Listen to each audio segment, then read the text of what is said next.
Chapter 1. The Prodigal Son.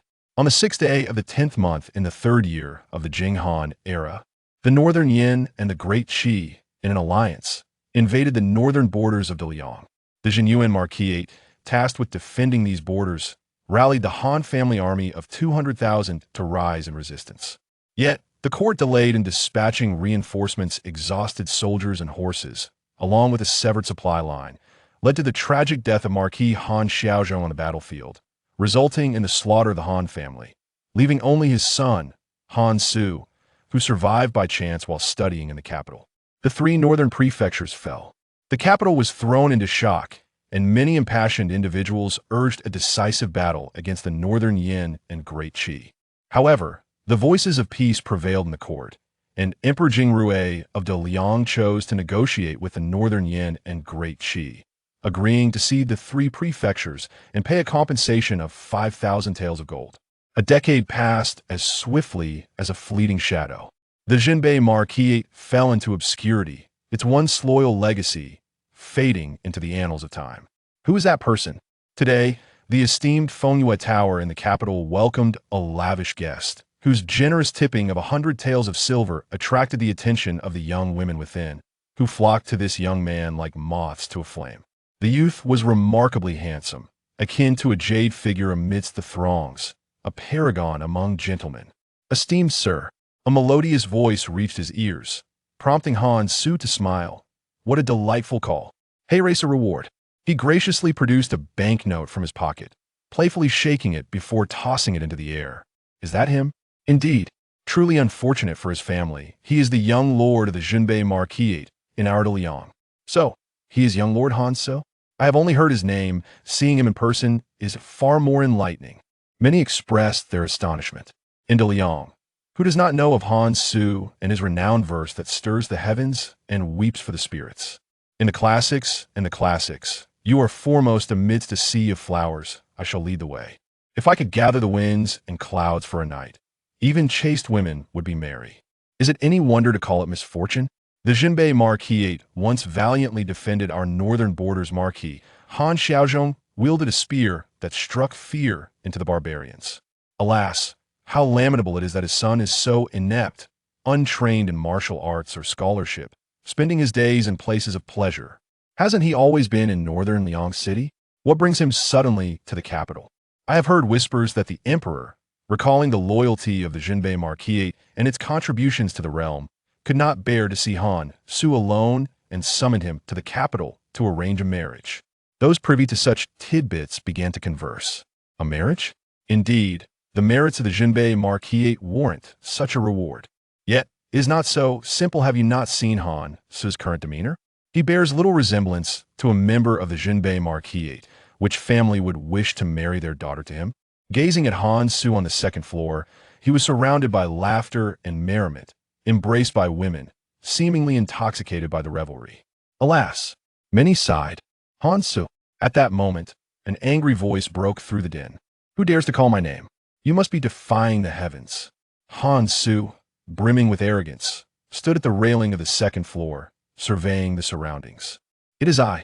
A response quickly followed. Who are you? Han Su frowned, for he did not recognize the individual. Han Su, as a descendant of the Northern Guardian Marquis, how can you indulge in such debauchery, frequenting brothels and reveling in excess?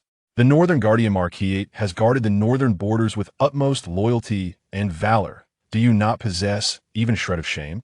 How can you face the spirit of a late Marquis? Shame? Why should I feel such a thing? Han Su retorted, a smirk gracing his lips. The Han family embodies loyalty and righteousness. Wait, Han Su interrupted. Loyalty? I beg to differ. That holds no significance for me.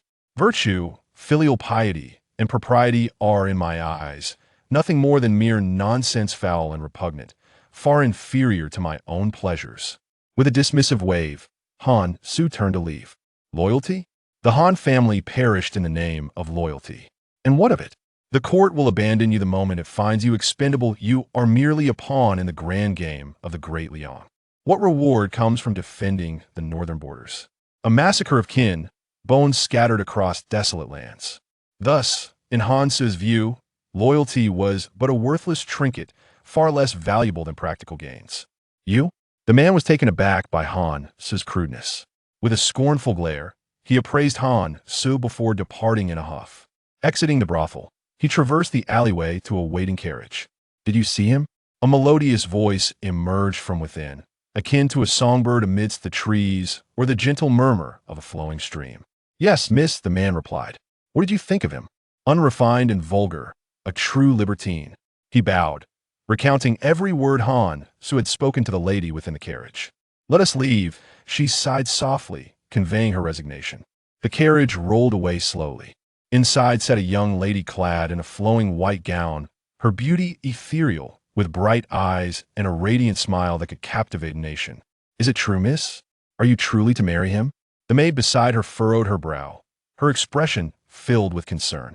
She was the legitimate daughter of the Prime Minister, renowned in the capital for her talents, the object of affection for many noble heirs, including the Crown Prince himself. Lin Nianru shook her head. The imperial decree had been issued, and it was not for them, mere subjects, to reject such a fate. Should she defy the edict, it would spell disaster for the Lin family. Over the past decade, the Prime Minister's influence had grown considerably. Her father's status in the court had become increasingly prominent, placing him just beneath the emperor. Even the princes would show deference to Lin Mingzhang. The emperor was keenly aware of all that transpired. The greatest fear of a sovereign is when the power of a subject threatens the imperial authority. Recently, the crown prince had drawn closer to the prime minister's household. Thus, the emperor had decreed her betrothal to Han Su of the Northern Guardian Marquis. He claimed the Marquis was a bastion of loyalty, seeking a suitable bride for Han Su, while finding the prime minister's household a worthy son-in-law. But it was, in reality, a warning to the prime minister's household: everything must remain within bounds. Should they overstep, no one would be spared. The cost of that warning was her own marriage to Han Su. Master, the crown prince has arrived. The steward, Lin Zhong, entered the study to report. Lin Mingzhang gazed at the four prominent characters before him: integrity and honesty. These words, bestowed upon him by the Emperor Jingrui today, resonated deeply within himself, reflecting his own ideals. Master, seeing Lin Mingzhang lost in thought, Lin Zhong approached and called out again. Lin Mingzhang finally returned to the present. Master, the crown prince has arrived, stating he has urgent matters to discuss with you. Urgent matters? It must pertain to Nianru. Lin Mingzhang sighed, articulating slowly. During this period, the crown prince had been drawing closer to him, and it was evident from the prince's words and actions that he harbored intentions to marry his daughter. Then, do you wish to meet him, master? Inform him that I am unwell and cannot receive guests today. I shall certainly atone for this another day, Lin Mingzhang replied. He understood that the crown prince was attempting to curry favor with him. Your Highness, the master is unwell and cannot meet with you today. I hope you will be understanding, Lin Zhong conveyed in the front hall. How is the health of the state minister? He has been examined by the physician and is no longer in serious condition. Then, I shall come another day. Your Highness, forgive my intrusion, but should you return another day, you might still find the master unavailable, Lin Zhong cautioned, concerned that the prince's frequent visits might lead to misunderstandings, and thus felt compelled to offer this advice. Xiao Yanqi was momentarily taken aback, but quickly grasped Lin Zhong's meaning. Chapter 1. The Prodigal Son. On the 6th day of the 10th month in the 3rd year of the Jinghan era, the Northern Yin and the Great Qi formed an alliance to invade the northern borders of the Great Liang. The Zhenyuan Marquis, tasked with defending the northern frontier, mustered the Han family army of 200,000 to staunchly resist the invasion. Alas, the imperial court delayed in sending reinforcements. Their troops were exhausted, and supplies ran dry. Zhenyuan Marquis Han Xiaozhong fell valiantly on the battlefield, and the Han family faced a brutal massacre, leaving only one son, Han Su, who narrowly escaped due to his studies in the capital. With the loss of 3 northern prefectures, the capital was thrown into turmoil. Many impassioned individuals urged a decisive battle against Northern Yin and Great Qi. However, voices advocating for peace prevailed within the court. Emperor Jingrui of Liang chose diplomacy with the Northern Yin and Great Qi, agreeing to cede the 3 prefectures and pay a compensation of 5,000 taels of gold. A decade slipped by like a fleeting shadow. The Zhenbei Marquis faded into obscurity, its legacy of loyalty ultimately lost to the sands of time. Who is that person? Today, A wealthy patron graced the renowned Fengyue Tower of the capital. He was extravagant, tossing around silver notes worth 100 taels, causing the ladies within to flock towards him like moths to a flame. The youth was strikingly handsome, akin to a jade figure amidst the flowers, unparalleled among his peers. "Young master," a sultry voice reached Han Su's ears, prompting a smile to grace his lips. "What a delightful call. Hey, race a reward." He generously produced a handful of silver notes, tossing them into the air. "Is that him?" "Indeed. It is truly unfortunate for his family. He is the young lord of the Zhenbei Marquis. Is he really young Lord Han Su? I've only heard his name, but have never seen him in person. Now that I do, it is indeed true that seeing is believing." In the realm of the Great Liang, who did not know the renowned words of Han Su, the 4 books and 5 classics place you above all, and amidst a myriad of blossoms, I stand first. If I could find a night of wind and clouds, even chaste maidens would join in merriment. How could one call it misfortune? In the past, the Zhenbei Marquis valiantly defended the northern borders of our Great Liang, while Marquis Han Xiaozhong wielded his spear against the barbarians. It is a pity that this son is so inept and practiced in martial arts, indifferent to learning, spending his days in the company of courtesans. Hasn't he always been in Beiliang City? Why has he suddenly come to the capital? I have heard that the emperor, recalling the loyalty of the Zhenbei Marquis and their contributions to the Great Liang, could not bear to see Han Su alone. Thus, he summoned him to the capital for a marriage proposal. Those privy to rumors began to converse. A marriage proposal? The accomplishments of the Zhenbei Marquis indeed warrant such an honor. Yet, it is not so simple. Have you seen Han Su's current demeanor? He hardly resembles a scion of the Zhenbei Marquis, which family would willingly marry their daughter to him. Gazing at Han Su on the second floor, he was flanked by numerous companions, engaged in merriment, utterly enraptured by the revelry. Alas, many sighed in lament. "Ansu." At that moment, a voice pierced through the din, laced with indignation. "Who dares to utter the name of this marquis? How audacious!" Han Su, brimming with arrogance, stood at the railing of the second floor, surveying the surroundings. "I." A response quickly followed. "And you are?" Han Su frowned, for this individual was unknown to him. "Han Su, as a descendant of a northern protectorate, how can you indulge in such debauchery, frequenting places of vice, lost in a haze of opulence? The northern protectorate has valiantly defended the northern borders. Do you not possess even a modicum of shame? How can you face the spirit of the late marquis? Shame? Why should I?" Han Su smirked, countering with a question. "The Han family is known for its loyalty and valor." Wait. Han Su interrupted the speaker. "Loyalty and valor? Forgive me, but that bears no relevance to me. Loyalty, filial piety, benevolence, propriety, integrity, and shame are mere trifles in my eyes, nothing more than excrement, foul and odious, far inferior to my own pleasures." With a dismissive wave, he turned to leave. Loyalty? The Han family perished because of it. What value does loyalty bear? The court will cast you aside the moment it sees fit. You are nothing but a mere pawn in the game of the Great Liang. What reward comes from defending the northern borders? Complete slaughter, bones scattered across the wasteland. Thus, in Han Su's eyes, loyalty is a worthless sentiment, far less practical than the pleasures of life. "You?" The man did not expect Han Su's crudeness. After sizing him up, he glared in anger before sweeping away in disdain. Exiting the brothel, he traversed the eastern alleyway and approached a carriage. "Did you see him?" A melodious voice emanated from within, akin to a songbird in the woods or the gentle sound of a babbling brook. "Yes, Mississippi. And what are your impressions?" "Unrefined and vulgar, full of foul language, a complete libertine."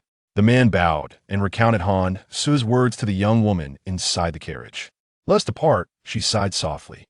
The carriage rolled away, revealing a woman clad in a flowing white gown, her features delicate, with bright eyes and a radiant smile, captivating all who beheld her.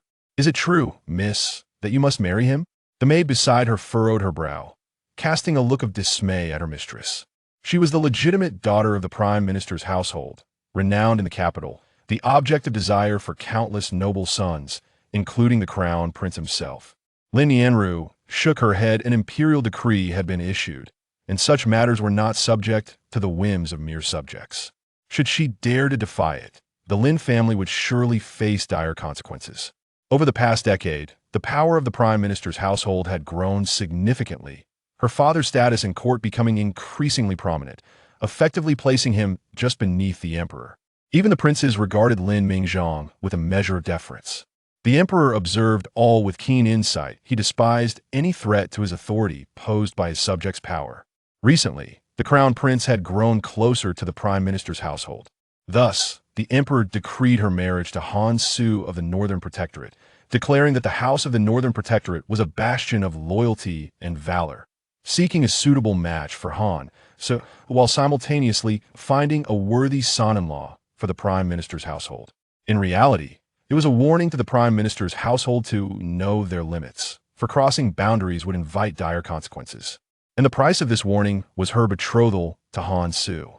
In the prime minister's household, "Sir, the crown prince has arrived." Butler Lin Zhong entered the study to deliver the news. Lin Mingzhong gazed at the four significant characters before him: integrity and uprightness. These words, bestowed upon him by Emperor Jingrui today, resonated deeply, reflecting his own essence. "Master." Seeing Lin Mingzhong lost in thought, Lin Zhong approached and called out again. Only then did Lin Mingzhong return to reality. "Master, the crown prince has arrived, claiming there is an urgent matter that requires your attention." "An urgent matter?" "It must pertain to Nianru." Lin Mingzhong sighed softly, aware that the crown prince had been increasingly close to him of late. It was evident from the crown prince's demeanor that he harbored intentions of marrying his daughter. "Will you see him, master?" "Inform him that I am unwell and unable to receive guests." "I shall certainly make amends another day," Lin Mingzhong replied. He understood well that the crown prince sought to cultivate favor with him. "Your Highness, the master is unwell and cannot entertain guests today. I hope you will forgive him," Lin Zhong conveyed in the front hall. "How is the minister's health?" the crown prince inquired. "He has consulted the physician and is no longer in grave condition," Lin Zhong responded. "Then I shall visit another day. Your Highness, if I may be so bold, even if you return another day, you may still not find the master available," Lin Zhong cautioned, concerned that the crown prince's frequent visits could lead to misunderstandings, and deemed it prudent to offer a gentle reminder. Xiao Yanqi paused momentarily, quickly grasping Lin Zhong's implication. Chapter 2. The Crown Prince's Counsel. Lin Mingzhong. Is this truly a case of illness, or is it merely a deliberate evasion? Why? Is it necessary for Nianru to marry that Han Su? Xiao Yanqi exclaimed in indignation. Is Han Su not a person of disrepute? He spends his days reveling in extravagance, frequenting places of ill repute, devoid of any scholarly merit or martial prowess. If it were not for the ancestral contributions of the Han family, with Han Xiaozhen perishing in the northern front, the emperor would feel a sense of indebtedness. How could such a man ever be conferred a title of nobility? Your Highness, the emperor has already issued an edict. Lin Zhong interjected. This matter is decreed by the emperor. What can they do? Even so, it has not yet been announced to the world. Minister Lin, with his esteemed reputation and illustrious achievements, if he were to offer counsel, perhaps the emperor would reconsider the edict. Xiao Yanqi stated resolutely, having come today to persuade Lin Mingzhong to dissuade the marriage decree. I reiterate, should Nianru wed Han Su, it would be akin to a moth to a flame, inevitably plunging her into perilous depths. I implore you, Minister Lin, to reflect deeply. With those words, Xiao Yanqi departed from the minister's residence. Upon exiting the residence, Your Highness, where shall we go now? To seek out Han Su. Xiao Yanqi clenched his fists, a glint of ferocity flashing in his eyes. He could not comprehend how such a worthless individual as Han Su could be so fortunate. Lin Nianru, without question, was the most beautiful woman in the capital, a paragon of grace and talent. Equally significant was the Lin family, her backing, the current minister of state. If he could garner Lin Mingzhong's support, his claim to the throne would be further solidified. At the minister's residence, has the crown prince departed? Yes. I offered him some guidance as per the master's instructions, but it seems he did not heed my counsel. Lin Zhong replied. Having informed Xiao Yanqi that the marriage edict was immutable, it is not that he did not understand. He comprehended it better than anyone else. Yet he chose not to reveal it. Our crown prince aspires to great deeds, yet his disposition is one of hesitation and uncertainty, always lingering in the shadows. Lin Mingzhong smiled wryly. Xiao Yanqi is one who instigates others in every matter, never stepping forward himself, fearing that even a single falling leaf might strike him down. If Xiao Yinchi truly harbored feelings for Lin Nianru, why would he not beseech Emperor Jingrui to rescind the edict himself? Instead of coming here to incite unrest and coax me into the palace to remonstrate, it is nothing but concern for his own safety. Fearing the emperor's wrath might ensnare him. Lin Mingzhong, you old fool. Upon hearing this, Lin Zhong immediately grasped the situation. I shall take my leave. Madam. Upon reaching the study's entrance, Lin Zhong bowed. Where is Master Lin? In the study. Lin Mingzhong, you old fool. How could you consider marrying Nianru to a man like Han Su? Is this something I can control? Lin Mingzhong felt deeply aggrieved. Why must everyone cast such accusations upon him? As though he were the one marrying Lin Nianru to Han Su. He is merely a minister of state. What power does he truly possess? You cannot even make decisions regarding your own daughter. Write me a divorce decree. I shall leave. Lin Mingzhong's wife, Lu, spoke fiercely. A rare display of audacity in addressing him thus. This is preposterous. Lin Mingzhong furrowed his brow.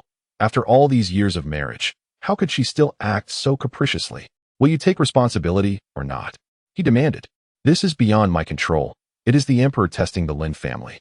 If we do not comply, our fate will mirror that of the Han family a decade ago. The Han family, known for their loyalty and valor in guarding the northern borders, had indeed earned their place in history. Yet, in the end, they were discarded at the emperor's whim. In the eyes of the sovereign, they were mere pawns. And should they disobey, they would be unceremoniously cast aside. Lin Mingzhong's words resonated with Lu, who understood the gravity of the situation. But I still feel uneasy. Lu expressed. Her discomfort palpable. Discomfort is of no concern to the emperor, Lin Mingzhong replied dismissively. Besides, Nianru's marriage to Han Su may not be a misfortune. I have investigated him.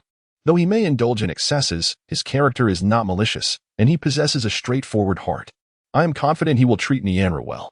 As a father, Lin Mingzhong had not been idle. Upon realizing the situation was irretrievable, he had sent someone to look into Han Su. Marrying him is preferable to aligning with the royal family. The rivalry between the crown prince and the Jin Wang is becoming increasingly pronounced, and I wish to shield Lin Nianru from becoming a casualty in this power struggle. Furthermore, Han Su is currently unaccompanied. The Lin family, as the prime minister's house, can exert influence over him. My poor daughter, Lu lamented, feeling a sense of helplessness. At the Fengyue building, Han Su emerged, slightly inebriated. Do come again, young master. The madam called after him. Rest assured, I shall return. Make sure to keep Miss Xia for me. Han Su replied, his words slurred yet spirited. Of course, Miss Xia is our star attraction. If you are willing to return, I will ensure she is reserved for you. The madam responded cheerfully, recognizing Han Su as a generous patron. Very well, I shall return. Han Su swayed as he departed. Suddenly, as he traversed a street corner after leaving the Fengyue building, a figure clad in a long black robe appeared before him, blocking his path. The man, adorned with a jade crown and wielding a precious sword, bore a fierce expression. Robbery? Do you know who I am? I am the lord of the Zhenbei Marquis, a family that has bled for the glory of the Liang. Han Su boasted, raising his thumb in self-importance. Han Su, the figure replied coldly. You know me? Han Su asked in surprise. My master wishes to meet you, the man said. Stepping aside as a carriage approached, the curtain was drawn back, revealing Xiao Yinchi, who stepped out to face Han Su. Upon catching the scent of alcohol and perfume emanating from Han Su, Xiao Yinchi recoiled slightly, expressing his disdain. You seek me? Indeed. Xiao Yinchi replied with an air of superiority, his tone dripping with contempt. There is a matter at hand. Tomorrow, at the palace. I require you to decline the imperial marriage proposal. What proposal? Han Su asked, astonished, his expression revealing his ignorance of the situation. Indeed, with the Han family in decline, he was the last remaining member, leaving him unaware of such news. This does not concern you. Merely follow my instructions. Xiao Yinchi commanded Han Su. While Lin Mingzhong insisted he could not move, yet Han Su, a mere minor lord, was still easily manageable. Who do you think you are? Upon hearing this, Han Su felt a twinge of displeasure. The tone of the individual was exceedingly arrogant and disrespectful. You shall soon know who I am. Just follow my instructions. What benefits might I obtain? Han Su inquired. At this, a smile graced Xiao Yinchi's face, for he had indeed encountered a man of ambition. However, such individuals are often easier to manipulate. I shall grant you 1,000 taels of gold. Very well, it's a deal. Han Su readily agreed. Astonished that he had stumbled upon such fortune upon his arrival in the capital, far better than a pie falling from the sky. Chapter 3. The marriage grant. Seeing Hans's prompt agreement, Xiao Yinchi nodded in satisfaction. I trust you will honor your word. With that, Xiao Yinchi boarded his carriage and departed slowly. Once Xiao Yinchi was gone, the intoxication on Hans's face gradually faded, revealing a calm smile. This prince possesses an intriguing character, Hansa murmured to himself. Prior to his arrival, he had indeed done his homework. The struggle between the prince and the king of Jin had become increasingly apparent, both vying to win over the ministers. The prime minister, Lin Mingzhang, had maintained a position of neutrality, offering no assistance to either side. However, in recent days, the prince and Lin Mingzhang had grown quite close, and whispers in the court suggested that Lin Mingzhang was poised to choose a side. This was the very scenario that Emperor Jingrui dreaded. Lin Mingzhang held significant power, and many officials regarded him as a friend, unlikely to permit him to align with any faction. After much contemplation, Emperor Jingrui resolved to utilize Han Su, a solitary figure, to balance the factions within the court. Upon returning to the inn, Han Su took a nap. He harbored no concerns regarding the forthcoming events. He would face whatever challenges arose. Has the young lord risen? We must depart for court. A voice called from outside. Coming. Han Su opened the door, freshened up, and boarded the carriage sent by the palace. Long live our emperor. The officials in the Xuanda Hall shouted in unison as Emperor Jingrui sat upon the dragon throne. Observing the bowing ministers. Rise, my esteemed subjects. Thank you, your majesty. Today, is there any memorial to present? Emperor Jingrui inquired. I humbly report. The Minister of Rights, Zhang Qiang, stepped forward. What news do you bring, Minister Zhang? Your Majesty, I must report that yesterday, the heir of the Zhenbei Marquis, Han Su, arrived in the capital. Upon his arrival, he immediately entered the pleasure district and spoke boastfully, displaying a complete lack of decorum. Our Great Liang is a land of propriety. Hans's actions are an affront to our dignity, and I implore your Majesty to punish him. Zhang Qiang enumerated the various unbecoming actions of Hans since his arrival, requesting that Emperor Jingrui take action against him. Is this truly the case? Emperor Jingrui narrowed his eyes, his expression growing serious. In response to Father, I can attest to this. It is indeed true. Although Han Su is the lord of the Zhenbei Marquis, he is utterly devoid of scholarly merit, indulging in extravagance. Xiao Yinchi interjected. This matter was discussed by him and Zhang Qiang last night. During the morning court, Han Su was to be vilified, which would undoubtedly lead the emperor to punish him, potentially causing the marriage proposal to fall through. Crown Prince, why are you so concerned about Han's demeanor? At this moment, Prince Jin stepped forward to address Xiao Yinchi. Han Su was new to the capital and bore no enmity towards Xiao Yinchi. Thus, it was perplexing to see Xiao Yinchi target him so directly. The implications of this situation were clear to those who understood. Prince Jin's words, though not explicitly stated, effectively illuminated the matter. It was apparent that the crown prince aimed to disrupt the marriage arrangement. Prince Jin was overly concerned. I merely act in consideration of the dignity of our Great Liang. Han Su is a subject of our Great Liang. If we disregard our image in such a manner, would it not be a disgrace to our state? Xiao Yinchi had his own justifications. Xiao Yanlong found this reasoning rather amusing, as it seemed rather far-fetched. Perhaps even the crown prince himself could not believe it. Enough, enough. Summon Han Su to the court. The Emperor Jingrui interrupted the dispute between the crown prince and Prince Jin. Han Su entered the court. Your servant, Han Su, pays his respects to your majesty. Long live the emperor. Han Su adjusted his attire and approached to bow before the emperor. Rise, commanded Emperor Jingrui. 10 years have passed, and I see you have grown, inheriting some of your father's demeanor. Thank you for your kind words, your majesty. Han Su replied with a smile. I have summoned you to the court today, as I have matters to discuss with you. Your majesty, I oppose. Before the emperor could speak, Han Su had already knelt down. Old Han Su, how dare you be so disrespectful? Your majesty, you should be expelled from the court. Zhang Qiang angrily exclaimed. Seeing that the emperor had yet to speak, Han's opposition was perceived as contempt for the emperor, a grave insult. Hold on, I wish to ask why you oppose. Do you know what I am about to say? In response to your majesty, Hansu does not know, but this one approached me last night, offering me 1,000 taels of gold to refuse all of your majesty's words once I entered the court. Hansa pointed towards Xiao Yinchi. At this revelation, all the civil and military officials turned their attention to Xiao Yinchi, who broke into a cold sweat, his pupils dilating, feeling icy dread as he thought. Is this fool truly so reckless as to disclose such matters? Crown Prince, Father Emperor, I am wronged. I have never met Han Su. It must be that he has been manipulated by others to slander me. Xiao Yinchi spoke, casting a glance at Xiao Yanlong, as if to imply that this was indeed a scheme orchestrated by him.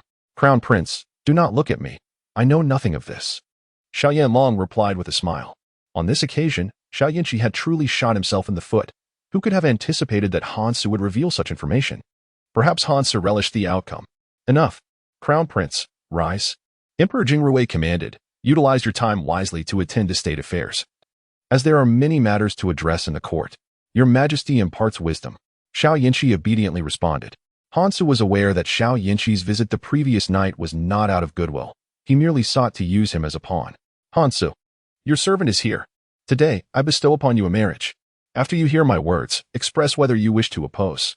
Emperor Jingrui gazed at Han Su, surprised that Han Su had so openly divulged the matter concerning the crown prince. Yet, such straightforwardness is indeed fitting. A marriage? Indeed. I grant you the daughter of Minister Lin Nianru. She is renowned as the foremost talent in the capital, sought after by numerous noble youths wishing to propose. This is a match made by heaven, declared Emperor Jingrui. The daughter of Minister Lin? Han Su inquired, astonished. Precisely. The emperor nodded affirmatively. Very well, I, Han Su, humbly thank your majesty. From this day forth, with a single word from your majesty, I shall face any peril without hesitation. I shall bleed for the Great Liang and strive for its glory, Han Su proclaimed as he bowed repeatedly. The civil and military officials regarded Han Su, thinking him utterly shameless, lacking any sense of dignity. Enough, enough. Rise. Minister Lin, come and meet Han Su. Emperor Jingrui called out to Lin Mingzhong. I obey your command. Lin Mingzhong stepped forward from among the officials. Father-in-law, please allow me to bow to you. How outrageous. What a sycophant. Indeed shameless. Witnessing Han Su bowing before Lin Mingzhong without hesitation left the officials utterly astounded, pondering how one could be so devoid of shame, addressing someone as father-in-law at the outset. Yet, Han Su remained unconcerned by their thoughts. Chapter 4. A wife as great as heaven. Han Su's sudden address of father-in-law took Lin Mingzhong by surprise. This unexpected title caught him off guard. Despite his esteemed position and experience, he had not anticipated such a bold gesture from Han Su. Particularly, the crown prince, Xiao Yinchi, observed Han Su with a glint of malice in his eyes, taken aback by Han Su's lack of decorum. Very well, very well. Quickly rise. Lin Mingzhong urged Han Su with a smile, mindful of maintaining composure before the officials. Proclaim the edict. Upon seeing Lin Mingzhong's agreement, Emperor Jingrui promptly issued the decree. By the will of heaven, the emperor proclaims, it has come to my attention that the daughter of Minister Lin Nianru, is endowed with both virtue and talent. Gentle and kind, with exceptional beauty, which pleases me greatly. Now that Han Su, son of Lord Han Xiaozhong of the Zhenyuan Marquis, has reached the appropriate age for marriage, it is fitting to select a virtuous lady as his spouse. As Lin Nianru remains unwed, her union with Han Su is indeed a match made in heaven. I hereby grant her to Han Su. All ceremonies shall be conducted under the supervision of the Ministry of Rites and the Bureau of Astronomy. Selecting an auspicious date for the wedding. Long live our emperor. The crowd immediately bowed in reverence. All rise. Han Su responded swiftly, stepping forward. Since I am to be allied with Minister Lin, I shall not be remiss. I have constructed a Zhenyuan Marquis for you in the northern part of the capital. You shall reside there henceforth. Thank you, your majesty. Han Su expressed with trepidation. He bowed once more, astonished that such a fortuitous day had arrived so swiftly, gaining a wife, a home, and even a salary. In a past life, as a mere commoner, it would have taken 20 years of hard work to achieve even one of these. With the imperial decree issued, all was set in stone. Even though the crown prince harbored resentment, he could not alter the current circumstances. If there are matters to discuss, present them. If not, the court is dismissed. As the morning court session concluded, Han Su trailed behind Lin Mingzhong. Han Su, my nephew is here. Han Su immediately stepped forward to pay his respects. I heard you visited the Fengyue building last night. Han Su chuckled awkwardly, unsure of how to respond. I do not concern myself with your past, but should you marry Nianru, know this. If I discover you mistreating her, I will not let you off lightly. Lin Mingzhong cautioned Han Su. He had only one daughter, whom he cherished like a precious gem, and had intended to bestow her upon a talented suitor. Little did he expect that the emperor would grant her hand to Han Su. With the die cast and the situation unalterable, he resolved to protect Lin Nianru with all his might. Rest assured, esteemed father-in-law, after our marriage, Nianru will preside over the major affairs of the household, while I shall manage the minor matters, Han Su declared. This statement effectively secured Lin Nianru's status within the household, implying that she would be the head of the family. Lin Mingzhang was somewhat astonished by Han Su's words, as it was a male-dominated society where women were expected to be subservient, adhering to the principles of obedience and propriety. The notion of a woman taking charge was utterly inconceivable. Lin Mingzhang found himself both amused and perplexed by Han Su's assurances. And what constitutes major and minor affairs? He inquired. Of course, that will be determined by Nianru. If she deems something major, then it is, and if she deems it minor, then it is minor. Han Su assured, thumping his chest in affirmation. Lin Mingzhang nodded slowly in acceptance. I hope you remember these words. Rest assured that once you and Nianru are wed, I will arrange for you to hold a position in the court. It may not be a prestigious title, but at least it will be a respectable one. Lin Mingzhang stated. The Emperor Jingrui had conferred the title of Duke of the North upon Han Su, primarily in recognition of Han Xiaozhong's contributions and to pacify the populace. In truth, Han Su's title was little more than an empty honor, long since devoid of real power. The emperor sought to convey that those who served the Great Liang through valor would see their descendants rewarded. Thank you for your support, esteemed father-in-law. Han Su expressed his gratitude with a bow. Upon leaving the palace, Han Su arrived at the post station, made the necessary preparations, and then proceeded to the Duke of the North's residence. The vermilion gates bore a plaque inscribed with the 4 characters Duke of the North's residence. Upon entering, he traversed a small courtyard and entered the main hall, designated for receiving guests. Come forth. Han Su spoke softly after taking a seat. A youth emerged from behind the screen, displaying a handsome visage and a tall stature, wielding a 3-foot-long sword, its blade sheathed yet still hinting at its lethal sharpness. My lord. The youth approached Han Su and bowed respectfully. How is it? I have inspected the premises thoroughly. There are no hidden doors or suspicious areas. Furthermore, the surroundings have been checked, and there are no tall structures that would allow outsiders to discern the affairs within. Good. Han Su nodded in approval. Do not be so tense. This capital is not a den of danger. You are, after all, a master of the 8 realms of the Great Liang. Han Su smiled at the young man before him. With the compassionate sword, you embraced the cold wind. A martial artist of the Great Liang. You stand out among your peers. He is the son of Mu Yingwu, one of the 4 heroes in the service of the northern Marquis Han Xiaozhong. A decade ago, Mu Yingwu perished alongside Han Xiaozhong in the northern front, and thus the Mu family gradually faded from public view. My lord, it would be prudent for us to exercise caution, Mu Hanfeng replied. 10 years prior, the court delayed in sending reinforcements, and Han Xiaozhong had foreseen that there were those within the court wishing to eliminate the Han family. Now, with Han Su arriving in the capital all alone, it is inevitable that threats against him will arise. After all, Han Su's existence represents a root that, if not fully eradicated, could sprout anew with the spring breeze. There is no wall that does not allow the passage of whispers. Once a crack appears, one can never be certain of what may transpire. I understand. Han Su nodded.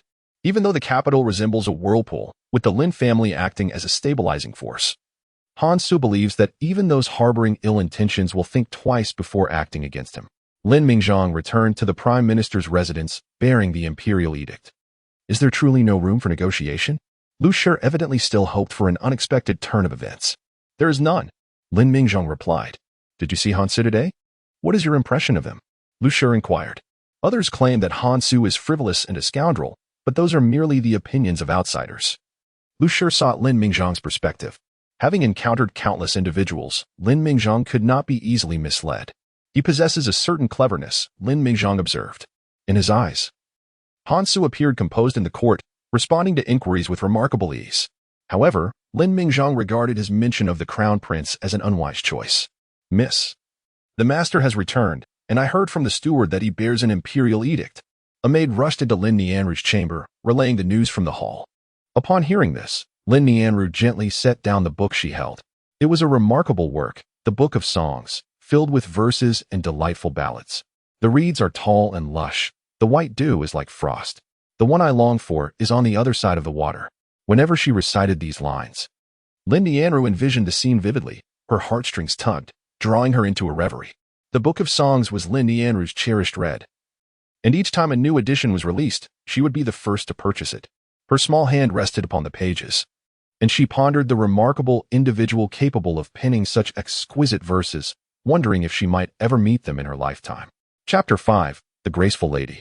A gentleman's desire seeing Lin Nianru's small hand resting on the Book of Songs, her phoenix eyes shimmered with youthful anticipation, reminiscent of a maiden in love.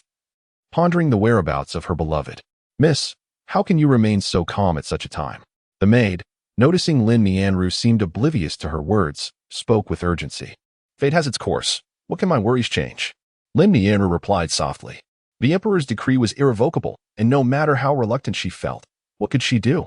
She could not defy the edict, for she could not betray the Lin family's nurturing grace. Should she resist the command, it would spell treason for the entire Lin household. Miss? The maid gazed at Lin Nianru, contemplating the hardships endured by her mistress and lamenting her own plight. Following Lin Nianru into marriage, she would inevitably become a concubine maid. The thought of Han Su tangled her heart like 1,000 strands of hair. Tomorrow, a new chapter of the Book of Songs would likely be released, she mused. Lin Nianru, smiling, addressed the maid before her, perceptive enough to recognize the underlying emotions. Yet feeling trapped herself, let alone the maid. Sensing Lin Nianru's indifference, the maid reluctantly nodded. Since the publication of the Book of Songs, it had become an integral part of Lin Nianru's life, which she could never tire of reading. Is this edition truly so captivating, my lady? The maid inquired. Indeed. Every tale within is profoundly moving, reflecting the joys and sorrows of humanity. The Osprey's Call, on the river's islet, a graceful lady. A gentleman's perfect match. Do you not find this profoundly evocative and melodious? As Lin Nianru spoke, it was as if she were enveloped in the very ambience conjured by the verses. My lady, the master requests your presence. A maid from the household entered to summon Lin Nianru after a brief exchange of idle chatter. I understand, Lin Nianru replied with a nod. Aware that some matters were inevitable. At the Zhenyuan Marquis' residence, news had arrived from the bookstore, indicating that the demand for the Book of Songs exceeded supply. Urging the Marquis to write more, Mu Hanfeng relayed the message, delivered by a carrier pigeon, to Han Su. It was precisely this overwhelming demand that fueled its popularity. Once it became commonplace, its value would diminish. Han Su glanced at the note, noting that the monthly profit from the publication was a staggering 20 million taels of silver, a veritable path to affluence. I have already completed this month's new chapter, he declared, producing the freshly penned content. This time, we shall offer a benefit to our fans. If any reader wishes to communicate with the author, they may send a letter to the bookstore. Who knows, perhaps their words will reach the author. Han Su articulated slowly, recognizing that cultivating a relationship with readers would foster long-term development. Very well. Mu Hanfeng nodded, clutching the manuscript as he exited. Who goes there? Just as Mu Hanfeng stepped out, a chilling glint flashed in his peripheral vision, accompanied by a faint sound of a sword piercing the air. The blade's gleam struck before Mu Hanfeng. With a splatter of crimson, the blood became starkly visible under the moonlight, a vivid contrast. Holding the compassionate sword, Mu Hanfeng stood beneath the eaves, his countenance as frigid as frost, his gaze as intimidating as a glacier. Who dares to invade the Zhenbei Marquis' residence? Mu Hanfeng inquired coldly. Before him lay the corpse of the assailant, dispatched with a single stroke, silencing them forever. Kill the intruder. Evidently unprepared for such formidable prowess within the Zhenbei Marquis' residence, hesitated momentarily before charging at Mu Hanfeng. Under the radiant moonlight, shadows danced across the doors and windows, the sounds of clashing weapons transitioning from a cacophony to an eerie silence. Once the stillness settled, Han Su set down his teacup, a faint smile gracing his lips. The door swung open. Marquis. Mu Hanfeng stood before Han Su. How did it go? Han Su inquired. 10 individuals, each possessing profound cultivation, must have been dispatched by someone. Mu Hanfeng remarked, casting his gaze upon the lifeless body strewn across the ground, astonished that such an incident had transpired upon his arrival in the capital. Dispose of them, Han Su stated calmly, exhibiting no signs of trepidation in the face of the scene before him. Rather, he appeared unfazed, as if this were a commonplace occurrence. Understood. Mu Hanfeng nodded. The whistle sounded, and in a matter of moments, around 20 individuals, the shadow guards, Han Su's secretly trained assassins, gathered within the manor. 3 days swiftly passed. Lin Nianru rose early to freshen up. After breakfast, she bid farewell to her parents, saying she would be leaving. Shero. Lin Mingzhang called out to Lin Nianru. Is there something you need, father? You are about to be married. It would be prudent to venture out less. Lin Mingzhang cautioned her, emphasizing that a young lady of her standing ought to remain within the confines of her home. With the wedding approaching, frequent outings could invite unwelcome gossip. Understood. Lin Nianru nodded in acknowledgement. However, today was a different matter. She must go out. For it was the day the new chapters of the Book of Songs were to be released, and she needed to purchase them before they sold out. The Danbo bookstore was situated on the busiest street in the capital, with a monthly rent of 100 taels of silver. The proprietor was none other than Zhuang Bufan, renowned as the foremost scholar in the capital. It was said that he hailed from the esteemed lineage of a great Confucian master, possessing an extensive knowledge of ancient and contemporary texts, well-versed in every book under the sun. His calligraphy, particularly his wild cursive script, was unparalleled throughout history, establishing a unique style of its own. Many nobles and officials in the capital sought him out for inscriptions during joyous occasions. Zhuang Bufan's reputation soared, garnering the favor of Emperor Jingrui, who affectionately referred to him as the Great Liang Scholar. Why has Team Master Zhuang opened the doors yet? The bookstore was besieged by eager patrons from dawn, leaving Zhuang Bufan feeling quite helpless, as this was the case every 15th day of the month. Please remain patient. Zhuang Bufan, adorned in a white robe adorned with lighting patterns, with a jade crown securing his hair and a paper fan in hand, addressed the crowd politely, assuring them that the store was in the process of preparations and would open promptly. Master, all is ready. A staff member approached to inform Zhuang Bufan that everything was in place. The bookstore had hired 20 accountants, 20 cashiers, 20 attendants to fetch books, and 20 staff members to oversee the store, reinforcing the bookshelves with 3 layers of wooden barriers to prevent any unruly patrons from crashing into them. Please, do enter. As Zhuang Bufan concluded his words, the moment the doors of the Danbo bookstore swung open, the crowd surged in like a tide. Do not rush, one at a time. A voice urged the throng. Meanwhile, from a distance, Han Su and Mu Hanfeng observed the bustling bookstore from a tea house on the 2nd floor. A prosperous business, and another fortune to be made, Han Su remarked with satisfaction. At this moment, Bufan must be cursing me, Han Su speculated. He revels in the commotion. Mu Hanfeng replied succinctly, truly a man of few words. Could you not elaborate a bit more? Had I known, I would have invited Zhuang Bufan to join us for tea. Han Su cast a glance at the reticent Mu Hanfeng. Suddenly, from the rear of the crowd, Han Su spotted a familiar face. Xiao Yinchi had appeared at the edge of the throng. Chapter 6. The thoughts of Xiao Yinchi. How could Xiao Yinchi, the Crown Prince of Daliang, suddenly appear here? The Crown Prince of Daliang? Mu Hanfeng followed Han Su's gaze and beheld Xiao Yinchi. At that moment, Xiao Yinchi stood at the back of the crowd, donned in a brocade robe, holding a paper fan, exuding an air of transcendent elegance. Your Highness, are you certain that Lin Nianru will come? Xiao Yinchi inquired of the attendant beside him. He had come here specifically to meet Lin Nianru, and since he intended to win over Lin Mingzhong, he naturally paid close attention to the other members of the Lin family, particularly Lin Nianru. Lin Nianru had a penchant for poetry, especially the Book of Songs, and it was said that she recited it morning and night.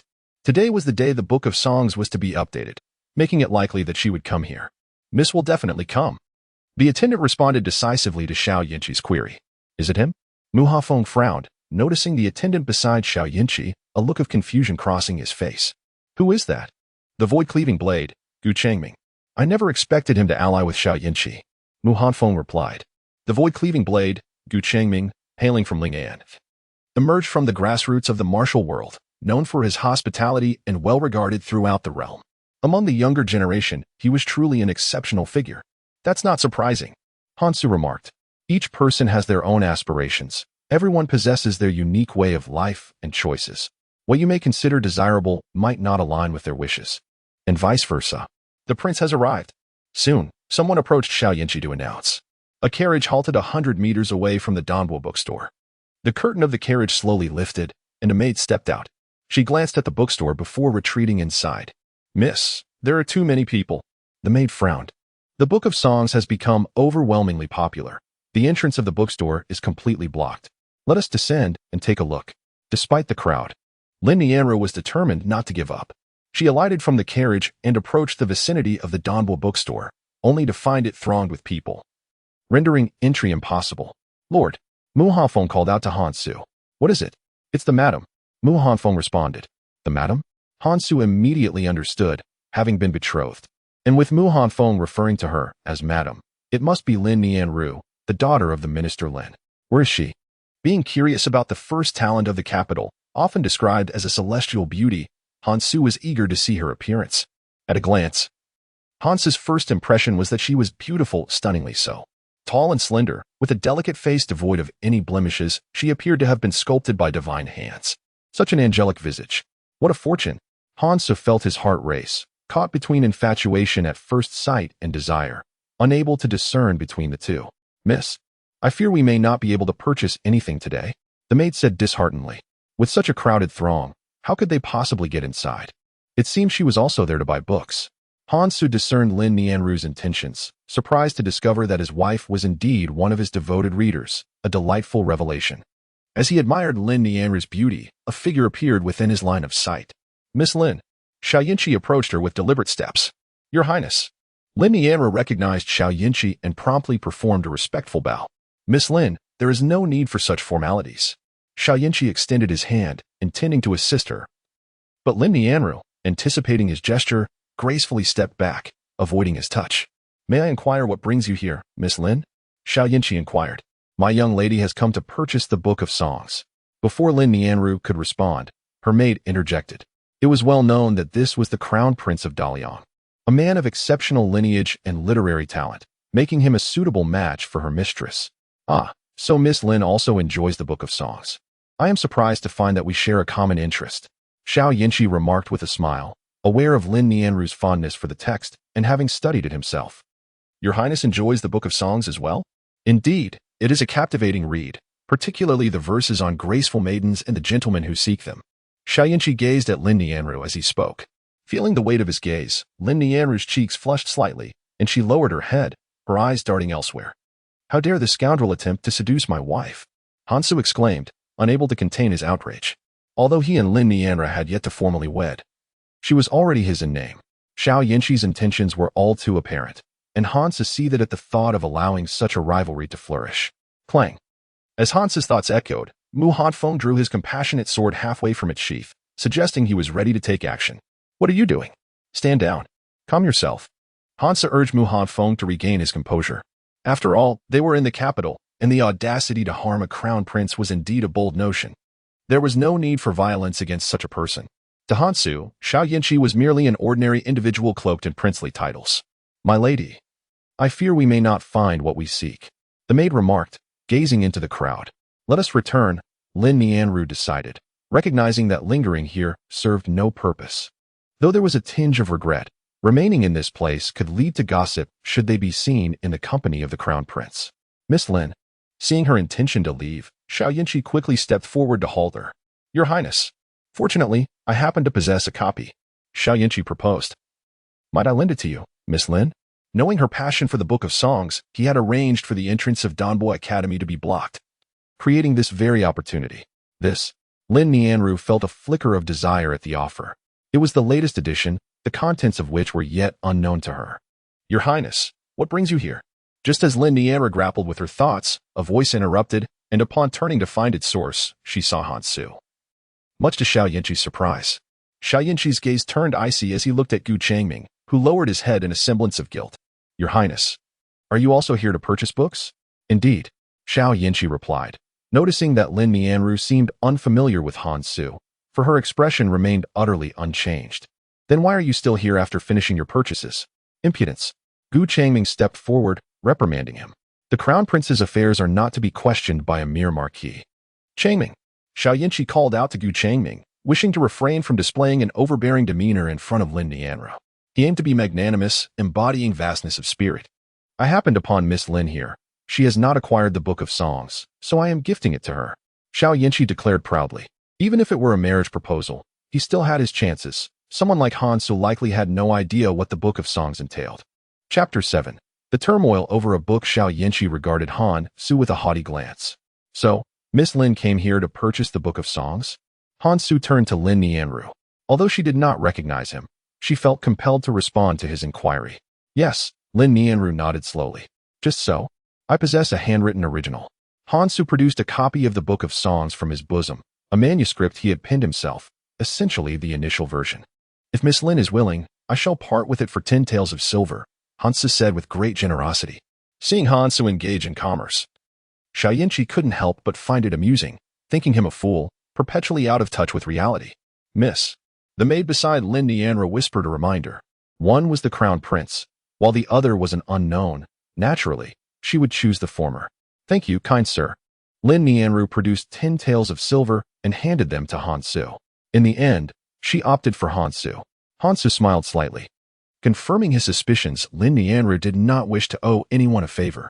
Xiao Yinqi's gift was merely an attempt to have her feel indebted to him. While his own transaction was purely mutual, she paid, and he sold the book, leaving neither party in debt to the other. Seeing his scheme thwarted by Han Su, the ferocity in Xiao Yinqi's eyes became more pronounced. Lin Nianru departed with the Book of Songs. Your Highness, I take my leave. Han Su waved his hand, cautioning him against harboring thoughts of his wife, lest he provoke the wrath of a man who could strip him of his princely status. Han Su? Xiao Yinqi called after him. Does the crown prince have further business? The capital is unlike your North Liang city. One must think carefully when acting. Xiao Yinqi warned Han Su, asserting his authority in the capital. Thank you for your concern, Your Highness. In that case, I must also say this. Lin Nianru is my wife, and although the Marquis of Zhenbei is but a shadow of its former self, it is not to be bullied by anyone, Han Su stated with a smile. The two locked gazes, creating an invisible clash. Very well, Xiao Yinqi remarked, sweeping away in a flourish. As they walked, Lin Nianru clutched the Book of Songs tightly. Her heart raced with excitement, its pale blue cover emblazoned with the title. So strikingly evident. Miss, you truly should not have rejected the crown prince. The maid remarked. Why is it that the young lady of my household cannot perceive this? It is abundantly clear that the crown prince harbors affections for her. Though the marriage may be decreed, he is, after all, the crown prince, should he so desire. The emperor might certainly retract the edict. You do not understand, Lin Nianru exclaimed. She was reluctant to owe anyone a favor, while she could discern the crown prince's intentions. Her heart held no such inclinations towards him. Instead, it was the sudden appearance of another individual that stirred within her an inexplicable sense of familiarity, as though she had been aware of him long before. Upon returning to the Xiangguo residence, Lin Nianru retrieved the Book of Songs. The moment she opened the first page, she was momentarily taken aback, not by the content, but by the script itself. Each character gleamed with a sharpness akin to a sword unsheathed. The visual impact of every word was striking. What kind of script is this? Lin Nianru furrowed her brow. Having been immersed in literature from a young age and possessing considerable knowledge of calligraphy, she had never encountered such a style. The ancients prized subtlety and restraint. Yet this script was bold and unrestrained, with every stroke exuding brilliance. It was a style that showcased extreme expressiveness. Although it evoked a sense of peril, it also possessed an indescribable beauty, exuding a royal and authoritative aura. Lin Nianru recalled that the individual mentioned this was a handwritten copy of the original text. Could it possibly be the work of the author of the Book of Songs? Her curiosity about this author intensified. What manner of person could produce such an extraordinary script? By the time she finished reading the Book of Songs, the morning had slipped away. Father. Lin Nianru entered Lin Mingzhang's study, clutching the Book of Songs. She found her father engrossed in practicing calligraphy. He had recently become enamored with cursive script. Xiao. Upon seeing Lin Nianru, Lin Mingzhang set down his brush and greeted her with a warm smile. Come, take a look at the characters I have written. He led Lin Nianru to his writing desk, where 4 grand characters read, lifting the tray to meet the brow. This was Lin Mingzhang's hope. He wished for Lin Nianru to marry Han Su and for the two to live in harmony, lifting the tray to meet the brow and to find happiness together. What brings you here? Lin Mingzhang inquired. Father, please take a look at this. Lin Nianru placed the Book of Songs on the desk. Upon seeing it, Lin Mingzhang also furrowed his brow slightly. He was familiar with this text. It is exceptionally well written, undoubtedly the work of a master. However, much of it speaks of love, which I find somewhat displeasing. What is it? Do you know what style of calligraphy this Book of Songs is written in? Lin Nianru asked. Regular script. Lin Mingzhang replied without hesitation. The characters' Book of Songs are indeed in regular script. At the inception of the Great Liang Dynasty, most texts were inscribed in this style, until the emergence of cursive script in recent years, which sparked a wave of calligraphic fervor. No, I wish for you to take a look at the characters inside. Lin Nianru opened the Book of Songs. At first glance, Lin Mingzhang was utterly captivated. This was a style of calligraphy that stood apart from both regular and cursive scripts, with vigorous strokes and sharp, gleaming lines. Excellent, excellent, Lin Mingzhang praised.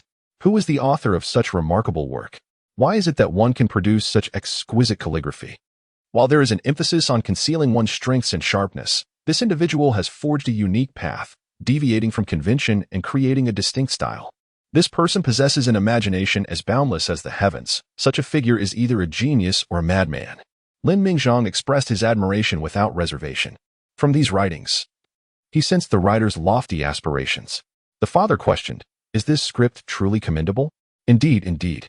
Not merely good, it is nothing short of perfection. Who could this be? Lin Mingzhang inquired, noting the script's divergence from traditional forms. "A young gentleman sold this to me for 10 taels of silver," Lin Nianru replied. At that moment, Lin Nianru began to feel curiosity towards Han Su, pondering the existence of an original manuscript. 10 taels of silver? That is a sheer waste. Not to mention the Book of Songs, this script alone is worth a fortune. Lin Mingzhang exclaimed in astonishment, thinking how could someone so foolishly part with such a priceless treasure for a mere 10 taels? Worth a fortune? Lin Nianru was taken aback by the realization that this original manuscript of the Book of Songs held such value. Did that person truly not recognize its worth? Or was it a deliberate act to sell it to her? Such a notion seemed implausible. How could something of immense value be so casually sold for 10 taels?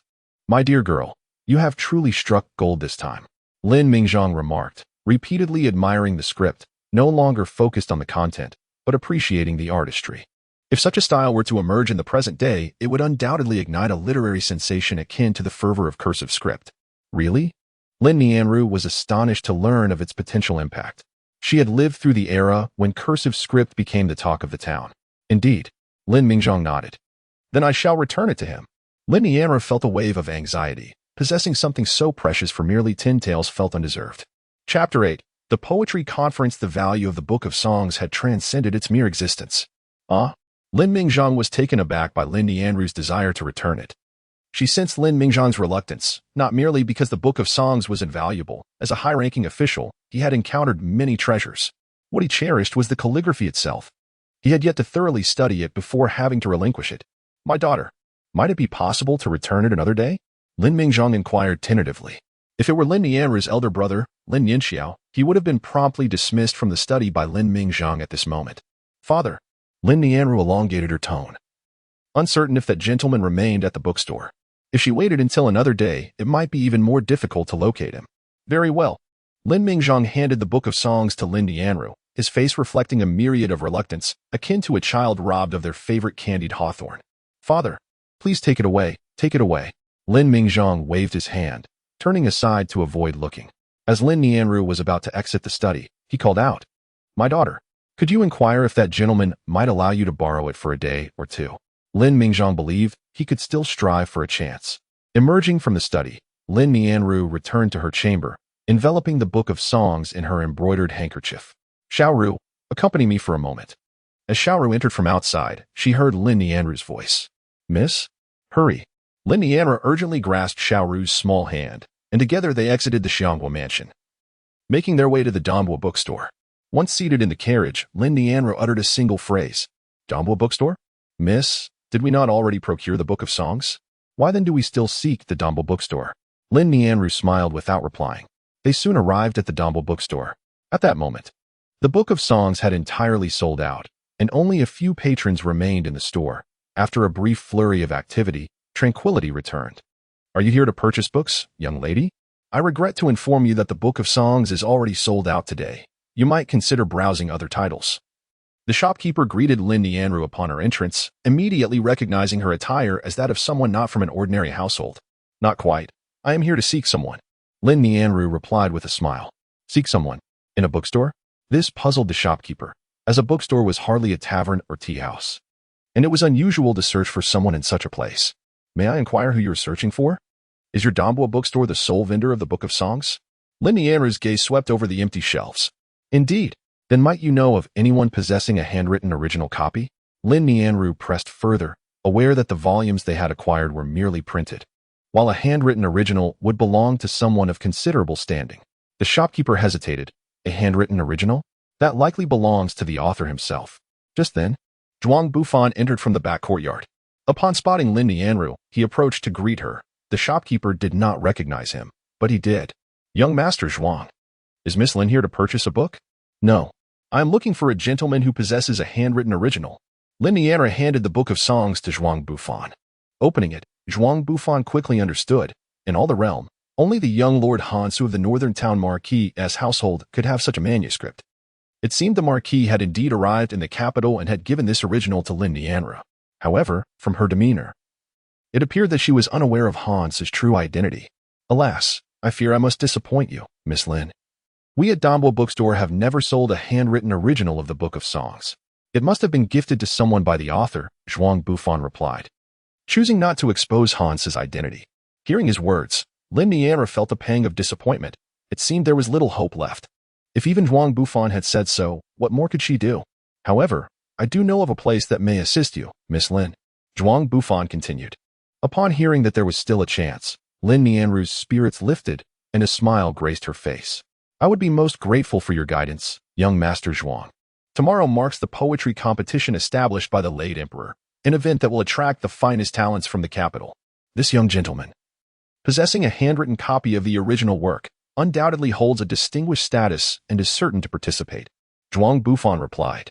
The poetry competition? Lin Nianru was well aware of it. It is a tradition of Daliang. Founded on martial prowess, Daliang venerates the art of war. After Emperor Jing Taizu established Daliang, he sought to balance the military with the scholarly, thus promoting Confucianism and initiating the poetry competition. Scholars and talented individuals from all corners of the realm are welcome to partake, with no regard for national boundaries, fostering a flourishing of literature. At this gathering of poets and scholars, talents and beauties converge, engaging in discourse, ultimately culminating in the selection of a poetic champion, held every 3 years.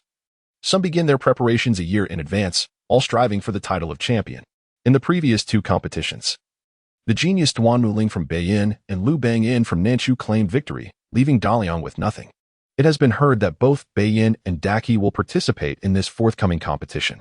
Consequently, Emperor Jing Rui has commanded that preparations begin 3 months in advance to ready scholars from across the realm. The poetry competition? Lin Nianra nodded in gratitude to young Master Zhuang for his insights. She understood now. She took her leave from Zhuang Bufan and returned directly to the Prime Minister's residence. Miss, will you be attending tomorrow? Xiaoru inquired of Lin Nianru. Lin Nianru hesitated, uncertain whether she should go. Would that person be present? She found such gatherings tiresome. As attendance necessitated social niceties, one must always reciprocate courtesy, fearing that any misstep might lead to misunderstandings, with others claiming the Prime Minister's residence to be haughty. Some attendees sought to display their prominence, while others had ulterior motives regarding the Prime Minister's residence. Go. Ultimately, Lin Nianra resolved to attend and see for herself. At the Jinyuan Marquis, my lord, Bufan has sent word that the lady is seeking you. Mu Hafeng entered, announcing that the lady would be attending the poetry competition to find the Marquis. Why is Zhuang Bufan concerning himself with my affairs with Lin Nianru? It seems the matters of the bookstore are too trivial for him. Hansa remarked, taking the note and sighing. The poetry competition?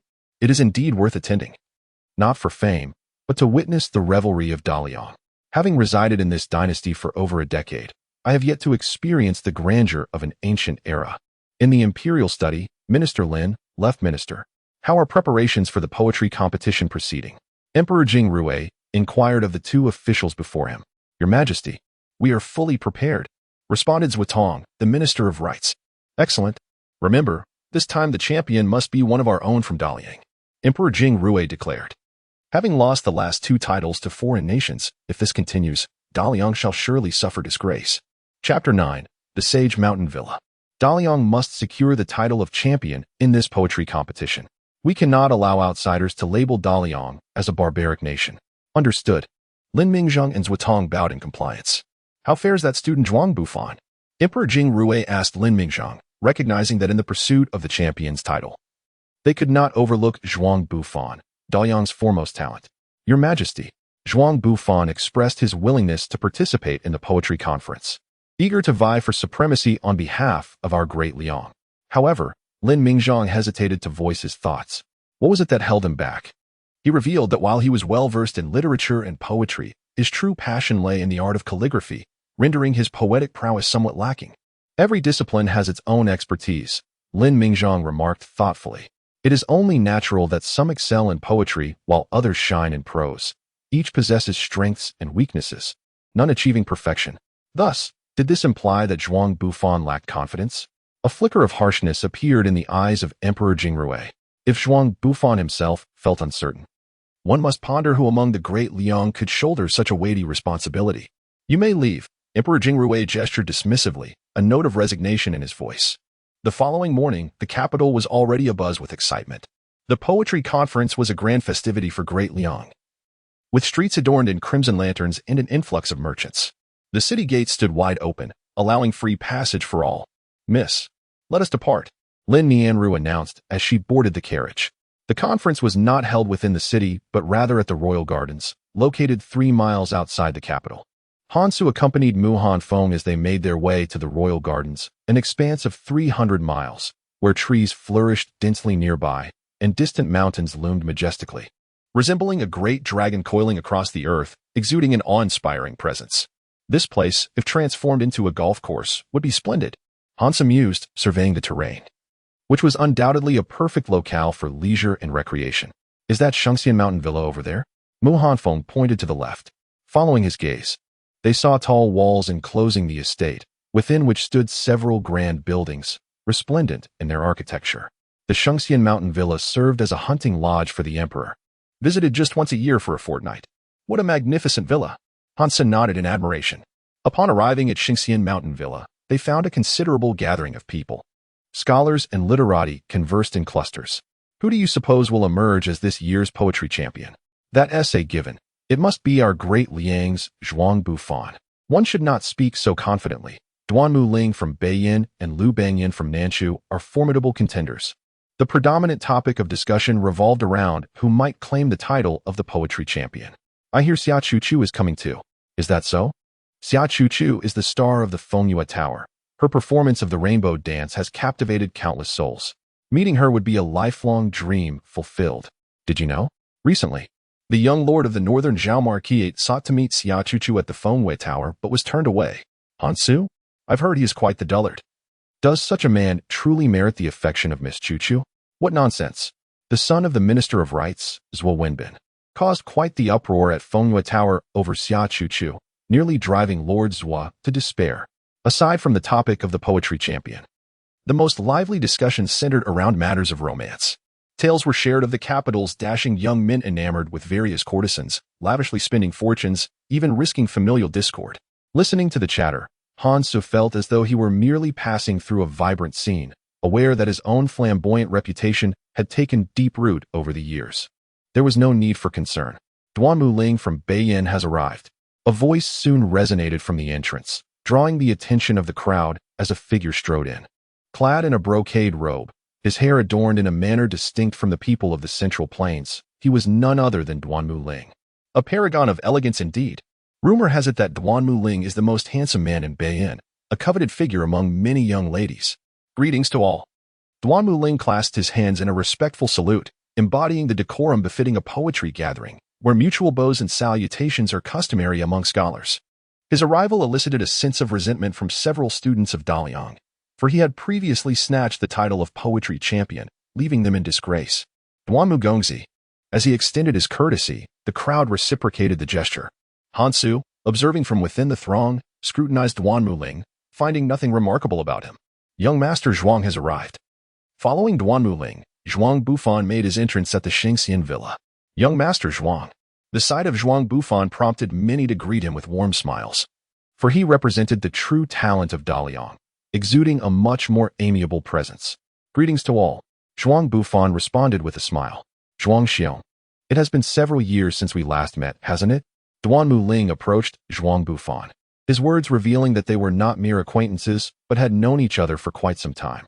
5 years. Zhuang Bufan replied with a grin.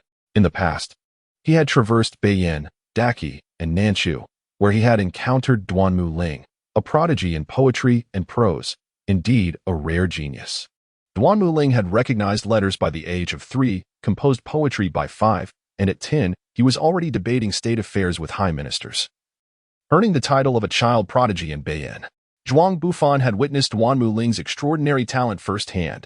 Crafting a poem in 7 steps was a trivial task for him. Indeed, it has been a full 5 years. With you attending the poetry competition today, it seems my hopes are dashed. Duanmu Ling jested. subtly indicating that he aimed for the title of poetry champion. Duanmu Xiong, there is no need for such humility.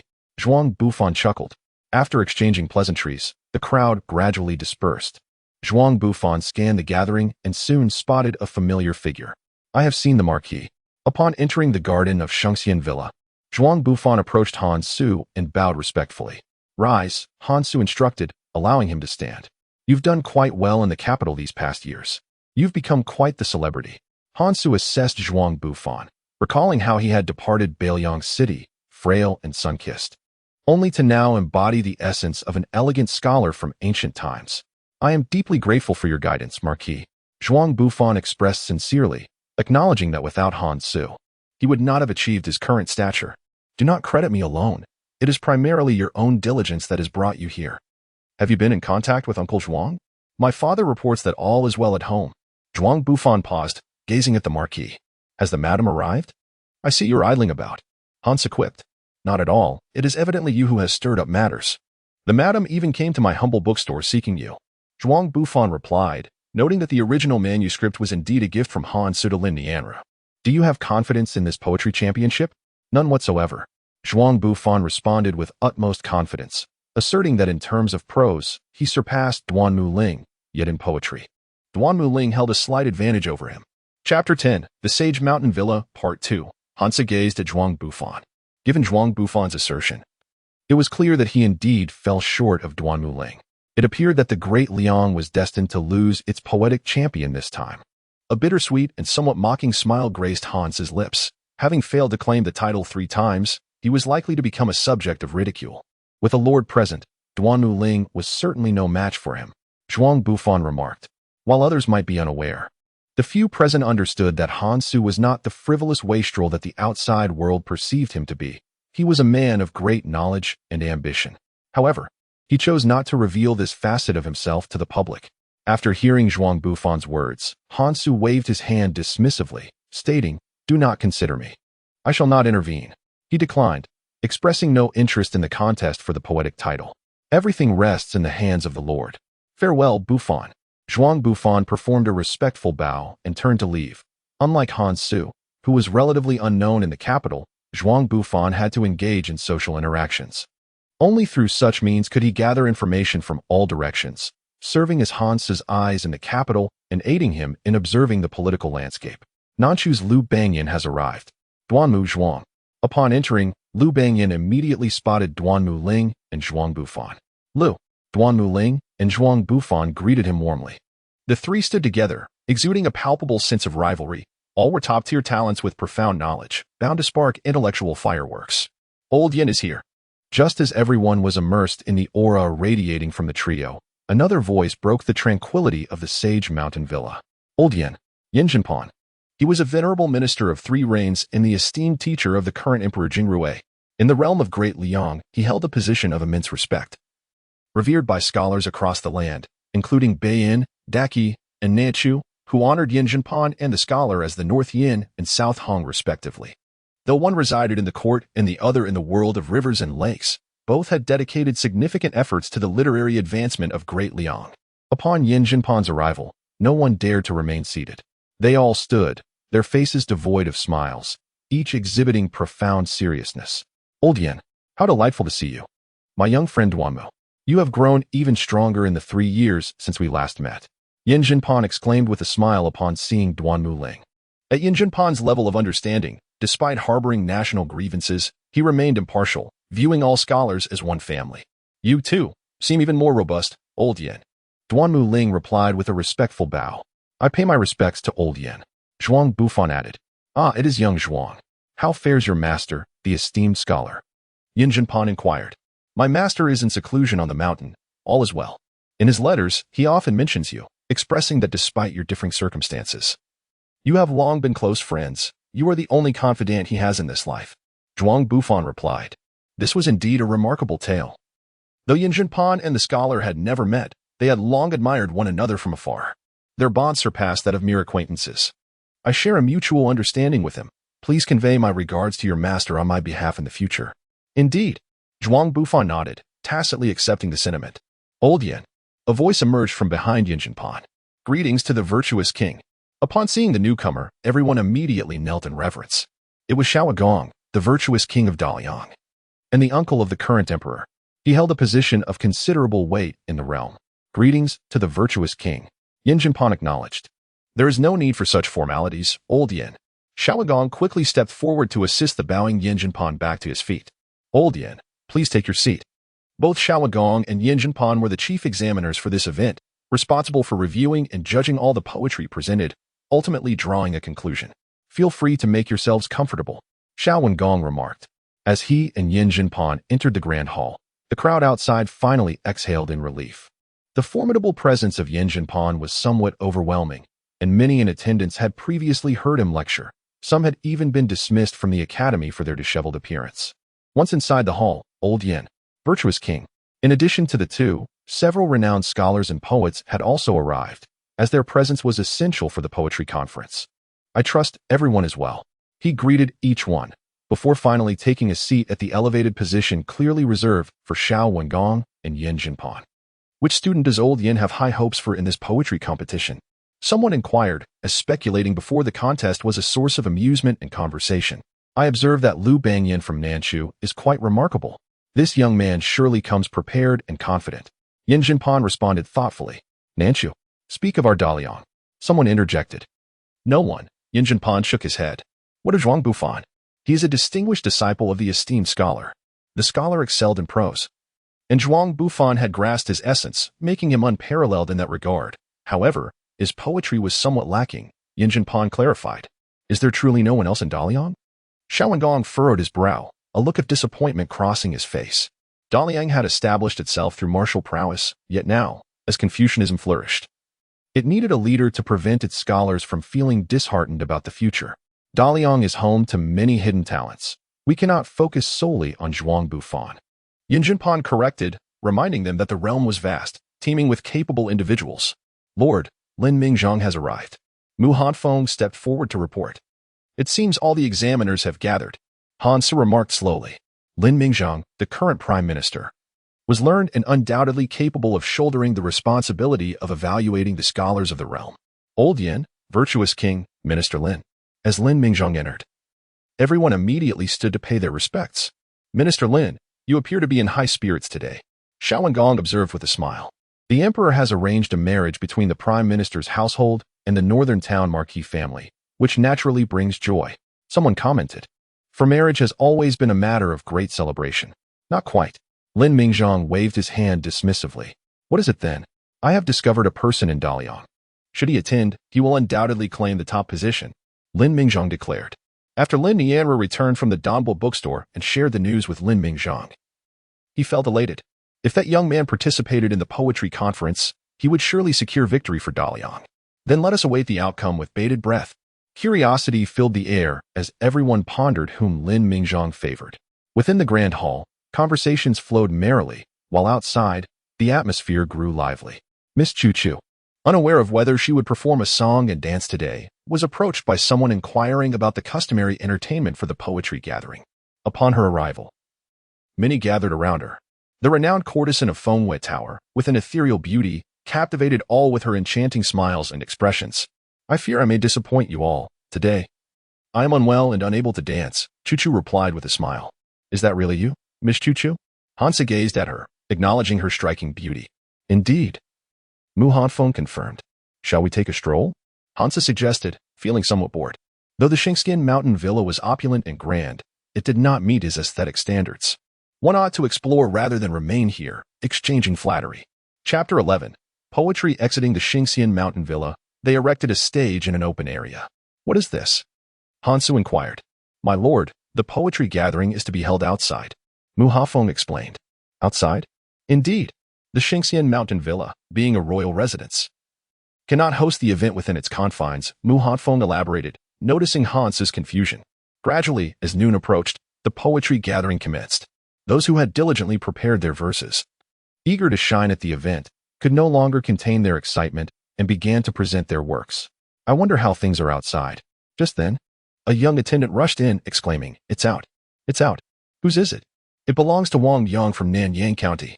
As he spoke, he presented Wang Yang's poem. The wind song resounds, the pine branches stand strong. The frost appears cruel, yet one remains steadfast throughout the year. How can one not be moved by the chill? A splendid poem, Elder Yin remarked. What do you think, Xiao Gong? As Xiao Gong carefully read the poem aloud, he praised it and turned to Yin Jinpan. Yin Jinpan nodded slowly, seemingly savoring the poem's meaning. Although it appears to celebrate nature, it truly expresses ambition.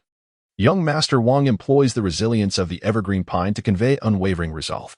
This poem possesses lofty implications and an extraordinary spirit. However, to claim the top prize might be a stretch. Yin Jinpan slowly articulated. Though impressive, it falls short of being the best. It can only be deemed a fine piece. The sound of water and the mountain's hue adorn the tower. Memories linger in a wistful flow. The clouds and rain shift from dawn to dusk. And spring blooms again in autumn's embrace. Why should the howling monkey approach the solitary boat? Travelers are often filled with melancholy. What do you think of this one? Elder Yin, Xiao Wengong asked, presenting another poem. It is good, yet it does not fit the occasion. Yin Jinpan replied. Elder Yin, do not be biased. Lin Mingzhang interjected.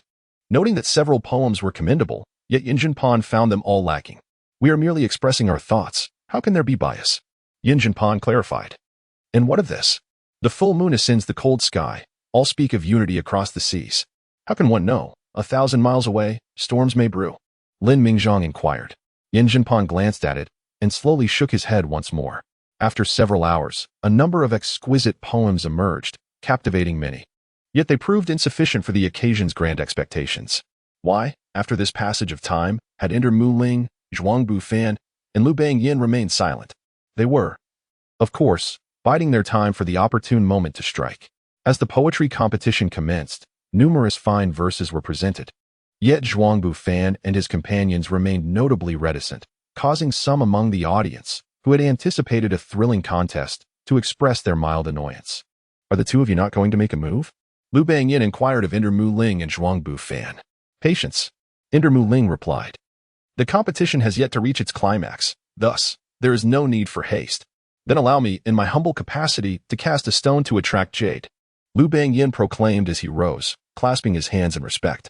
Upon witnessing Lu Bangyin's ascension, many turned their gaze towards him. Was he about to compose a poem?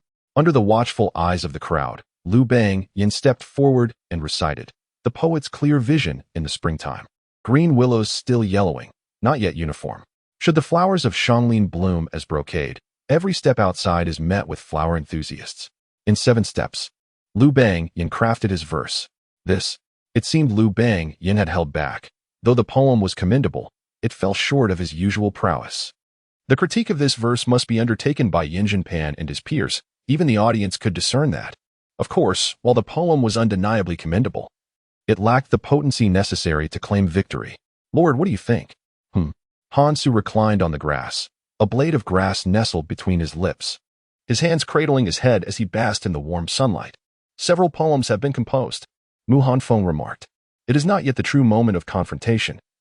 These verses merely serve to warm up the atmosphere. Hansa chuckled. Ender Muling and Zhuang Bufan have yet to make their move. While these poems are impressive, they have not yet reached the level of astonishment.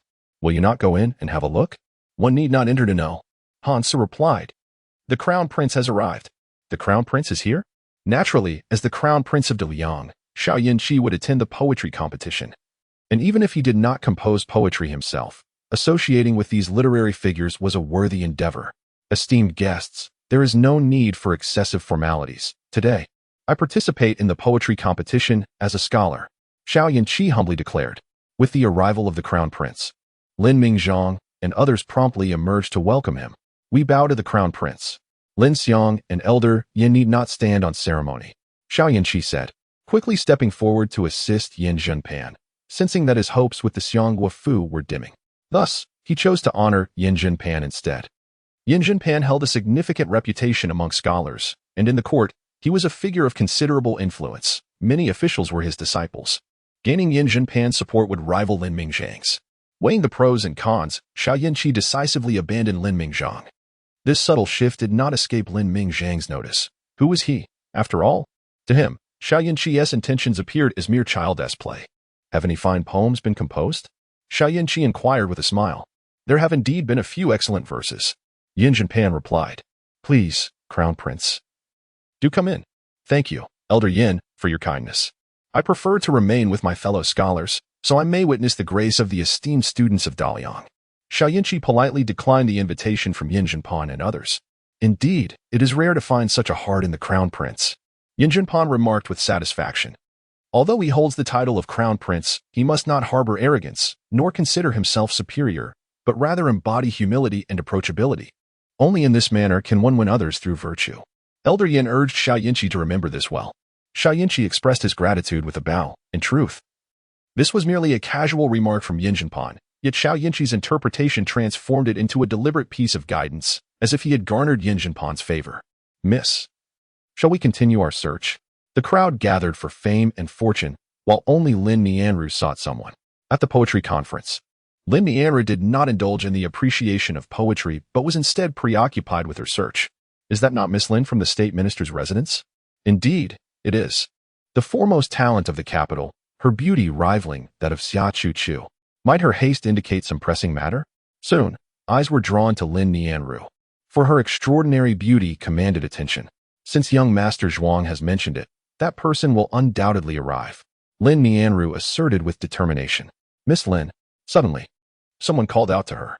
Crown Prince, Miss Lin, are you in such a hurry to find someone? If you share their name, I can have someone assist you, Xiao Yinqi said with a smile. Chapter 12. The dimming of the literary world today as poetry conference will surely keep the Crown Prince busy. How could Nianru trouble His Highness? Lin Nianru understood Xiao Yinqi's implication and recognized that if he were to seek someone, he would undoubtedly be more effective. After all, he is the Crown Prince. Who would dare disobey his command? Are you truly certain you do not require my assistance? I appreciate your kind offer, Lin Nianru replied. Lin Nianru gracefully declined and then departed from the poetry gathering. Miss, why do you not request the Crown Princess help? Xiao Ru inquired of Lin Nianru, suggesting that their task would be much easier with his assistance. That day, when the Crown Prince intended to gift me a book, someone unexpectedly appeared to sell it to me. I feared that if the Crown Prince were to find him, it might complicate matters for him, Lin Nianru explained. She was a refined young lady, not particularly adept in schemes, yet this did not imply she was a fool. On that day, Lin Nianru had discerned a hint of displeasure in Xiao Yinqi. Is that so? I have heard the Crown Prince possesses a very amiable disposition, Xiao Ru remarked with a smile. You must be quite taken by the Crown Prince, Lin Nianru replied with a look of exasperation. Today at the poetry gathering, you need not accompany me any longer. Go enjoy yourself.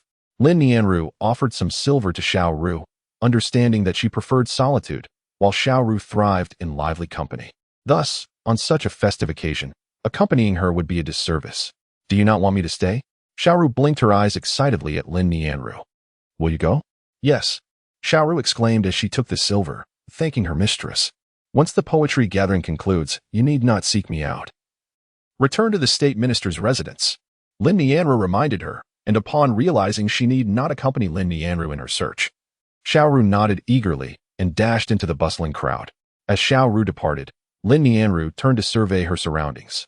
The poetry gathering was grand, featuring not only poetry competitions but also various vendors, for it was indeed a festival hosted by the Great Liang. You should go as well, Hansu waved his hand, encouraging Mu Hanfeng to wander about instead of remaining overly protective. But what about the safety of the Lord? Mu Hanfeng expressed concern. Rest assured, no one here would dare to act against us. Do you think I cannot handle it? Hansu retorted, aware of Mu Hanfeng's worries. Then I shall take my leave. Knowing Hansu's capabilities, Mu Hanfeng chose not to protest further. Lin Nianru searched once more, yet she could not find Hansu anywhere. Perhaps he truly had not come to the gathering. Young master.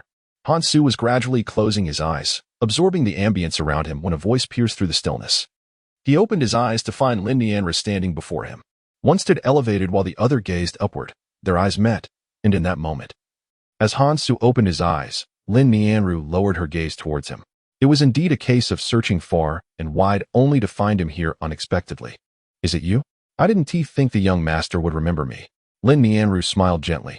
The foremost talent of the capital, who could possibly forget you? What brings you here, my lady? Hansu inquired as he rose, noticing Lin Nianru's expression, which suggested she was searching for him. You jest, young master. Lin Nianru replied with a soft smile, producing the book of songs she had carried with her. This is for you. Did I not already sell this book to Miss Lin? Why return it to me? Hansu asked, surprised. Surely, Young master does not realize the value of this book? It is merely poetry. I speak not of the poems but of the script within. My father has said that the style within could surely establish a new school of thought in the present age. Lin Nianru explained. If it were merely the poetry, she would not have returned it to Han Su. Are you referring to the slim gold script? Han Su understood. Indeed, the characters are in the slim gold script. Each stroke imbued with sharpness, while somewhat unconventional, it possesses a certain beauty. Han Su remarked. You are indeed well-versed, young master. Lin Nianru was astonished. For Han's words mirrored those of Lin Mingzhang almost exactly. This item is precious. I cannot accept it. Fear not, since it has already been sold. There is no question of retracting. Han Su declined Lin Nianru's offer, thinking to himself that she would eventually be his, and this poetry could not possibly escape him. There is no hesitation needed. Han Su encouraged. How could one reclaim a gift meant for one's future wife? Such an act would not be befitting of me. Then I am grateful, young master. Lin Nianru expressed her thanks. May I ask how you are addressed? I am surnamed Han. Han Gongzi. I wonder where you acquired this poetry, as I have heard from young master Zhuang that the original manuscript remains with the author. How did you come by it? Lin Nianru inquired, pondering if Han Su might know the author and if she could meet him. Miss Lin wishes to meet the author? Yes. I have studied this poetry for quite some time, and I am quite curious about the individual behind it. Lin Nianru replied, feeling the weight of Han Su's gaze. Lin Nianru immediately corrected him, insisting that he should not misunderstand.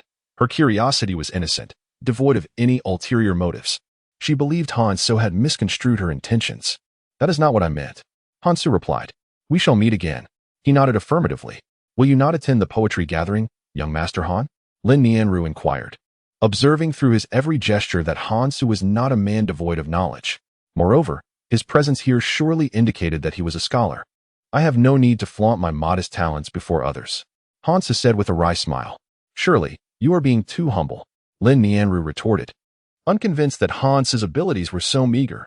With such a hint of humility, if I were to attend, the literary world would surely dim in comparison. Han suggested. Taken aback by Han Su's unreserved banter, Lin Nianru found herself at a loss for words. His modesty was tinged with an audacious confidence, an incongruity that left her speechless. Just a jest. Seeing Lin Nianru at a loss for a reply, Han Su promptly provided her an escape.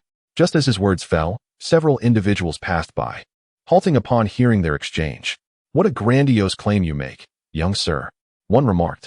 Let us not forget that within the poetry gathering are esteemed figures such as Duanmu Ling, Zhuang Bufan, and Lu Bangyan. You may not prevail. Another stepped forward with an air of arrogance, addressing Lin Nianru. How could you associate with such a bumpkin? May I inquire who this is? Asked Lin Nianru. This is none other than the son of the Minister of Rites, young Master Zhua. Someone nearby interjected, brimming with pride. Young Master Zhua. I urge you to choose your words wisely. Lin Nianru cautioned, defending Han Su, feeling that Zhuo Wenbin's hostility was excessively presumptuous. Not at all. Since he is the son of the Minister of Rites, I shall gladly engage in a discourse with him. Han Su, intrigued, contemplated how to approach Zhuo Wenbin. Initially intending to leverage Xia Chu-Chu, but now the opportunity presented itself. Chapter 13. Ascending heights upon hearing Han Su's intention to seek his counsel. Zhuo Wenbin wore a disdainful expression. Although he may not rival Zhuang Bufan, he was nonetheless well-versed in scholarly pursuits. Is that so? You? Indeed. I humbly request your guidance. Han Su declared. Very well, you have said it. Zhuo Wenbin's interest piqued, spurred by a competitive spirit ignited by Han's challenge. Young Master Han, I must insist this is my doing. You need not trouble yourself. Lin Nianru interjected, sensing the tension escalating between the two. Fear not, Miss Lin. I shall exercise restraint and ensure that young Master Zhua does not suffer too great a defeat. Han Su, oblivious to Lin Nianru's concerns for him, remained unfazed. Zhuo Wenbin was indeed a formidable name in the capital, second only to Zhuang Bufan. Such arrogance. Today, I shall teach you the meaning of true prowess, Zhuo Wenbin declared, determined to ensure Han Su faced a formidable challenge. Upon witnessing the lively scene, dozens of individuals gathered around, eager to witness Zhuo Wenbin engage in a poetic duel. Shall we place a wager? Han Su proposed. Indeed, I thrive on stakes, Zhuo Wenbin replied, expressing that without a bet, the contest would lack excitement. Speak your terms. Zhuo Wenbin urged Han Su to present his wager. How about 1,000 taels? Han Su raised a finger. 1,000 taels? Zhuo Wenbin smirked inwardly. thinking to himself that Han Su was truly naive. In the eyes of the Zhou family, 1,000 taels was hardly significant, a sum he could effortlessly produce. Are you certain? Absolutely, 1,000 taels of gold. Han Su nodded affirmatively. Upon hearing the word gold, Zhou Wenbin suddenly felt a lump in his throat, struggling to articulate his thoughts as if they were lodged within him. Silver would have been manageable, but gold posed a challenge. What is Master Zhou afraid? Han Su teased with a smile. Afraid? I do not even know how to write the word fear. Very well, then it is settled. A gentleman's word is his bond, Zhou Wenbin declared, his bravado shining through. He could not allow himself to appear weak. Moreover, he doubted he would lose to this man before him. Apart from Zhuang Bufan, he had never felt fear of anyone else in the capital. Furthermore, this person seemed unfamiliar, likely a mere nobody. Then it is agreed. Since Master Zhou has accepted, let us commence. To ensure fairness, shall we have Miss Lin propose the topic? Han Su suggested, directing the question to Lin Nianru. Upon hearing that she was to propose the topic, Lin Nianru was momentarily taken aback, struggling to gather her thoughts. Me? Indeed, it is you. Han Su confirmed with a nod. Very well, Miss Lin, please present the topic. I shall teach this arrogant fellow a lesson, Zhou Wenbin remarked. Incredulous that someone would dare to claim their poetry could overshadow the literary world, such audacious words were beyond even Yin Jinpan and the esteemed scholars. How about a 7-character regulated verse? Lin Nianru inquired. The 7-character regulated verse, known as Qiyun, held a prominent place in the literary tradition of Daliang. Who shall go first? Han Su asked. You may go first, lest you claim I am bullying you. Zhou Wenbin decided to let Han Su take the lead, eager to gauge his poetic prowess and craft a superior response accordingly. Very well. Han Su nodded, appearing contemplative, then donned a serene smile and recited, The wind is fierce. The sky is high, the apes lament, the shoals are clear, the sands are white, the birds return. Countless fallen leaves rustle down, the endless Yangtze flows on and on. In this vast autumn, I am but a lonely guest. For 100 years, plagued by illness, I ascend the platform. With hardship and resentment, my hair turns frosty gray. I have just set down my muddied cup of wine. As Han Su finished his recitation, the surrounding crowd fell into stunned silence. Even those supporting Zhou Wenbin remained speechless. What do you think, Master Zhou? Han Su inquired. This 7-character regulated verse was penned by the venerable Du Fu, regarded as the pinnacle of the form throughout history. Should Zhou Wenbin manage to compose something even more remarkable, he would undoubtedly concede defeat. Zhou Wenbin was left dumbfounded, as were those around him. The endless falling leaves whisper as they descend, while the mighty Yangtze River flows relentlessly. Lin Nianru silently recites the poem Ascending the Heights composed by Han Su.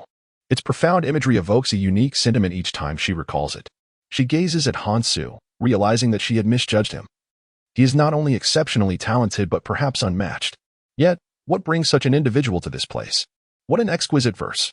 Truly, it is a remarkable piece. Many nod in agreement after reflecting on it. This rendition of Ascending the Heights is indeed unparalleled. It seems that young Masters was destined to lose. Losing to someone of such caliber is no disgrace. Another person remarked, to be bested by such a masterpiece is an honor. Young Masters, have you made your decision? Han Su inquired, noticing that Zhou Wenbin had not responded to his question. He pressed on until Zhou Wenbin was nudged back to reality. Young Masters, I have composed a poem. Now it is your turn. Han Su reminded him. At this moment, Zhou Wenbin dared not attempt poetry.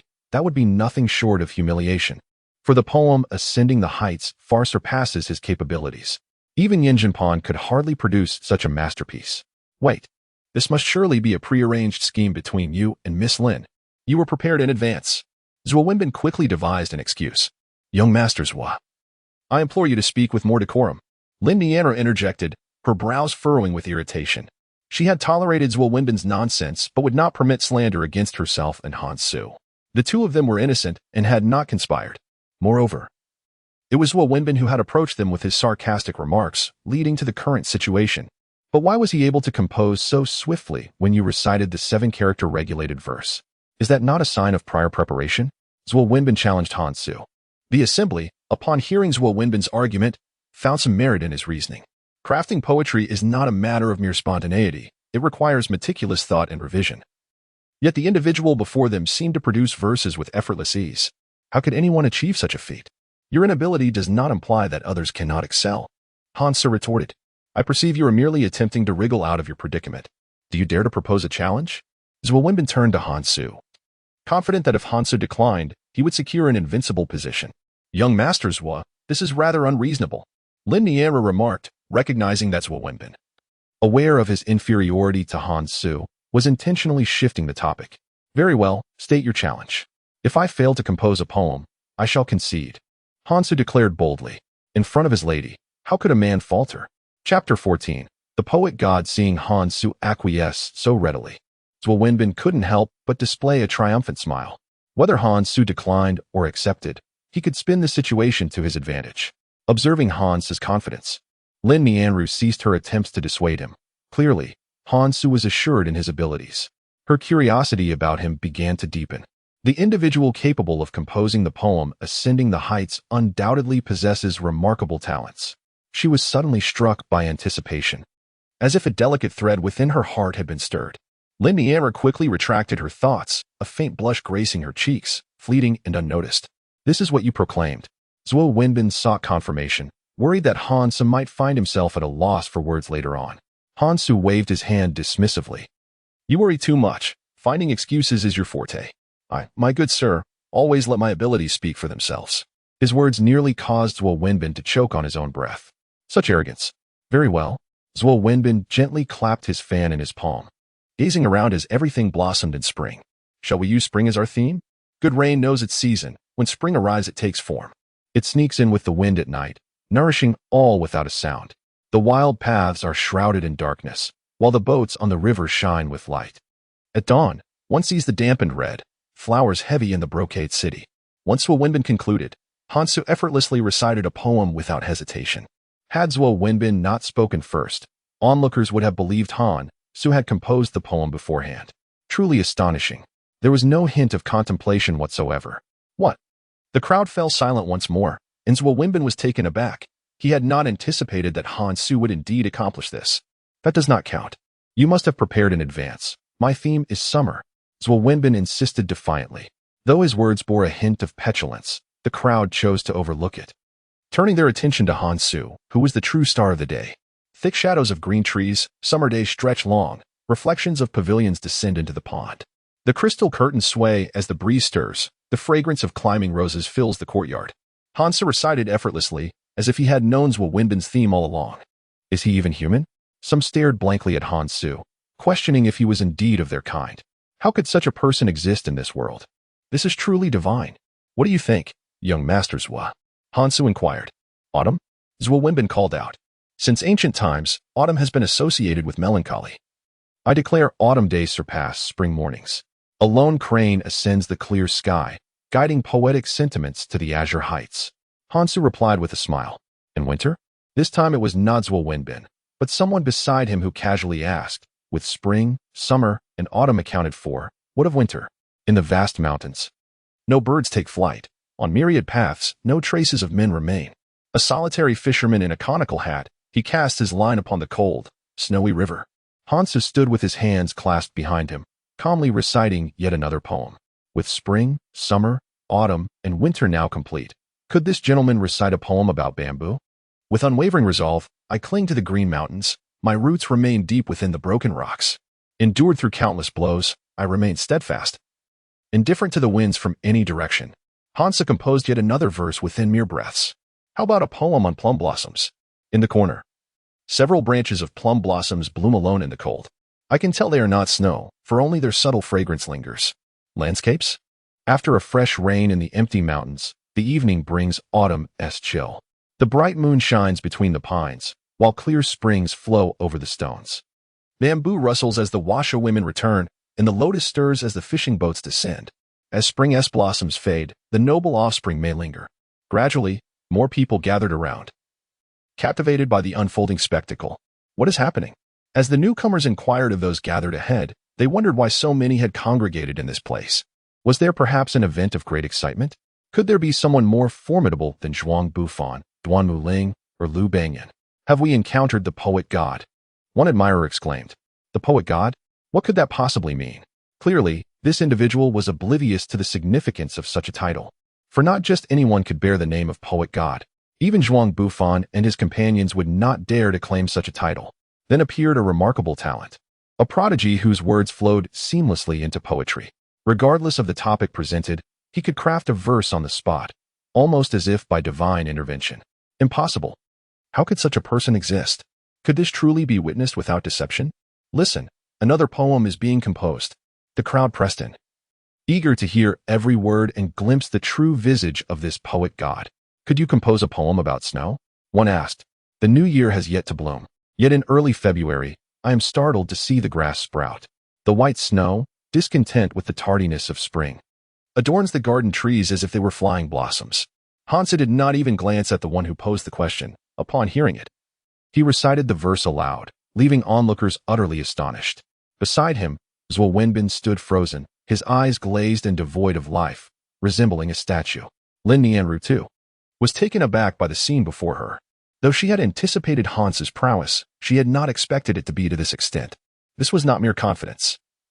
It was as if he possessed an entire bamboo grove within him. How could he conjure poetry so effortlessly? Each verse was a masterpiece, showing no sign of hastiness, but rather the result of countless revisions and meticulous refinement. Do you not see the waters of the yellow river coming from the heavens? Do you not see the bright mirror in the grand hall lamenting the white hair? Raise your cup to invite the bright moon, and let our shadows become three. When will the bright moon appear? I raise my cup to question the azure sky. The graceful lady, a gentleman's ideal match. Through the tides of time, countless figures of renown. Last night's rain was sparse, and the wind howled. Deep sleep could not dispel the remnants of wine. I asked the person at the curtain, who merely says the begonia remains unchanged. Do you know? Do you know? It should be green and lush, while the red is sparse. His verses, filled with grandeur, passion, elegance, and unrestrained ambition, captured the essence of ages past. A profound silence enveloped the space, as no one dared to utter a sound, fearful of disturbing this sacred moment. All were entranced by Hansa's poetry, as if under a spell. Standing firm, he spoke with eloquence, each poem flowing forth in a continuous stream, leaving the audience uncertain if they were witnessing poetry or a recitation. Gradually, the attendees at the poetry gathering began to dwindle, one by one departing. The once vibrant assembly grew quiet. What was happening? Xiao Yanqi furrowed his brow, perplexed as to why the lively atmosphere had suddenly turned desolate. What on earth is occurring outside? He wondered, as the crowd around him wore expressions of astonishment. Go investigate. Xiao Yanqi commanded Gu Changming to discern the cause of the commotion. The peculiar atmosphere of the poetry gathering had not escaped the notice of Yan Jinpan and his companions, as not a single poem had been delivered in some time. It felt as though silence had fallen outside. What could it be? Elder Yin, the poet god has descended. A figure rushed in, hurriedly conveying the news to Yan Jinpan. Nonsense! Yan Jinpan exclaimed in anger, admonishing his student for such a disgraceful and reckless intrusion, proclaiming such audacious words. Where in this world exists a deity of poetry, Yan, in all his sincerity, had indeed composed no less than 50 poems. The intruder attempted to clarify. Chapter 15. The poet deity 250 poems? Yan Jinpan and his companions were utterly astonished. 50 poems? Lin Mingzhang also expressed his disbelief, pondering how many days of preparation such a feat would require. 50 poems? Surely, it must be that the individual sought fame and purchased them. Skeptics voiced their doubts, asserting that it would take a lifetime to compose 50 poems. How could anyone achieve such a number? The poetry competition was an excellent opportunity for fame, prompting some to resort to extreme measures to distinguish themselves. Some had begun their preparations a year in advance, crafting several verses, while others spent lavishly on acquiring poems, intending to showcase their talents at the competition. The individual before them claiming to have composed 50 poems in one breath could only be cheating. How could it be possible otherwise? No, came the rebuttal. Not so. The intruder frowned slightly. If the poems were not purchased, what other explanation could there be? Perhaps he prepared 50 poems. Someone suggested. What if he had been preparing for 5 or 6 years, honing his craft all this time? Poetry requires depth, meaning, content, and elegance. Even a simple doggerel could meet the 50-poem mark. No, the instant the words were uttered, they were again contested. Then from whence do these 50 poems originate? I know not the details. I heard that young Masters saw a certain gentleman standing alongside Miss Lin and decided to challenge him. At this point, the speaker cast a glance at Lin Mingzhang. Realizing the implication, Lin Mingzhang understood it must pertain to his daughter, Lin Nianru. Yet, this seemed implausible.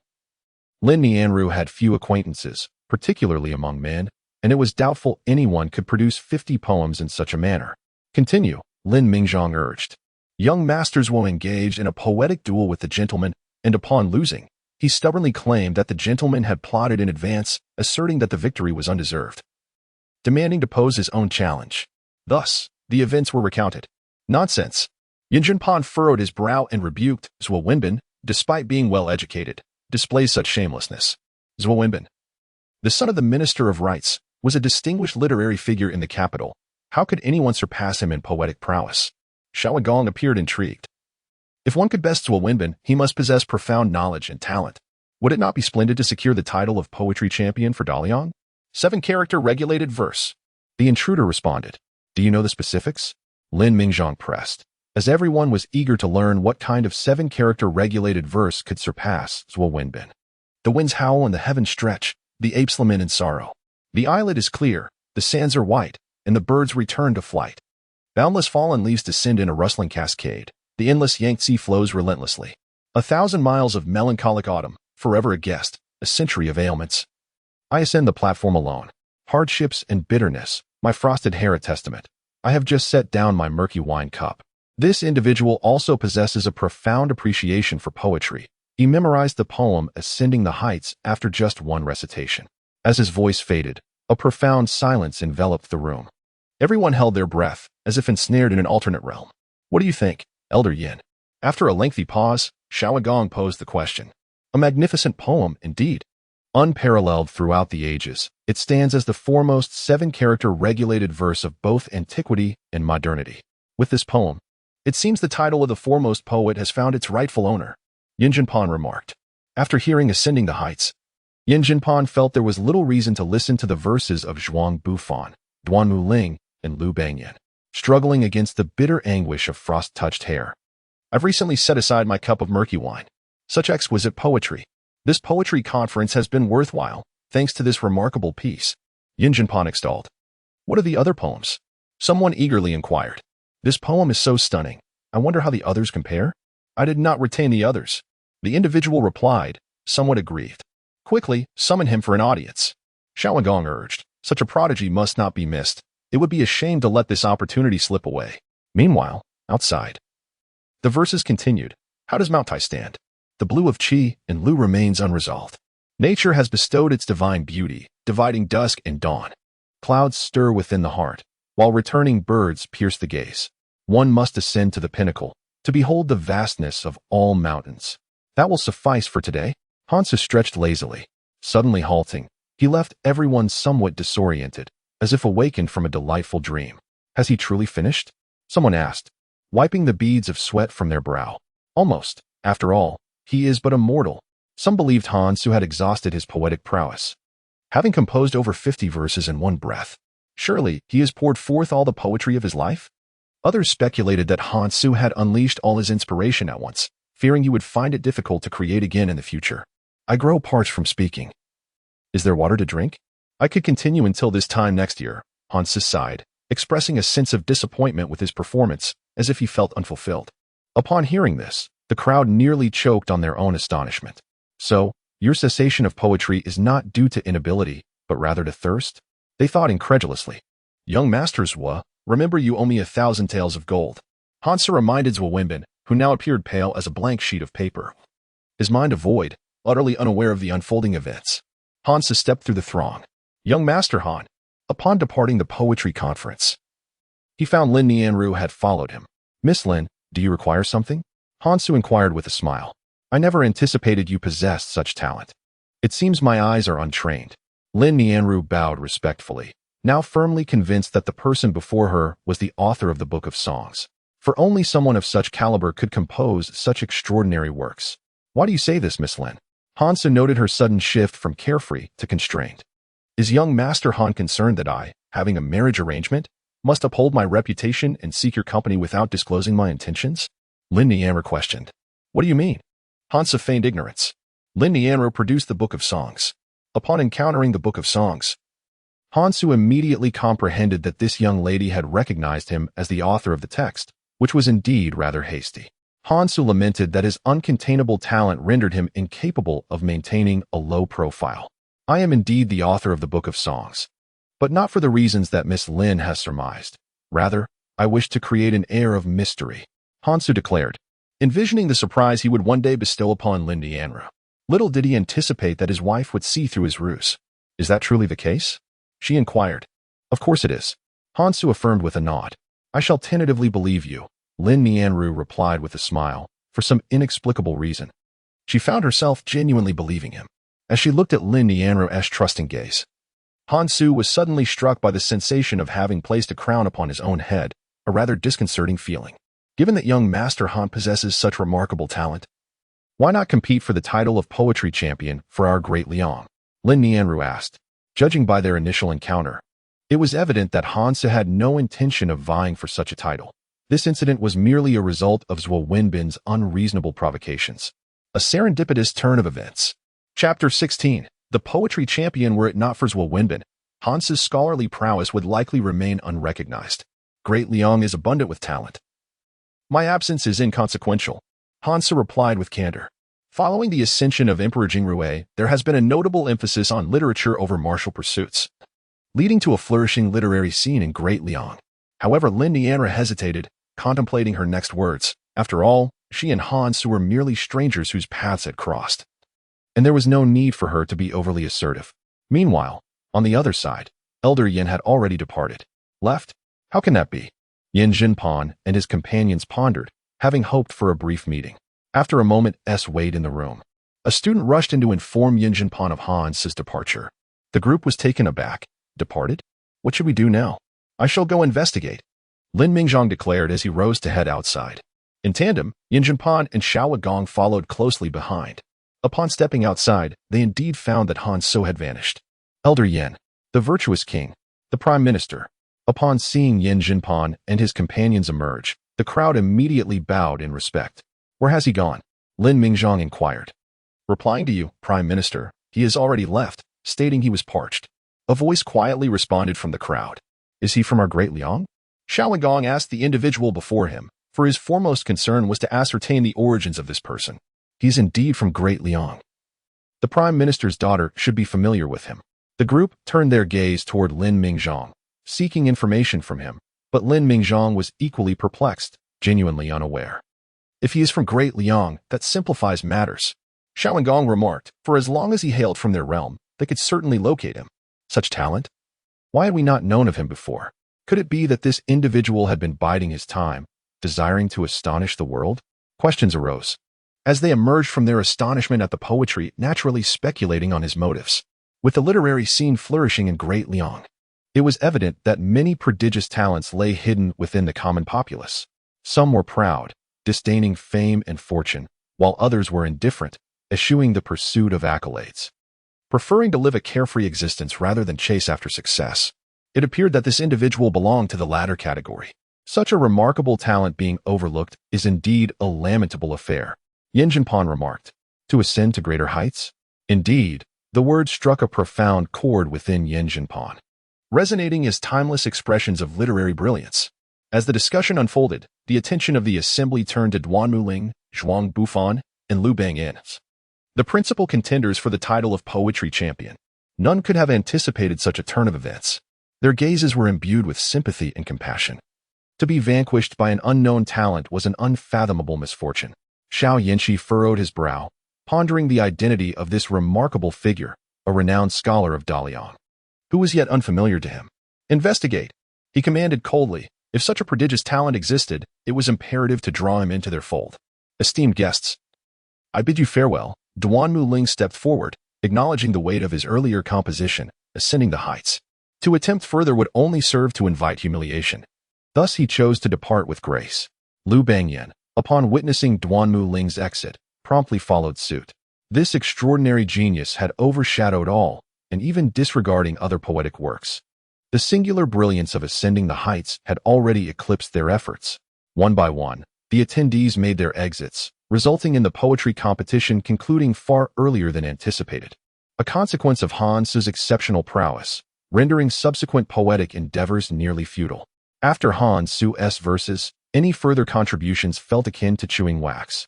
Devoid of flavor and reminiscent of a child's crude poetry, leaving both speakers and listeners disheartened.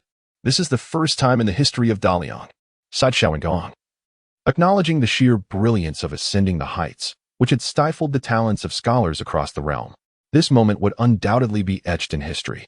Fortunately, the title of poetry champion has finally found its home in our Daliang, Lin Mingzhong expressed with relief, although the identity of the victor remained unknown. Their objective had been achieved, and Emperor Jingrui's wishes were fulfilled, leaving him and Zuotong with an unintentional debt of gratitude. Who shall present the award? Yin Jinpan inquired. Somewhat helpless. How do we announce the winner without knowing their identity? Old Yin, your esteemed reputation renders you the perfect custodian of the title for now. Once we uncover this individual's identity, you may bestow the honor upon them, Xiaowengong proposed, a solution that would face no opposition given Yin Jinpan's stature. I concur. Lin Mingzhong nodded in agreement. At this juncture, it appears we have no other recourse, Yin Jinpan acknowledged, and in the ensuing hours, the assembly began to transcribe Han Su's poetry from memory. Wait, that's incorrect. 2 orioles singing amidst the verdant willows. The subsequent line is 1,000 miles to Jiangling in a single day. How did you write the boat moored at East Wu, a vessel of 10,000 miles? No, you are mistaken. It clearly states a line of white egrets ascend to the azure sky. That is also erroneous. The bright moonlight before my bed, is it frost upon the ground? That makes no sense. It should be I raise my head to gaze at the bright moon. What raising your head to gaze at the bright moon? It ought to be I suspect it is frost on the ground. I raise my head to gaze at the bright moon, and lower my head to think of my hometown. The assembly endeavored to piece together their recollections, reciting aloud the fragments they could recall. An elder among them presented a complete poem to Yin Jinpan. What exquisite poetry! Truly free-spirited. I was born with talent for a purpose, even if I squander a fortune. It shall return. What profound sentiment lies behind such an esteemed couplet? Yin Jinpan's repeated recitations seemed to transport him entirely into the grand and unrestrained ambience of the verses. Soon, a stream of poetry was presented to him, each piece captivating his heart. By the end, his hands trembled with excitement. To encounter such exquisite poetry. I have no regrets in this life, Yin Jinpan exclaimed. That person, doesn't he resemble the young lord? Quickly, someone furrowed his brow and voiced his skepticism. For Hansu had indeed visited the Finji Eula in the capital, and some had seen him. The young lord? Surely, you jest. If he could compose poetry, I would stand on my head and eat dung. One man waved dismissively, asserting that Han Su was a notorious libertine in Daliang, utterly devoid of literary talent, thus incapable of crafting such remarkable poetry. The consensus among the crowd was that the comparison of Han Su to this prodigy was absurd and an insult to the latter. Meanwhile, in the Zhenbei Marquis, Han Su sneezed repeatedly. My lord, are you unwell? Mu Hanfeng inquired. Not at all. Han Su rubbed the tip of his nose, pondering who might be speaking of him at this moment. Today, my lord, you truly shone, Mu Hanfeng observed. For the commotion stirred up by Han Su was impossible to overlook. Just so, Han Su replied with a smile. In the Daliang Imperial Palace, within the Imperial Study, Lin Mingzhong and Zuotong approached Emperor Jingrui to report the news. Your Majesty, the poetry champion has returned to Daliang. Upon hearing Lin Mingzhong's words, the emperor immediately set down the memorial in his hand, his face lighting up with joy. Is this true? I would not dare deceive your majesty. These are the poems composed by that talented individual. Lin Mingzhong presented the collection of poetry to Emperor Jingrui. So many? The emperor gazed at the stack of memorials before him, estimating there were at least 50. Indeed, he composed over 50 in one sitting, Lin Mingzhong remarked, casting a glance at Zuotong, who was aware of the circumstances prior to their arrival.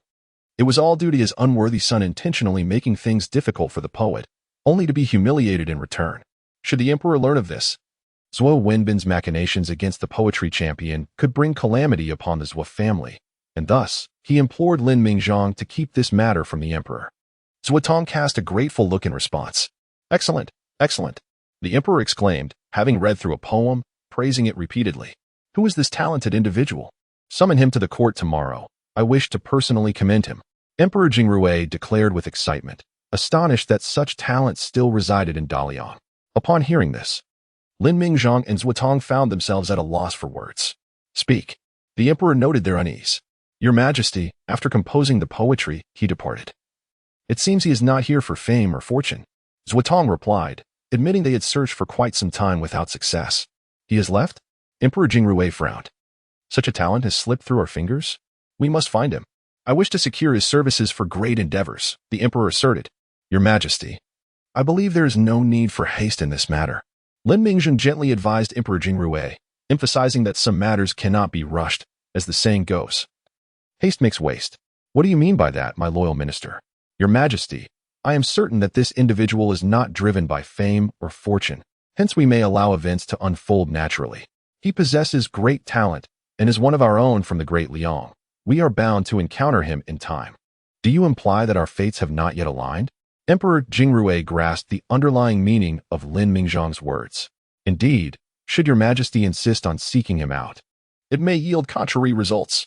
Lin Mingzhang cautioned, if we force him, he may sever ties with the Great Liang altogether. What then shall we do? Your Majesty, Lin's reasoning is sound. Leftong concurred, silently acknowledging Lin Mingzhang's sagacity, as others would not dare to speak so boldly. Very well. I shall heed the counsel of both esteemed ministers.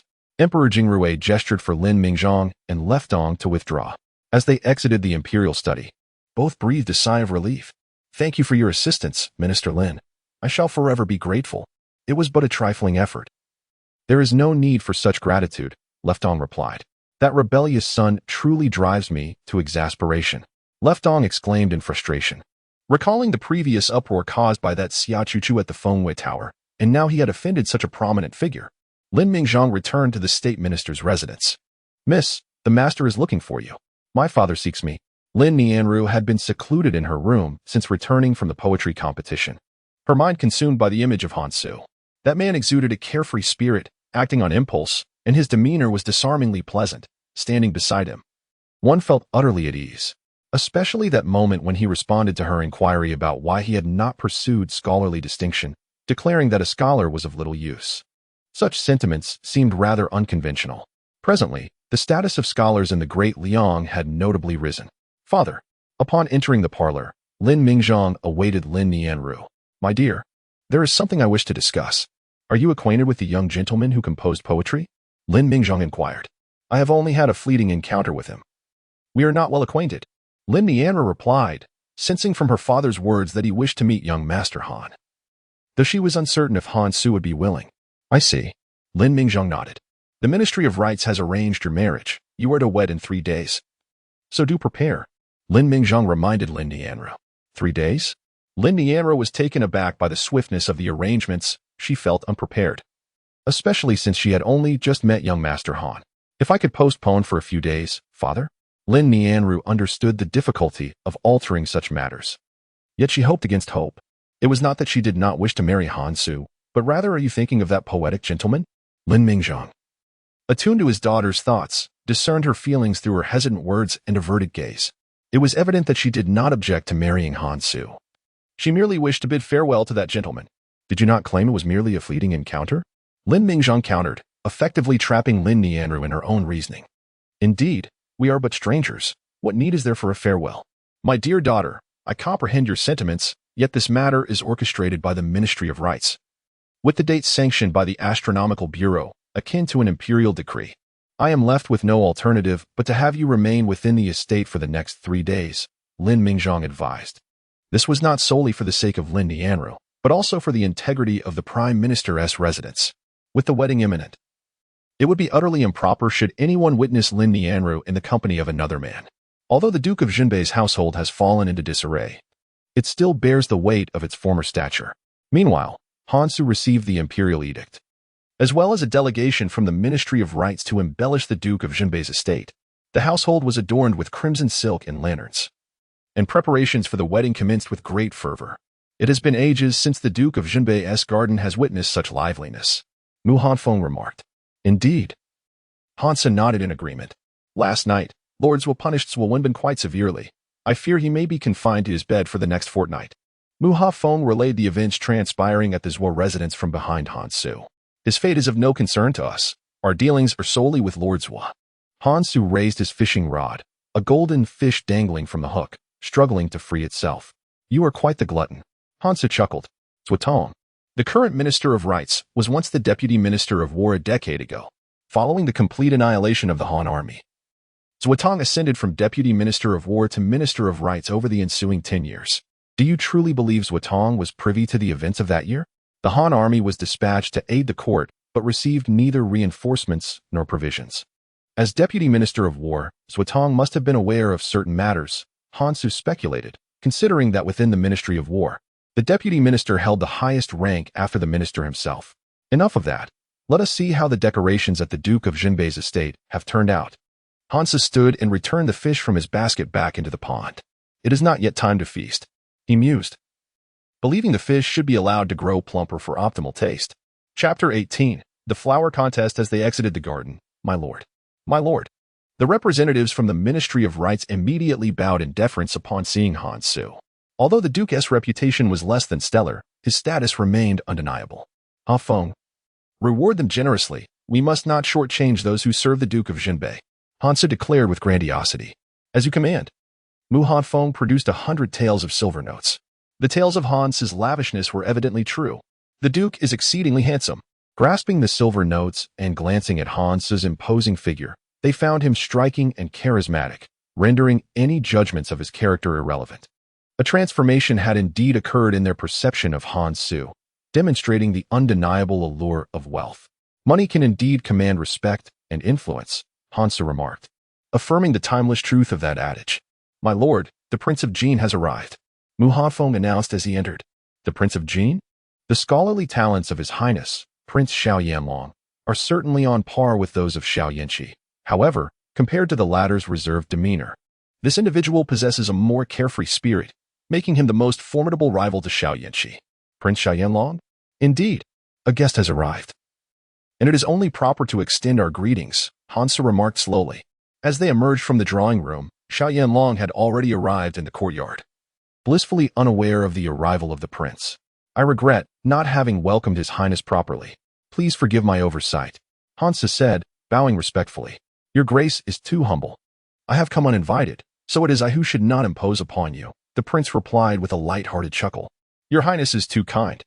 I have heard that you are to be wed. If there is anything I can assist with, do not hesitate to ask. I will certainly do all within my power, Xiao Yanlong stated confidently. Though the northern town Marquis may have lost its former glory, the adage holds true. A dead camel is larger than a horse. The Han family still retains a measure of respect within the military sphere. I am grateful for your Highness's generous offer, but I require nothing. Thank you for your kind intentions, Han Su replied with a clasped fist. Excellent. Xiao Yanlong understood that the Ministry of Rights and the Imperial Astronomy Bureau would surely handle matters without error. He merely wished to cultivate a rapport with Han Su. If you find yourself free this evening, might I have the honor of your company? Your Highness's invitation is indeed flattering, Han Su responded. This evening, the flower duel will be held at the Wind and Moon Pavilion. Shall we attend together? Xiao Yanlong suggested. Certainly, Han Su agreed with enthusiasm. As evening approached, Han Su prepared himself, freshening up for the occasion. Should I accompany you as well? Mu Hafeng proposed, concerned that the prince's intentions might not be benign. No need. Please assist me in investigating the individuals sent by the Ministry of Rights, Han Su replied, looking towards Mu Hanfeng. The esteemed northern town Marquis surely would not lack for servants. Today, 12 attendants and 10 maidservants had arrived. And Han Su was not inclined to take their backgrounds at face value. Understood. Mu Hanfeng nodded in agreement. The streets of Daliang were ablaze with lights, particularly at establishments such as the Wind and Moon Pavilion, bustling with activity. Upon arriving, Han Su was taken aback to find that Xiao Yanlong had arrived before him. Marquis. The two exchanged greetings as they entered the pavilion together. Ah, gentlemen, please come in.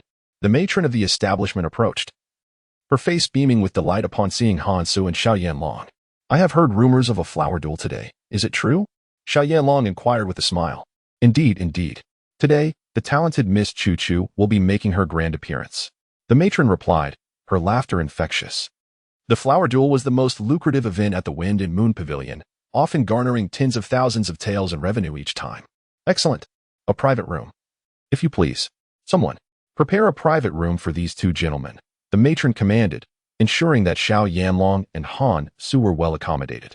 Upon entering their room, they found it lavishly appointed with fine wines, delectable dishes, and a beautiful maiden playing the zither, the enchanting melodies captivating their senses.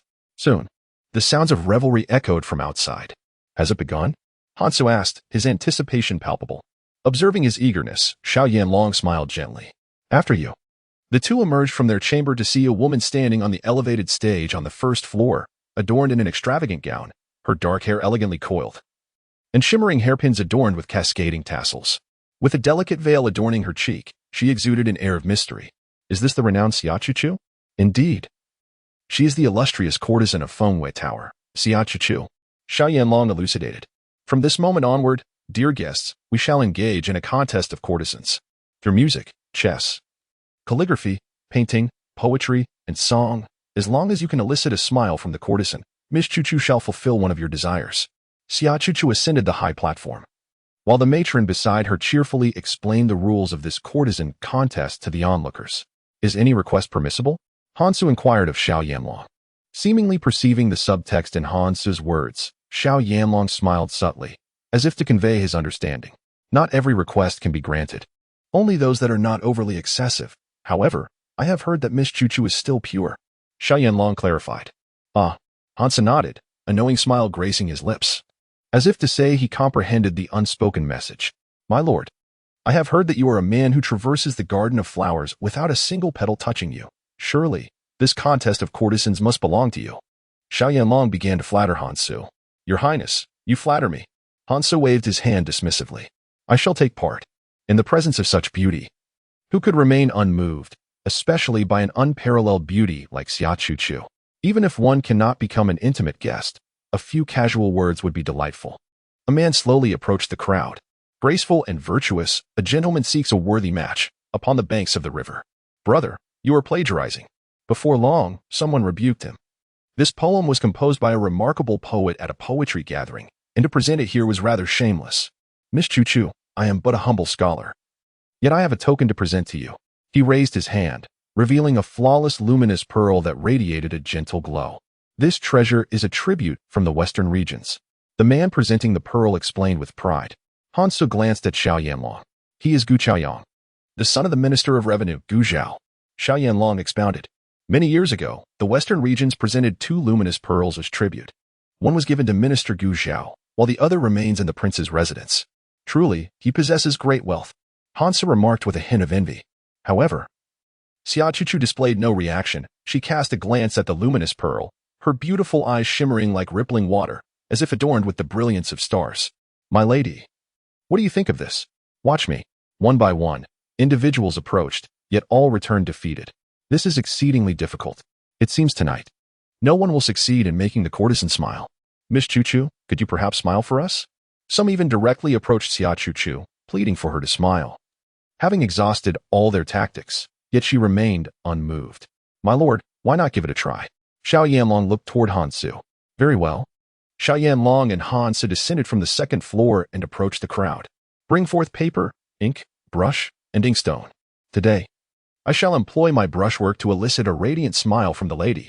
Hansu declared confidently, and upon hearing this, Xiao Yanlong waved his hand, and immediately, someone presented the necessary materials.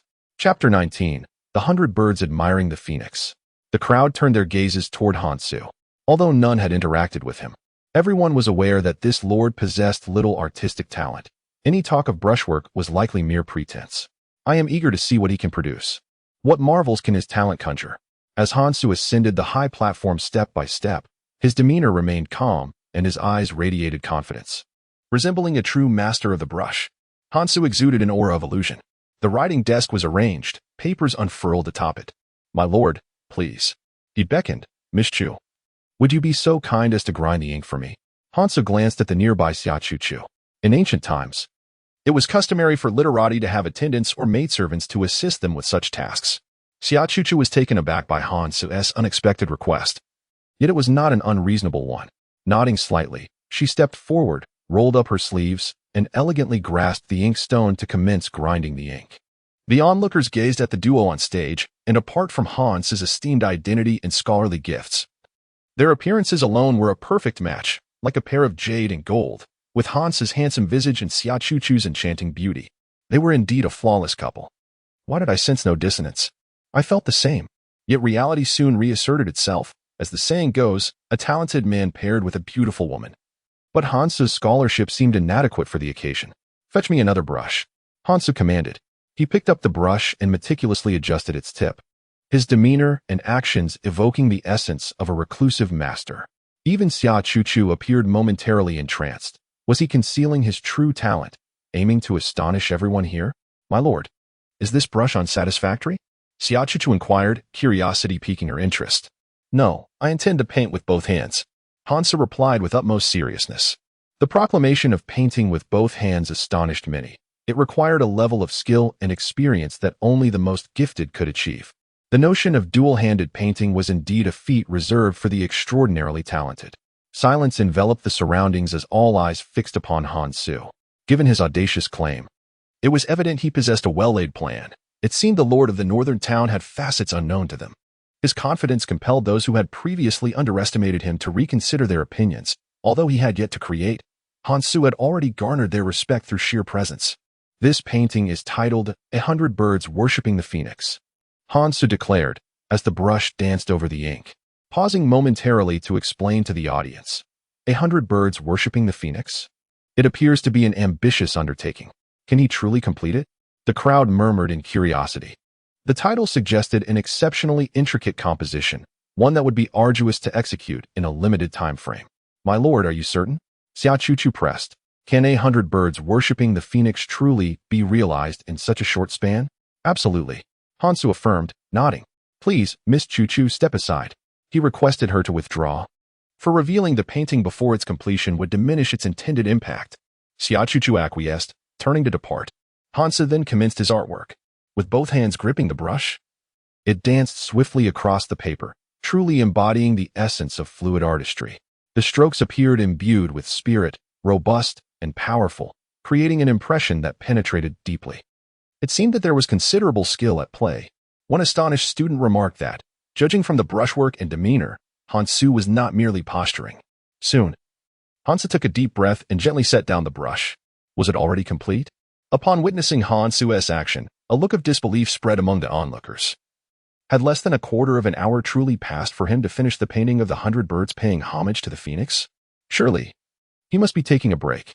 Some speculated that Han Su was merely resting, for the creation of art cannot be rushed.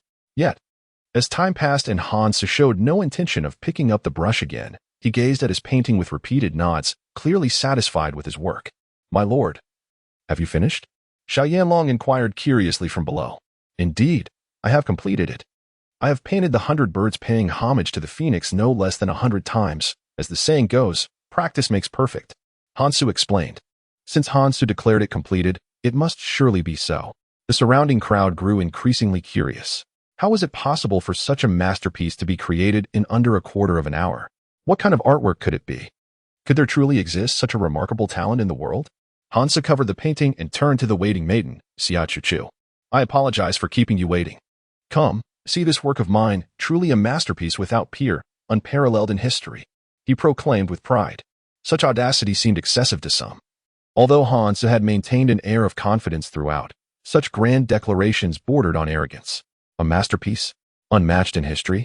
This statement belittled all scholars and literati, exuding an air of singular superiority. How presumptuous!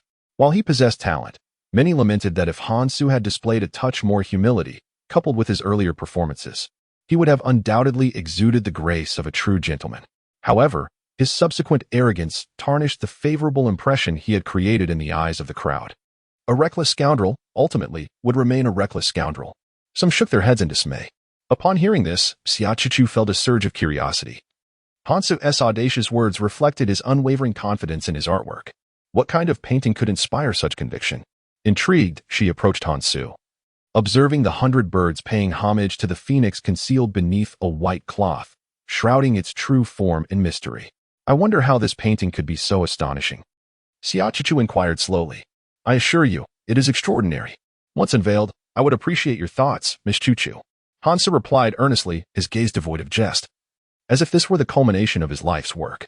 Naturally, Xia Chuchu nodded in agreement. At that moment, her curiosity was almost unbearable.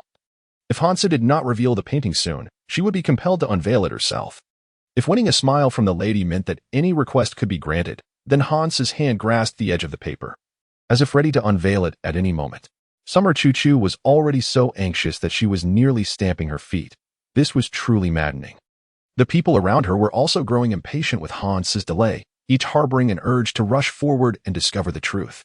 A masterpiece of unparalleled beauty. Why keep them waiting? Dear Lord, do hasten. Someone urged from the crowd. Indeed, such tantalizing suspense is quite unkind. Please, do not be anxious. Hans smiled as he explained. A masterpiece, of course, requires the right moment. At that moment, Summer Choo-Choo's beautiful eyes were fixated on the white paper before her. Her thoughts consumed solely by the painting of 100 birds flying towards the phoenix. Behold, the painting of 100 birds and a phoenix, Hansa declared. And with that, he swiftly lifted the paper, revealing the true form of the artwork. Summer Choo-Choo felt a sudden jolt within her. As if a rush of blood surged to her heart, causing her entire being to tremble. Her astonished gaze was firmly fixed upon the painting, as if she were witnessing a creation of unparalleled brilliance, just as Hansu had claimed. Truly a work without precedent or successor. What was transpiring? The audience below could not see. Observing Summer Choo-Choo's evident astonishment, they all craned their necks, eager to glimpse the painting. To evoke such a reaction from her could only signify an extraordinary work of art. Astonishment, shock, disbelief, these were the primal responses that surged within Summer Choo-Choo upon her first sight of the painting. She had not anticipated that the depiction would be so magnificent. Her expression soon turned serious, as if she were striving to suppress the torrent of emotions within her. Yet, she could not contain herself. A faint blush adorned her flawless cheeks, and the corners of her mouth slowly lifted. Then, a peal of laughter, as melodious as silver bells, escaped her lips. Summer Choo-Choo quickly covered her mouth, but the laughter continued unabated, causing her to double over, as if she might faint from mirth. Standing on the stage, she laughed heartily, tears of joy glistening at the corners of her eyes. Despite her efforts to stifle her laughter, the more she tried, the more uncontrollable it became. Laughter echoed throughout the Fengwei building, drowning out all other sounds, leaving only Summer Choo-Choo's joyous voice. Is that Sister Choo-Choo? What has happened? The other ladies in the Fengwei building, witnessing her unrestrained laughter, were filled with curiosity and astonishment. They had never seen her lose her composure in such a manner. As the courtesan of the Fengwei building, her demeanor and grace were unparalleled. Yet today, for reasons unknown, she was utterly transformed. The audience below, observing her, were equally intrigued. What enchantment lay within this painting of 100 birds and a phoenix that could evoke such uncontrollable laughter from Summer Choo-Choo? In the past, there had been those who spent lavishly in hopes of earning a mere smile from her, yet Hansa had achieved it with a single painting. Could it truly be a work of extraordinary artistry? Summer Choo-Choo desperately pressed her small mouth shut, attempting to suppress the sounds of her laughter.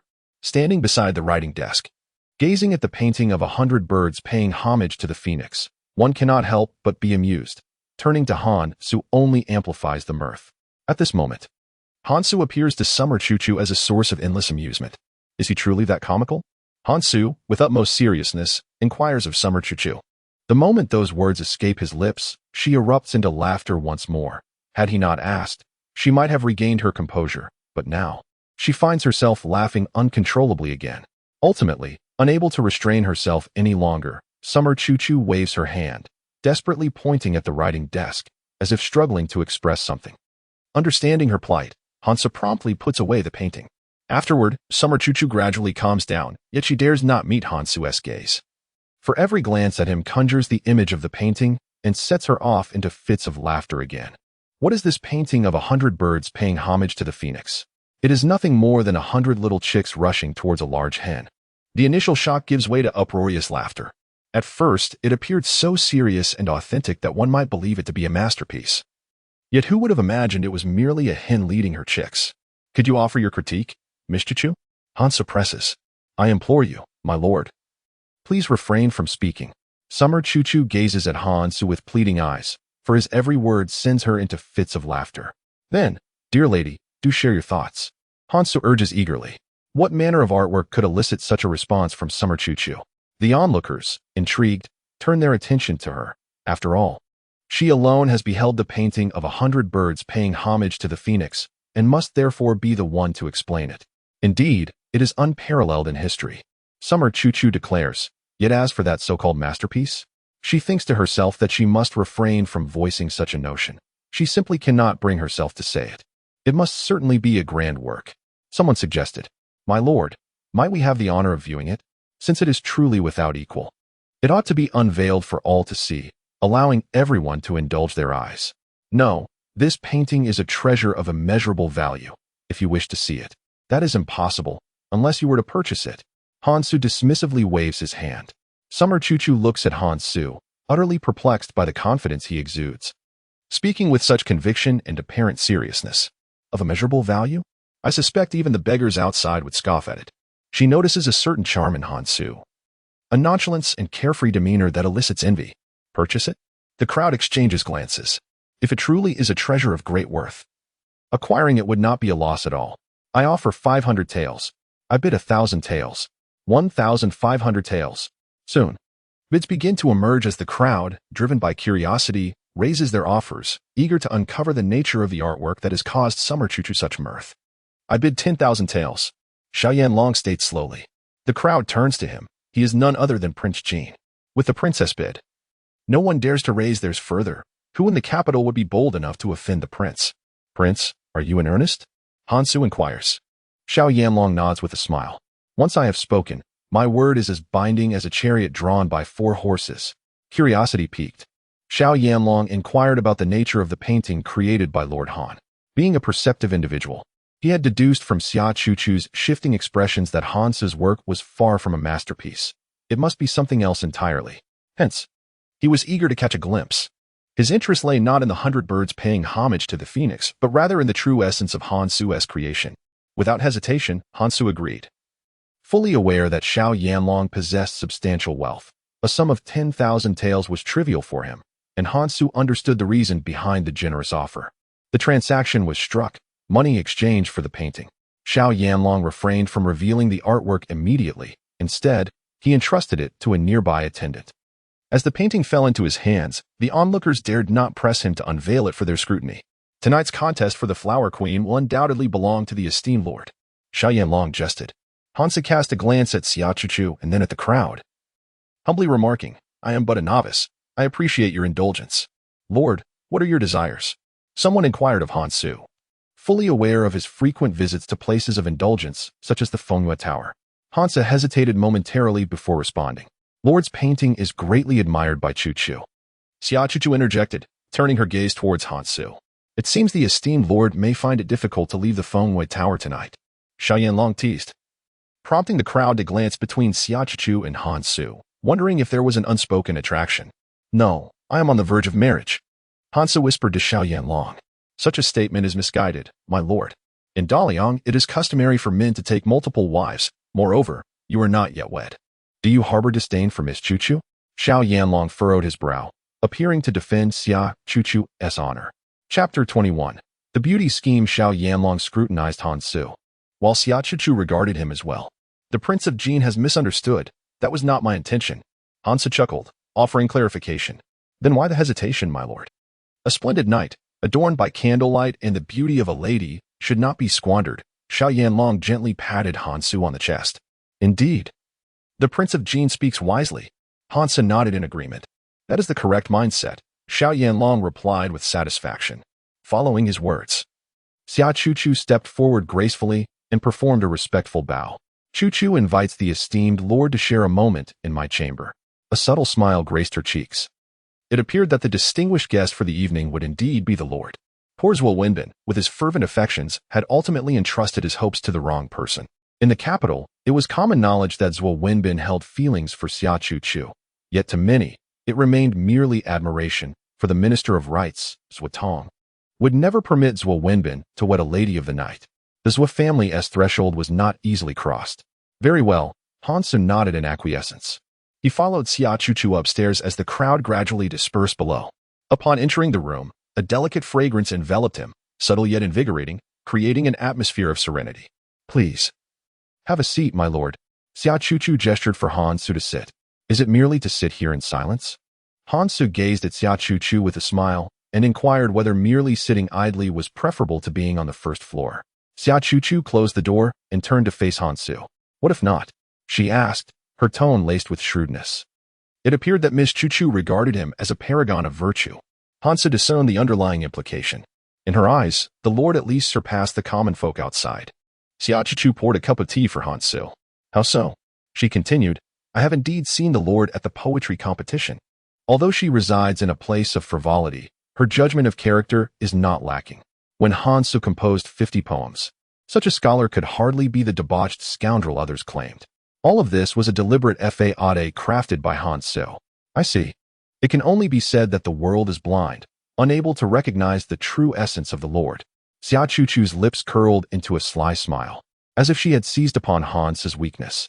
Han Su concealed his identity with meticulous intent, should his true nature be revealed. All his schemes might unravel in an instant. You speak wisely. Indeed, the world is myopic. 10 years ago, the governor of Ling'an, Xia Yang, was imprisoned for reasons unknown. Rumor has it he instigated rebellion. Yet, during the annihilation of his clan, his eldest daughter and second son were notably absent. Where do you suppose they are a decade later? Han Su lifted his teacup, savoring a sip, nodding slowly. This is excellent tea. It must be from Lingnan. He set down the cup and looked up at the now serious-faced Xia Chuchu, her smile dissipating into a look of alarm. She had not anticipated that Han Su would possess knowledge of this matter. A decade had passed, and Xia Chuchu believed this incident was forgotten. Even if someone recalled it, they would unlikely associate it with her. Striving to calm her tumultuous thoughts, she forced a stiff smile. I do not know what you speak of, my lord. I am merely a fallen woman, oblivious to courtly affairs.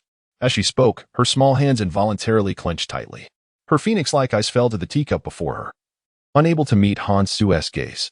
Indeed, I have heard that the case was handled by the current Prince Jin, Xiao Yanlong. He rose from a county prince to a royal prince due to his merit in quelling the unrest. Han Su continued, disregarding Xia Chuchu. My lord, at last. Xia Chuchu could no longer contain herself, interrupting Han Su. She realized he was even more formidable than she had imagined, capable of penetrating the most vulnerable aspects of one's heart. This man was terrifying, truly terrifying. What is it? Han Su feigned ignorance of the unfolding situation. Today, I shall not disclose this to His Highness, Prince Jin. Good. Han Su nodded. Xia Chuchu was a clever girl, understanding his implication. Should she reveal Han Su's masquerade to Xiao Yanlong, her own identity would inevitably be exposed. Fearing repercussions for herself and her brother, Xiao Yanlong would not hesitate to take action against them. After all, his rescue of her and her brother years ago was not born of altruism, but rather a calculated appreciation of her beauty. Subsequently, under the arrangement of Xiao Yanlong, I entered the Fengiula to assist him in dealing with the officials of the capital. More than half of the officials in the court had connections with Fengiula. All the information and leverage regarding these individuals eventually fell into Xiao Yanlong's hands. Does Miss Chuchu truly believe that Xiao Yanlong would spare your brother? Han Su posed a rhetorical question, now that the matter had been laid bare. Why not be more forthright? This statement momentarily left Xia Chuchu speechless. Yet, what could she possibly do? The lives of both herself and her brother were firmly in Xiao Yanlong's grasp. A night passed in silence. At dawn the next day, Han Su departed from Fengiula. Your Highness, Han Su left at first light this morning, reported Xiao Yanlong's guard.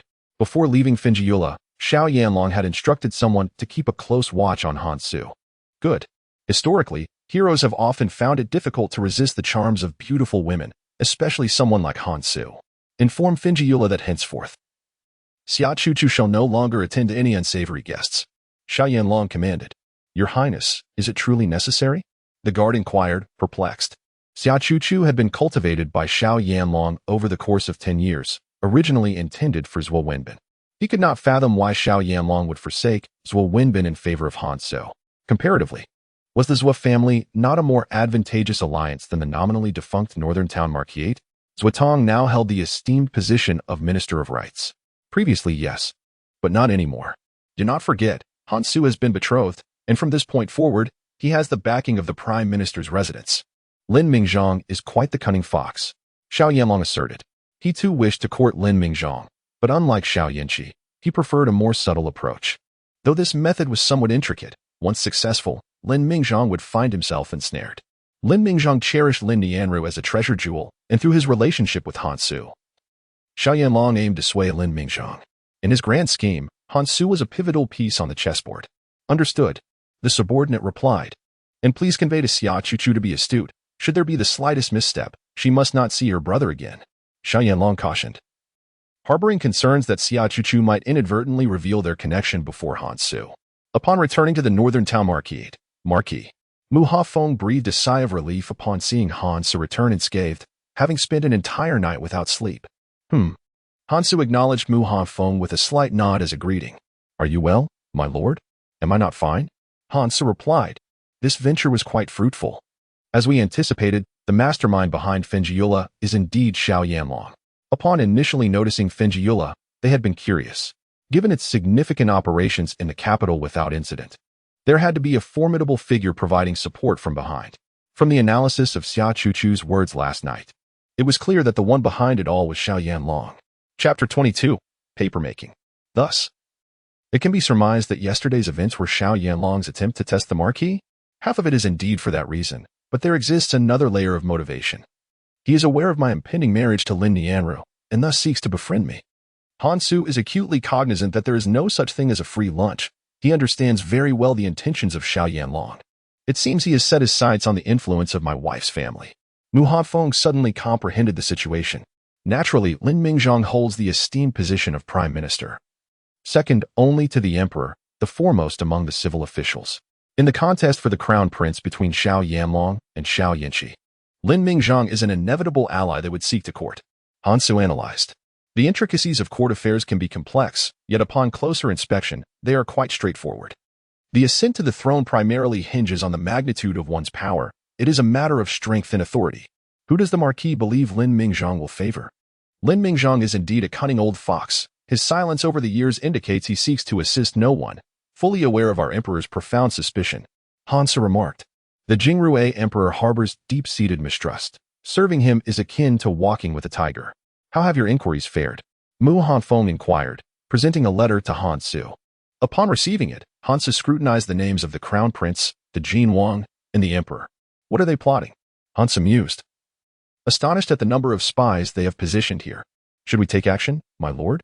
Mu Hanfeng gestured as if to cut his throat, suggesting a swift resolution. Absolutely not. Hansu waved his hand. Should we resort to such measures? Would it not be tantamount to revealing our hand, implying guilt? This matter requires a steadfast approach amidst the chaos. In the coming days, inform Bufan that we will be launching a new book titled Romance of the Three Kingdoms. Hansu instructed. After all, one cannot subsist on a single book for a lifetime. New works must be produced. This is feasible, but my lord, Bufan recently lamented the exorbitant costs of paper for publishing.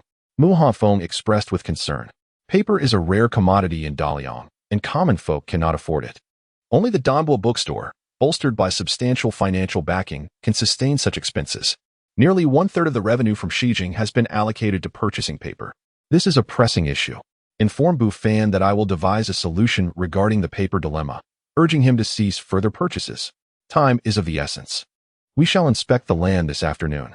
After much contemplation, Hansu resolved to establish a production line, supplying all materials independently. Understood. Mu Hanfeng nodded in acquiescence. At the state minister's residence, Lin Nianru sat in her study, gazing at the Shijing, her mind awash with thoughts of Hansu. What remarkable intellect he possesses to compose 50 poems. What extraordinary talent enables him to pen such a wondrous book. Miss Xiaoru entered from outside, her expression grave, filled with trepidation and resentment. What troubles you? Lin Nianru asked. Within the state minister's residence, it was well known that Xiaoru was her maid, and thus everyone afforded her deference. Lin Nianru was oblivious to who had incited Xiaoru's ire. It is that young lord from the northern town Marquis. The young lord? Lin Nianru furrowed her brow, perplexed as to why the conversation had turned to Hansu once more. What on earth is going on? I have heard that he visited the brothel last night and even spent the night there. The city is now ablaze with gossip, claiming that Hansu won a smile from the courtesan and has become an esteemed guest. Xiaoru complained. With their wedding just around the corner, Hansu's visit to the brothel is a blatant disregard for Lin Nianru. Is this the matter at hand? Lin Nianru smiled slowly. How can you still manage to smile? Miss, you ought to inform the master and have him discipline him properly. He truly thinks himself remarkable just because he belongs to the Duke of Beijian's household. Xiaoru said indignantly. Someone like Hansu deserves a lesson. Although I am betrothed to him, we are still unmarried. What does he have to do with me? Lin Nianru replied coolly.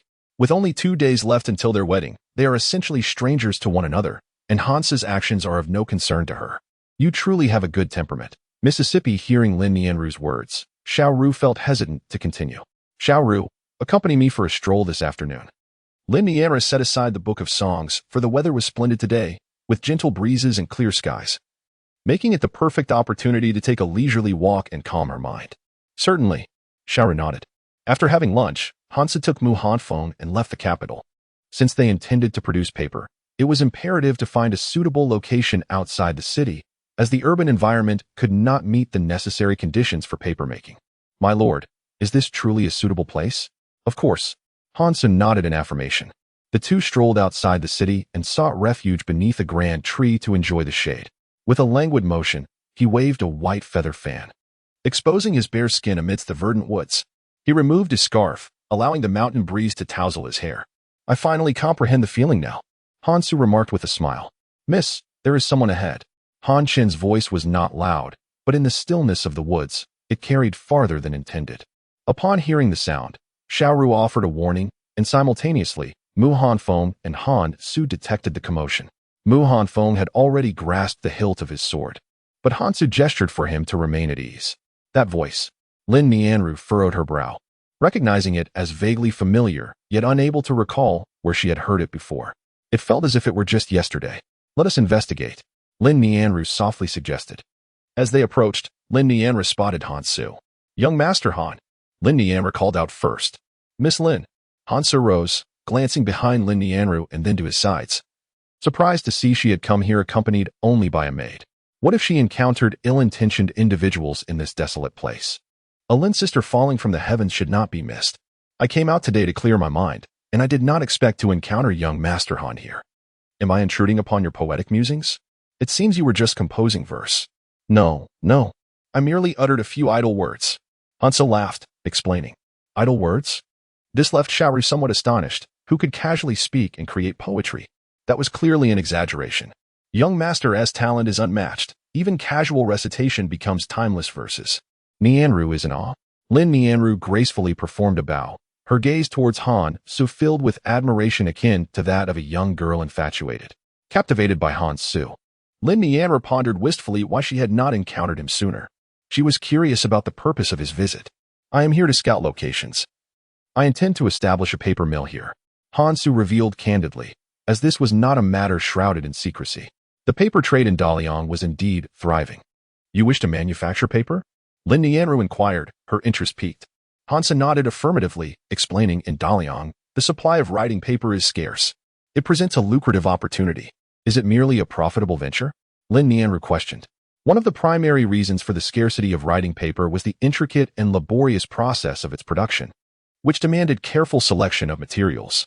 Moreover, the quality of the finished paper was uncertain, as improper storage could lead to ruin. Consequently, many shied away from the paper trade. For a single misstep could result in total loss of investment. Upon hearing Han Su's ambition to enter the paper industry, Lin Nianru became increasingly inquisitive. Is what you say truly the case? She wondered, suspecting that Han Su might not fully grasp the challenges involved. While some tasks may seem simple in discussion, the execution can be quite arduous. Rest assured, I am committed to my endeavors, regardless of the difficulties, Han Su replied with a smile. Miss Lin, as a resident of the capital, you must be somewhat familiar with this area, he remarked. Nodding slightly, Lin Nianru responded, Indeed. I often frequented this place in the past and am quite familiar with it. That is splendid. If so, might you guide us in finding a suitable location? Hansa requested, seeking her assistance as a guide. Nearby, Mu Hanfeng cast a disparaging glance at Han Su, who was acting rather cunningly, embodying the very character of their lord. Me? But I am uncertain about the specifics of what you seek. Lin Nianru replied, her intentions noble, but her knowledge limited. She understood the complexity of paper production and the requirements for site selection, yet lacked the detailed insights necessary. Fear not. I will elucidate these matters for you, Miss Lin. Han Su reassured her, gesturing for her to relax. An ideal paper mill should be situated on open land, close to a water source, he elaborated. And Lin Nianru diligently committed his words to memory. I do recall a suitable location, though it is 3 miles distant. If you deem it not too far, I can lead you there, Lin Nianru offered. Not far at all, Han Su affirmed. Miss? Xiaoru was taken aback that Lin Nianru would take them so far away. 3 miles beyond the capital. What if they encountered danger? What troubles you? Han Su inquired. Nothing, let us set off, Lin Nianru assured Xiaoru. Confident despite having only met Han Su thrice, their initial encounter had extricated her from a predicament. The second had left an impression on the crowd. and now it was her turn to express gratitude. 3 miles later, they soon arrived at the location Lin Nianra had mentioned. Is this truly a manor? Hansa raised his head and observed a few houses in front of him. Ah, this is the estate of my Lin family, Lin Nianra responded.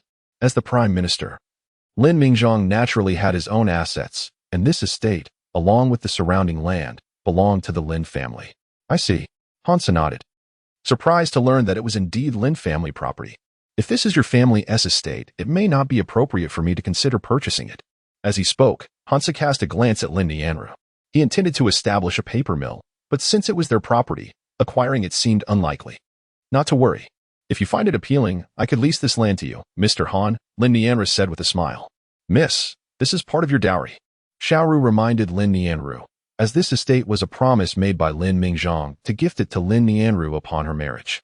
Since Lin Nianru was to marry Han Su, the estate would naturally accompany her as part of her dowry. It's fine, the estate would only remain idle. Rather than let it go to waste, it would be better to lease it to Mr. Han for some productive use. After all, paper production serves a legitimate purpose. What a fortunate arrangement, Lin Nianru declared. Even though the estate was her dowry, she pondered whether they would actually reside here together. She dared not imagine what their married life would be like. Is this the young lady's dowry? Not anymore. Mr. Han has taken a liking to it, and Nianra may decide to lease the estate to him or even sell it, Lin Nianra asserted resolutely. She resolved to live according to her own desires. With only 2 days remaining before her wedding, hoping to have no regrets during this brief time. Such generosity. I never expected Miss Lin to be so open-hearted. Han suggested. In that case, I shall lease this estate. What sum do you deem appropriate, Miss Lin? He inquired, considering that ultimately, any expenditure would return to him as her husband. Nianru is uncertain about the rental fee. I trust your judgment, Mr. Han. Although Lin Nianru was quite magnanimous, she genuinely lacked knowledge regarding how rental fees were calculated, having never engaged in such dealings before. Miss Xiaoru was taken aback that Lin Nianra truly intended to lease out the estate, questioning why they would part with such a fine property. It could serve as a lovely retreat during leisure time. How about this? Once the paper mill is established, I shall offer you half of the profits as rent. Would that be agreeable? Hansa proposed to Lin Nianru. Upon hearing this, Lin Nianru, Xiaoru, and Mu Hafeng were left momentarily speechless, contemplating the absurdity of the proposition. To consider half the profits as rent was utterly extravagant. Even if one were to disregard the value of money, such an offer was outrageous. Half of the profits, what then would remain as earnings? Lin Nianru was stunned, her mind a whirlwind of questions, wondering about the rationale behind this. Although she was unaware of standard rental fees, she comprehended that this share of profits far surpassed typical rental costs. What could be the reasoning behind it? Xiaoru thought it must be a jest, while Mu Hafeng was at a loss for words, pondering the necessity of such flattery from the Lord, even towards his future wife. Half of the profits, why do you not mention that the entire paper mill has been handed over? After marriage, I fear that the Marquis will surely become a henpecked husband. The control of the finances will undoubtedly rest in the hands of the lady, and one must cultivate a good relationship with her. It seems that the Marquis of Zhenbei is on the verge of a change in ownership. Is that not excessive? Lin Nianra hesitantly uttered. Not at all. You deserve it. Hansu stated with utmost seriousness. Indeed, Lin Nianru is worthy of all this. I still think. Before Lin Nianru could finish her sentence, Hansu suddenly stepped forward, grasping her delicate hand with a swift and decisive motion, as fluid as flowing water.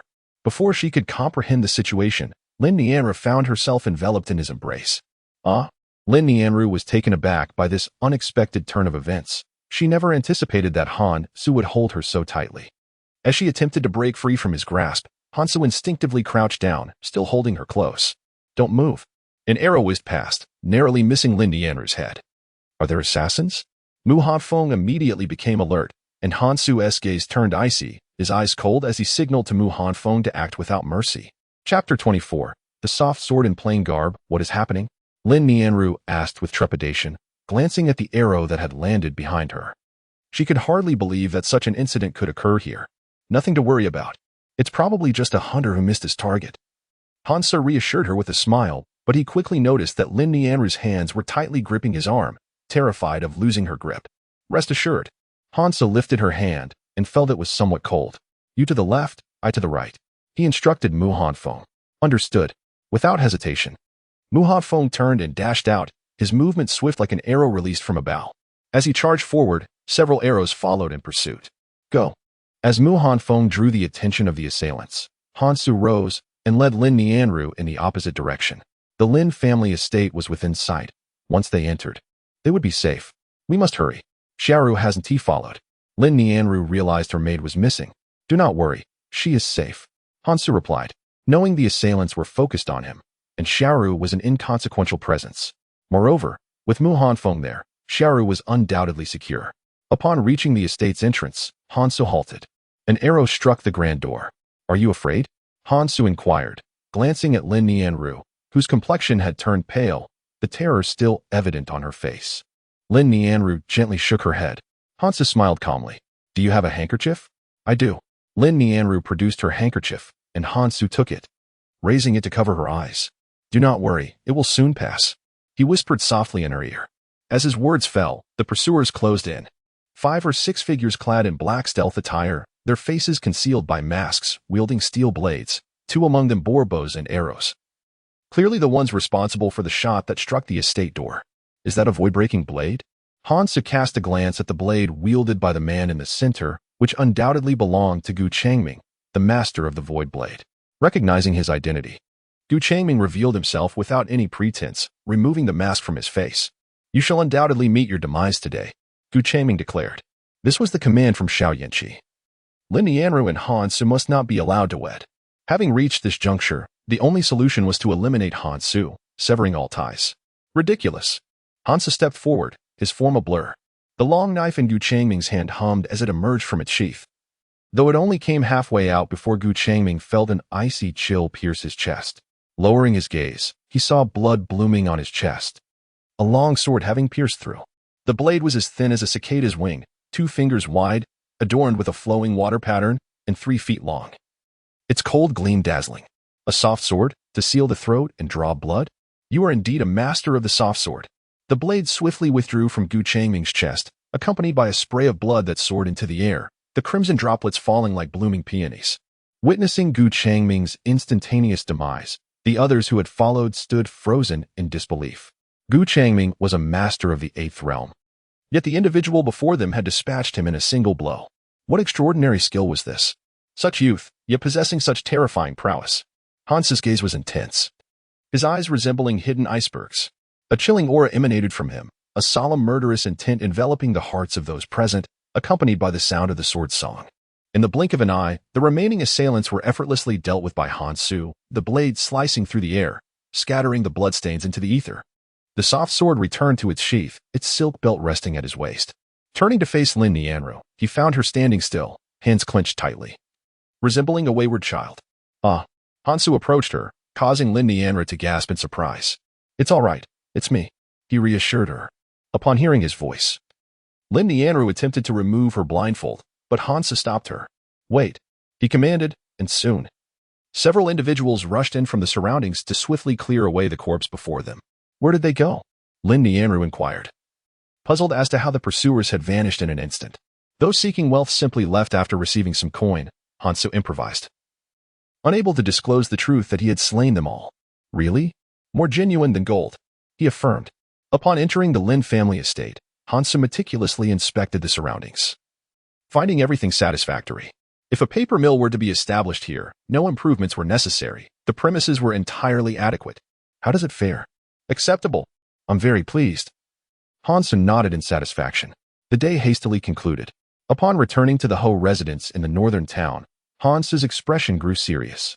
My lord, it seems that without giving Xiao Yanqi something to occupy him, he will not rest. Han Su glanced at Mu Hanfeng, realizing that Gu Changming had been dispatched here with the clear intent to kill him. However, what truly incensed him was the fact that Lin Nianru had also been targeted. What are your plans, my lord? I recall that the Minister of Revenue, Lu Gaotiu, is affiliated with Xiao Yanqi. Han Su pondered, gently massaging his fingers in contemplation. Understood. There is no need for clarification. Mu Hanfeng has already comprehended the implications. Lu Gaotiu is affiliated with Xiao Yanqi. Over the years, Lu Gaotiu has discreetly assisted Xiao Yanqi in amassing wealth, leveraging his position as Minister of Revenue. The substantial expenditures of the Crown Prince's residence have largely been facilitated by Lu Gaotiu. Each year, a considerable portion of the tax revenues from various regions is secretly funneled to Xiao Yanqi by Lu Gaotiu. This explains how Xiao Yinqi, despite lacking tangible assets, can still display such lavishness. In contrast, Xiao Yanlong's approach is more straightforward. The income from Fingiula rivals that of tax revenues. Tonight, we shall dine on fish. Hansa strides towards the water pool.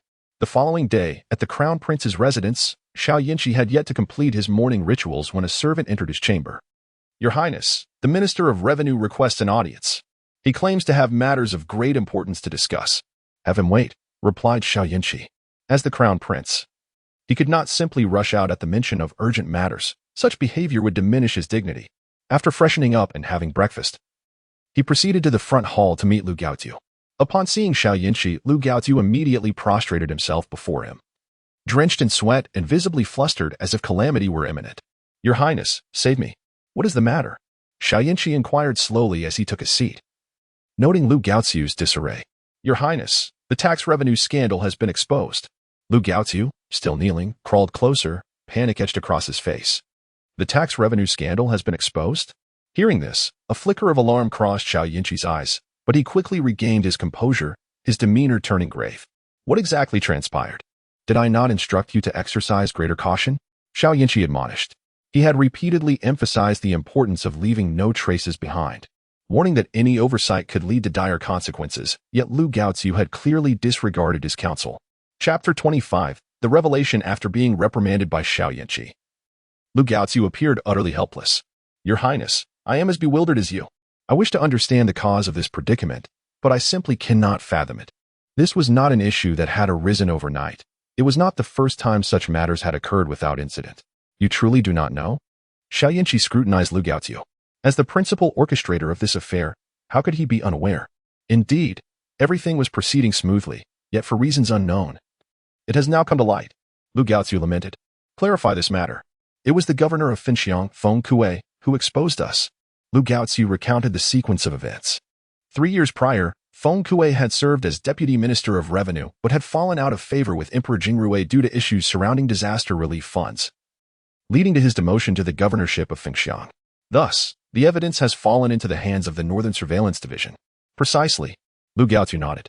That is the Northern Surveillance Division. If you are imprisoned there, even if you manage to emerge, it will be at a great cost to your dignity. Moreover, the Northern Surveillance Division operates under the influence of Prince Jean. Should you fall into their grasp, Prince Jean would not rest until he exacted his vengeance upon you. If it were the Ministry of Justice, I could still maneuver a bit, but if it involves the Northern Town Pacification Office, it may prove quite difficult. Xiao Yinqi furrowed his brow, expressing a sense of helplessness. After all, the Northern Town Pacification Office is under Xiao Yanlong's jurisdiction, and he is currently troubled by how to deal with me, especially concerning the tax revenue, which he will undoubtedly not overlook. Your Highness, save me, Lu Gaotiu pleaded. Everyone knew he was aligned with Xiao Yinqi. You should return home to rest. I will devise a plan. Xiao Yinqi pondered, still unable to comprehend how the Northern Town Pacification Office had obtained the lead on Feng Kuei. Why did Feng Kuei choose this moment to denounce Lu Gaotiu? If he truly intended to expose Lu Gaotiu, why not do so 3 years ago? Lu Gaotiu rose to wipe the beads of sweat from his forehead and unsteadily exited the Crown Prince's residence. One was filled with worry, while the other rejoiced. Excellent. Upon receiving news from the Northern Town Pacification Office, Xiao Yanlong's spirits soared, and he became exhilarated, for he had been at a loss regarding how to confront Xiao Yinqi.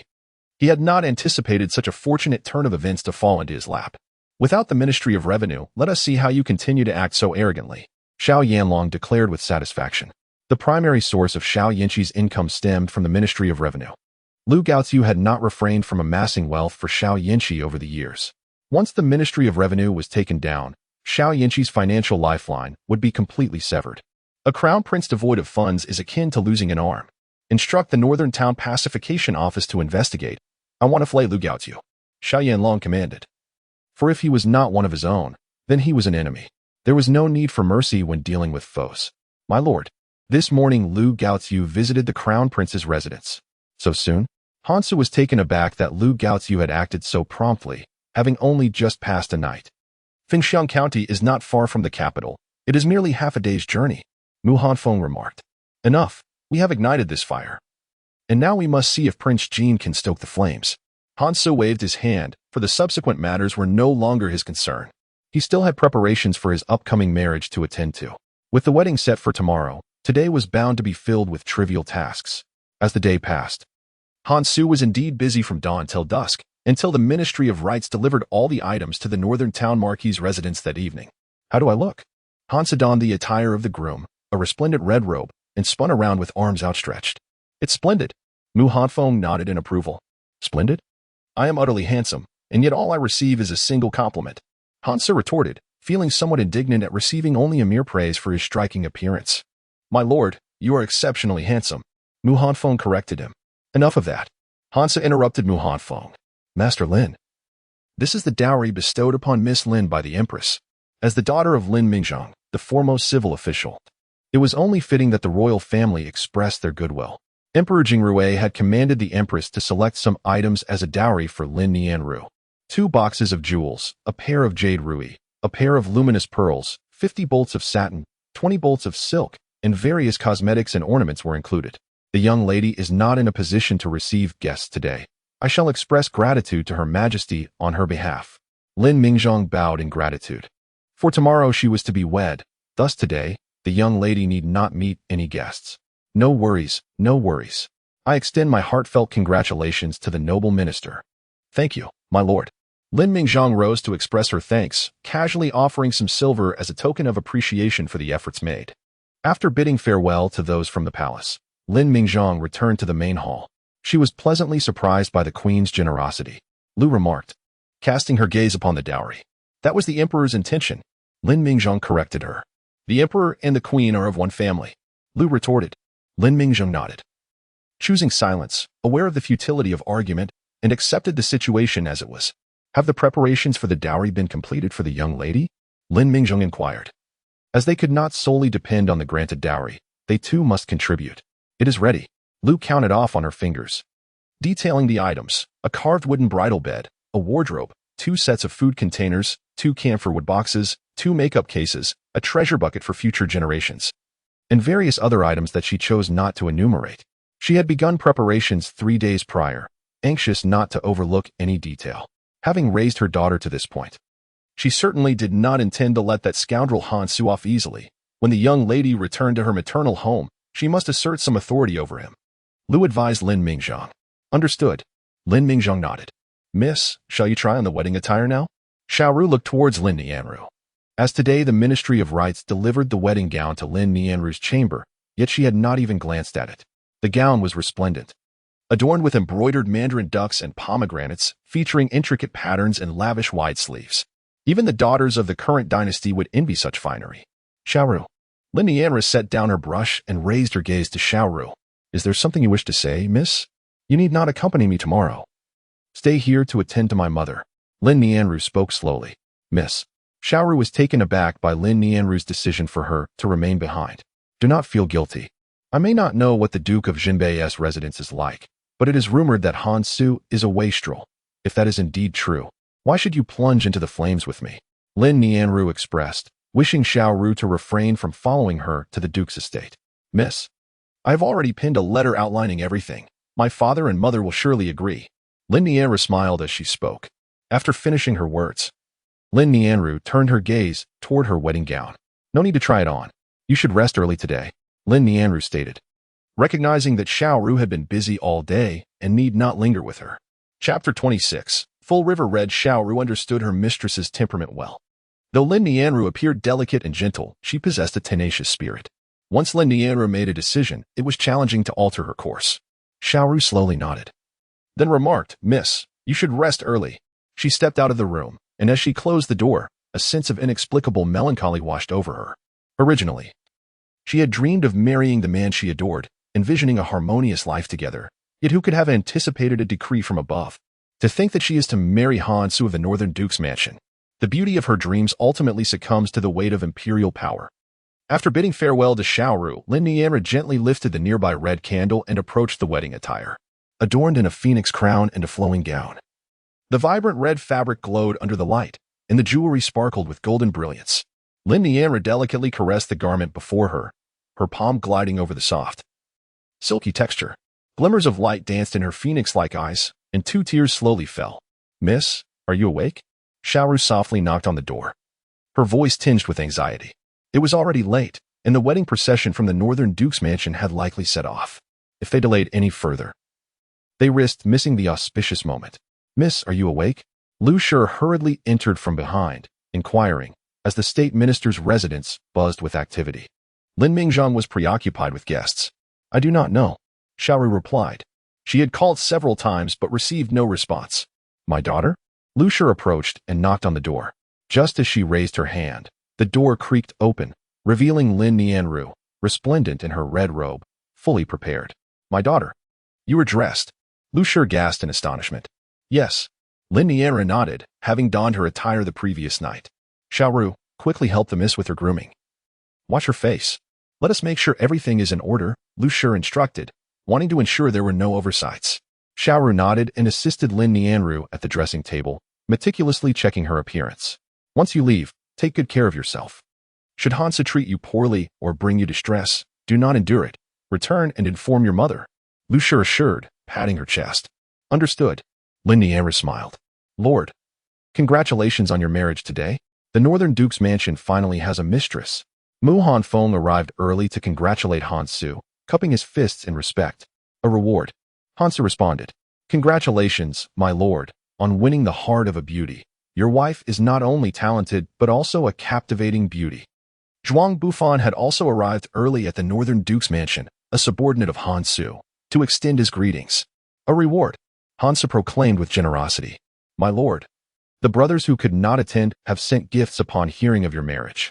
Zhuang Bufan came bearing 20 boxes of gifts, all sent by those from the Northern Duke's mansion. "Excellent."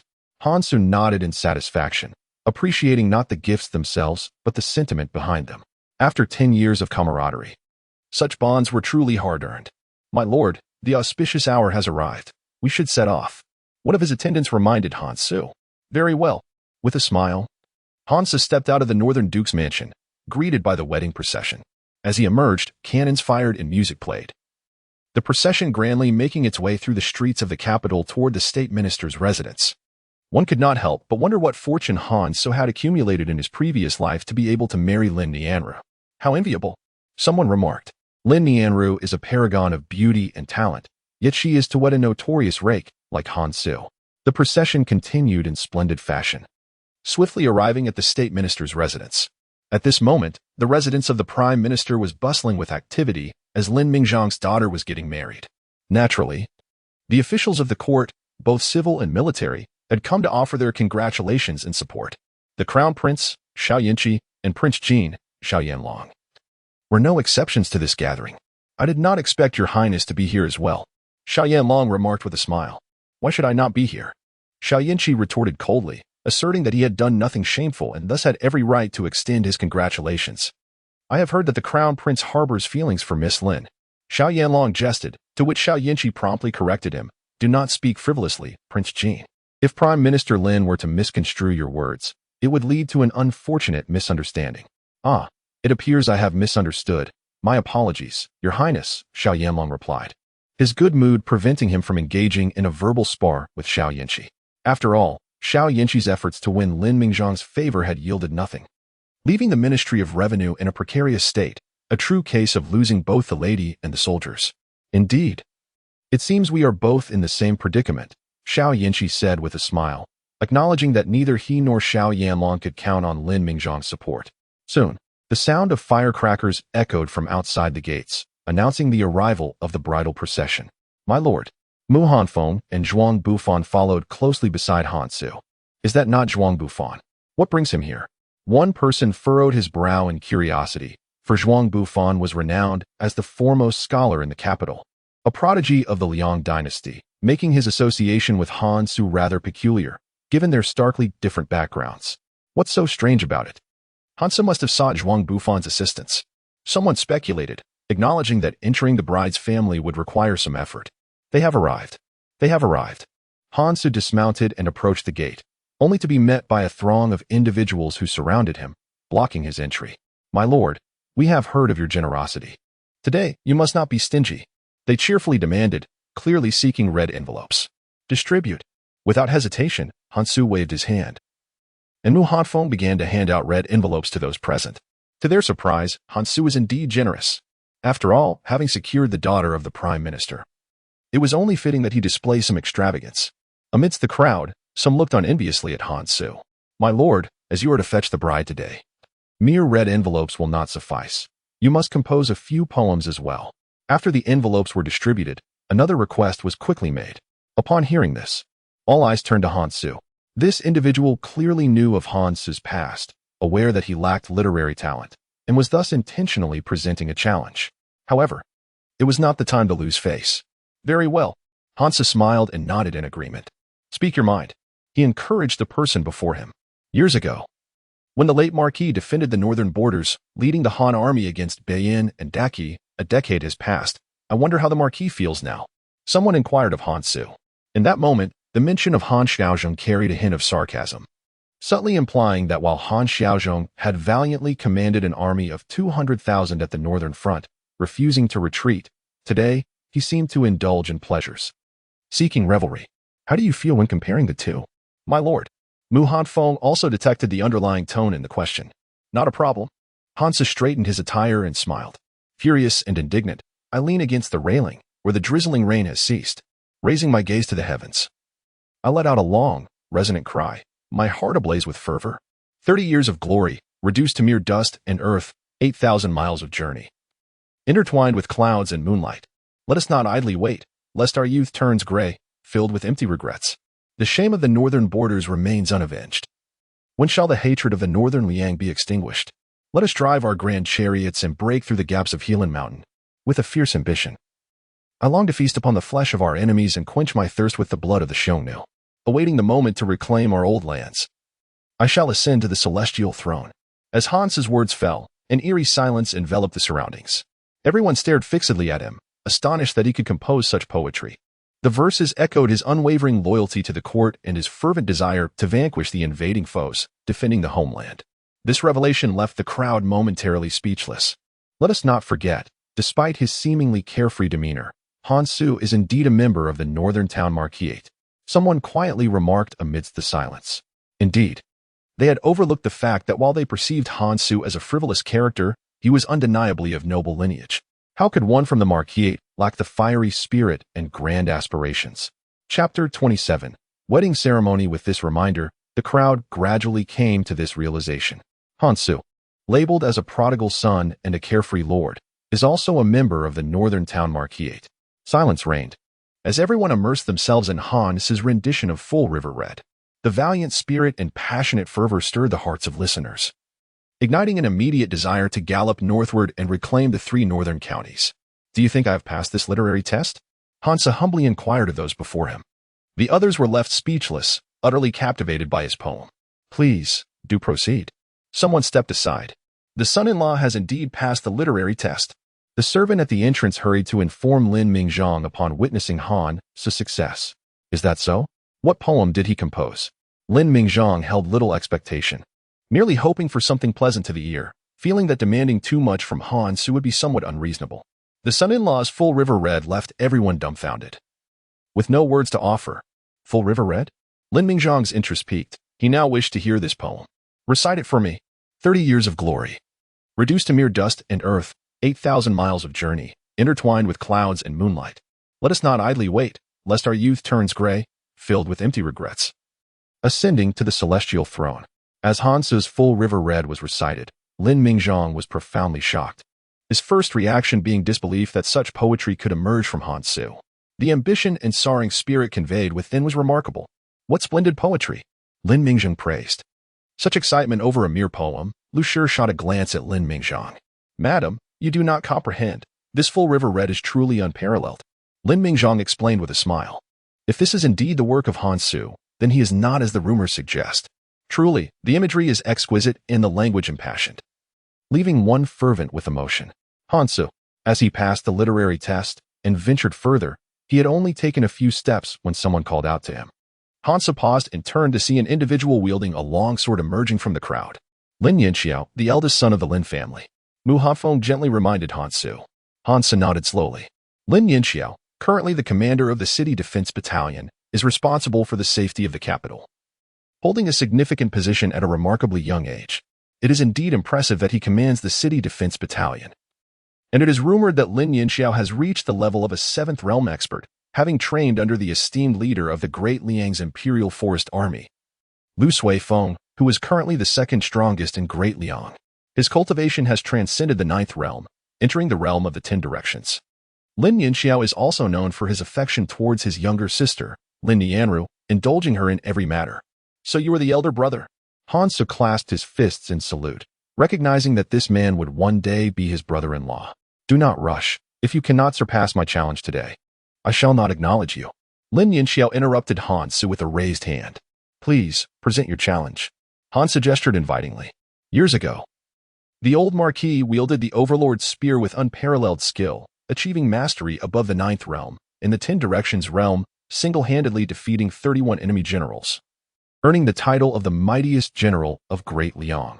I wonder how much of that skill you have inherited today? Lin Yinxiao's intent was clear. He wished to engage in a martial contest with Han Su. A duel?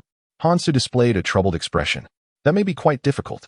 Indeed, it was evident that Han Su had no martial training, and it seemed that Lin Yinxiao was intentionally putting him in a challenging position. The crowd began to murmur, as Han Su's physique and appearance suggested he had not trained in the martial arts, while the Han family's Overlord spear was renowned for its ferocity, said to conquer 10 with sheer strength and to shatter myriad techniques. It is not that I refuse, but my family suffered a massacre a decade ago, and the Overlord's spear has been lost. Han Su spread his hands, expressing his helplessness and grievance. This statement was not merely a pretense. During the fall of the northern borders, Han Xiaozhong perished on the battlefield, and the entire Han family met with no survivors, with the northern Marquis estate being reduced to ashes, leaving nothing behind. Truly cannot. Absolutely. Han Su nodded, affirming his inability. No, if you cannot withstand my strike, I shall not let you pass. Lin Yinxiao seemed determined to engage Han Su in a contest. Why? If you are incapable of defending yourself, how will you safeguard my sister in the future? Lin Yinxiao inquired. Understood, brother. Rest assured, Han Su vows here that he will never fail Lin Nianru in this lifetime. Should I break this oath, may I meet a most unfortunate end. Han Su declared earnestly. The ancients held such vows in high regard. Very well. Seeing Han Su's resolve, Lin Yinxiao chose not to press further, recognizing that Han Su would soon be his brother-in-law. If he were to embarrass Han Su, it would ultimately bring misfortune to Lin Nianru. After passing through the trials, Han Su arrived at the main hall. He greeted his father-in-law and mother-in-law, and the elders beckoned him to bow. Good, good. My esteemed son-in-law, please rise. Lin Mingzhong stepped forward to assist Han Su up. Nianru is my cherished jewel. I have never allowed her to suffer even a slight grievance. Today, I entrust her to you, and I hope you will treat her with utmost care. Lin Mingzhong counseled Han Su. Rest assured, father-in-law, I shall surely remember this. Han Su nodded in affirmation. Sister. Meanwhile, Lin Yinxiao had arrived at Lin Nianru's chamber. For as his sister was to be wed, it was only fitting that he carry her to the bridal sedan. Brother, come, let me carry you to the bridal sedan. Lin Yinxiao smiled as he lifted Lin Nianru onto his back, assuring her not to feel wronged and to seek him out if she needed support. He would stand up for her. As he carried Lin Nianru to the bridal sedan, he continuously reminded her, fearing she might endure any grievances. I understand. Lin Nianru felt warmth in her heart. Once the bride was seated in the sedan, Han Su mounted his horse and led the way back to the Duke of Zhenbei's residence. The procession, adorned with a lavish bridal entourage, occupied half the street in the capital, creating a lively atmosphere. Inside the sedan, Lin Nianru lifted her veil and gently parted the curtains, stealing a glance at Han Su, who rode ahead. However, all she could see was his silhouette, obscuring his features. Soon, they arrived at the Duke of Zhenbei's residence, which now housed only Han Su. Consequently, many traditions were simplified. They performed the rites, bowing to heaven and earth, bowing to the ancestors, and the couple bowing to each other. Ceremony complete. Congratulations to the Duke and his lady on their union. The officiating official from the Ministry of Rites beamed as he congratulated Han Su, who now held a respectable status as the son-in-law of the Prime Minister's household. In the capital, everyone regarded Han Su with admiration. Thank you. I appreciate everyone's efforts today. Han Su expressed his gratitude with a cupped fist. Lin Nianru, beside him, followed suit in her bow. After today, she would be the lady of the Duke of Zhenbei's residence, Han Su's wife, to the bridal chamber. With that announcement, cheers erupted from the crowd. Once in the bridal chamber, if you feel tired, there's no need to wait for me. Rest as you wish. And if you feel hungry, have the servants prepare something for you. Do not let yourself go hungry. Hansa gently advised Lin Nianru. After the ceremony, he needed to attend to the guests and could not accompany her to care for her. Lin Nianru remained silent, merely nodding in acknowledgement. Your Grace, today is your wedding. You must indulge in revelry, one person said with a chuckle. Chapter 28. Speculations. Many guests gathered from the Prime Minister's residence arrived at the Duke of Zhenbei's. Very well. Let us indulge, Hansa replied with a smile. Congratulations, Your Grace, on winning the heart of a beautiful bride. You truly make us envious. Xiao Yanlong approached Han Su to offer his congratulations. Thank you, Your Highness, for your kind words. Please, partake as you wish. Han Su raised his cup without hesitation, drinking heartily. Bravo! The crowd cheered. As Han Su and Xiao Yanlong exchanged pleasantries, Xiao Yinchi approached. Your Highness, congratulations. Xiao Yinchi raised his cup, his tone devoid of genuine congratulation, seeming to dismiss Han Su, as Han Su had thwarted his own plans. Thank you. Han Su remained unperturbed by Xiao Yinchi's attitude. Today was a joyful occasion, unworthy of dwelling on minor grievances. Please, sit. I shall raise a toast to you both after I finish my rounds. Hansa surveyed the surroundings, knowing he could not solely drink with Xiao Yinchi and Xiao Yanlong. No need. The Northern Town S administration is currently handling a corruption case, and I have matters to attend to. Xiao Yanlong set down his cup, a smile gracing his features. This remark, though seemingly directed at Han Su, was actually meant for Xiao Yinchi standing nearby. At present, the most significant case for the Northern Town Protectorate is the embezzlement of tax silver by Lu Gaotu. In light of this, Hansa decided not to retain His Highness the Gene Prince.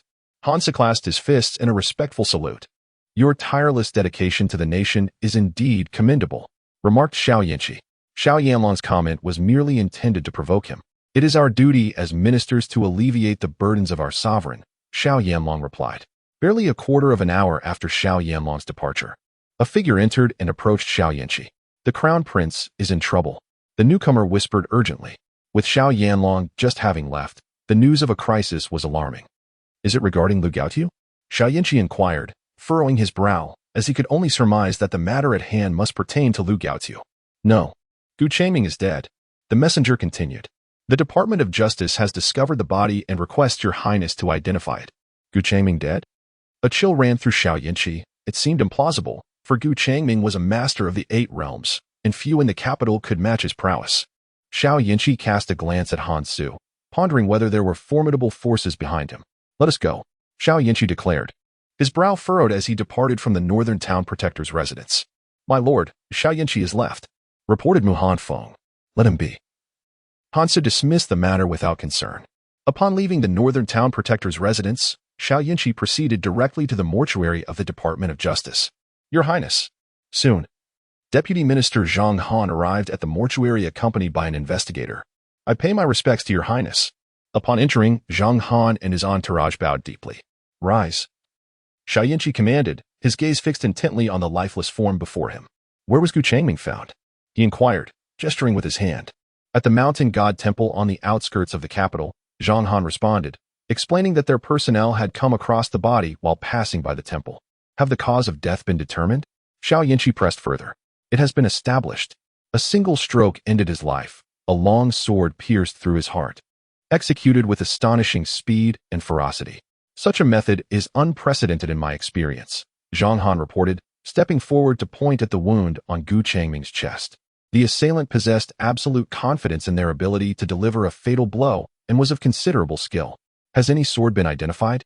Xiao Yinchi continued his inquiry. Zhang Han shook his head, admitting that while every sword bears its distinct characteristics, the wound before them was unlike anything he had encountered. The weapon had penetrated as if it were paper, leaving him baffled as to how such a weapon could inflict such damage. It must be the work of a master. Your Highness, based on the analysis of the wound, the assailant is assuredly stronger than Gu Changming. One of the guards behind Xiao Yinchi remarked. Gu Changming was a master of the 8 realms, so to slay him would require an individual of superior strength. A master of the 9 realms? Xiao Yinchi mused, his brow furrowing. Such individuals were indeed rare. Is that possible? The guard nodded in affirmation. How many masters of the 9 realms are currently in the capital? Xiao Yinchi queried. 2, Zhang Han replied. In their understanding, there are currently 2 masters of the 9th realm in the capital. One is Gui Yin, the personal guard of Emperor Jingrui, whose prowess lies within the 9th realm. However, Gui Yin remains confined to the palace and cannot leave. The other is the leader of the Yulong gang. Yet, Sun Hong wields a broadsword, which does not align with the wounds on Gu Changming's body. The Yulong gang holds considerable prestige in the martial world and has established a ghost market in the capital, a venue that gathers rare treasures from across the realm. All clandestine dealings are conducted within this market, which boasts deep-rooted influence and unfathomable power. The individual from the palace is out of the question. Could it possibly be the leader of the Yulong gang? Xiao Yanqi inquired, perplexed. Unlikely, Zhang Hang responded. It is possible that he is concealing his identity and deliberately using a sword. Xiao Yanqi proposed a hypothesis. Masters of the Ninth Realm are not solely adept in one weapon. They possess proficiency in various arms. Therefore, to obscure their identity by intentionally forsaking the sword for a blade seems plausible. Impossible, Xiao Yanqi's guard retorted. Why? The leader of the Yulong gang, Sun Hong, practices the dominant blade, following a path of raw power. The nature of the wounds indicates a soft and ruthless strike, entirely contrary to Sun Hong's dominant blade. How could one master two such opposing martial arts? The guard reasoned. In martial arts, one cultivates a single path to reach the pinnacle. Could it be Lu Suifeng? This suggestion left both Zhang Hang and the nearby guard momentarily stunned. It seemed somewhat plausible, yet far-fetched. Lu Suifeng is a figure of considerable stature. Having attained the 10th realm, how could he possibly strike at someone of Gu Changming's 8th realm? If word got out, Lu Suifeng would surely be criticized for bullying the weak. Is there no other clue? Xiao Yanqi pressed, feeling stifled by the fact that his guard had perished without any clear knowledge of the assailant. If only His Highness could invite Lu Suifeng to take a look. He is a master swordsman of the 10th realm, possessing vast experience and knowledge, and should be able to discern clues we cannot. Zhang Hang suggested. The adversary has left no trace. Individuals of their caliber are beyond their detection, hence the need to seek Lu Suifeng. Investigate. Leave Gu Changming for now. Xiao Yanqi furrowed his brow, vowing to unearth the identity of this individual, as he was determined to uncover who was truly backing Han Su.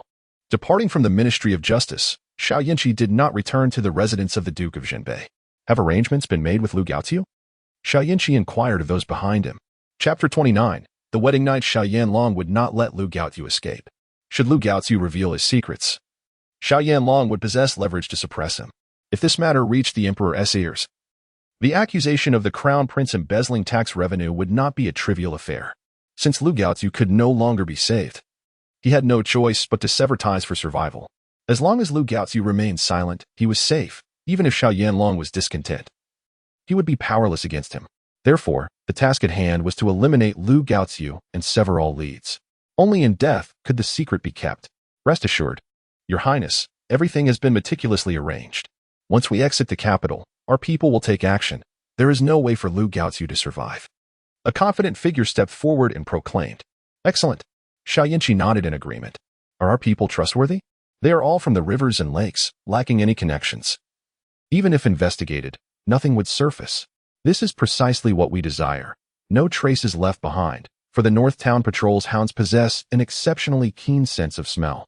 Xiao Yanqi patted the shoulder of the person beside him. Xiao Yanlong arrived at the North Town Patrol. How is the evidence? Everything is prepared, Your Highness, the Crown Prince. We merely need to bring Lu Gaoziu back for questioning, replied Lu Qian, the commander of the North Town Patrol. Very well. Set off immediately to capture Lu Gaoziu, Xiao Yanlong proclaimed with satisfaction. The evidence is irrefutable. Even the Minister of Revenue has no right to resist, only to await his fate. Furthermore, the North Town Patrol possesses the authority to act first and report later. At the Northern Town Marquis' residence. Walk slowly. No need for further escort. Come often. Hansa stood at the entrance of the Northern Town Marquis' residence, bidding farewell to the guests who had come to offer their congratulations. A hint of intoxication gracing his features, his eyes squinting as though he might collapse at any moment. The Marquis bids farewell. One by one, the guests departed. Take good care of the Marquis. I take my leave. Zhuang Bufan reminded Mu Hafeng before exiting the Northern Town Marquis' residence. As everyone departed, Mu Hafeng began directing the others to tidy up, while Han Su, led by a maid, unsteadily made his way to the bridal chamber. Be careful, my lord. It's fine. You all may leave. Hansa pushed the door open, waving his hand to dismiss everyone, indicating he needed no assistance. Once the door closed, Lin Nianru, sitting on the bed beneath her veil, trembled slightly, her small hands instinctively gripping the embroidered handkerchief tightly. Hansa glanced at Lin Nianru, You haven't eaten yet, have you? I've already sent someone to prepare a meal. Hansu observed that everything in the room showed no signs of disturbance. Lin Nianru had likely remained seated on the bed since her arrival. After inquiring, he approached Lin Nianru. With each step, her heart began to race. Soon, she caught sight of Hansu's feet beneath the veil. Hansu stood before her. Rest assured, Hansu will treat you as before, and I shall not fail you in this lifetime. Hansu promised, yet Lin Nianru felt no stirring of emotions. Perhaps Hansu would utter such words to any woman. It seemed to be his customary tactic. I shall lift it. Hansu gently lifted the veil, revealing Lin Nianru, a beauty akin to a painting. As though a celestial being had descended, her bright eyes and white teeth, along with her delicate crimson lips, left Hansu momentarily entranced. Noticing Hansu's prolonged silence, Lin Nianru rubbed her small hands together, summoning her courage to slowly raise her gaze. Upon seeing Hansu, Lin Nianru felt as if she were dreaming. Her phoenix-like eyes blinked a few times, questioning whether she was hallucinating, perhaps due to overwhelming longing. However, after a while, she realized nothing had changed. What is this? Madam, Hansu called out with a smile. Han Gongzi? Lin Nianru exclaimed in astonishment. From now on, you must call me your husband, Hansu declared proudly. Finally having wed the beauty, thus completing his life's ambitions. After the initial shock, Lin Nianru's expression suddenly turned grave. Her petite lips puffed up, and her eyes brimmed with a blend of resentment and fury. What is the matter? Did you already know my identity? Did you deliberately approach me from the very beginning, only to find my ignorance of your true self amusing? Lin Nianru rose and confronted Hansu, shedding the timidity and anxiety she had just displayed. With an imposing demeanor, she questioned him. No, you are lying, Hansu insisted. I swear, I had no intention of deceiving you. It is merely that your misunderstanding of me is profound. Had I introduced myself as Hansu from the start, you would have likely turned away immediately. Hansu endeavored to clarify. Really? Tears welled in Lin Nianru's eyes, tinged with grievance. Do not cry. I was wrong. I shall never dare to deceive you again. Hansu refrained from further explanations. Instead, he prioritized an apology to stabilize the situation. Observing Hansu's flustered demeanor, akin to a child caught in mischief, desperately seeking excuses to mask his blunders, Lin Nianru could not help but chuckle. Have you truly forgiven me? Hansu pressed. I will tentatively believe you, but remember this debt. Could you not simply forgive me? Hansu inquired. He dreaded the notion of a woman holding on to grievances, akin to wielding a sword of authority that could be brandished at any moment. Lin Nianru scrutinized Hansu, astonished to realize he was indeed the renowned young master Han. Given his evident talents, why would he refrain from showcasing them? Compose a poem for me. If it is well done, I shall forgive you. Very well, my lady, please present a topic. I shall speak without reservation. Hansu replied confidently. I shall not provide a topic. You may improvise. Lin Nianru seated herself on a nearby chair, gazing at him. With a smile, the embroidered lotus blooms and the precious duck flits, complementing fragrant cheeks. The glimmer in the eyes hints at hidden meanings, where charm runs deep and emotions are conveyed in half a letter. As the moon shifts, shadows of flowers beckon a return. How is that? Hansu inquired of Lin Nianru. Lin Nianru remained silent. What of this one? He asked once more. With such talent, why do you not showcase it before others? Lin Nianru probed, now devoid of any doubts regarding Hansu's abilities. He undoubtedly possessed great talent. What others think of me is their affair, and has no bearing on my own, Hansu replied nonchalantly. Then tell me what transpired at the Finjiyula. Lin Nianru continued to interrogate, aware that Hansu had become an intimate guest of Xia Chuchu. The incident of his overnight stay had stirred quite the scandal throughout the city. Unjust. I did not lay a finger on Xia Chuchu that night. Hansu earnestly attempted to explain the events that had unfolded. With a beauty like Xia Chuchu present, how could you remain unaffected? Lin Nianru clearly found it difficult to believe his words. I am a man of integrity. Hansu cast a glance at the dimming sky. It is rather late. Should we not take our rest? Instantly, Lin Nianru's cheeks flushed crimson. Just moments ago, he had proclaimed himself a man of virtue. How swiftly had his true nature been revealed. Chapter 30. The Fish Dragon Gang, shall we share a toast? Hansu lifted the wine jug before him and poured 2 cups. I do not drink. Lin Nianru waved her hand. For although the customs of the Great Liang favored a bold demeanor, it was not uncommon for women to indulge in wine. She herself had never tasted it. You do not drink? Indeed. Lin Nianru nodded. That is perfect. Hansu's words came forth impulsively, evoking a peculiar sensation, as if he were intent on taking advantage of her. As the wine was consumed, The flush on Lin Nianru's cheeks became increasingly pronounced.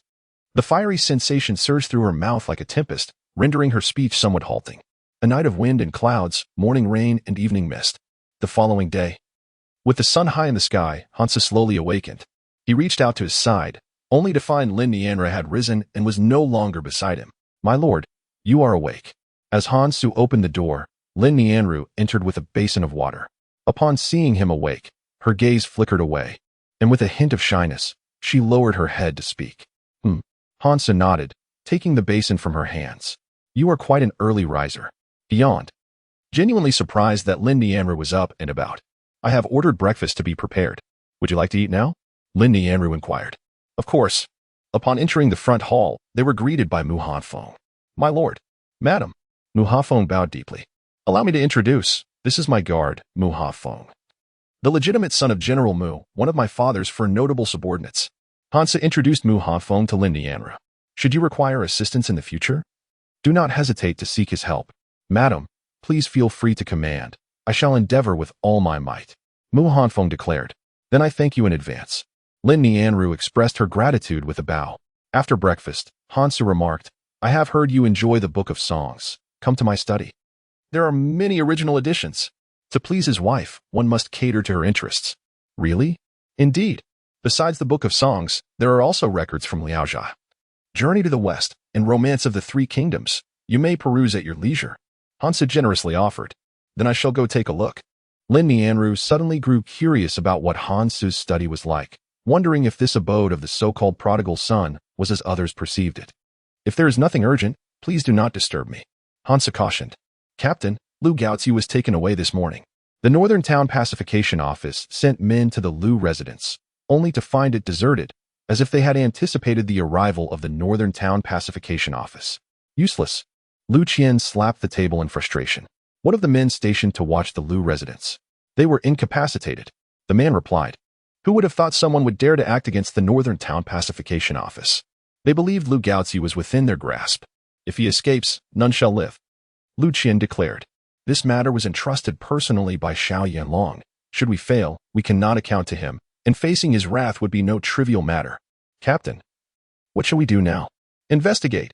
If Lu Gaozi has left the capital, we must surely find traces at the city gates. Hurry and search," Lu Qian ordered. 10 miles outside the capital. Why have we not departed?" The carriage came to an abrupt halt, and Lady Lu Gaozi exhibited a trace of confusion. She was unaware of the circumstances, only knowing that a group had arrived at the manor that morning, after which Lu Gaozi had left with them without a word. As the carriage curtains were drawn, the individuals ahead had also come to a standstill. "What is happening?" Lu Gaozi inquired. "My lord, we have arrived at our destination," one replied. "Arrived? So soon?"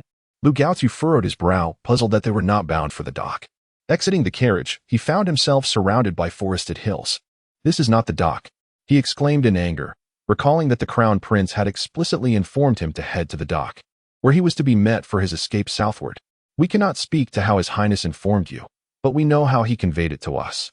This is indeed the destination. We have not erred." A chilling tone accompanied the words of one man, his eyes glinting with malice. Realization dawned upon Lu Gaozi. Xiao Yinqi intended to silence him permanently. "Xiao Yinqi, you scoundrel! As the Crown Prince, you exhibit such a lack of integrity. You shall never ascend to the throne." Lu Gaozi shouted vehemently, no longer fearing the Crown Princess' authority. "Rest assured, my lord, we shall proceed," one of the assailants said. "Wait, I have wealth. If you spare me, I will relinquish all my riches to you." Lu Gaozi swallowed hard, raising his hand to halt the men before him, urgency evident in his voice. "If you perish, your riches shall belong to us as well," the man replied with a sardonic smile, clearly indicating that Lu Gaozi remained oblivious to his dire predicament. Did Xiao Yinqi believe he could conceal this? "I have long since prepared the ledger. Should I die, it will surface at the Northern Inspectorate's desk, and he shall not escape then. This does not concern us. Our mission is to eliminate you." As the words fell, one of the men gestured, and 2 others leapt from the sides, drawing their swords and lunging at Lu Gaozi. Terrified, he retreated hastily into the carriage, only to hear a scream and witness one of his assailants fall to the ground. To commit murder in broad daylight is rather audacious. A figure appeared atop the carriage, wielding a broken saber, its blade slender and straight, shimmering like rippling water. "Who are you to interfere with our affairs?" the assailant bellowed, incensed by the interruption. Do you not recognize who I am? Is there anyone who knows this blade scabbard? The man gradually raised the scabbard, revealing the intricate design. The dragonfish golden pattern scabbard. You are from the Fish Dragon Gang? Upon recognizing the emblem, the surrounding individuals displayed fear. They were all from the martial world and understood the significance of the Fish Dragon Gang. I am Sun Yu, the deputy leader of the Fish Dragon Gang. Sun Yu proclaimed with a smile. The Fish Dragon Gang is the foremost gang in the martial world, with influence that spans the realm. Who does not hold 3 parts of respect and 7 parts of fear for us? You are Sun Yu? Indeed, it is I. I have guaranteed the safety of Lu Gaoziu. Do any of you have objections? Sun Yu surveyed the individuals surrounding him, not as if seeking their counsel, but rather declaring his verdict. The Fish Dragon Gang was merely a faction of the martial world. Did they truly believe that we were intimidated? We serve the Crown Prince. One person, noticing Sun Yu's aggressive demeanor and haughty expression, could not contain his displeasure and spoke up. Compared to the court, the Fish Dragon Gang ultimately remained a mere force of the underworld, unworthy of respect. Silence. The subordinate of the young master has erred in manners. Please forgive him. Just as someone attempted to intervene and apologize to Sun Yu, a flash of cold steel illuminated the air. The man clutched his throat. Yet the flow of blood could not be staunched. With bulging eyes, he collapsed to the ground, likely unable to fathom such a grim fate until his last breath. All of you are individuals of the martial world. You do not strike me as novices. Why then do you not comprehend the rules of our realm? Sun Yu narrowed his eyes and inquired. Was there still a faction daring enough to provoke the Fish Dragon Gang standing? Chapter 31. The telescope. The assembly turned their gazes towards Sun Yu atop the carriage. The Fish Dragon Gang stood unrivaled in the martial realm. Sun Yu's words hung above them like a sharpened sword, instilling a chilling dread. Not a soul dared to utter a sound, for they recognized that to speak would seal their fates akin to that of their fallen comrade. We, of course, understand the rules of the martial world, the leader proclaimed, clasping his fist in respect. Since you comprehend the rules, then you need not linger here. Do you wish for me to invite you for tea? The sound of the sword being sheathed resonated lightly. Since the Fish Dragon Gang wishes to protect Lord Lu, we shall not interfere. With a wave of his hand, the crowd sheathed their weapons in unison. Before we depart, let it be known to the young master that we are indeed men of the martial world, well versed in its customs. However, the Crown Prince may be unaware of these rules. I advise you, young master, to tread carefully. Let martial affairs remain in the realm of the martial. Sun Yu exhibited no trace of trepidation. The Crown Prince of De Liang posed no threat in his eyes. Having said all that, we shall take our leave. With that, the crowd departed, and Sun Yu leaped down from the carriage. Young master? Return him, Sun Yu stated calmly, confident that at this moment, Xiao Yanlong and Lu Qian were likely in a state of panic, desperate to act. Yes. Wait. Suddenly, a voice emerged from within the carriage as Lu Gaoziu hurriedly rushed out. You are the young master of the Fish Dragon Gang, are you not? I am Lu Gaoziu. I am aware. Sun Yu nodded. If you assist me in leaving, I shall reward you with riches. Apologies, but the Fish Dragon Gang operates by our own principles. We undertake tasks entrusted to us, and money cannot sway our loyalty. Lord Lu, after years of embezzlement and bribery, you should have foreseen the consequences of today. Sun Yu replied coldly. You all. Realizing his escape was futile, Lu Gaoziu slumped to the ground. Young master, someone is approaching. It seems to be the man from the Northern Pacification Office. Perfectly convenient. It saves us the trouble of escorting him back. Sun Yu responded with a smile. Soon, individuals from the Northern Pacification Office arrived, finding Lu Gaoziu bound tightly, unable to move. Lord Lu, you truly are quite mischievous. Do your family members know of your predicament? The esteemed captain humbly requests your presence at the Northern Pacification Office. The newcomers, witnessing Lu Gaoziu's state, felt a mix of exasperation and amusement. Frustrated by the near escape of Lu Gaoziu, they all faced dire consequences. Humorously, Lu Gaoziu now found himself bound like a pig. What on earth is happening? One inquired. Regardless of the situation, the important thing is that the person has been found, another replied with a smile, suggesting that those who wished ill upon the Crown Prince were not limited to Prince Jean. Otherwise, Lu Gaoziu would not be ensnared here. Is it visually appealing? Hansu approached Lin Nianru, affection glimmering in his gaze. Indeed, it is quite captivating. She responded. Humans may lack sentiment, yet demons possess intention at times. The human heart is more treacherous than anything else. Lin Nianru gently closed the book of strange tales and looked up at Hansu.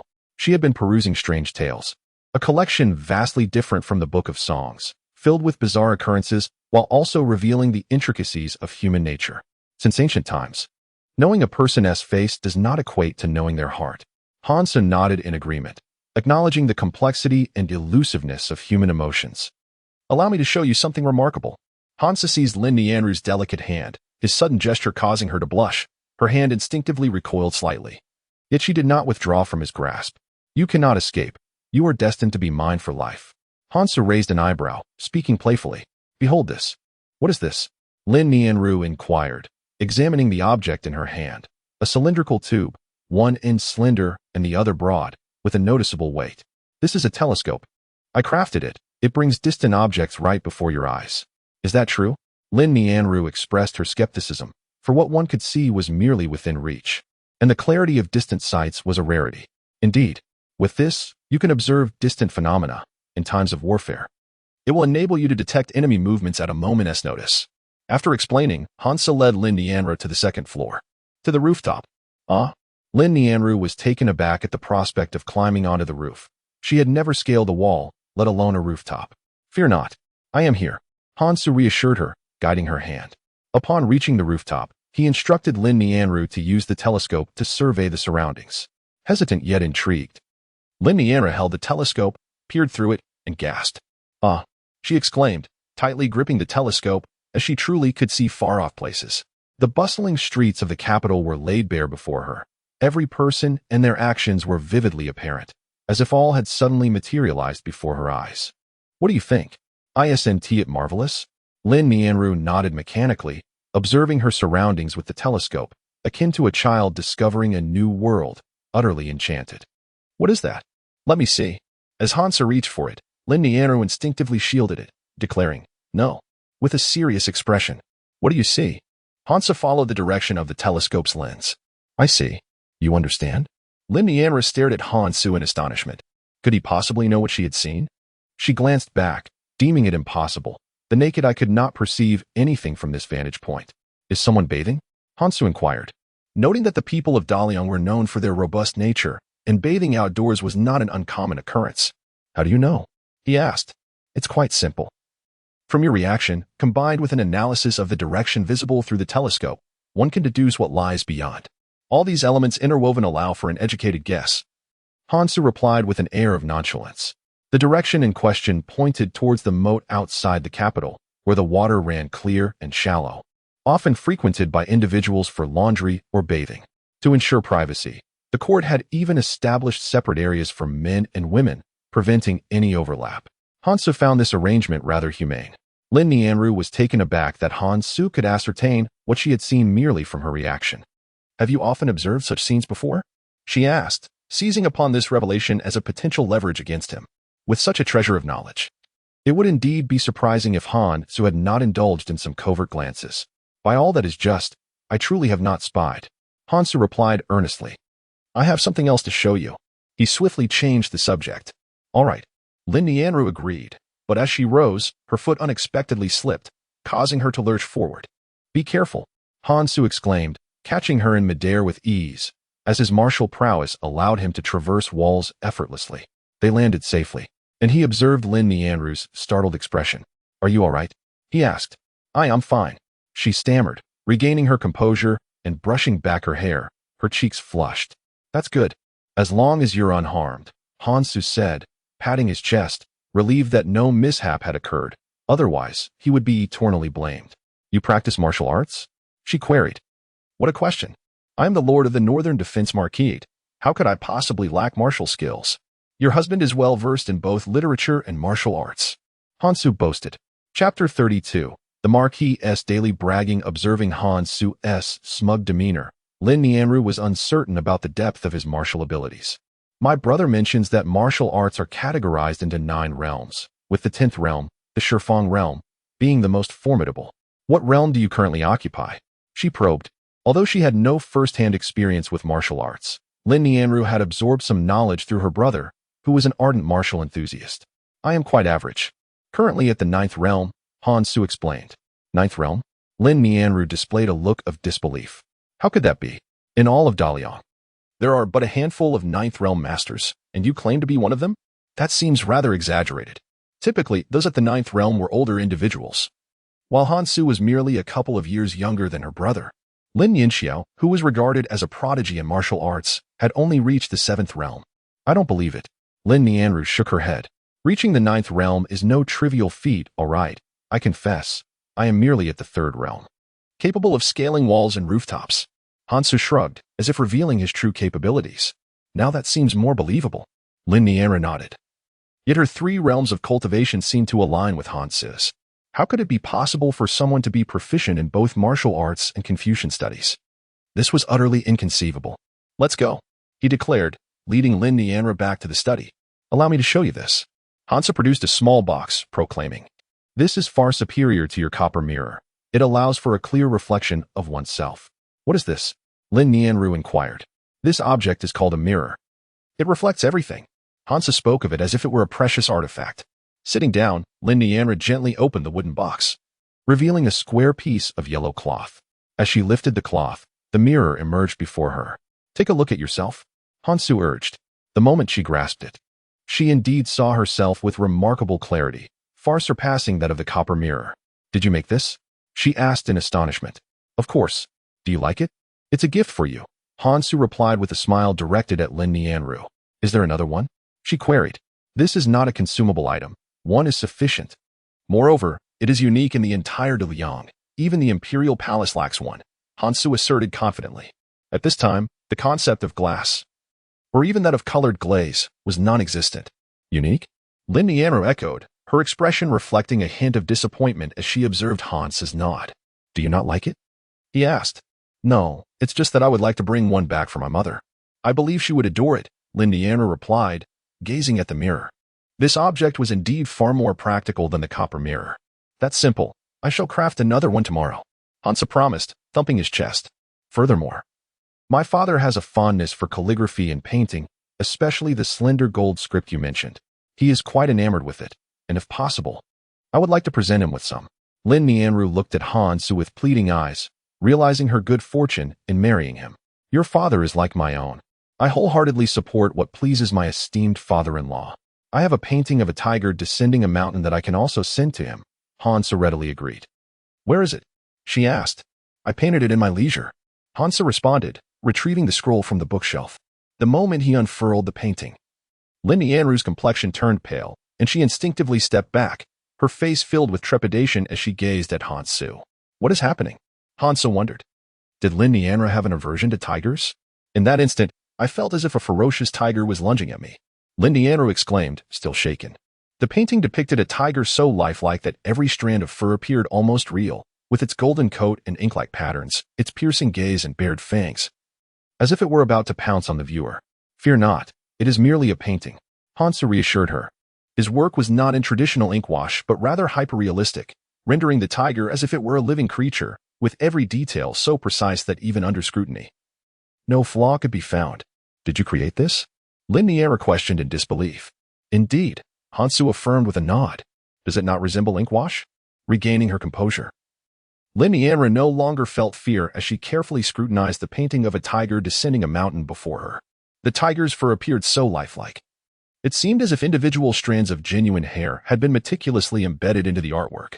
From every angle, it felt as though the tiger was fixated upon her, poised to leap at any moment. This is an oil painting, Hansu elucidated. Oil painting? A novel term that piqued her curiosity. Akin to the slender gold script she had never encountered before. She found herself increasingly intrigued by the enigmatic persona of Hansu, pondering how he had acquired knowledge of such peculiar things. She continued to examine an array of fascinating items. This is a glass lantern, akin to our modern lanterns. Placing a candle within enhances its brilliance, although it is best appreciated at night, Hansu explained. Soap, for washing the face. A toothbrush, for brushing teeth. Glasses, worn when the sunlight is blinding. Hansu detailed each item for Lin Nianru. Suddenly, a maid rushed in, exclaiming, My lord, there's a brawl outside. She reported that someone was fighting with Mu Hanfeng in the courtyard. That is of no concern, Hansu responded, unfazed by the news of the altercation. Aren't you going to take a look? Lin Nianru inquired, intrigued by Hansu's calm demeanor. It's nothing. They are evenly matched, neither can harm the other, Hansu stated confidently, fully aware of who was involved without needing to observe. Upon arriving in the courtyard, Mu Hanfeng immediately sheathed his sword at the sight of Han Su, and his opponent followed suit.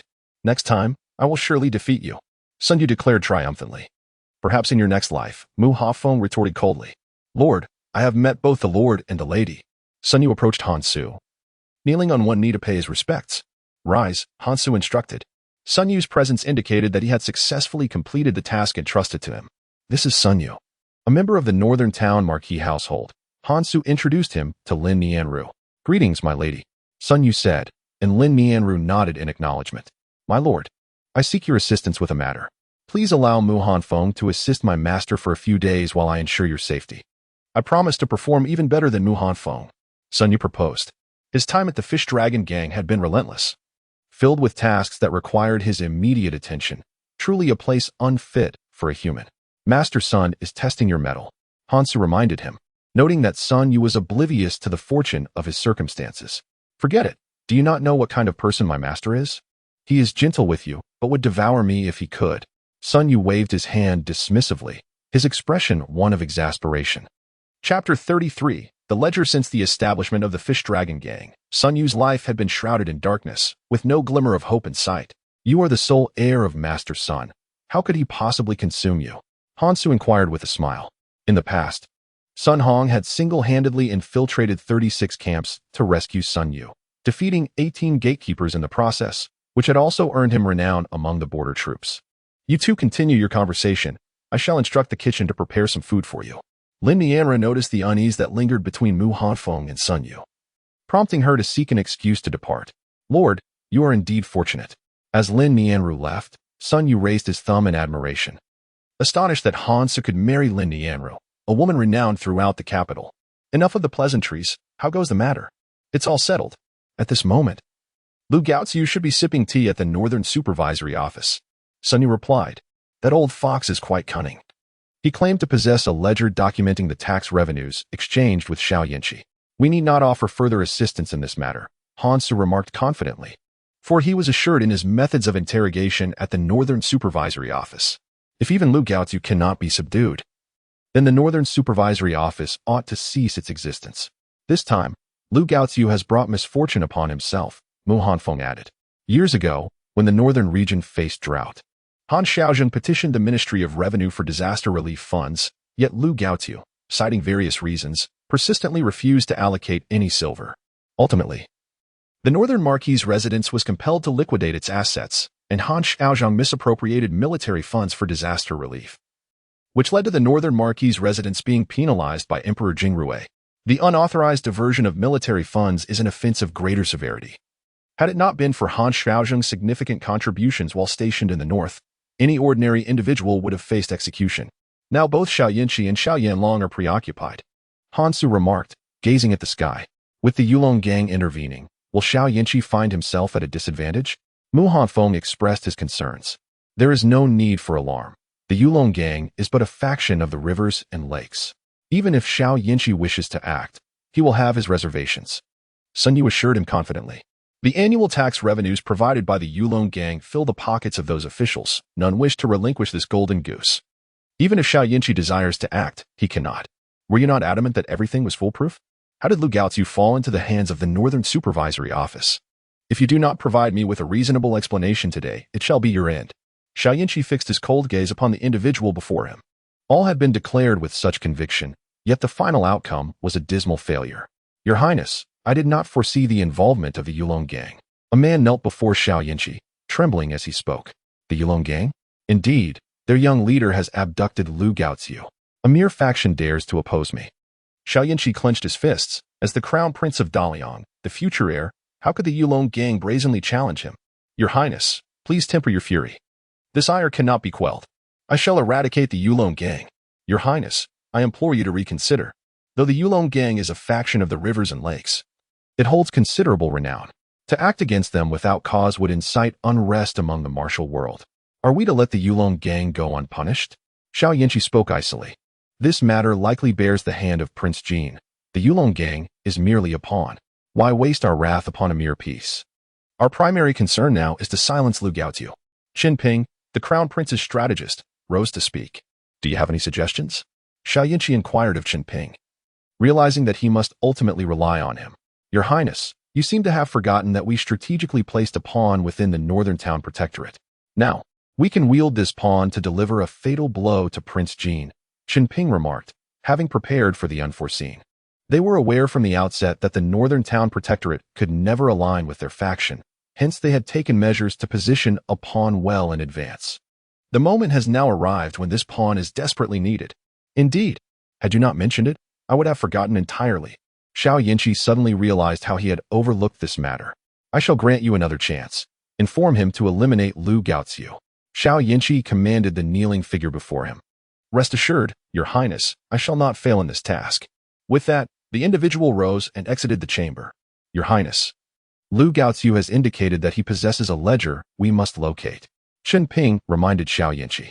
Should Lu Gaoziu reveal the contents of the ledger, their circumstances would become precarious. To my astonishment, this old fox is still guarding his secrets. Xiao Yinqi was taken aback that Lu Gaoziu still retained the ledger. Have you extracted any information? Lu Qian inquired upon entering the prison. Lu Gaoziu had already endured considerable torment. He has yet to request an audience with Prince Jin. An audience with Prince Jin? Lu Qian glanced at Lu Gaoziu, lying in the cell, realizing he held leverage, and continued to inquire. There is no need to trouble His Highness with such matters. A little more pressure should suffice to elicit a confession from Lu Gaoziu.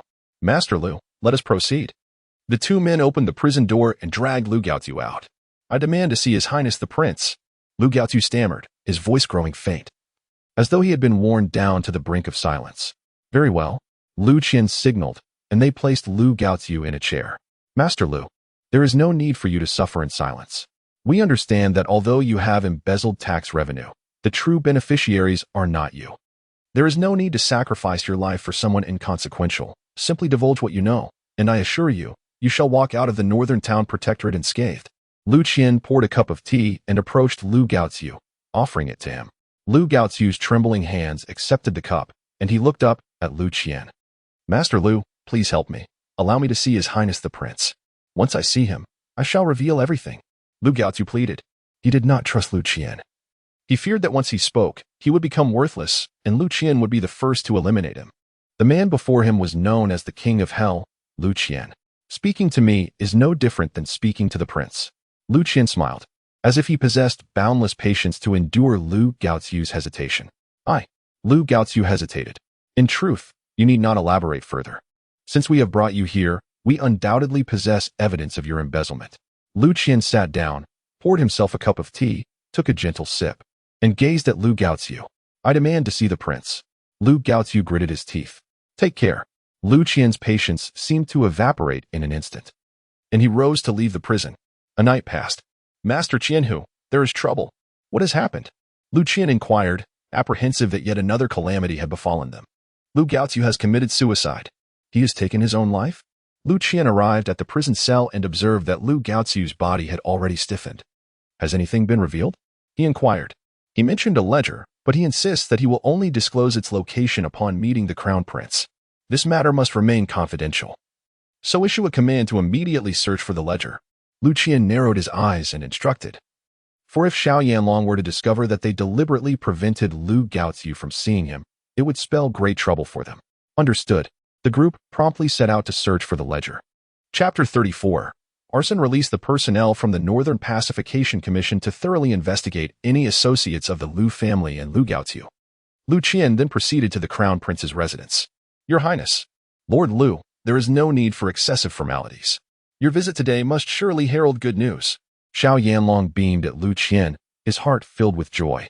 The Northern Pacification Commission had captured Lu Gaoziu, and after this night, they would surely uncover some valuable information. Your subordinate has failed in his duties. I implore Your Highness to mete out punishment. Lu Qian rose and clasped his fists in a respectful bow, his words sincere and laced with remorse. Observing Lu Qian's demeanor, Xiao Yanlong's expression grew slightly grave, though it was quickly masked and unnoticed by others. There is no need for such formality. Please share your thoughts with me, Xiao Yanlong said calmly. He was a man of composure, unlike Xiao Yanqi, who could not conceal his emotions. Xiao Yanlong wore a metaphorical mask, making it difficult for others to discern his true intentions. Lu Gaoziu has committed suicide out of fear of his crimes. Suicide out of fear? Xiao Yanlong was taken aback by this news, with Lu Gaoziu's demise. Was not Xiao Yanqi now in a position of great security? Was it the Crown Prince's doing? It is a possibility. Lu Qian nodded, attributing all matters to Xiao Yinqi, as it was well known that they were bitter rivals. It seems that there are spies within the Northern Pacification Commission. Lord Lu, you must remain vigilant, Xiao Yanlong cautioned, stepping closer and lowering his voice. Your subordinate understands. Lu Qian was fully aware of Xiao Yanlong's implications. Should there truly be a traitor, he would not show leniency. With Lu Gaoziu deceased, were there any clues left behind? He had mentioned a ledger in his lifetime. Search for it, Xiao Yanlong commanded, narrowing his eyes.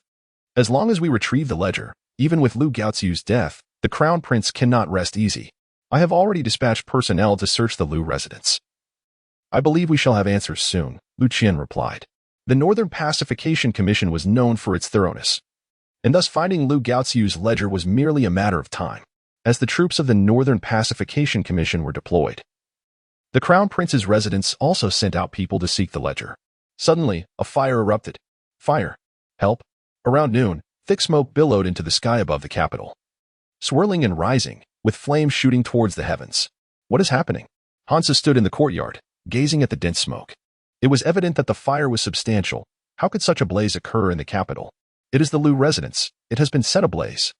Mu Hanfeng returned from outside to inform Hansu. Burned? Indeed. It appears to be arson, Mu Hanfeng stated.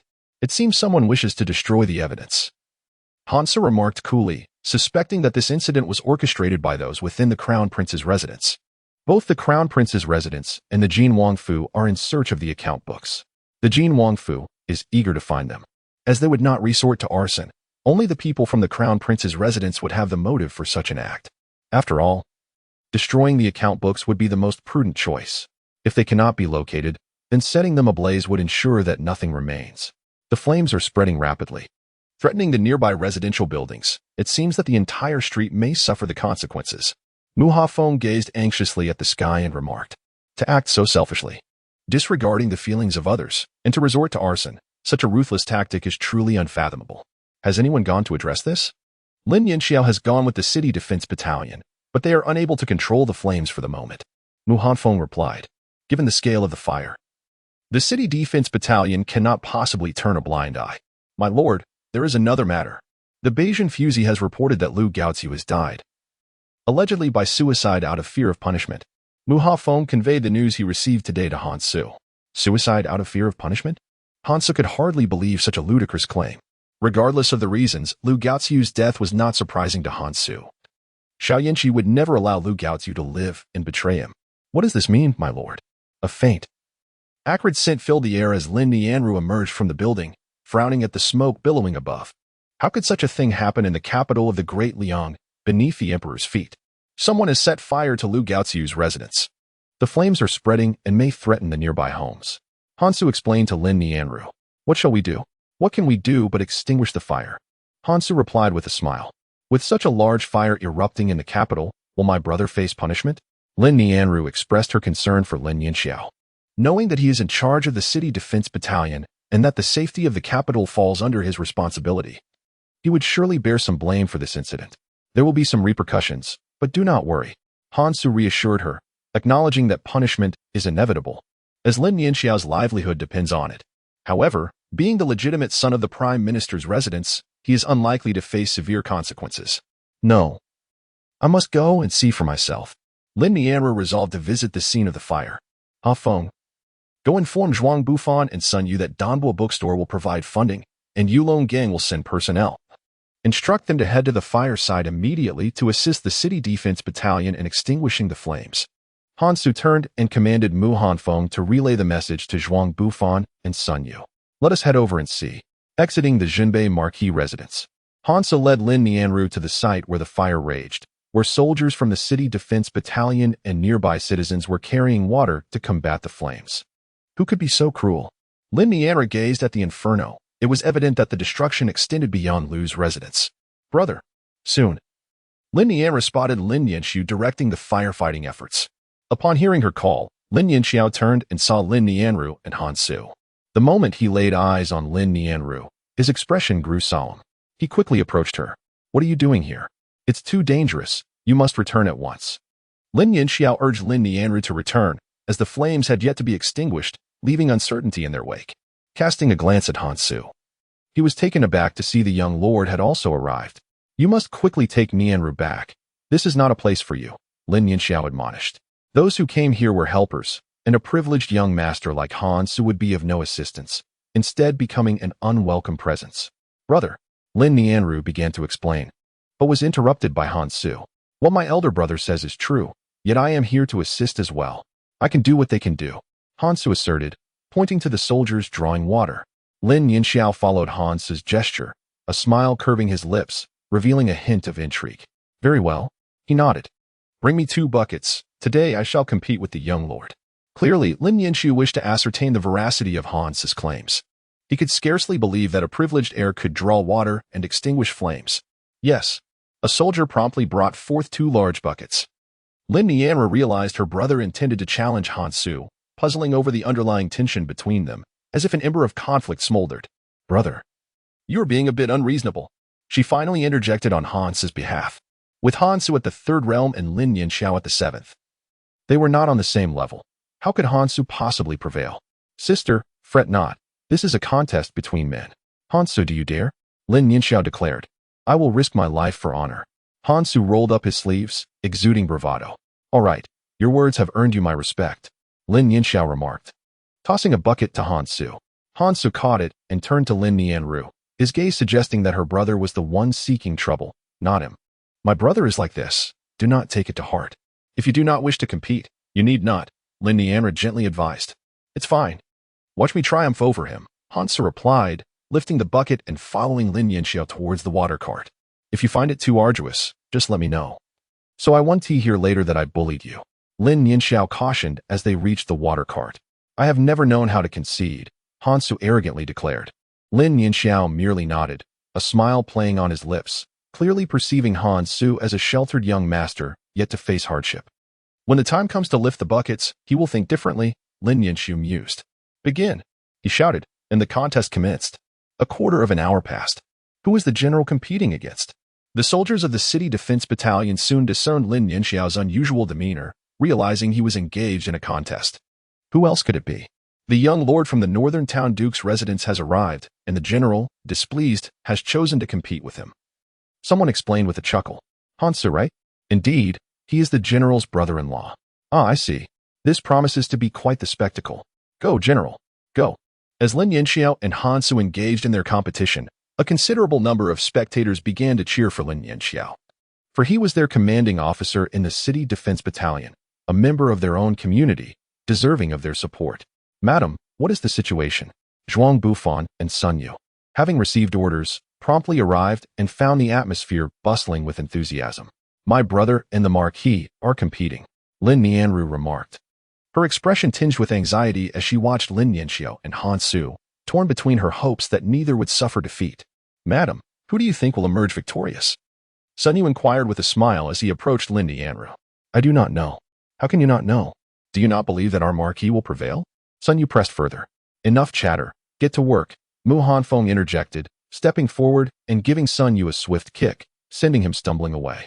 "Madam, please do not mind his foul temper," Zhuang Bufan interceded on behalf of Sun Yu. "You too, wait for me." Sun Yu pointed at Mu Hanfeng and Zhuang Bufan, vowing that one day he would ensure they faced dire consequences for their collusion. "Very well, we shall wait," Mu Hanfeng replied nonchalantly, dismissing Sun Yu's threat as lacking any real intimidation. "General," Zhuang Bufan called out to a passing officer. "Young Master Zhuang." The members of the City Defense Battalion recognized Zhuang Bufan, a renowned scholar of the Great Liang Dynasty. "We have brought some tents and temporary supplies, hoping they may be of assistance."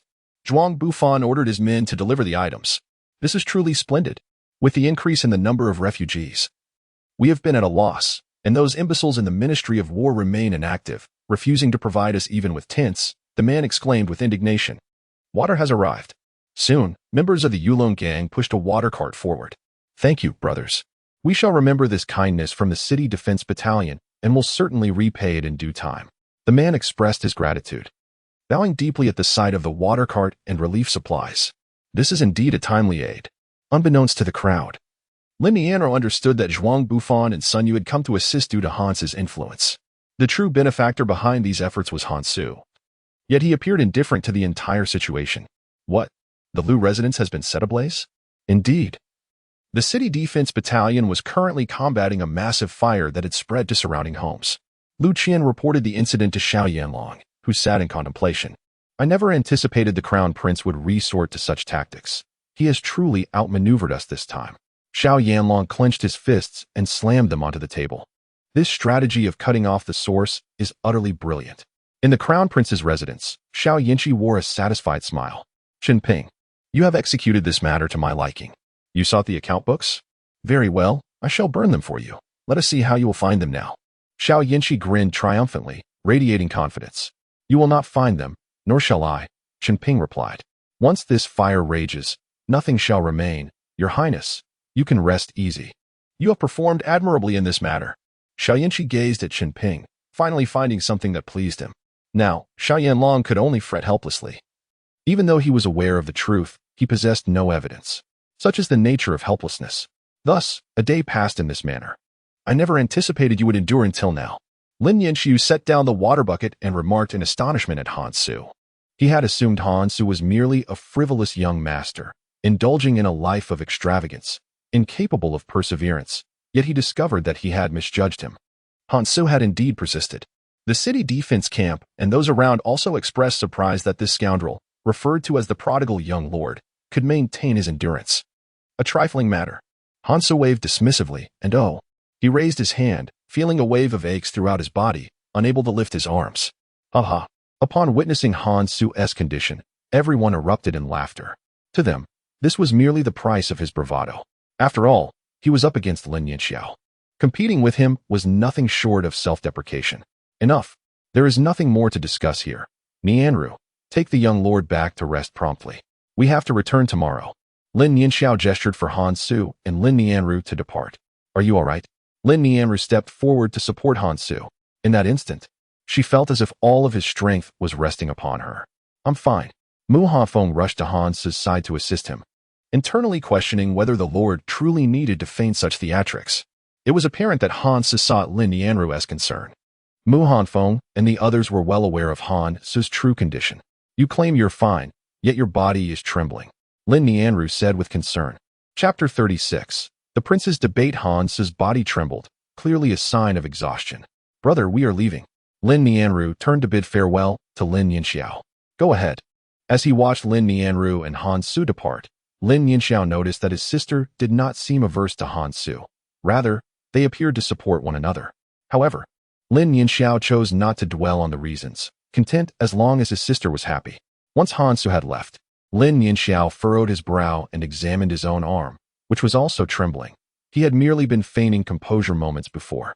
This young man. Lin Yanxiao shook his head, astonished that Han Su had managed to push him to such an extent. It seemed he needed to reassess this young lord. Upon returning to the northern town Marquis' residence, Han Su collapsed onto the bed. You may leave now. Han Su glanced at Mu Hanfeng, finding the room excessively bright for such a large lamp. Very well, my lord. Madam, please rest early. I take my leave. Mu Hanfeng exited the room. How are you? Are you well? Where does it hurt? Let me massage it for you. Lin Nianru inquired with genuine concern, her astonishment at Han Su's performance today not only shocking the crowd, but also herself. Han Su had persevered from start to finish. My waist aches, my back is sore, and my entire body feels numb. Han Su furrowed his brow, seemingly serious as he asked. Do you think your elder brother acknowledges me now? Lin Nianru gently began to massage Han Su. Upon hearing Han Su's words, Lin Nianru slightly tilted her head, questioning whether the competition with her elder brother was merely a means for him to acknowledge her. She found this reasoning rather juvenile. Indeed. Your brother has always believed that I might not be able to take care of you, Han Su replied. Even so, is it necessary for you to exert yourself so fiercely? Lin Nianru pressed further. Ouch. As she spoke, she inadvertently tightened her grip, causing Han Su to exclaim in pain. When shall we return home? The next morning, during breakfast, Han Su inquired of Lin Nianru. We shall depart after the court assembly concludes. Lin Nianru responded, noting that by this time, her father would already be in session, and they would not be able to see him. Very well. Han Su instructed Mu Hanfeng to prepare their gifts. This was his first visit to his in-laws, and he could not afford to be remiss. A mirror for my mother-in-law, a piece of calligraphy for my father-in-law, and this telescope for my elder brother, for it would be useful in his defense of the city. Han Su discussed the arrangements with Lin Nianru. Whatever you decide is acceptable. Lin Nianru did not oppose Han's suggestions. Within the Duke of Zhenbei's residence, Hansu was the head of the household. Certain matters were best left to his discretion without requiring consultation. During the court assembly, long live the emperor. The civil and military officials bowed in reverence. All ministers, please rise. Emperor Jingrui gestured for the assembly to stand, and the officials took their places at either side. Do any of you have matters to address? Emperor Jingrui inquired, his tone suggesting that the previous day's significant events could not have escaped their notice. Nianxiao, as the commander of the city defense camp, please recount the details of yesterday's fire. Noticing the silence among the officials, he directed his inquiry towards Lin Nianxiao. Your Majesty. The fire originated from the residence of Minister of Revenue Lu Gaoziu, subsequently spreading to surrounding dwellings. Upon our investigation, we found no traces of arson. The Lu residence was already abandoned. Lin Nianxiao reported to Emperor Jingrui, detailing his findings. So, it appears no one knows how the fire ignited? I beg your forgiveness for my incompetence. I ask for your punishment, Your Majesty. Lin Nianxiao bowed deeply, truly at a loss for answers. Lin Nianxiao. As the commander of the city defense camp, it is your duty to ensure the safety of the capital.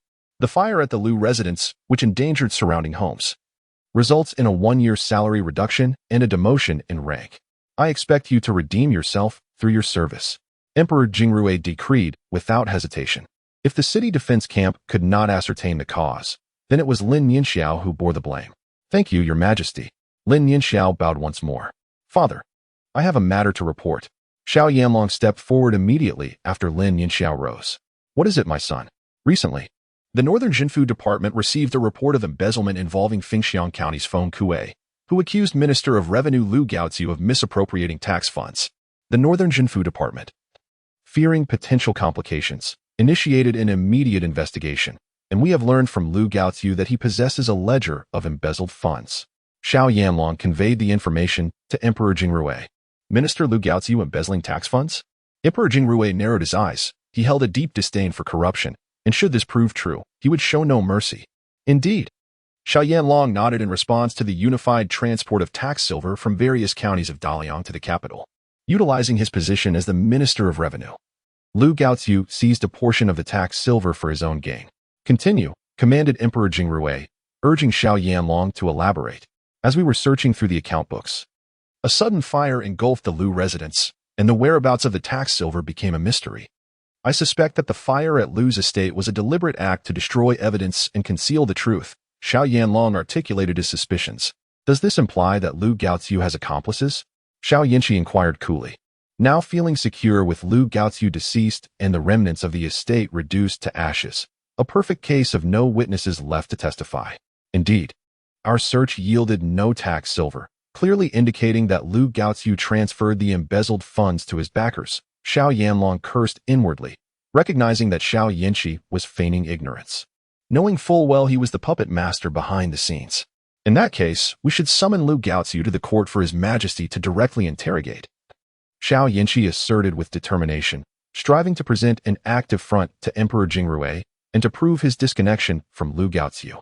Unfortunately, Lu Gaoziu has taken his own life out of fear of punishment, Xiao Yanlong lamented, realizing this unforeseen turn of events.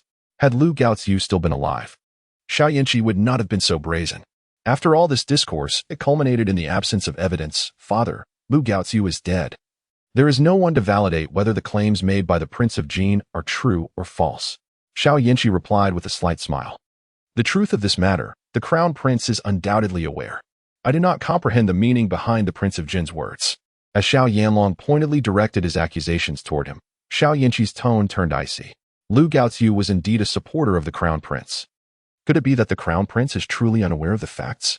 Xiao Yanlong pressed. The tax silver had evidently found its way into Xiao Yanqi's possession. Yet he continued to feign innocence. Perhaps the Prince of Jin has misunderstood. My relationship with Lu Gaoziu was merely a fleeting acquaintance, and our interactions were solely in service of the court. With the Emperor's approval, Xiao Yanqi spoke with conviction, claiming countless reasons to exonerate himself now that Lu Gaoziu was dead. Enough. Emperor Jingrui interjected, witnessing the escalating argument between Xiao Yanqi and Xiao Yanlong. Minister Lin, what do you propose regarding this matter? He inquired of Lin Mingzhang. Your Majesty, I am unaware of the specifics of this situation, Lin Mingzhang replied. fully aware that this was a power struggle between the crown prince and the Prince of Jin. Acknowledging that any statement could offend, he opted for a position of ignorance.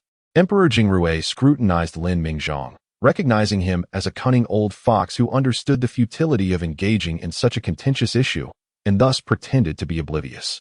Upon witnessing the matter dissolve without resolution, Xiao Yanlong stepped forward to counsel, "Your Majesty, I believe it is imperative to thoroughly investigate this issue. The tax silver is the foundation of the state, and failure to recover it would incur great losses for Daliang," he proposed, unwilling to accept that all his efforts would allow Xiao Yinshi to escape unscathed, even if it is ultimately in vain. One must not allow Xiao Yinshi to sleep in peace. "Father Emperor, this son concurs. This matter ought to be entrusted to the Ministry of Justice for investigation." Xiao Yinshi immediately stepped forward to express his agreement with Xiao Yanlong's words, believing that his increasing zeal would further demonstrate his innocence. "Father Emperor, this son finds the Ministry of Justice to be inappropriate." Xiao Yanlong opposed the idea of handing the matter over to the Ministry of Justice, as the deputy minister, Zhang Han, is an ally of Xiao Yinshi. If this case is entrusted to the ministry, it would essentially be surrendering it to Xiao Yinshi. In such a scenario, would everything not hinge upon Xiao Yinshi's word? If the ministry is unsuitable, can the Northern Pacification Office suffice? Xiao Yinshi retorted to Xiao Yanlong, "Prince Jin, do not forget that Lu Gaozu met his demise at the Northern Pacification Office. I suspect it is a cover-up for murder." Xiao Yinshi directly cast the blame upon the Northern Pacification Office. Such an accusation is slanderous. Xiao Yanlong would not acknowledge these claims. Enough. I have already identified a suitable candidate for this matter." Emperor Jingrui interjected. All eyes turned to Emperor Jingrui. "This matter shall be entrusted to Han Su of the Northern Defense Marquis. He must investigate thoroughly within 7 days and recover the tax revenue, while also commanding the city defense camp to assist Han Su." Emperor Jingrui issued the decree. Upon hearing this, Lin Mingzhong realized that Emperor Jingrui still intended to involve them. Han Su is indeed an excellent choice. He has just arrived in the capital, not being aligned with either the Crown Prince or Prince Jin, and he has the backing of the Grand Chancellor's residence. "I hope you can accomplish meritorious service despite your transgressions," Emperor Jingrui remarked. "I shall obey." Lin Yinshu bowed once more. "Lin Xiang, you shall convey this matter to Han Su." Dismissed. With a wave of his hand, Emperor Jingrui departed, and the officials respectfully saw him off. Exiting the Grand Hall, "Father, why does the Emperor wish for Han Su to investigate this matter?" Lin Yinxiao still found the situation perplexing. How could Han Su, being new to the capital and unfamiliar with the terrain, possibly locate the tax revenue? "The Emperor has effectively entrusted this matter to me," Lin Mingzhong replied, indicating that although it was assigned to Han Su, it was essentially meant for himself. "I see." Upon hearing Lin Mingzhong's words, Lin Yinxiao quickly grasped the implication. "Father, who do you believe holds the greatest suspicion in this matter?" "The Crown Prince." Without hesitation, Lin Mingzhong directly implicated Xiao Yinshi, asserting that the relationship between Lu Gaozu and Xiao Yinshi was indisputable. Lu Gaozu's embezzlement of tax revenue must have been sanctioned by the Crown Prince. Moreover, the Crown Prince's eagerness in the Grand Hall today clearly indicates that this matter is indeed connected to him. Does the Emperor realize this? We can perceive it. Do you think the Emperor cannot? Lin Mingzhong looked at Lin Yinxiao, knowing that their Emperor is no fool, but rather deeply cunning. Whoever underestimates Emperor Jingrui will find themselves unaware of how they meet their end. Since we are aware, why must we still investigate? It is the Crown Prince. Even if he is at fault, he will not be punished in front of the civil and military officials. The Crown Prince is the future heir. The Emperor commands us to investigate this matter merely to provide the Crown Prince with an avenue for retreat. Lin Mingzhong explained patiently. His son, though admirable in many respects, lacks cunning and is straightforward in nature. Lin Mingzhong worried that Lin Yinxiao's character might lead to his downfall in the future. It is often said that one should harbor no ill intentions towards others, yet it is equally vital to remain vigilant, regardless of whom one encounters. It is imperative to maintain a degree of caution and never place complete trust in anyone. This is the essence of navigating the world. At the palace gates, Xiao Yinshi awaited Lin Mingzhong with anticipation. "Your Highness." Lin Mingzhong and Lin Yinxiao greeted him with respectful salutes. "Might I inquire what brings your Highness here?" "The matter of tax silver has been entrusted to Han Su by my father. Please convey a message to Lin Xiang, should any issues arise. He may approach me without hesitation," Xiao Yinshi remarked with a smile. "Thank you for your kindness, Your Highness, I shall certainly relay your message. Lin Mingzhong expressed his gratitude. Satisfied, Xiao Yinchi turned and departed. What does this imply? It is merely a reminder to us. Lin Mingzhong's tone shifted to a somber note. His ascendance to the position of prime minister was not solely due to fortune. He certainly did not regard a mere prince with much respect. If this prince were to truly provoke him, he would not hesitate to consider replacing him. The emperor wields considerable power, yet the authority of the ministers cannot be overlooked. Upon arriving at the prime minister's residence, Lu Shi greeted Lin Mingzhong and Lin Yinxiao with warmth. You have returned. Have Xiao Rou and Han Se not arrived yet? Not yet, but they should be here shortly, Lu Shi replied. Master, Madam, Miss, and young master have arrived. The steward announced as he hurried into the parlor. Yinxiao, please go welcome them. Lin Mingzhong instructed his brother. I'm feeling somewhat anxious. Han Se admitted as he stood at the entrance of the prime minister's residence. His body tense and his heart strangely unsettled, as if lacking foundation. There is no need to be nervous. The prime minister's residence is not a place that devours its guests, Lin Yinxiao reassured him, encouraging him to relax. Young master, sister, you have come. Lin Yinxiao greeted as he approached the entrance, glancing at Lin Nianru and Han Se. You, my friend, seem quite lively today despite yesterday's exhaustion. Lin Yinxiao had expected Han Se to be weary, yet he appeared full of vigor. Just a trivial matter. If my elder brother doubts my energy, we can compete once more. Han Se replied with a grin. That won't be necessary. Lin Nianru interrupted, turning to Lin Yinxiao. Brother, are our parents home? They are indeed. Father and I have just returned from court, and he was wondering why you two had not yet arrived. Lin Yinxiao explained, his gaze fondly resting on Lin Nianru. Entering the parlor, Han Se offered tea to Lin Mingzhong. Esteemed father-in-law, please enjoy this tea. Lin Mingzhong accepted the cup from Han Se, scrutinizing him before glancing towards Lin Nianru. The two seemed to share an admirable bond, newlyweds intertwined in affection. Had his daughter truly come to terms with Han Se's past? Lin Mingzhong's curiosity regarding Lin Nianru's transformation grew. Lu Shi observed this dynamic keenly, wondering if her daughter was feigning affection for Han Se to alleviate their concerns. If so, it would be an unfair burden for the young lady to bear. Very well, Lin Mingzhong finally said, taking a delicate sip from the cup. Han Se, you must treat Nianru with utmost care. She is my only daughter, and should you mistreat her, do not blame me for being unsympathetic. Rest assured, esteemed father-in-law, I will remember your words. Han Se responded earnestly. Esteemed mother-in-law, may I offer you tea? Han Se presented tea to Lu Shi. From this day forth, I hope you two can live in harmony and respect each other. Certainly, Han Se vowed. Elder brother, please serve tea to Lin Mingzhong and Lu Shi.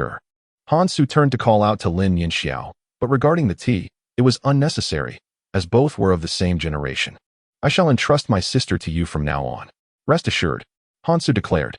By the way, we have brought some gifts, all carefully selected by Han Se, intended for father, mother, and elder brother. Lin Nianru instructed someone to present the gifts. Why are you speaking so highly of Han Se, little sister? Lin Yinxiao inquired curiously. Since her marriage, Lin Nianru seemed to have transformed. Before her wedding, she appeared resigned, yet afterwards, she became carefree, constantly considering Han Se's feelings. Chapter 38. An abundance of gifts observing Lin Nianru's unwavering support for Han Se, as if fearing any discomfort for him. Lin Mingzhong and the others felt a tinge of astonishment. Little sister, are you truly all right? Lin Yinxiao stepped forward, scrutinizing Lin Nianru closely. He even raised his hand to touch her forehead, finding no fever. Why do you protect Han Se so fervently? I'm perfectly fine, what's the matter? Lin Nianru replied. Oh, nothing. Lin Yinxiao waved his hand, smiling. Mother, this is a gift from Han Se for you. This item is called a mirror, akin to the copper mirrors we use. Yet its clarity surpasses that of copper. Lin Nianru handed the wooden box to Lu Shi. Lu Shi, her face full of curiosity, accepted the mirror. Little sister, the mirrors we use at home were tributes from the western regions to the emperor. The emperor, in recognition of father's merits, specially awarded a pair of copper mirrors, one for mother and the other as your dowry. How could there possibly be a mirror clearer than that copper one? Lin Yinxiao clearly doubted Lin Nianru's words. At first, Lin Nianru had shared his skepticism, but upon seeing the mirror, she realized it was entirely different from their understanding. Indeed, it is superior to the copper mirror. Otherwise, we wouldn't present it as a gift, Lin Nianru retorted. Mother, please open it and see. She urged Lu Shi. Lu Shi glanced at Lin Mingzhong, who nodded slowly, prompting her to open the wooden box. Wrapped in yellow cloth, she unveiled the mirror. "Oh my!" Lu Shi exclaimed in astonishment. It was indeed remarkably clear, far beyond comparison with copper mirrors. A smile spread across her face as she examined the mirror, instantly enamored with it. "Dear husband, do take a look." Lu Shi handed the mirror to Lin Mingzhang. He accepted it, and, indeed, it was astonishingly clear, reflecting his image without flaw. "Is this truly a mirror?" "Absolutely." Hansa nodded affirmatively. "What a remarkable item. This is far superior to copper mirrors." Lin Mingzhang expressed his satisfaction, having never encountered such a fine object before. "Son-in-law, where did you acquire this?" Lin Yinxiao queried. "Was it from the ghost market?" He was aware of the many peculiarities found there. "I crafted it myself," Hansu replied. "This item is quite complex to produce. It is a unique treasure from Daliang." Hansu continued.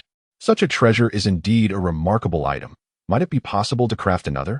I wish to humbly present it to His Majesty," Lin Mingzhang remarked, having tactfully declined Emperor Jingrui's inquiry during the morning court session. "If I possess such a treasure, it would surely allow me to convert my faults into merits." "Certainly. I shall prepare a badge for you. I assure you that all 3 palaces and 72 concubines of the imperial court shall find them useful," Hansu declared with confidence. "Excellent. Truly commendable, as expected of a wise son-in-law." Lin Mingzhang directly addressed Han Su as such. "This mirror is indeed a splendid item. Akin to a timely gift in the midst of a snowstorm, it will undoubtedly bring joy to the emperor's countenance. Elder brother, this is for you." Lin Nianru presented a telescope to Lin Yinxiao. "A flute?" Lin Yinxiao remarked as he took a glance at the telescope, finding it merely a cylindrical stick. "Far less practical than the mirror." "What flute? Your flute has no holes," Lin Nianru retorted, slightly vexed. "What is it then? A weapon for self-defense?" "No. It is a telescope used for observing enemy movements, allowing one to see far and wide, capturing everything in sight, as you oversee the city defense battalion. This is perfectly suited for you," Lin Nianru explained. "A telescope? Indeed. Hold it this way, look through it like this. Then ascend to the rooftop and gaze into the distance." Lin Nianru demonstrated for Lin Yinxiao. Lin Yinxiu seemed skeptical but jumped onto the rooftop, taking a look through the telescope. "Remarkable. How is this wondrous device even made? It truly is an exceptional item. From here, one can directly observe the soldiers atop the city walls and see clearly what they are doing." Lin Yinxiao exclaimed excitedly as he jumped down, declaring it to be a 1,000-mile eye that captures everything from afar. "Excellent. Did Hansa craft this as well?" "Yes." Lin Nianru nodded proudly, feeling as though she had created it herself despite Hansa's handiwork. "I adore this item. Tomorrow, I shall flaunt it at the city defense battalion." Lin Yinxiao expressed his satisfaction. Such a marvel is unheard of, not to mention the rough men at the battalion.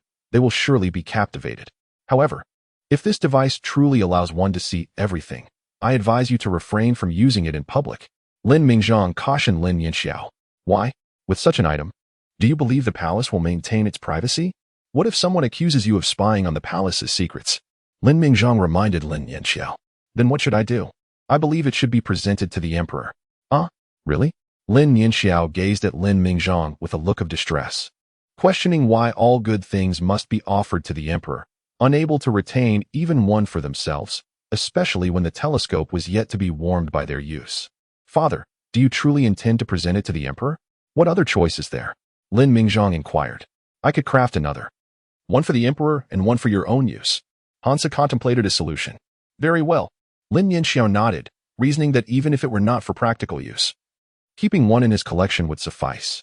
"Father, here is the gift I have prepared for you." Lin Nianru presented a selection. "So many?" Lin Yinxiao exclaimed enviously, noticing several pieces. "Hansu is aware of your fondness for calligraphy and paintings, and has specially chosen a few works for you. This one features the slender gold script." Lin Nianru handed the prepared calligraphy pieces to Lin Mingzhang. "Slender gold script?" Gazing upon the fonts above, sharp and striking, akin to a multitude of gleaming swords, Lin Mingzhang found himself utterly captivated, unable to part with them. Furthermore, this is a depiction of a tiger descending from the mountain. The moment the scroll unfurled, Lin Mingzhang was startled, his body trembling slightly. The tiger appeared so lifelike, as if it might leap forth from the canvas. "This is what one calls an oil painting," Lin Nianru elucidated. All of this was relayed by Hansa to Lin Nianru, and now she conveyed it verbatim to Lin Mingzhang. Splendid calligraphy, magnificent artwork. As Lin Mingzhang beheld the writing and painting, he regarded them as invaluable, Mere mirrors and telescopes were but ordinary objects in comparison. Truly, these are treasures. Lin Mingzhong nodded repeatedly. Nianxiao, please inform the steward to prepare a meal. Lin Mingzhong commanded. Nianru, accompany me to my chamber. I have some gifts for you that I did not have the opportunity to present at your wedding. Lu Shi interjected. Very well. Lin Nianru nodded and glanced at Han Su, who smiled gently, assuring her not to worry. As the crowd dispersed, only Han Su and Lin Mingzhong remained. Han Su, my esteemed father-in-law, please join me in my study. I have something important to discuss with you. Lin Mingzhong led Han Su to his study, which was suffused with the fragrance of books. The shelves were laden with volumes, alongside countless exquisite paintings. Please, do not stand on ceremony. Take a seat. Certainly. Han Su nodded and sat down. Might I inquire what matters my esteemed father-in-law wishes to discuss? Han Su asked, genuinely perplexed about Lin Mingzhong's intentions. Chapter 39, a fortunate event for scholars. Lin Mingzhong turned to face Han Su. Are you aware of the fire at the Lu residence? Indeed. Nianru and I visited, and even had a contest with my elder brother. Han Su replied with a smile. But do you know the circumstances surrounding it? Lin Mingzhong continued to probe Han Su. A look of astonishment crossed Han Su's face, as if he were in disbelief. Father-in-law. Could there be more to this than meets the eye? Certainly. Lin Mingzhong nodded. This is a tragedy born of the struggle for power among princes. He recounted the events leading to this situation, which aligned closely with Han Su's prior knowledge. I had intended to remain uninvolved. Yet I was taken aback to learn that the emperor has assigned you to investigate the embezzlement of tax funds. Me? Han Su pointed to himself, astonished that trouble could find him even while at home. Is my reputation as a rake not sufficiently established? To be tasked with investigating this matter is quite perplexing. I truly wonder how the mind of Emperor Jingrui functions. Indeed, on the surface, it appears that you are to conduct the investigation. But the implication is that I am the one responsible for it. Lin Mingzhong stated gravely. This situation is quite delicate. The Crown Prince and King Jin are both figures one cannot afford to offend. Navigating this narrow path is no simple feat, I understand. Han Su nodded. If you find this matter troublesome, I shall gladly take your place. You may attribute all the events to me. Rest assured, father-in-law, I shall not fail in this duty. Han Su did not refuse. Since the emperor commanded him to investigate this matter, he would carry out the inquiry himself. Very well. Should you encounter any difficulties, feel free to seek my assistance, Lin Mingzhong reminded Han Su. After dining at the Prime Minister's residence, Han Su returned to the town North Marquis Manor with Lin Nianru. What did your father say to you? And what did your mother-in-law discuss with you? Han Su inquired. Lin Nianru blushed and was at a loss for words, having been embarrassed by her mother-in-law's comments regarding intimate matters during her visit home. I was asking you a question. She merely spoke to me about calligraphy, Han Su explained with a smile. As the cold wind blew, Han Su entered his study, followed closely by Mu Hanfeng. Have Zhuang Bufan investigate all connections related to Lu Gaoziu, including those of his wife and son, Han Su instructed Mu Hanfeng. Has something occurred, my lord? Mu Hanfeng asked. The emperor has tasked me with probing into Lu Gaoziu's embezzlement of tax silver. I suspect that the account books have not been destroyed. Han Su articulated his analysis. Not destroyed. Mu Hanfeng expressed skepticism. With such a large fire, what could possibly remain intact? Lu Gaoziu is no fool.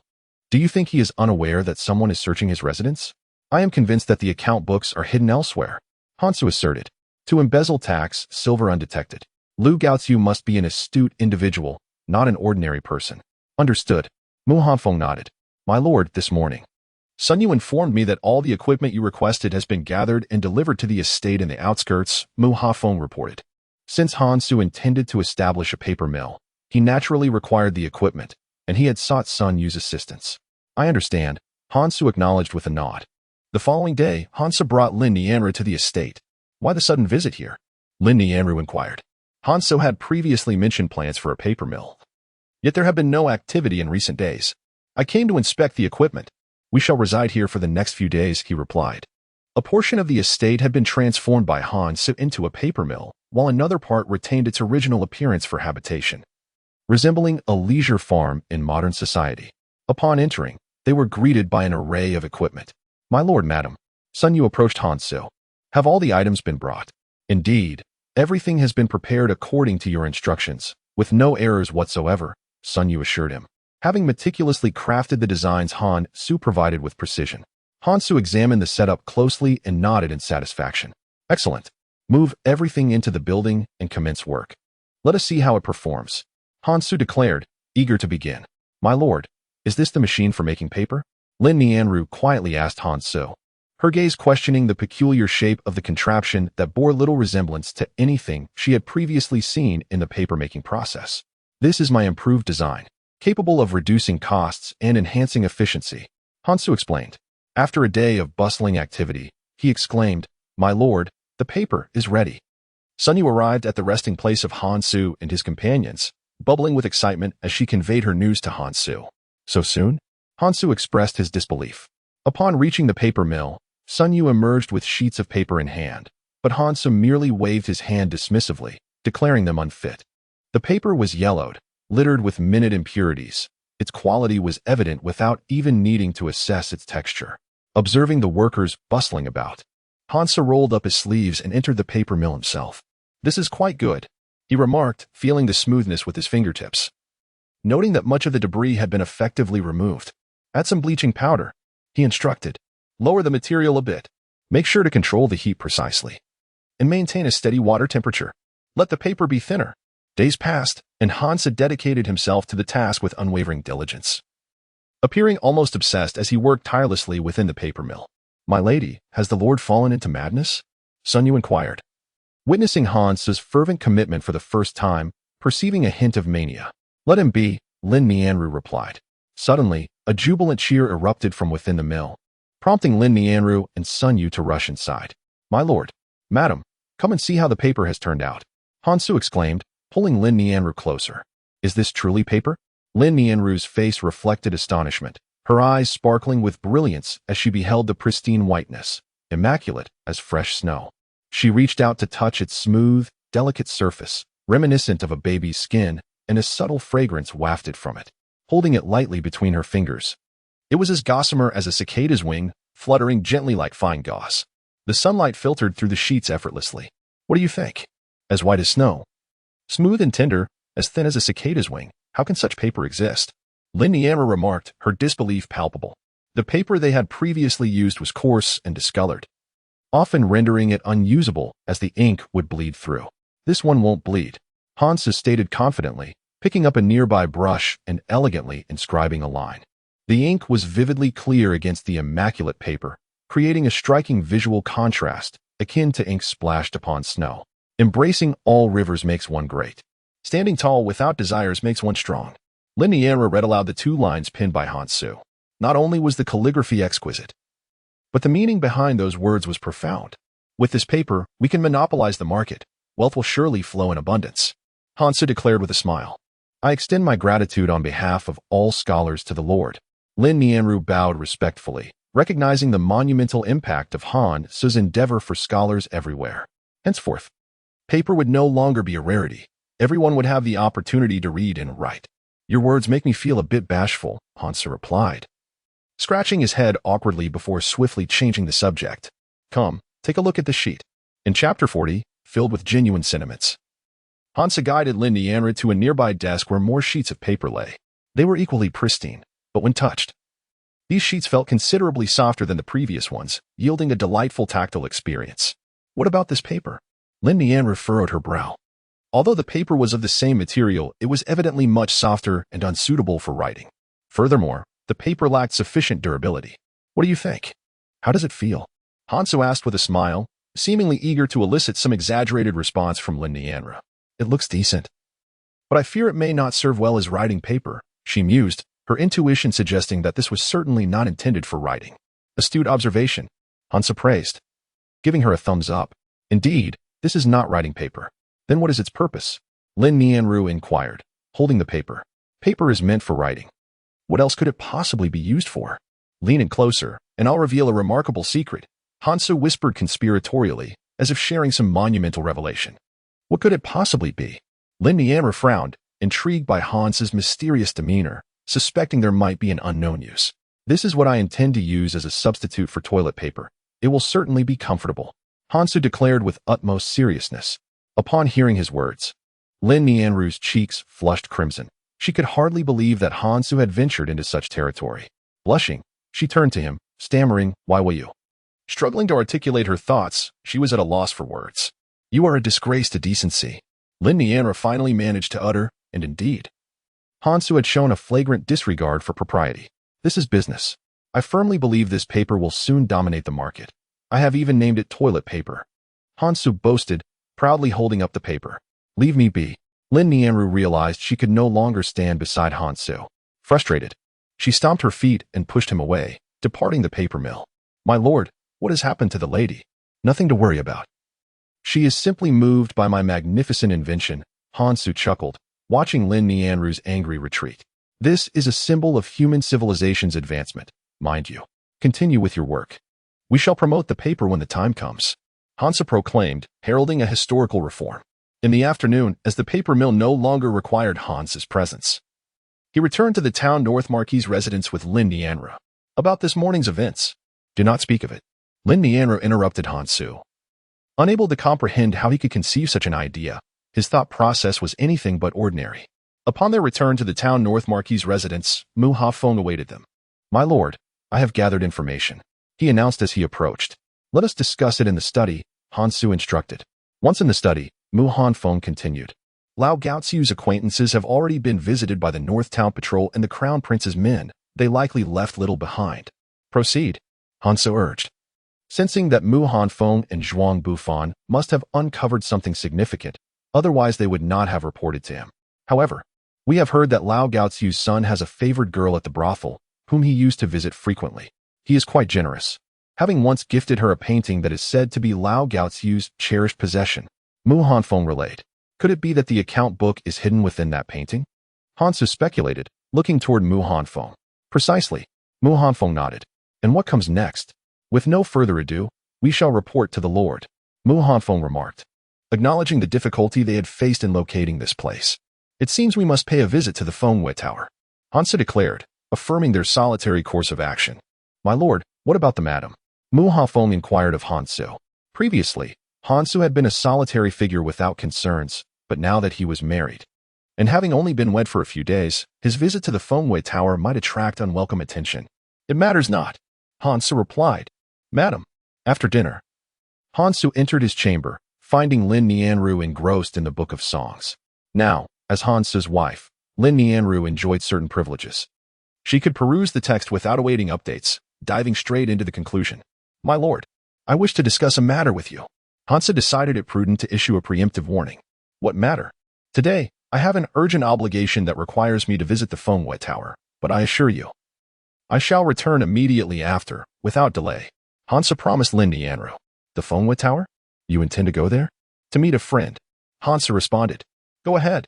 Lin Nianru refrained from probing further into his intentions. During their brief acquaintance, she had discerned that Hansu was far from the debauched persona perceived by others.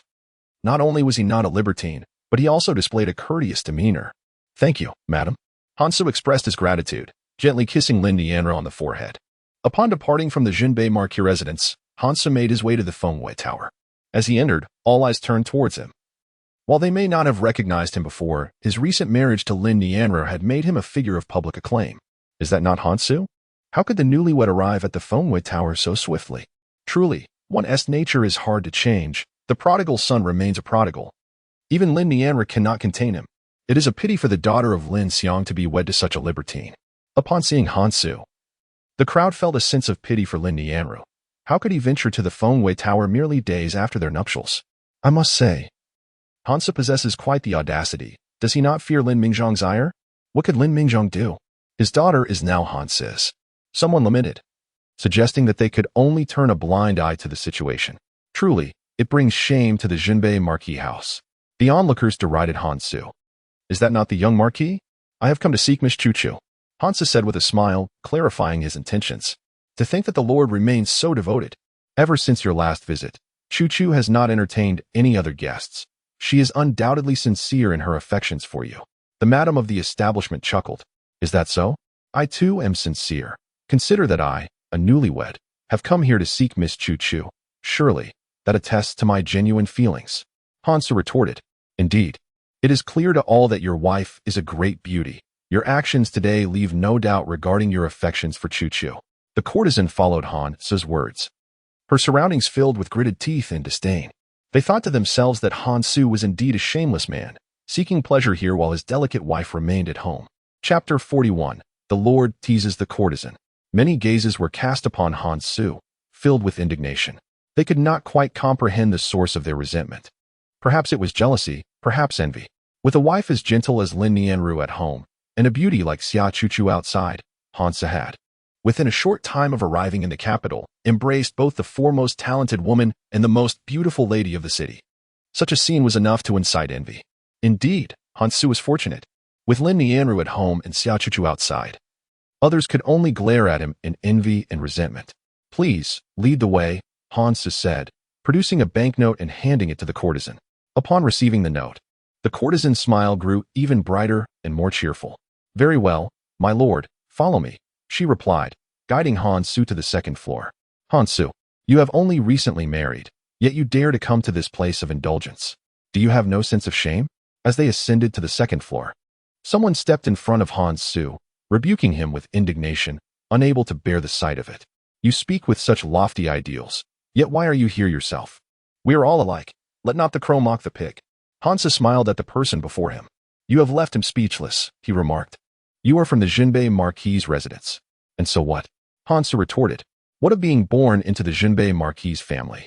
Must one defend the homeland merely because of one's birth? Do not stand on a moral pedestal to judge others. Before criticizing others, reflect upon yourself. Do not impose upon others what you do not desire for yourself. Are you not aware?" Han Su countered. He detested such individuals who always judged others from a moral high ground, belittling them while being equally unworthy. The phrase "do not impose upon others what you do not desire for yourself" left the person glaring in anger, yet he could find no words to retort. "Lead the way."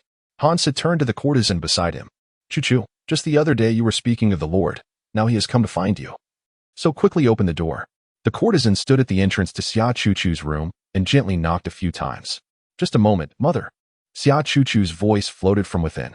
Soon, the door creaked open, revealing Xia Chuchu clad in a sheer gown, her figure exquisitely graceful and clearly defined. Her long hair was simply tied back, enhancing her allure. "Mother, look, the Lord has arrived."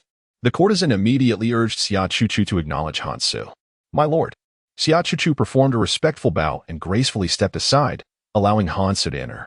He smiled and nodded before stepping into her room. This scene elicited immense envy from countless onlookers. Unaware of the Lord's arrival, Chuchu had made no preparations. "No matter," Han Su replied, as the saying goes. "Beauty is a feast for the eyes. Just gazing upon you, Miss Chuchu, is enough to satisfy me. There is no need for further preparations." Han Su regarded Xia Chuchu, aware that had he possessed any less resolve, he might have already succumbed to temptation. Xia Chuchu undoubtedly possesses the ability to bring calamity to nations and ruin the populace, exuding an enchanting allure with every gesture. It is no wonder that Xiao Yanlong chose to keep such a captivating beauty by his side. "Has the Lord had his fill?" Xia Chuchu inquired playfully, her gaze fixed on Han Su. 80% satisfied. Han Su swallowed hard, realizing he had momentarily lost his composure. He quickly diverted his gaze and took a sip of tea to quell the flames of desire within, striving to regain his composure. It seems that the remaining 20% is the reason the Lord sought out Chuchu. Being intelligent. Xia Chuchu was well aware that Han Su's visit was far from a mere romantic rendezvous.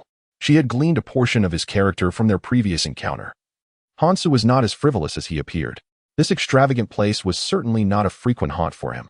Moreover, as a newlywed, how could he disregard Lin Nianru's feelings to seek out her company? Clever indeed. "Is there a telepathic connection between us?" Han Su remarked, raising his thumb in admiration for her perceptiveness. Since the Lord had a request, Chuchu would need to gauge his sincerity. "How does Miss Chuchu discern sincerity?" Han Su asked earnestly. "I possess a heart of genuine intent." He continued, "With your exceptional talents and eloquence, why not compose a poem? If it resonates with my heart, I shall gladly acquiesce to your wishes." Xia Chuchu was curious to witness Han Su's literary prowess.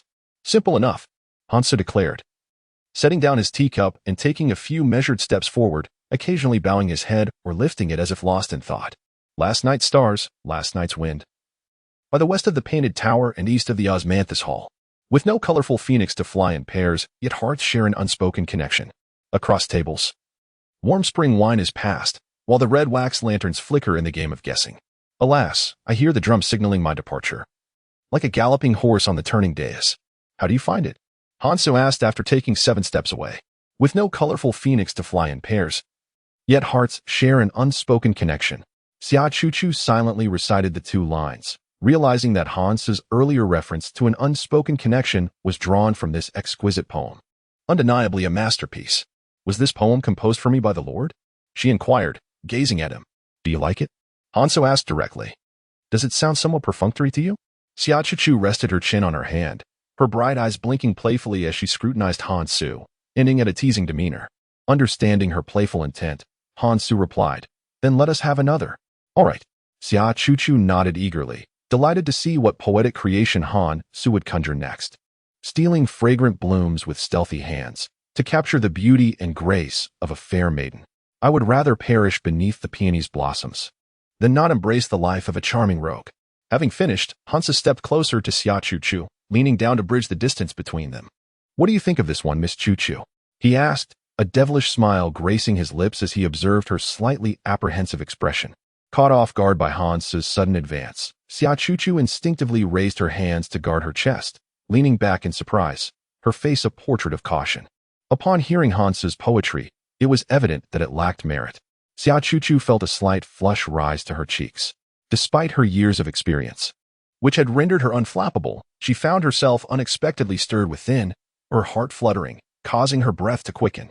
How frivolous! As she attempted to push Hansu away, her hands lifted, but in that moment, her body tilted backward from the chair. In her surprise, she instinctively grasped Hansu's collar, her delicate hand clutching it as though it were the last lifeline. To Hansu's astonishment, Xia Chuchu's sudden grip pulled him down along with her.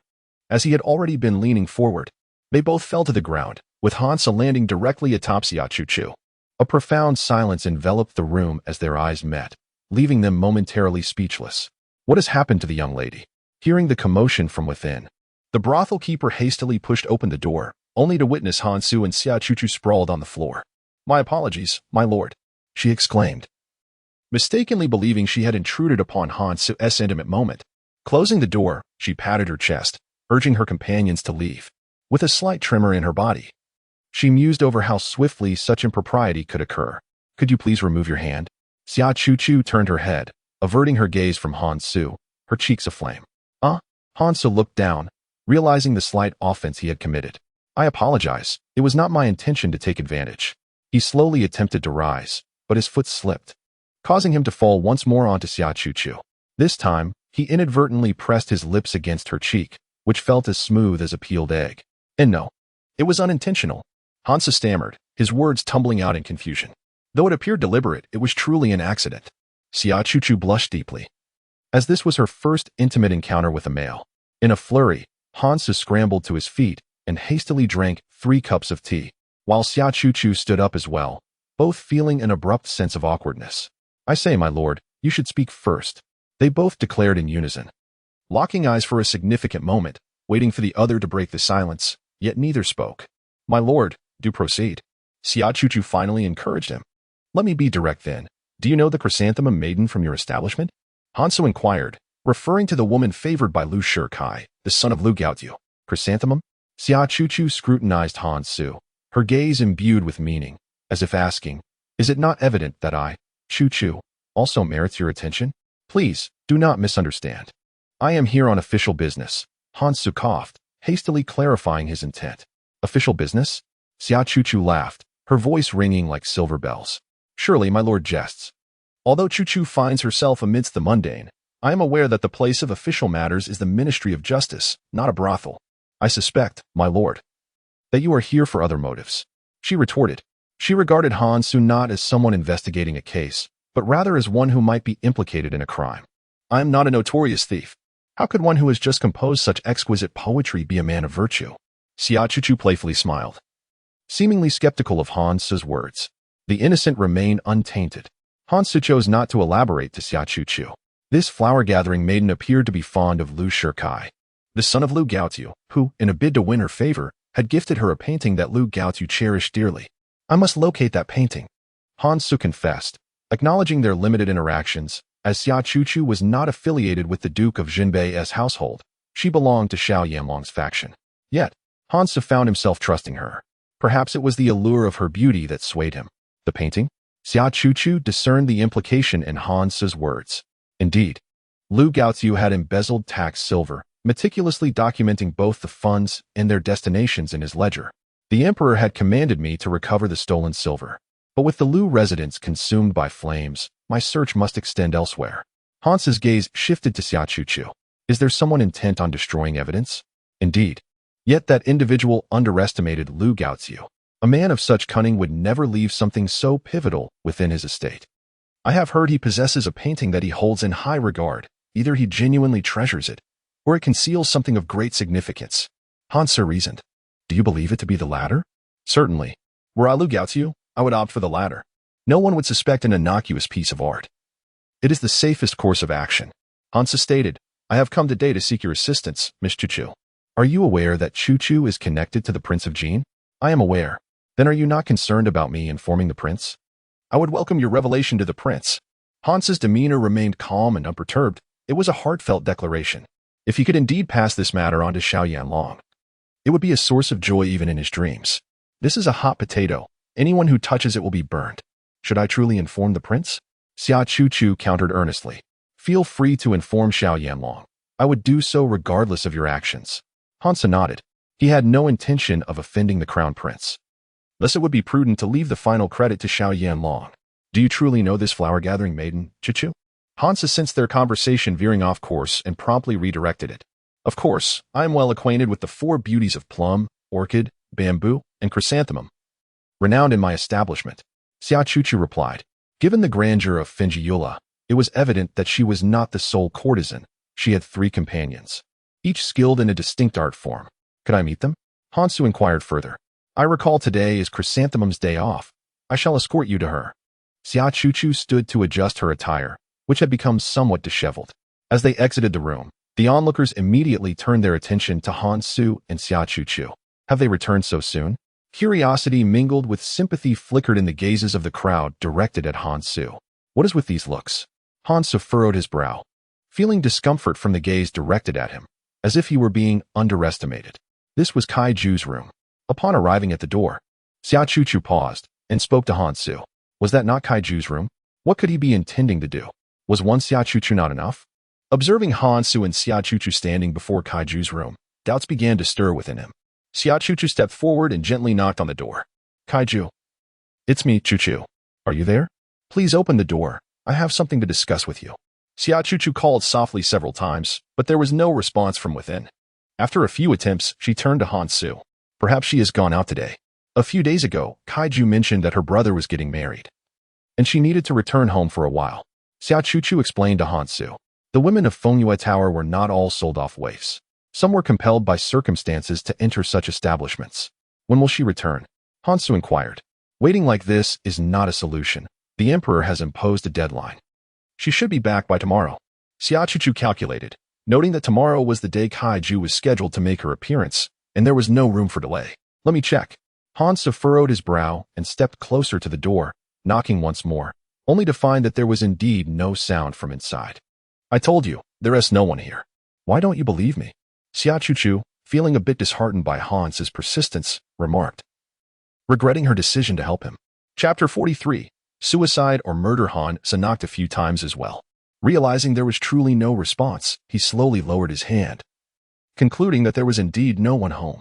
Isn't it evident? I have already said so, Xia Chuchu stated. Sister Chuchu. Just as Han Su and Xia Chuchu were about to leave, a young woman approached them, her appearance sweet and her demeanor lively. Qiuzhu. The newcomer was Qiuzhu, one of the 4 gentlemen, Mei, Lan, Zhu, and Zhu of the establishment, and she was of a similar age to Kai Ju, often getting along splendidly with her. Is Kai Ju not at home? Qiuzhu inquired curiously, noticing Xia Chuchu and Han Su knocking without receiving a reply. She recalled seeing Kai Ju that very morning. Hasn't Kai Ju returned home? Xia Chuchu asked in surprise. Kai Ju has come back. Qiuzhu replied. Kai Ju's brother is getting married, and when she returned home, her family deemed her profession to be a disgrace and refused to let her inside. After returning, she cried all day. When did she come back? She returned yesterday. She had quite the emotional breakdown, declaring that she would no longer concern herself with her family. Qiuzhu recounted yesterday's events to Xia Chuchu. How heartless! Xia Chuchu exclaimed in anger. For all these years, Kaiju has borne the family's expenses single-handedly, and it was she who provided the dowry for her brother's marriage. Now they wish to discard her like this? Truly, they are ungrateful and callous. Has she gone out today? Hansu asked Qiuzhu, stepping closer. Sensing that something was amiss, he feared he might be too late. I'm not certain. Qiuzhu shook her head. Upon hearing Qiuzhu's words, Hansu did not hesitate. He stepped back several paces and stood before the door of Kaiju's room, raising his foot to forcefully kick it open. Bang! The door was flung ajar by Hansu's kick. The commotion immediately drew the attention of the onlookers, who turned their gazes toward Kaiju's chamber.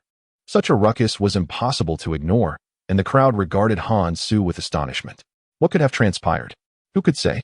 Was it possible that Miss Kaiju had refused to receive Hansu, provoking his wrath and compelling him to break in?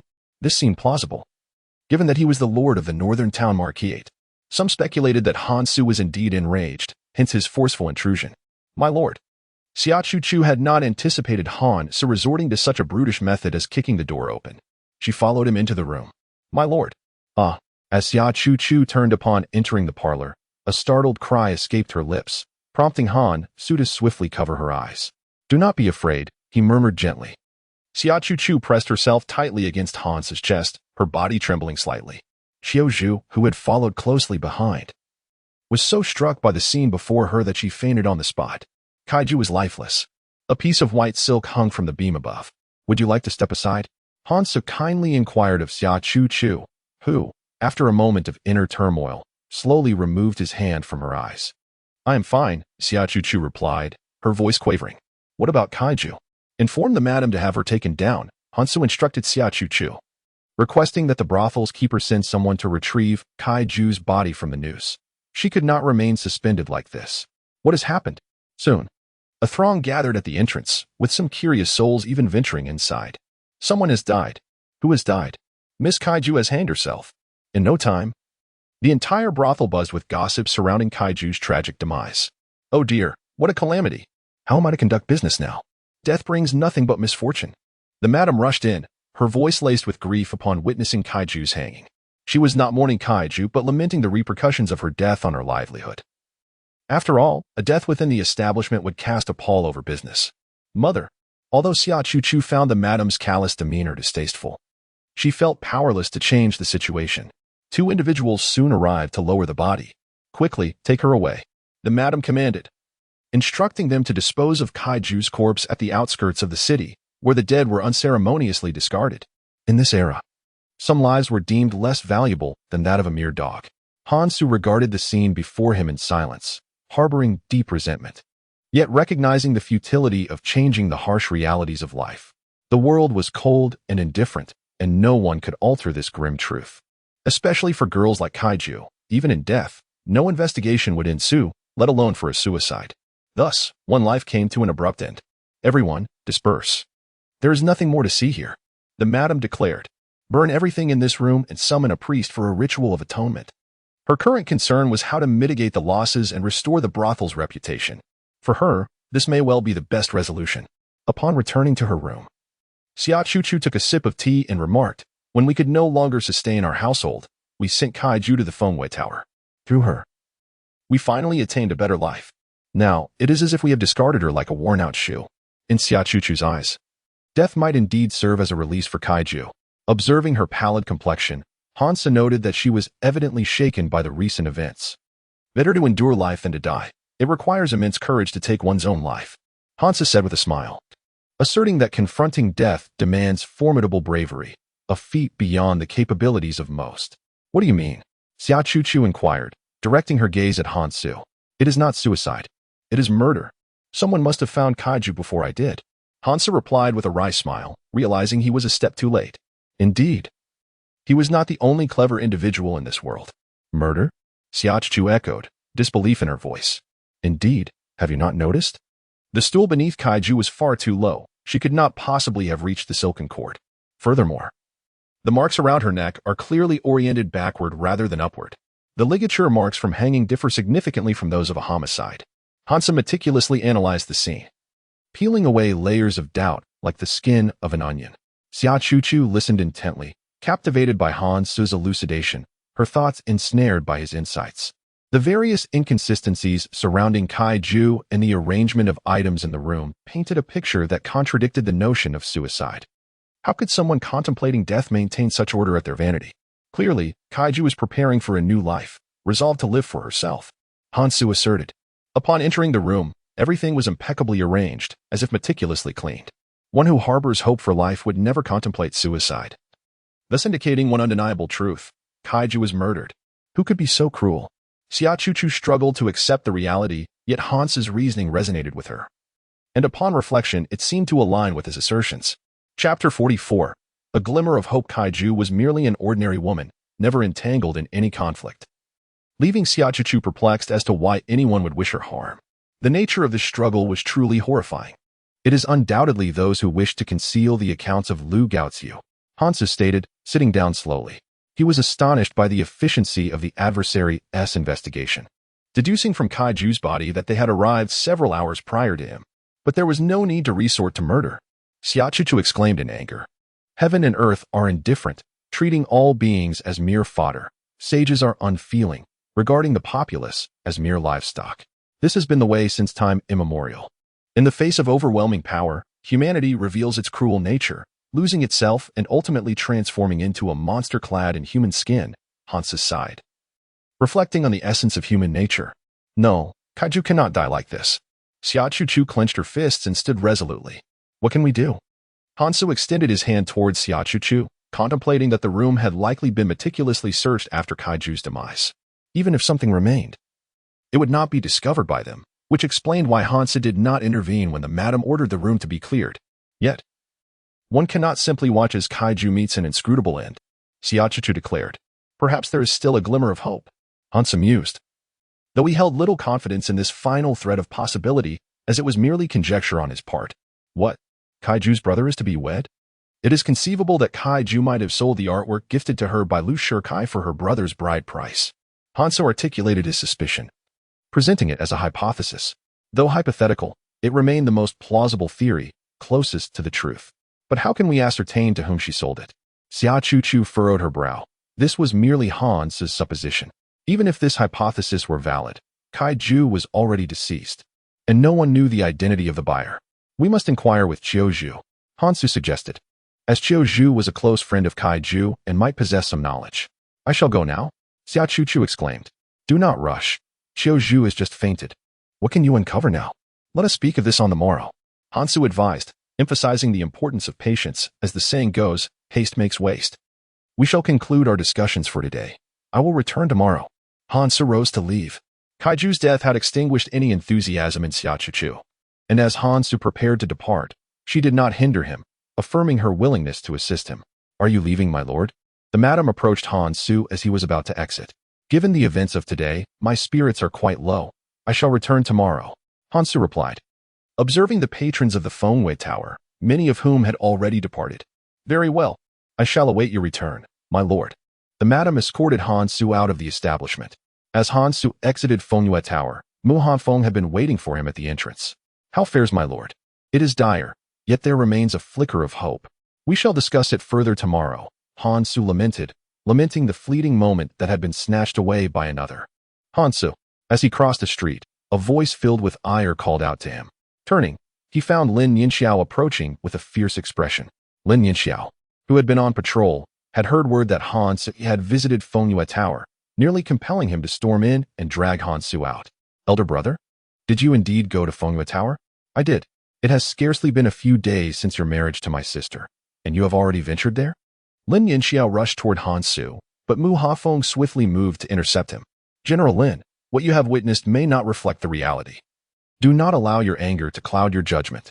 I saw clearly, Lin Yinxiao replied, casting a glare at Mu Hanfeng as he attempted to push him aside, only to discover that Mu Hanfeng possessed considerable strength, rendering him unable to budge him. Then I shall deal with you first, and then settle accounts with Hansu. Lin Yinxiao's sword glimmered ominously, a cold light slicing through the night, as shadows danced like ethereal clouds. Pray enlighten me. Upon witnessing Lin Yinxiao's prowess, Mu Hanfeng found himself intrigued. Lin Yinxiao, a disciple of Lu Suifeng, had long piqued Mu Hanfeng's curiosity regarding the might of the Tungyun sword. I shall take my leave. Hansa remarked, casting a fleeting glance at the two before turning away without hesitation. The exchange between Lin Yinxiao and Mu Hafeng was merely a friendly spar. Neither posed a threat to the other. How's the investigation at the princess residence progressing? Hansu inquired. We have identified a maiden who was picking chrysanthemums. Yet she has divulged nothing. Rest assured, Your Highness, we have silenced her, Jinping replied. After the fire that consumed the Lu residence, Jinping sensed lingering dangers and initiated inquiries into the acquaintances of Lu Gaoziu's wife and son. He was determined to eliminate any potential threats and ensure that everything was executed with utmost precision. That is reassuring. While we are safe, we must not cease our search. It remains a potential hazard, Xiao Yinqi stated, harboring doubts about the ledgers being in Lu's residence. The fire at the Lu estate was merely a precautionary measure. Your Highness, we have received word from the Finjiula that Han So has sought out Xia Chuchu. Is that so? There is no cat that does not stray, once ensnared by temptation. Escape becomes impossible. Xia Chuchu is Han So's Achilles heel, Xiao Yanlong declared with satisfaction, believing his strategy to be astute. As long as Xia Chuchu remained at Finjiula, Han So would be ensnared within his grasp. Your Highness, there is further news. The chrysanthemum maiden has committed suicide. Let her be. Tomorrow we shall find another to take her place. Such matters should not trouble me again, Xiao Yanlong responded, dismissing the death of a courtesan as trivial, unworthy of his concern. Madam, I have returned. Hansa entered the room, noticing the light still aglow.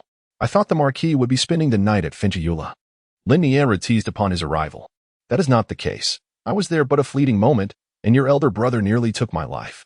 Hansu recounted his encounter with Lin Yinxiao to Lin Nianru. My brother is rather brusque. Do not take it to heart. I understand. May I ask if you could accompany us tomorrow to visit father-in-law with the prepared paper? Hansa queried Lin Nianru. For what purpose? Naturally to promote it. Father-in-law is acquainted with Yin Lao and could facilitate our connections. With Yin Lao's endorsement, our business would flourish, Hansu remarked with a smile. Aware of Yin Jinpan's esteemed position in the literary world, will Yin Lao agree? As you mentioned, this endeavor benefits scholars everywhere. Yin Lao, with a heart for the well-being of scholars, is bound to support our cause. Hansu is confident that Yin Jinpan would not refuse their appeal. Chapter 45. Returning to the family home currently, paper is scarce in Daliang, and Yin Jinpan would undoubtedly lend his support. Yin Lao is a great Confucian. He may not assist us in our business endeavors. Lin Nianru expressed her concerns. He is indeed a distinguished scholar, yet he is still human. There is no such thing as a free lunch. He understands that well. Hansu asserted. Yin Jinpan is not one to be obstinate. Then how shall we determine the pricing? Our paper, undoubtedly, is more affordable than what is currently available in the market. The pricing shall be determined by my father-in-law, who is surely well versed in such matters. Hansu has yet to establish a price. Lin Nianru, after listening attentively, finally comprehended the situation. Hansu is evidently attempting to leverage his father's esteemed position to persuade Elder Yin. You are quite cunning. How could you even use my father in your schemes? This is not manipulation. If this endeavor succeeds, my father-in-law will be immortalized in history, with the credit for this paper-making enterprise attributed to him, Hansu explained. From the onset, he resolved to play the role of a puppet master, contemplating potential alliances. Should no one be available, he would turn to Prince Jin, Xiao Yanlong. Little did he anticipate that he would marry Lin Nianru, thus ensuring that the profits of this venture would remain within his family. You are truly wicked. You have yet to witness my more nefarious side. Hansa turned and embraced Lin Nianru, a mischievous smile gracing his lips. The following morning, Sun Yu delivered a freshly produced batch of paper, totaling 10 boxes, each sheet pristine and exquisitely smooth, a true marvel of paper-making. My lord, I have brought this for you. Excellent. Hansa meticulously inspected each sheet, confirming their exceptional quality. I am indebted to you, my lady. Hansa turned to Lin Nianru, clasping his fists in a gesture of respect, as if imploring her assistance. Understood. Lin Nianru approached to examine the paper. Indeed, this endeavor is beneficial for all, herself included. Since we must trouble my father-in-law, we cannot neglect to present him with a gift. Hansu produced a finely crafted mirror and telescope, a promise made to Lin Mingzhong during their return visit. Lin Nianru departed the Duke of Zhenbei's residence with her laden boxes. Isn't that Miss Lin? Indeed. What could all those boxes signify? Could it be that after Hansu's visit to the brothel last night, Lin Nianru is returning to the state minister's residence in anger? Onlookers speculated as they observed Lin Nianru's carriage, laden with numerous boxes. It seems just as you have said. Many believed Lin Nianru was indeed returning in a fit of temper. Have you heard, my lord? That scoundrel Hansu visited a brothel last night. Lu Shi had certainly caught wind of the events of the previous evening. Lin Yanxiao returned in a fit of rage to the state minister's residence, her armor punctured in several places, though fortunately, she was unharmed. You should refrain from meddling in these matters. And should our daughter return, do not mention this incident, Lin Mingzhong cautioned Lu Shi, asserting that these matters should be resolved by Han Su and Lin Nianru themselves. You truly intend to remain uninvolved? Lu Shi pressed. My lord, madam, the young lady has returned. Just as the couple was conversing, the steward entered from outside. So what if she has returned? Why the alarm? Lin Mingzhong furrowed his brow, sensing something amiss. It's not that. The young lady has returned with over 10 large wooden boxes. I fear there may be discord with the son-in-law.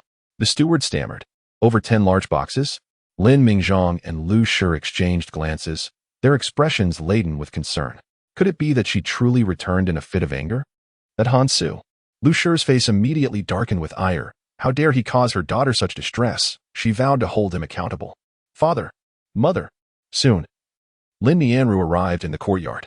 Place the items here, she commanded, gesturing to the individuals behind her to move the large wooden boxes into the yard. One by one, the boxes were carried in. All right, you may all leave now. Lin Nianru offered some rewards, dismissing them from the state minister's residence. Madam, we shall take our leave. Go ahead. Lin Nianru waved her hand. Lin Mingzhong and Lu Shi gazed at the wooden boxes on the ground. My daughter? Has that scoundrel Han Su been bullying you? Speak to your mother, and I shall take matters into my own hands. I will have his skin. Lu Shi approached Lin Nianru, grasping her small hand and scrutinizing her closely. Taken aback by her mother's concern, Lin Nianru eventually chuckled softly. Mother, where did you hear such things? Han Su and I are quite close. There has been no quarrel at all, she explained with a smile. She understood that her mother was worried about her, fearing she might suffer grievances at the Duke of Zhenbei's residence. But Han Su had truly treated her well. Do not conceal anything from your father and me for my sake, Lu Shi said, her disbelief evident. The large wooden boxes had been brought in. Yet Lin Nianru insisted nothing was amiss. Surely, they contained her dowry. Absolutely not. Lin Nianru shook her head vehemently. What, then, are these items? Lin Mingzhong inquired, pointing at the large boxes. What reason do you have to bring 10 large boxes back to your mother's house? Such actions make it difficult to avoid suspicion. These are exceptional items. I can assure my father that they will undoubtedly change the lives of scholars across the realm. Han Su asked me to bring them for your assistance, Lin Nianru teased, leaving them in suspense. Change the lives of scholars across the realm? Lin Mingzhong mused, thinking the claim quite audacious. Even the esteemed scholar Yan Jinpan would not presume such. What could possibly have such an impact? And what of Han Su? Lin Mingzhong continued. If it was Han Su who requested your help, why did he not come himself and instead send you? I suspect he fears our judgment. Did he visit the Flower and Moon Pavilion last night? Lu Shi pressed. He did. He asked me in advance, stating he had matters to attend to at the Flower and Moon Pavilion. I have sensed he has been preoccupied with something, though I did not pry, Lin Nianru replied, her brow furrowed in contemplation. Though she was curious about Han Su's activities, she refrained from inquiring further. Those who wished to share would do so, and those who did not would remain silent. Not everything in a marriage requires full disclosure. Lin Mingzhong nodded, well aware of Han Su's endeavors. It appeared he was investigating tax revenue matters. Could there be a connection between the tax issue and the Flower and Moon Pavilion, which was under the control of Xiao Yanlong? I trust Han Su will not deceive me. Lin Nianru expressed her faith in him. These are the items Han Su promised your father last time, mirrors and a telescope. She retrieved a small box, opening it to reveal beautifully crafted mirrors and a telescope. Excellent. Just in time, for I am to attend court today, Lin Mingzhong exclaimed joyfully as he accepted the gifts. Compared to the transformative wonders for students across the world, Lin Mingzhong deemed this mirror and telescope to be rather more practical. Chapter 46. Presenting the treasure. Lin Mingzhong retrieved a mirror from within, meticulously inspecting it for any imperfections. Finding none, he turned his attention to the remarkable treasures meant to revolutionize the lives of students. He set the wooden box aside, focusing on the 10 large wooden crates that lay before him. Splendid, Lin Nianru exclaimed, moving toward one of the crates. Father, Han Su instructed you to seek Elder Yan's assistance in promoting this. Understood. Please open it. If it truly is something worthwhile, I shall certainly lend my support. Lin Mingzhong replied, urging Lin Nianru to unveil the contents with haste. "Behold!" Lin Nianru exclaimed as she opened the crate. At that moment, the contents glimmered under the sunlight, dazzling to the eye. "What is this?"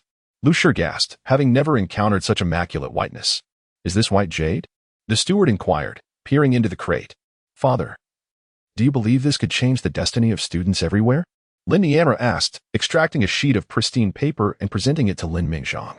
Captivated by the paper, Lin Mingzhong found himself momentarily speechless, his gaze shimmering with brilliance as all his consciousness was drawn to the sheet within the crate. "Father," Lin Nianru softly called, bringing Lin Mingzhong back to reality. As he grasped the paper, his hands trembled with excitement, as if caught in a dream. This moment felt surreal. "Is this truly paper?" Lin Mingzhong queried, directing his question toward Lin Nianru. Although he was aware it was paper, he couldn't help but seek confirmation, uncertain if his eyes were deceiving him or if it was merely something resembling paper. It was flawlessly white, weightless in his grasp, and the texture between his fingers was smooth and delicate. "Indeed, Father, do you believe this can alter the fate of students?" Lin Nianru playfully inquired. Transform. It absolutely can," Lin Mingzhong affirmed with a nod, convinced that if this were genuine, it would certainly change the destinies of countless students. "Isn't this edible?" the steward asked, bewildered as he felt an inexplicable hunger upon viewing the paper. "Of course not. This is the latest invention in papermaking, with costs significantly lower than the paper we currently use, yet of far superior quality," Lin Nianru confidently asserted. "Quickly, fetch my writing tools. Time is of the essence." Lin Mingzhong resolved, eager to verify Lin Nianru's claims. Lu Shi, standing nearby, also took a sheet of paper, examining it closely. "It is undoubtedly paper. But how was it made?" she pondered with great curiosity. "My dear daughter, did Hansu create this?" "Indeed, the workshop is right here in our estate," Lin Nianru replied with a smile, revealing no secrets as she hoped her parents would regard Hansu in a new light. If he truly was the creator, this young man had achieved something remarkable, a significant accomplishment indeed. Lin Mingzhong exclaimed with excitement, yet his heart was filled with a tinge of doubt. If this were indeed the creation of Hansu, then he was not the debauched individual that the world perceived him to be. Rather, Hansu was undoubtedly a person of exceptional intellect. He found it hard to believe that someone who indulged in vice day in and day out could produce such exquisite paper. "My daughter, do you truly believe Hansu is as despicable as others claim?" Lin Mingzhong inquired of Lin Nianru, realizing that he knew next to nothing about Hansu. This individual required a fresh perspective from him. "Certainly not as the outside world depicts him. In my eyes, he is a remarkable person," Lin Nianru replied with a smile. She said no more, believing that this statement sufficed. "Since this is Hansu's undertaking, why does he not present himself?" Lu inquired. "He claims that once this paper enters the market, it will be fiercely sought after. Thus, having the state minister and elder Yin overseeing it would be beneficial," Lin Nianru explained. Lin Mingzhong nodded. Hansu's assertion was indeed correct. The cost of production was lower than that of the previous paper, yet the quality was significantly superior, resulting in a selling price that would also be much lower. Therefore, once it appeared on the market, it would monopolize the entire paper trade. At that time, many would surely wish to partake and seize a share of the profits, and if it were solely Hansu, he would be unable to bear such pressure. Thus, Hansu had considered the involvement of the state minister and elder Yin. This young man was quite astute. Lin Mingzhong smiled slowly, realizing that Hansu had ingeniously included both himself and Yin Jinpan in this scheme, though he was willing to be deceived. "My lord," the steward approached with ink and brush. Lin Mingzhong, with a flourish of his brush, confirmed, as Lin Nianru had said, that there were no signs of ink smudging. It was indeed excellent. "Splendid. Give me a few sheets to take with me," Lin Mingzhong declared, taking several sheets while placing the rest into the storeroom of the state minister. This matter required careful planning. "Father, does this mean you agree?" Lin Nianru looked at Lin Mingzhong. "Of course, I agree. When my daughter comes to me, how could I refuse? If it were Hansu himself, I would have 100 objections," Lin Mingzhong said affectionately, though it was clear to all that, even if Hansu were to come, Lin Mingzhong would acquiesce. "You speak with your mother. I must attend the morning court," Lin Mingzhong said, his face beaming with joy. Today he felt remarkably pleased, not anticipating that Hansu would bring him such delightful surprises. At the morning court, the civil and military officials bowed in reverence to Emperor Jingrui, chanting "Long live the Emperor." Their voices echoed throughout the grand hall. "All ministers, rise. I have a decree to proclaim," If there is no other business, you may disperse. Emperor Jingrui sat down, allowing everyone to stand before smiling and speaking. The officials exchanged glances, realizing there was little to discuss. If there is no business, then we shall withdraw. Your Majesty, I have something to present to you. Lin Mingzhong stepped forward, declaring. Upon noticing Lin Mingzhong's intention to present something, Emperor Jingrui became intrigued. What does Minister Lin wish to offer me?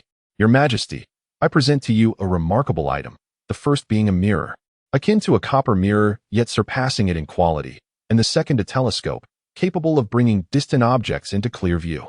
Lin Mingzhong proclaimed. A mirror? A telescope? The Emperor Jingrui furrowed his brow, for this was the first time he had encountered such items. Quickly, present them to me. The Emperor displayed an eager anticipation. Soon, a young eunuch presented a box. Upon opening it, there lay a series of mirrors. The Emperor took one out, inadvertently grasping it by the back. The reflection shimmered briefly before the ministers, crystalline and dazzling. Turning it around, he beheld the truth of Lin Mingzhong's words, remarkably clear, far superior to a copper mirror. Excellent. The Emperor praised, noting the abundance of mirrors within the box. He immediately grasped Lin Mingzhong's intentions. You have put in great effort, Minister Lin, the Emperor remarked. Recognizing that these mirrors would undoubtedly be a source of allure for the many consorts in his harem, as Lin Mingzhong had evidently prepared one for each. Chapter 47. The Imperial Academy. Lin Mingzhong's intentions were indeed well placed. It is my duty to alleviate the Emperor's burdens. Lin Mingzhong bowed respectfully. The Emperor smiled. Setting the mirror aside to grasp the telescope, examining it from various angles without discerning any particular feature, it felt much like a wooden stick in his hand. This is the telescope? Indeed. Lin Mingzhong nodded. How does one utilize it? The Emperor inquired, knowing that Lin Mingzhong, having presented it, would surely understand its operation. Your Majesty, this item reveals its wonders only when taken outside. Lin Mingzhong explained, for the confines of the Grand Hall were too limited to appreciate the telescope's marvels. Outside? Precisely, Lin Mingzhong affirmed.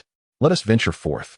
The Emperor descended from his dragon throne, leading the officials outside, while Lin Mingzhong briefed him on the usage of the telescope. Upon taking a glance through it, the Emperor removed the telescope, only to lift it again repeatedly, his face revealing astonishment. Indeed, as Lin Mingzhong had stated, it could capture distant sights with remarkable clarity. This item is splendid. It pleases me greatly. Minister Lin shall be rewarded, the Emperor declared joyfully. Recognizing that while the mirrors were primarily favored by women, the telescope truly resonated with his own interests. Clutching the telescope, the Emperor found it irresistible. Thank you, Your Majesty.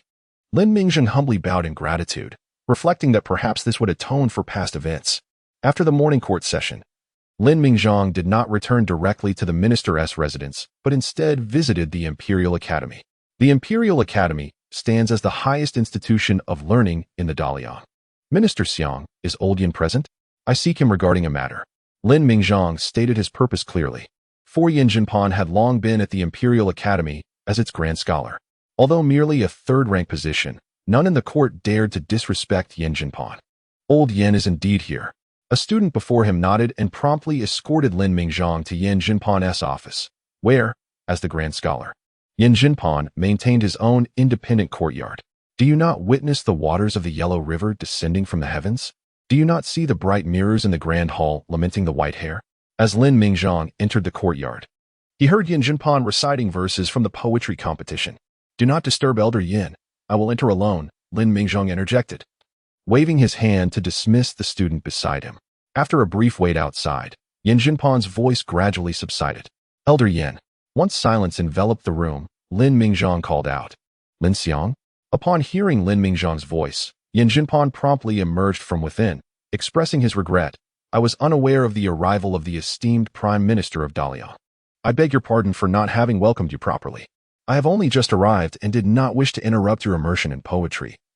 Lin Mingzhong replied with a smile, genuinely devoid of grievance. Alas, Yin Jinpan sighed upon hearing Lin Mingzhong's words. What troubles you, Elder Yin? Lin Mingzhong inquired. It is a lamentable matter to hear of such poetry without seeing the poet. Yin Jinpan lamented. A person capable of crafting such verses must undoubtedly possess great talent. It is a pity to have missed the opportunity to meet such a gifted individual. Each time he encountered these poems, he could not help but feel a tinge of melancholy and regret. Perhaps the fateful moment has yet to arrive. Once it does, that person might grace your presence. Lin Mingzhong consoled. This matter cannot be forced. Thank you for your kind words, Lin Xiang, Yin Jinpan responded, acknowledging that he could only accept the situation as it stood. Lin Xiang's wedding is of great significance. I regret not being able to attend and extend my congratulations. I hope you can forgive me, Yin Jinpan remarked, revealing his discomfort with such scenes, not out of aversion, but due to an innate resistance. Not at all, not at all. Lin Mingzhang waved his hand dismissively, having not taken the matter to heart. What brings you to seek my presence today, Elder Yin? Yin Jinpan surmised that Lin Mingzhang would not visit without reason and anticipated there was a matter of importance. I have come into possession of a remarkable treasure and seek your esteemed guidance, Lin Mingzhang said mysteriously. A treasure? Yin Jinpan furrowed his brow, pondering what kind of treasure warranted his expertise. The most pressing matters pertained to poetry and prose, in which he could offer critique. For other objects, he would have to concede defeat. He had often faced teasing from Xiao Wengong, who claimed he lacked any hobbies beyond being a bookworm.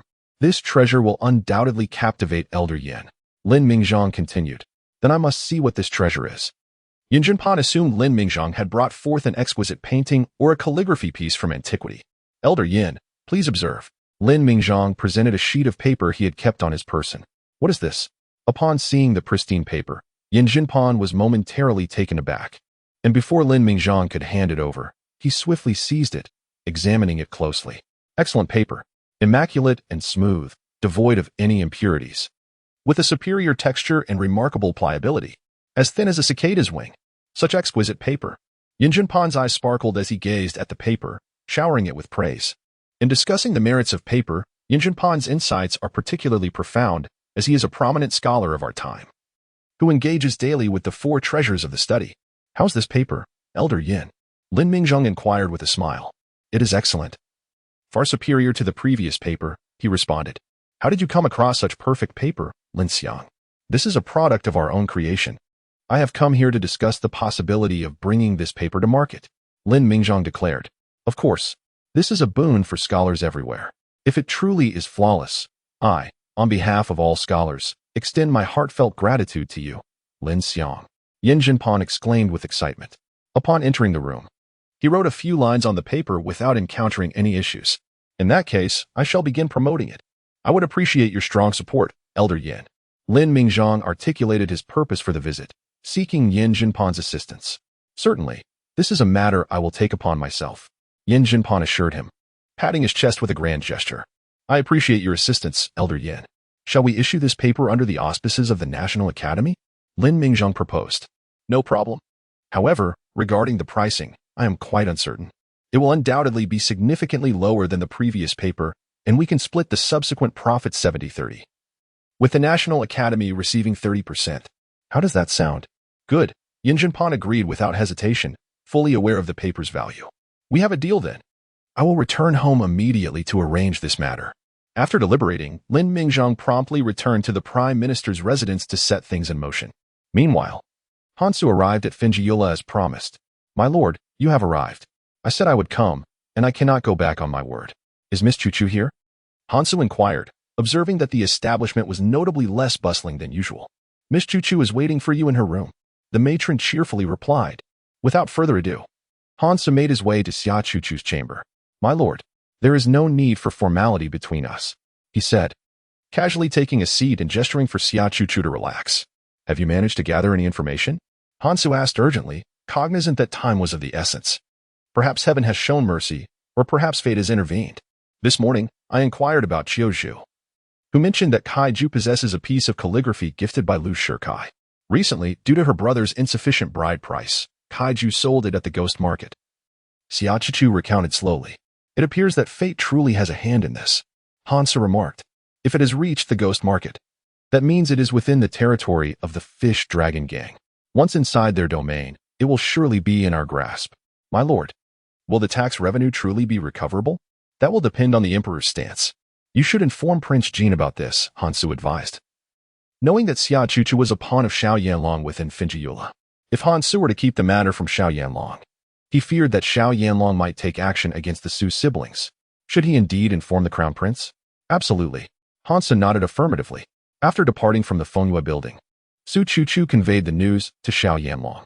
Your Highness, I bring good tidings. Today, We received word from Fengwei Building that the account books of Lu Gaozi were not destroyed, but rather sent to the ghost market. An individual rushed in excitedly to inform Xiao Yanlong, who was leisurely seated in his residence. Is that truly so? Xiao Yanlong could hardly believe his ears. He had assumed the matter had concluded, only to learn that the account books were not in Lu's residence. It is indeed true. It is said they were hidden within the paintings that Lu Gaozi cherished, and later, Lu Shikai gifted those paintings to a girl named Saiju at the Fengwei Building. Saiju, in dire need of money, sold the paintings at the ghost market. He relayed the information provided by Su Chuchu in detail to Xiao Yanlong. Xiao Yanlong rubbed his fingertips. A glimmer of cunning sparkled in his eyes, akin to a beast sensing its prey. So, the girl Saiju who died yesterday was silenced by someone? It seemed likely. For the Crown Prince and his allies must have been searching for those account books as well. Excellent. This time, fortune favors me. Tonight we shall venture to the ghost market, Xiao Yanlong proclaimed, rising to his feet. Once the account books are in hand, Xiao Yanxi could not escape justice. Not long after returning to the residence of the Northern Baron, Lin Nianra also arrived back from the Prime Minister's estate. What is the situation? Old Master Yen has agreed. The paper will be sold under the name of the Guozijian, with profits divided 70-30. Lin Nianra conveyed the words of Lin Mingzhong to Han Su. Very well. Han Su nodded, acknowledging that a 70-30 split was indeed the most suitable arrangement. With the backing of the Guozijian, no one could contest their business, nor could anyone intrude to claim a share. Tonight, I shall take you to an intriguing place. Han Su informed Lin Nianra. Where? The ghost market. Have you ever been? Han Su inquired, and upon seeing Lin Nianra's expression, he discerned that she had never set foot in the ghost market, as the very name suggested discomfort. Lin Nianra shook her head. She had heard of the ghost market from Lin Yanxiao, but had never visited. She had been informed that within the ghost market, there existed a plethora of oddities, from demons to spirits. In short, it was a place filled with all manner of bizarre and unsavory things. Do you wish to go? Han Su continued to inquire. Yes. Lin Nianra nodded, genuinely curious to see what this so-called ghost market was like, though she had always feared going alone. Now that Han Su mentioned taking her, she found the opportunity to explore this mysterious market. Very well, it is settled then. Tonight, I shall take you for a stroll through the ghost market, Han Su said gently. As the sun began to set, painting the sky with evening hues, Han Su and Lin Nianra departed from the Northern Baroness residence. The Baron has arrived. All right, you may return. Upon disembarking from the carriage, Han Su instructed Mu Hanfeng to return, not requiring his company to the ghost market. Rest assured, I shall be fine, and besides, our time together as a couple is better without your presence. Han Su concocted a reason to dismiss Mu Hanfeng, who displayed a lack of discernment. Once Mu Hanfeng had taken his leave, Han Su couldn't help but grumble. Where exactly is the Baron now? The Mountain God Temple. From where we took a sedan chair to the ghost market. Han Su led Lin Nianra through the mountain gate, and upon entering, they discovered that they were not alone. A considerable number of others had also gathered. The Mountain God Temple was as vast as a football field, with groups of people seated together, engaged in discussions whose subjects remained unknown. Upon seeing Han Su and Lin Nianra, no one exhibited any signs of surprise, as if they were accustomed to the sight. Were they all the same? Indeed. Han Su nodded, noting that the temple had become somewhat dilapidated, featuring only an altar and shattered clay effigies within the main hall. Surrounded by several collapsed small statues of spirits, the roof bore multiple gaping holes, allowing glimpses of the sky above. As twilight descended, the atmosphere within the temple grew increasingly eerie. The mountain wind howled through the courtyard, sweeping the dry leaves into the air, only for them to drift back down like fallen petals, creating a bizarre spectacle. Are you afraid? Han Su asked, gripping Lin Nianra's small hand with concern. Not afraid. Lin Nianra shook her head, yet Han Su could sense the tightening grip of her hand as she spoke. The wind whistled through the cracked doors and windows, producing a creaking sound. Once night fully enveloped the surroundings, a fire was kindled in the courtyard, illuminating everything with its flickering glow. The grotesque patterns on the walls seemed to come alive in the firelight. The fallen small statues within the main hall appeared vividly animated, as if poised to rise at any moment. Shall we wait here indefinitely? Lin Nianra whispered. Indeed. We await someone to escort us, Han Su replied. Escort us? Lin Nianra was taken aback, having assumed they would journey to the ghost market on their own. Who will come to escort us? A middle-aged man nearby interjected upon hearing her curiosity. Dressed in a luxurious robe and adorned with a golden ring, he exuded an air of affluence. Lin Nianra nodded in acknowledgement. That explains it. We must wait at the mountain god temple until night falls, at which point the ghostly emissaries will arrive to take us to the ghost market. The man explained with a smile. Ghostly emissaries? At the mention of this, Lin Nianru's body shivered slightly, her heart racing at the thought of such beings, traditionally known for claiming souls. Could it be that the ghost market was a realm akin to the underworld? Chapter 49. The Road of Yellow Springs, the Ghost Gate. Just the sound of this name instilled a chill. No need to fear. They are merely humans, Hansu whispered, attempting to reassure Lin Nianru. Upon hearing the term ghostly emissaries, Lin Nianru's expression grew tense, her palms dampening with perspiration as she clutched Hansu's hand tightly. Sensing her anxiety, Hansu offered further comfort. But why such an unusual name?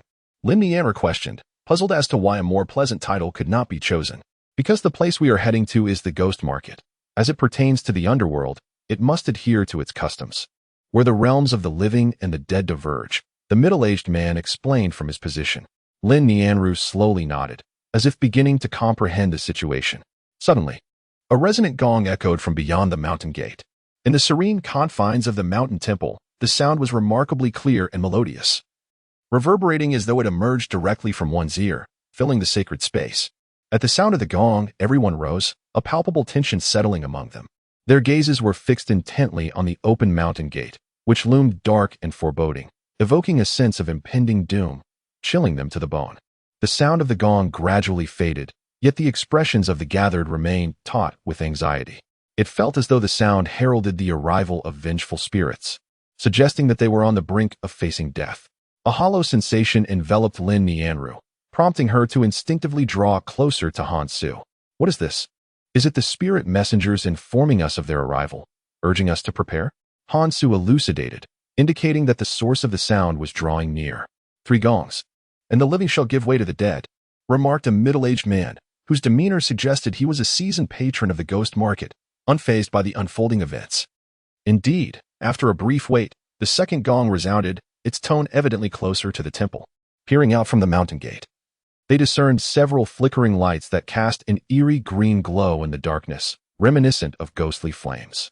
Though it was fire, it emanated a frigid chill. As the flames approached the gate, an overwhelming sense of oppression descended upon the crowd, a fear of the unknown. After the third gong, the spirit messengers had arrived at the threshold.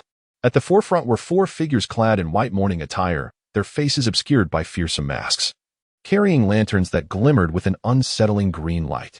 Following them was another spirit messenger bearing a gong, whose attire indicated a higher rank than that of the lantern bearers.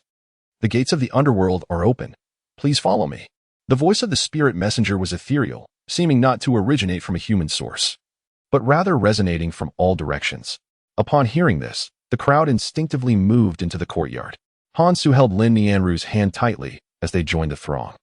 The spirit messenger descended the steps of the temple, leading them outside, where ominous black palanquins awaited in the shadows, their dark forms nearly indistinguishable without the lantern's glow. Pray, step inside, urged the spirit messenger. What is the purpose of these palanquins? Lin Nianru inquired, her eyes wide with surprise. For this was her first encounter with such dark conveyances. The path ahead is known as the Yellow Springs Road. We must board the palanquins to reach the ghost market, Hansu explained. Under their watchful gaze, one by one, figures shrouded in black veils entered the palanquins, which were then lifted by 4 spirit messengers and carried away. The scene was profoundly bizarre. Must we truly embark? Lin Nianru questioned. It is the only means to the ghost market, Hansu affirmed, emphasizing the necessity of adhering to the ghost market's customs. Soon, the spirit messengers approached Hansu and Lin Nianru, producing 2 strips of black cloth from their hands. Do not worry, we shall meet soon.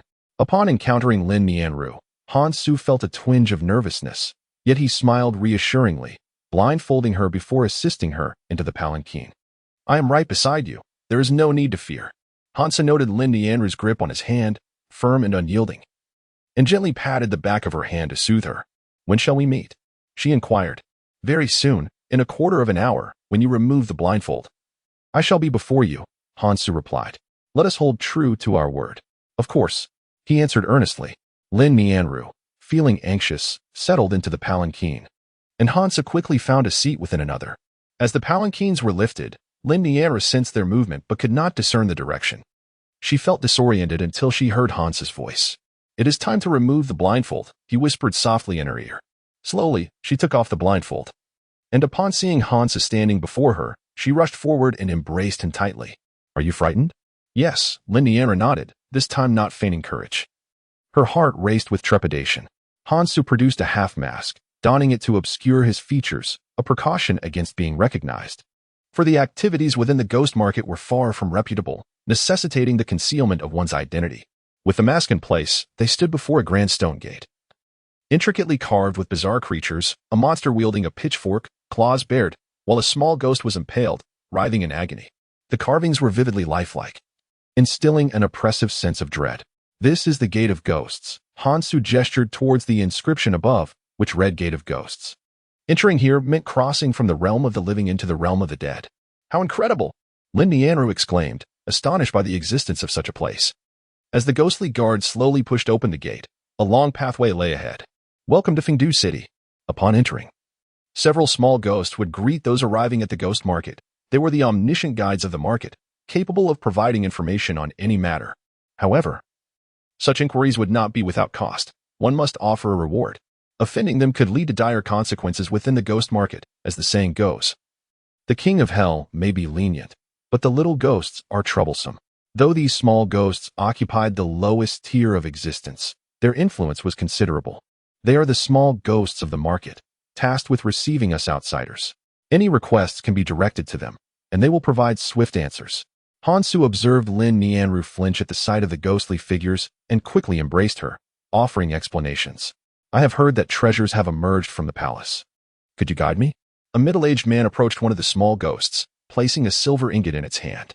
Upon seeing the silver, the small ghost said nothing, merely turning to leave, and the man promptly followed without further inquiry. This is the ghost market. You pay, and I assist you, without questioning your motives. And you shall refrain from inquiring about mine. Chapter 50. The Delicacies of the Ghost Market. The ghost market has always been straightforward. I demand all the information regarding the Dai House in the western city, one individual boldly proclaimed. It was evident from his tone that he bore a grudge against the establishment. He produced a silver ingot, yet the little ghost remained unmoved. It was clear that the information he sought was not to be acquired for a mere ingot. Provide it, he insisted, and only when he presented 3 ingots did the little ghost agree to escort him away. Can one truly procure such information? Absolutely, Hansu nodded. The ghost market serves as an extensive network of intelligence. Soon, several little ghosts approached Hansu and Lin Nianru. No need, Hansu remarked. Yet he withdrew some silver to offer to the little ghost before him, as a tip for his presence in the ghost market. Upon receiving the coin, the little ghost ceased to disturb Hansu and Lin Nianru. Did you not come to the ghost market to seek something? Why do you not inquire with them? Lin Nianru expressed her skepticism regarding Hansu's true purpose in bringing her to this place, suspecting he had ulterior motives. No need to rush. Let us first explore, Hansu urged, guiding Lin Nianru forward until they soon encountered a bridge. An arch bridge stood before them, and on the other side, the area was aglow with lights, bustling with countless masked figures. Candles burned brightly in the buildings lining the street, illuminating the scene. Ethereal green lanterns hung in the corners, casting a dim light that brightened the ghost market. It was vibrant. It was lively. This was the sensation Lin Nianru felt after overcoming her initial fear and trepidation. The thrumming of life and the ebb and flow of people appeared no different from any ordinary city. Is this truly the ghost market? Lin Nianru queried, pointing to the animated street before her. The streets branched out in all directions, adorned with splendid sights. Indeed, before us lies the Naya Bridge. Crossing it will lead us into the ghost market. Hansu indicated the stone bridge. Beside the bridge stood a stone tablet inscribed with the words Naya Bridge. Upon reaching the bridge, Hansu tossed some loose silver coins over its sides. What does this signify? Life and death are predetermined. Wealth and nobility are bestowed by fate. Entering the ghost market is a matter of chance, Hansu explained. As they crossed the Naya Bridge and entered the ghost market, the true splendor unfolded before them. Countless vendors lined the streets, some selling vegetables, others fruits, and still others adorned with trinkets. Look at this. Lin Nianru rushed toward a large doll mask, lifting it to her face. Does it look good? She asked with a smile. Beautiful. And this one? She picked up another, her spirit suddenly enlivened, her true nature emerging. Lovely. Hansu nodded, naturally believing his wife to be enchanting in any guise. Miss, would you care to purchase one? Then I shall take a smaller one. Lin Nianru felt a twinge of embarrassment upon hearing the vendor's words, realizing she had lingered at the stall for so long without making a purchase. Very well. The vendor's smile widened. Here, Han Su produced silver, for it is only natural for a man to pay when a woman shops. As Lin Nianru strolled past the mask stall, she arrived at the jewelry booth. Do you fancy anything, my lady? Take a look, the vendor greeted her warmly, eager to see if she would find something to her liking. If you do, feel free to choose. I can tell that this gentleman beside you is a man of wealth, he remarked. Lin Nianru examined the jewelry before her. How much is this? She inquired. 10 taels of silver. Upon hearing the price, she shook her head, seemingly disapproving of its exorbitance. If the vendor were aware of Lin Nianru and Han's true identities, he would have been utterly flabbergasted. A lord of the Northern Duke's manor and a young lady from the Prime Minister's household deeming 10 taels expensive? What about this one? It belonged to a princess of the former dynasty, a true treasure. If you desire it, it will cost you 15 taels, the vendor continued, justifying his pricing as fair. Too expensive, Lin Nianru exclaimed, having scanned the array and finding nothing that piqued her interest. She then tugged at Han Su, leading him to another stall. Candied hawthorn, she pointed out excitedly. Would you like some candied hawthorn, my lady? I have many varieties beyond hawthorn. Apples, oranges, bananas. The vendor enthusiastically introduced. Lin Nianru discovered some fruits she had never even heard of before. I'll take one of each, she declared. Noticing Lin Nianru's eager expression, Han Su recognized her dilemma. She yearned to sample everything but feared the overwhelming choice. No, that's too much, she protested. Don't worry, if you can't finish. I will, Han Su replied generously. All right then. Seeing Hans's willingness to indulge in one of each, the candied hawthorn vendor beamed, pleasantly surprised to encounter such a generous patron that day. Here you go. Hansa handed over a 50-tael note without requiring change. The vendor stood in stunned silence. Having encountered wealthy individuals before, but never someone so extravagantly free with their money. With over a dozen candied hawthorns in hand, Lin Nianru was at a loss as to which one to taste first. Just then, a few small children approached. Here, she offered, glancing at the candied hawthorns in her hands, hesitating as if making a monumental decision. Ultimately, she decided to share, but only after sampling each one herself. Han Su was taken aback by Lin Nianru's surprising fondness for sweets. Are they delicious? He asked. Delicious, she affirmed with a nod, though she had only tasted a little. She could discern that they were far superior to the hawthorn. What is this? She inquired. This, my lady, is a sugar figurine. The intricately crafted little sugar figures captivated Lin Nianru, who marveled at the creativity of such confections. I'll have one, she declared, lifting a sugar figure while Han Su followed suit to pay. Would you care to try this? It's a pastry, a vendor interjected with a smile. Well, sort of. We call it cake, and it's much tastier than regular pastries. Cake. Lin Nianru gazed at the confection before her, then turned to Han Su, as if grappling with a momentous decision. If you wish to eat, then let us eat. If we can't finish, we'll take some home. Han Su supported Lin Nianru, and upon arriving at the ghost market, he felt no need to restrain himself. He could indulge in whatever he desired. Is it all the same? No, they differ. The flavors vary, ranging from apple to cream. This one, and this one, pack them up for me. Lin Nianru cautiously pointed at the cakes before her, fearful that an unforeseen mishap might cause them to crumble. She picked up a small spoon from the side and took a bite. Delicious. Soft and fluffy, it has a silky texture. You should try some, she urged, offering a piece from her spoon to Hans's lips. All right, Hansa nodded. As they ventured deeper, Lin Nianru discovered a realm of wonder. This ghost market was far more entertaining than the bustling capital outside, filled with novelty. Chapter 51. Mengpa. The further they walked, the more delectable treats adorned the streets. A plethora of snacks emerging at every turn. Isn't it entirely different from the outside? Indeed. Lin Nianru nodded enthusiastically. Let's grab something to eat. Hansa led her to a bustling tavern, its entrance revealing a lively interior, almost completely occupied. Mengpa Zhuang. Lin Nianru read the name inscribed above, understanding it to be a tavern derived from the legendary Mengpa of the underworld. Welcome, esteemed guests. Upon entering Mengpa Zhuang, a small ghost approached them. 2, please. Han Su announced their number, and the little ghost guided them to a table, wiping it clean. This will be your spot. Thank you. Hansa nodded. What do they serve here? Lin Nianru inquired curiously, noticing that each table boasted a bubbling pot, surrounded by an array of bowls filled with vegetables and meat. Hot pot, Han Su informed her. Hot pot? Lin Nianru echoed, intrigued by this unfamiliar term. She had never encountered it before. It's a delightful dish, Hansu elaborated. And soon a little ghost brought their hot pot to the table. Here is your hot pot. Feel free to choose whatever vegetables or meats you desire from over there. The ghost gestured towards a selection. Let's go? Hansu encouraged, leading Lin Nianru to the display of vegetables, which boasted a wide variety alongside an assortment of meats and seafood, leaving Lin Nianru unsure of how to choose. Would you like to try some mangpa soup? Hansu pointed to a large sealed wooden barrel on their left, equipped with a valve at the bottom.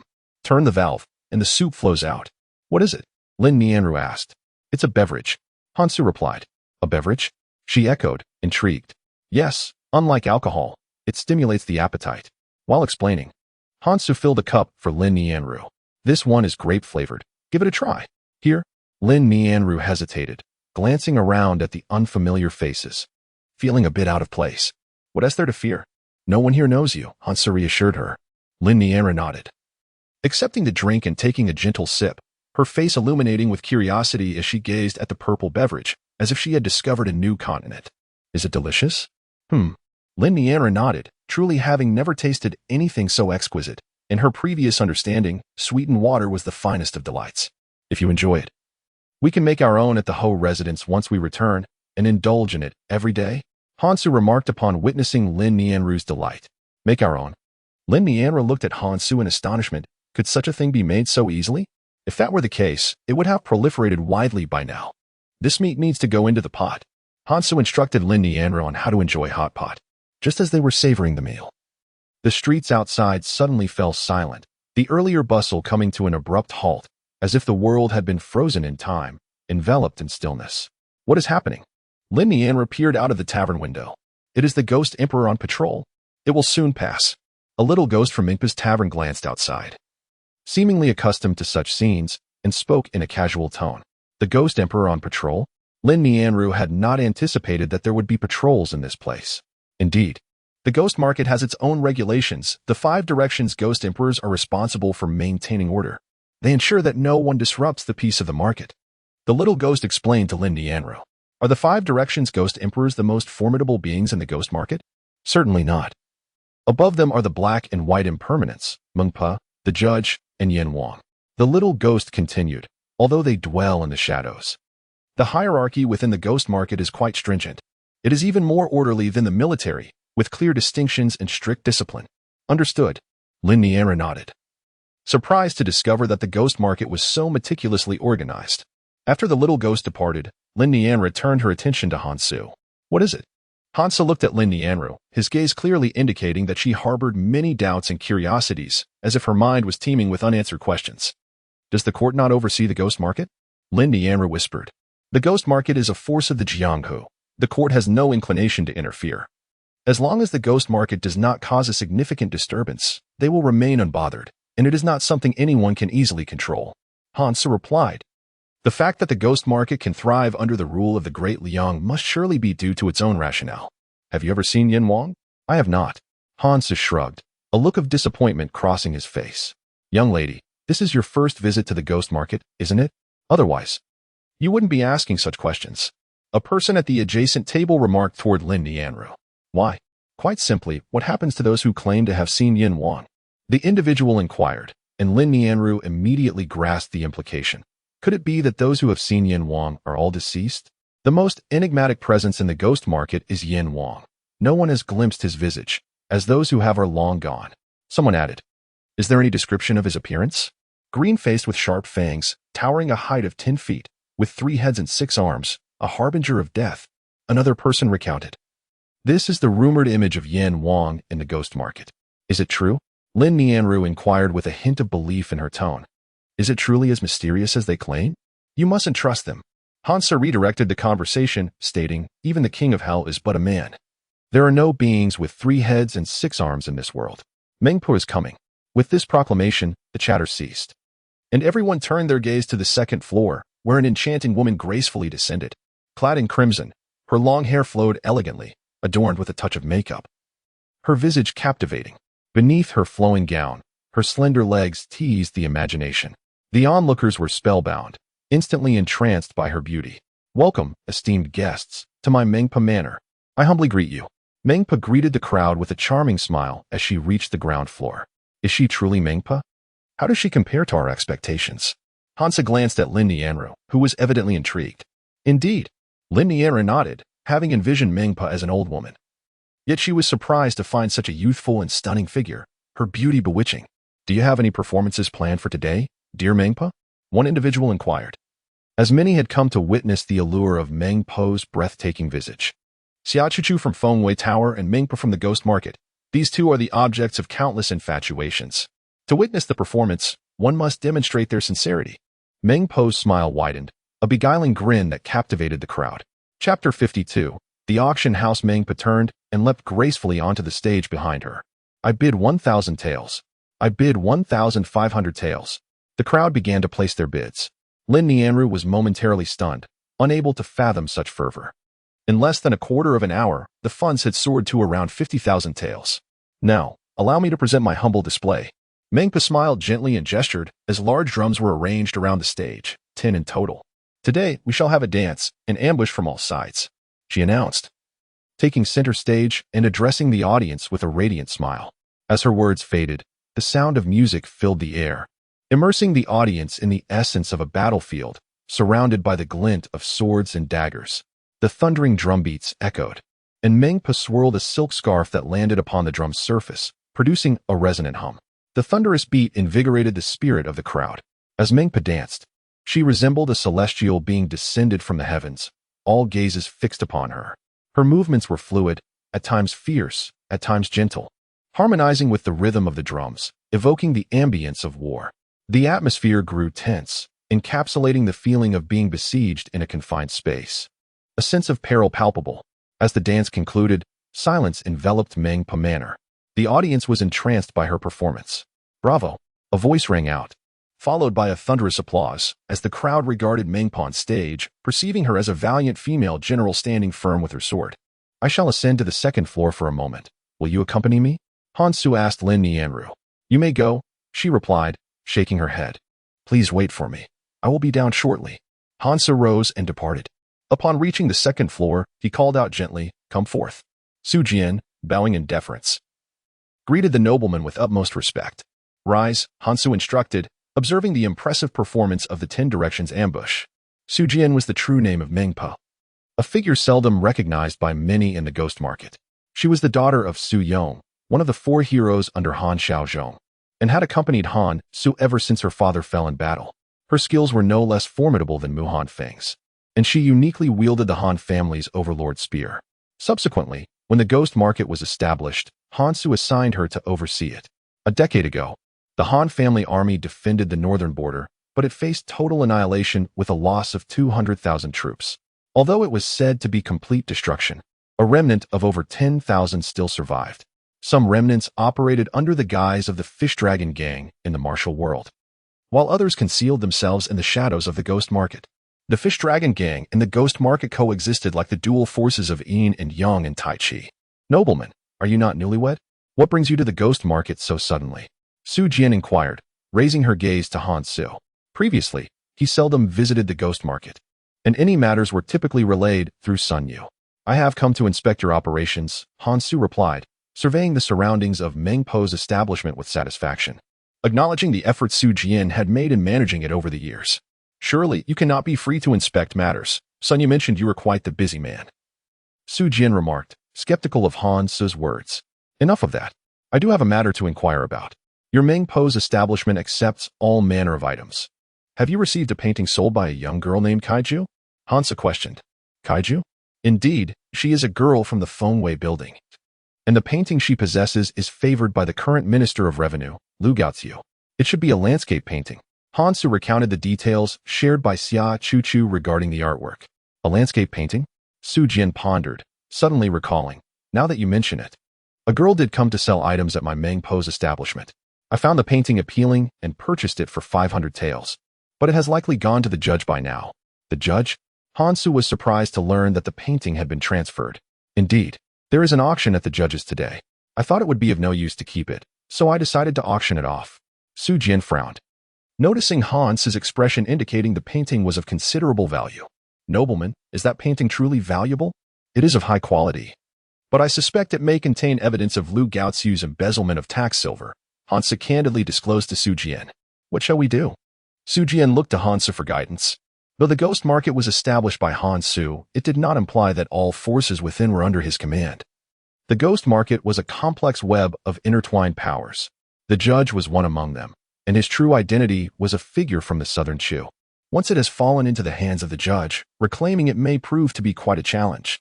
Furthermore, should the judge discern any nuances within the painting, the situation would become even more precarious. I shall devise a plan.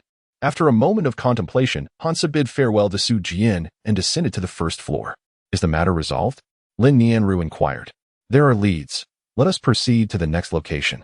Hansu responded, guiding Lin Nianru outside. They traversed the street and arrived before a pavilion. The Department of Rewarding Virtue and Punishing Evil. Lin Nianru recited the name of the edifice. Flanking it were couplets inscribed with the words, In the mortal realm, 3 lives.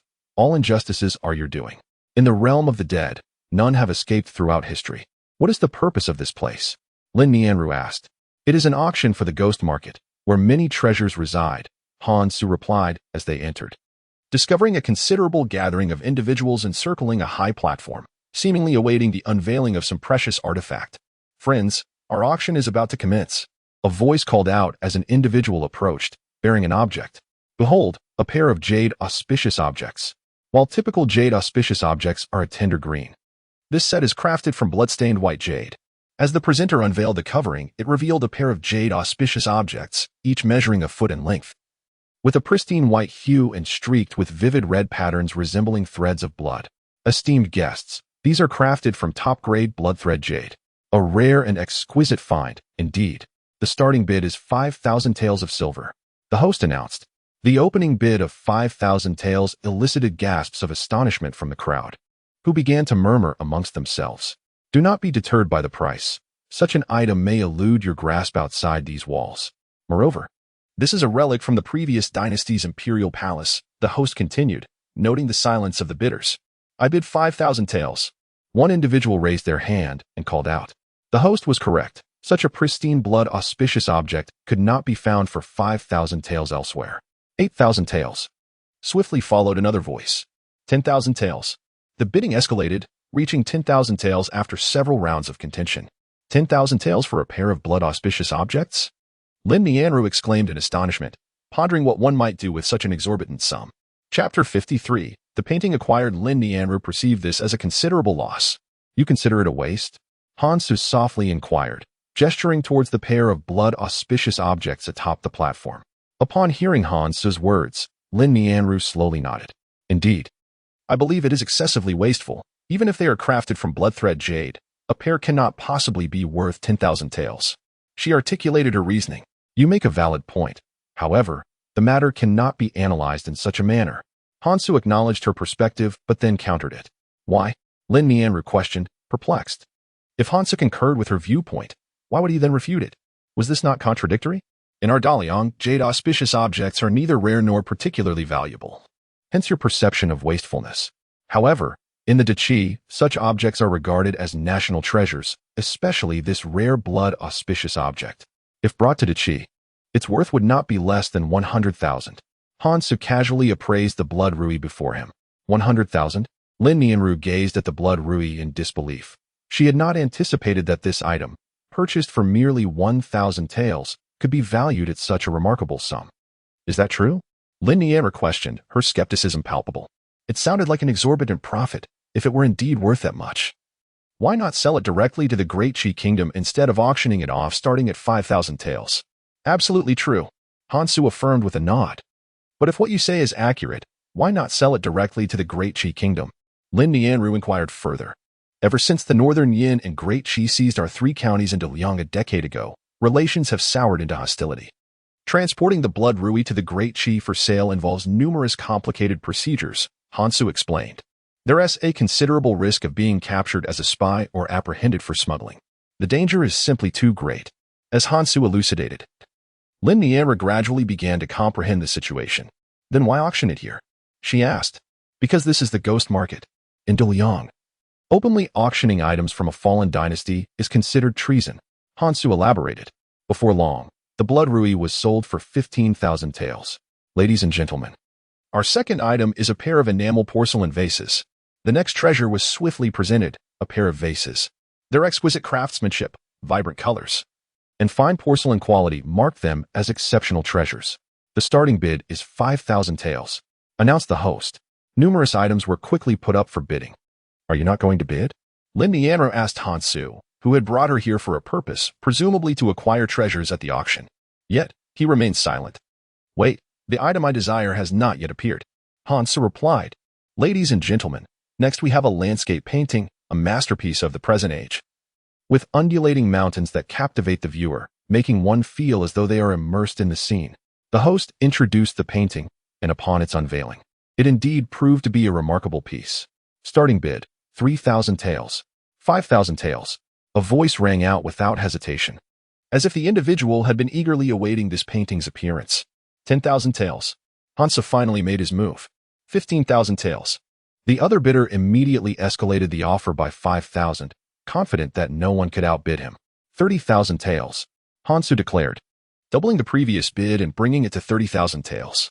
The crowd turned to Han Su, pondering the origins of this wealthy gentleman, and whether he had lost his senses, as such bidding was uncommon. 30,000 taels? Surely that must be the limit. Not necessarily, came a voice from the crowd, calling out 40,000 taels. As murmurs circulated among the onlookers, they speculated whether Han Su would raise the bid to 80,000 taels, which would surely send them into a frenzy. 50,000 taels. Han Su announced. 50,000 taels. Everyone turned to the individual who had just bid 40,000. This person evidently hesitated, weighing the advantages and disadvantages. The painting is exquisite, yet exceeding 50,000 taels might surpass its true worth. My friend, I have a fondness for this artwork. Could you kindly yield it to me? Let us forge a friendship. This individual decided against raising his bid, instead appealing to Han Su, hoping he might concede and facilitate a mutual benefit. This was merely a tactic, should Han Su withdraw. The painting would ultimately fall into this person's possession. Friendship? Han Su regarded the man before him with indifference. 50,000 taels, if you can outbid me, proceed. If not, I shall graciously accept. Han Su's response indicated a lack of interest in forming any camaraderie with the person before him. In the ghost market, the notion of friendship is truly a ludicrous jest. The individual was taken aback by Han Su's blatant disregard. That person seems to be the young Marquis. Xiao Yanlong had also arrived at the auction, but he did not participate. He was aware that Lu Gaoziu's painting was present but did not know what it entailed. Not just seeming, but indeed. Xiao Yanlong affirmed confidently, his words revealing that the individual before him was undoubtedly Han Su. Thus, this painting must be the calligraphy piece by Lu Gaoziu? Someone speculated nearby. Close enough. Xiao Yanlong nodded. Yet he sensed the underlying issue. How could Han Su be so invested in this painting? It must be Lu Gaoziu's masterpiece. That other man is likely a person of the Crown Prince. Regardless of whose man he is, the painting must not fall into the Crown Prince's hands. You must follow Han Su and ensure his safe departure from the ghost market, Xiao Yanlong instructed. Han Su sought to pass this hot potato to Xiao Yanlong, who wished to leverage Han Su against Xiao Yanqi. Once an irreparable conflict arose between Han Su and Xiao Yanqi, Lin Mingzhang would naturally become Xiao Yanqi's adversary. Everything was unfolding according to his plan. Clearly, after 50,000, no one else raised their bid, and Han Su secured the calligraphy piece. Upon receiving it, Han Su opened it for a brief glance, finding nothing unusual. Perhaps there were aspects unknown to them, but now is not the time for scrutiny. Shall we depart? Indeed. Han Su nodded. Having acquired the painting, he saw no reason to linger. Next, we present a treasure, the Kongho. This is indeed a rare gem, the host proclaimed, signaling for the Kongho to be brought forth. Upon hearing the name, Lin Nianru's steps faltered slightly. Sensing the change, Han Su also halted. What's wrong? Nothing. Do you have an affection for the Kongho? Han Su inquired, gazing at the instrument that had been revealed. Not particularly. Just curious. Lin Nianru glanced at the Kongho, likely realizing it was not an inexpensive item. Chapter 54. The wealthy the Kongho, now displayed, was exquisitely crafted, adorned with gemstones and gold threads, the delicate strands enveloping it, creating an appearance as if cloaked in a golden net. The embedded gems refracted brilliant light under the shifting shadows. The host gently plucked the strings, and the Kongho emitted an ethereal hum, a sound that was melodious and resonated in the heart. What a beautiful sound! The lingering echoes are nothing short of enchanting. The sound resonates with a purity that transports one's spirit to vast, untroubled realms, allowing all worries to be cast aside. It is indeed a treasure. Many gazed in awe at the guzheng on stage. Ladies and gentlemen, the guzheng is adorned with Beihai crystal, each piece valued at 1,000 taels, with a total of 28 stones intricately set. Have you noticed the phoenix sculpted upon it? It is remarkably lifelike. The host pointed to the phoenix engraving on the guzheng. And indeed, every feather is vividly detailed. The starting bid is set at 100,000 taels. The host announced. Upon hearing the starting price, no one deemed it excessive. For in the eyes of the crowd, this guzheng is worth every bit of that sum. 150,000 taels. Han Su was the first to call out. No. Lin Nianru quickly interjected, as she merely wished to admire it, not to purchase. If you like it, we shall bid for it. Han Su generously declared, intent on securing it for her. 200,000. Someone called out, eager to continue the bidding. The host surveyed the audience. Noting that many had already withdrawn from the competition, after all, 200,000 was no trifling amount. 300,000. Han Su boldly proclaimed. The crowd gasped in astonishment. Wondering who this individual was, Lin Nianru stared at Han Su in disbelief, questioning how they could afford such a sum. 350,000. Soon, another bidder responded. 500,000. Han Su raised the stakes, skipping further persuasion and directly upping the price to 500,000. The audience was abuzz. 500,000 is a watershed moment. How many among them could claim such wealth? This is the true nature of affluence. The onlookers glanced at Han Su, while Lin Nianru was rendered speechless, overwhelmed by the sheer magnitude of 500,000. 550,000 taels. Clearly, the opposing bidder was also wealthy, promptly raising the bid by 50,000 taels in response to Han Su's increase. The two were clearly matched opponents. For clarity, my bid of 500,000 taels refers to gold. Han Su calmly addressed his rival. It was a decisive victory, there was no question. This is what it means to be affluent. This is true extravagance. Han Su's declaration reverberated in the minds of the crowd. They had encountered wealth before, but never in such a form. All eyes were fixed upon him. 500,000 taels in gold. This was beyond comparison, likely surpassing the guzheng's worth. Could it be? Was he mad? Perhaps. For what purpose would he acquire a guzheng at such a cost? It seemed exaggerated. Who could possibly carry 500,000 taels in gold? As the crowd emerged from their shock, disbelief lingered. 500,000 taels in gold was no trivial sum, and one person could hardly amass such wealth. My lord. Lin Nianru could no longer restrain herself and softly called out to Han Su, gently tugging at his sleeve to remind him to remain composed. If you like it, I shall capture it for you. Han Su gazed at Lin Nianru with affectionate indulgence. Upon hearing his reasoning, the crowd was once again taken aback. Internally concluding that he must indeed be a fool, he had spent 500,000 taels of gold simply because the woman beside him fancied the Kongho. Was this not a bit excessive? It was utterly absurd. This was truly a case of a man risking everything for the sake of beauty. Han Su slowly ascended the platform, approaching the Kongho and surveying it with a condescending satisfaction. I do not have 500,000 taels of gold on me. Han Su candidly informed the host, leaving the host momentarily dumbfounded. He wondered what Han Su was doing there if he lacked such an amount. The crowd, having heard Han Su's words, could only chuckle in disbelief. To boldly declare such a sum without possessing it was quite a feat. Many applauded Han Su's audacity. How many would dare to act so recklessly in the ghost market under the watchful eyes of the Punishment and Reward Bureau? Then let us convert it to silver notes. Han Su proposed, producing a stack of silver notes from his sleeve. Upon seeing this, the crowd rubbed their eyes in astonishment, thinking they had misperceived. Although carrying silver notes was convenient, it was rare to encounter someone with such a large stack. The host stared coldly at Han Su, having not anticipated such a scenario. 500,000 taels of gold, which translates to 1,500,000 taels of silver. Han Su remarked, glancing at the silver notes in his hand. You may select 500,000 taels of silver notes yourself. He placed them on the table for the host to choose. The host was momentarily taken aback by Han Su's audacity but did not falter, quickly selecting the required sum. Here. Consider this 500,000 taels of silver notes as your tip. We cannot allow you to work in vain. Han Su added, handing over an additional 500,000 taels of silver notes to the host. The crowd could no longer bear to watch from this moment forth. It was nothing short of a display of wealth. Here is the address. Han Su provided the host with a location. Rest assured, we shall ensure it is delivered. The host replied respectfully upon seeing the address. Let us go. Once everything was settled, Han Su approached Lin Nianru with a smile. Do you truly possess 500,000 taels of silver? Lin Nianru asked Han Su, her expression one of astonishment. 500,000 taels of silver was no trivial sum. It could be equated to the tax revenue of an entire prefecture in the Great Liang. Of course, Han Su nodded, as if to say, I am no longer pretending. I am revealing myself as a billionaire. Even if you are wealthy, you should not squander it so. Lin Nianru replied, apprehensive that once the Kong Ho was brought home, she would be too afraid to touch it. With a value of 500,000 taels, any damage would be a significant loss. As long as you like it, I shall procure anything for you. Han Su vowed. This cannot continue.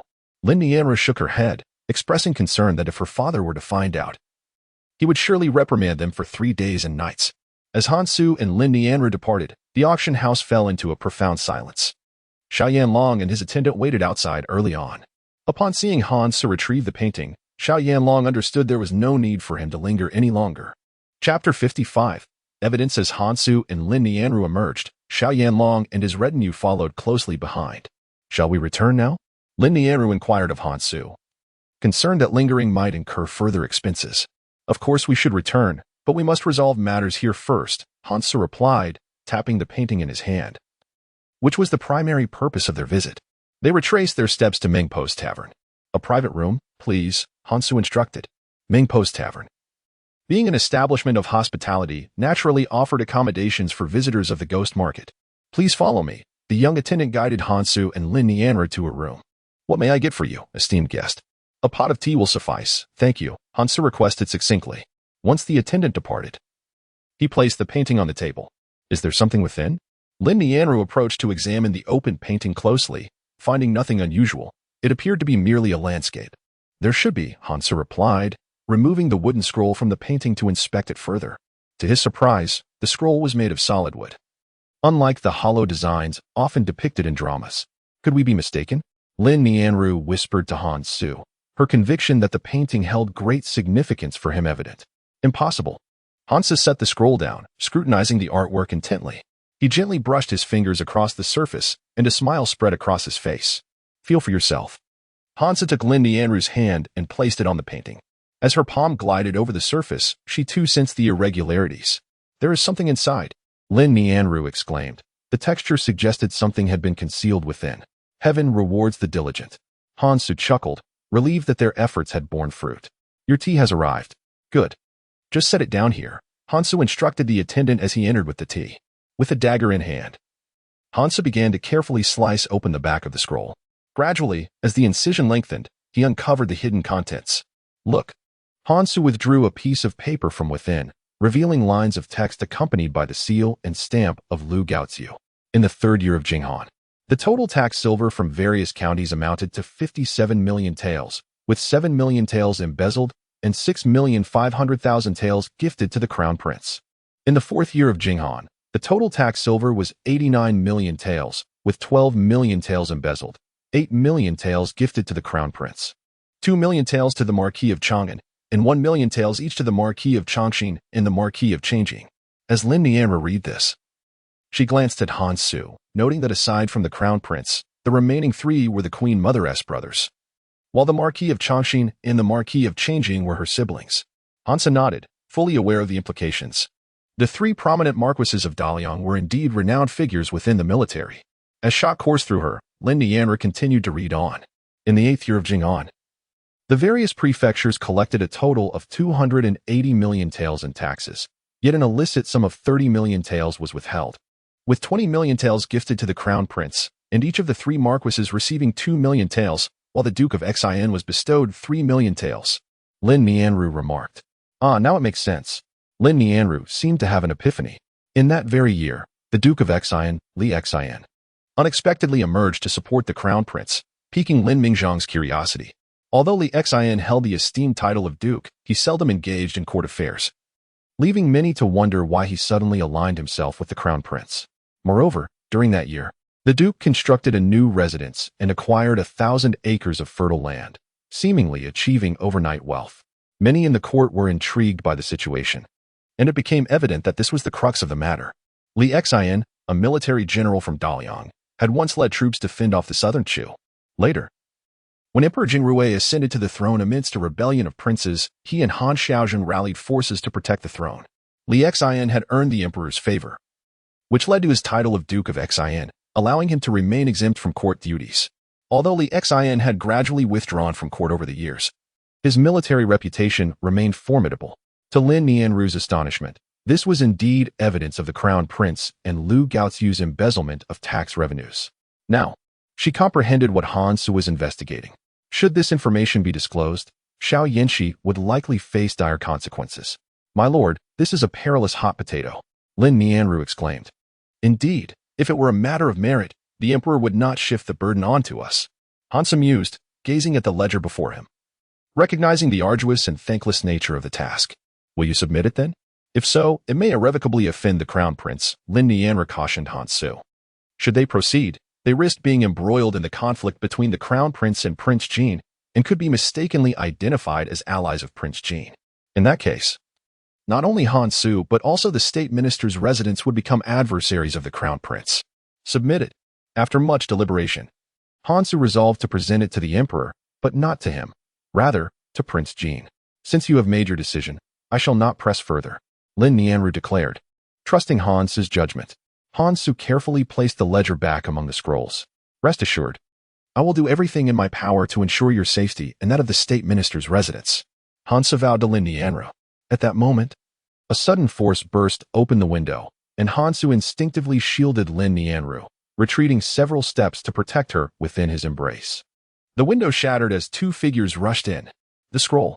Lin Nianru shouted. Just as Han Su reached for the scroll, a flash of cold light slashed toward his arm. He swiftly withdrew his hand. The blade struck down, unleashing a burst of energy that cleaved the nearby chair in two. Had Han Su not retracted his hand in time, the strike would have severed his arm. One of the assailants restrained Han Su, while the other seized the scroll from the table and attempted to flee. "Release the scroll," Han Su commanded, charging toward the figure with the scroll. As they threw their hand aside, a bead fell to the ground, immediately releasing a thick cloud of white smoke. "My lord," Lin Nianru called out, and Han Su realized that the other assailant had captured Lin Nianru. "My lord, please do not act rashly, for I cannot guarantee what may transpire." The cloaked man seized Lin Nianru, pressing his sword coldly against her neck. Han Su gazed intently at the figure before him. "Do you comprehend the gravity of your actions?" His voice deepened, imbued with a chilling intensity, his eyes radiating murderous intent, and an ominous aura enveloped him. The man before him was no longer the frivolous young lord, but rather a remorseless harbinger of death. "My lord, do not be impulsive." The assailant clearly underestimated Han Su, believing that despite his fury and the palpable shift in his demeanor, he remained merely a debauched youth. "Release her, and I shall permit you to leave." Han Su spoke with an air of indifference. "I am not a child of 3. I would appreciate it if the esteemed lady of the house could escort me." The man retorted smugly. Chapter 56. The Lord's fury. Han Su's evident anxiety stemmed from his concern for Lin Nianru. By holding her captive, they effectively held Han Su at their mercy. "You are testing my patience," Han Su remarked with a smile that belied the threat beneath. "It is you, my lord.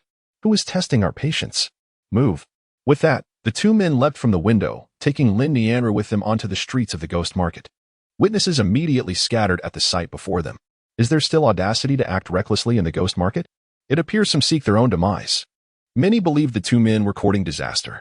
The ghost market had existed for nearly a decade, and no one had ever dared to act so brazenly. For the rules of the market were sacred and inviolable. "What is happening?" Su Jian emerged from her chamber, drawn by the commotion, and saw the patrons of Mengpa Tavern gathered at the entrance, peering outside.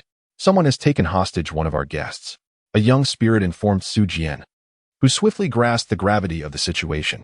"You have emerged. Release her at once," Han Su commanded, hoping that a prompt release would allow for a reconciliation. "Impossible," one of the assailants retorted. "If we release Lin Nianru, we lose our leverage." Meanwhile, Xiao Yanlong observed the unfolding scene, his gaze fixated on the painting held by the cloaked assailant, indifferent to Lin Nianru's fate. "Remember, at the first opportunity, seize that scroll." He surmised that these individuals were aligned with Prince Xiao Yanqi. "Who dares to cause trouble in my Mengpa Tavern?" Su Jian stepped forth from the establishment. "Mengpa? Knowing my name, yet daring to create a disturbance here." Su Jian glared icily at the intruders. "We did not intend to cause trouble. We shall certainly apologize for today's events in the future." One cloaked figure replied with a hint of contrition. They were acutely aware of the ghost market's nature and the significance of Mengpa Tavern. They understood the repercussions of their actions, yet felt compelled. for the ledger must not fall into the emperor's hands. Preposterous. No one has ever dared to negotiate with me. Su Jian's form flickered, a shadow darting past the crowd, and a long spear materialized in her grasp, gleaming ominously as it surged forth, the air vibrating with its power. A faint hum resonated with the sound of a dragon's roar. The gun barrel swayed from side to side, separating the two individuals. Part ways. The two cloaked figures were divided by Su Jian, and they swiftly moved to either side. Pursue. Su Jian cast a glance at Han Su, who signaled him to follow suit. Han Su also pursued the other figure. Chase. Xiao Yanlong immediately commanded the guards beside him to follow. For the account books were of immense value and must be reclaimed. Ahead lay the waters of the river of forgetfulness. There was no escape for you. Upon catching up, Han Su advised with a smile. The cloaked figure glanced left and right, then turned to look behind. Confronted with a vast expanse of lake, there was no path to retreat. Do not come any closer. If you do, I will kill her. Seeking death, Han Su's gaze sharpened, and in the blink of an eye, he surged forward to the cloaked figure's side. With a swift motion, he grasped the figure's wrist with his left hand while his right arm encircled Lin Nianru, drawing her into his embrace. The movement was fluid and devoid of hesitation. Following this, he delivered a powerful strike that sent the cloaked figure flying. The figure fell into the lake with a splash. Are you all right? Han Su inquired of Lin Nianru. She shook her head, signaling that she was fine. But the next moment, her face turned pale with fear. Be careful behind you. Hearing the warning, Han Su swiftly turned, cradling Lin Nianru as two dark shadows lunged forward. Two cloaked figures brandishing longswords aimed directly at him. Clang! Clang! Han Su raised his hand, flicking his fingers to deflect the stabbing sword tips. Though it appeared effortless, the force was immense, causing the swords in the hands of the two figures to tremble as if they might slip away. The blades sang as they bent under pressure. Immediately, Han Su seized one by the arm and hurled him aside. Meanwhile, the other figure delivered a swift kick. Han Su remained composed, countering with a powerful punch.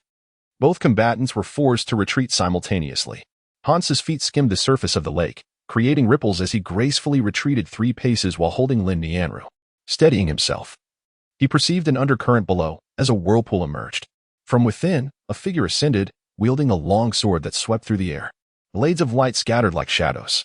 Water splashed in every direction as Han Su waved his sleeve, dispersing the incoming droplets. In an instant, the sword's radiance struck. Clang!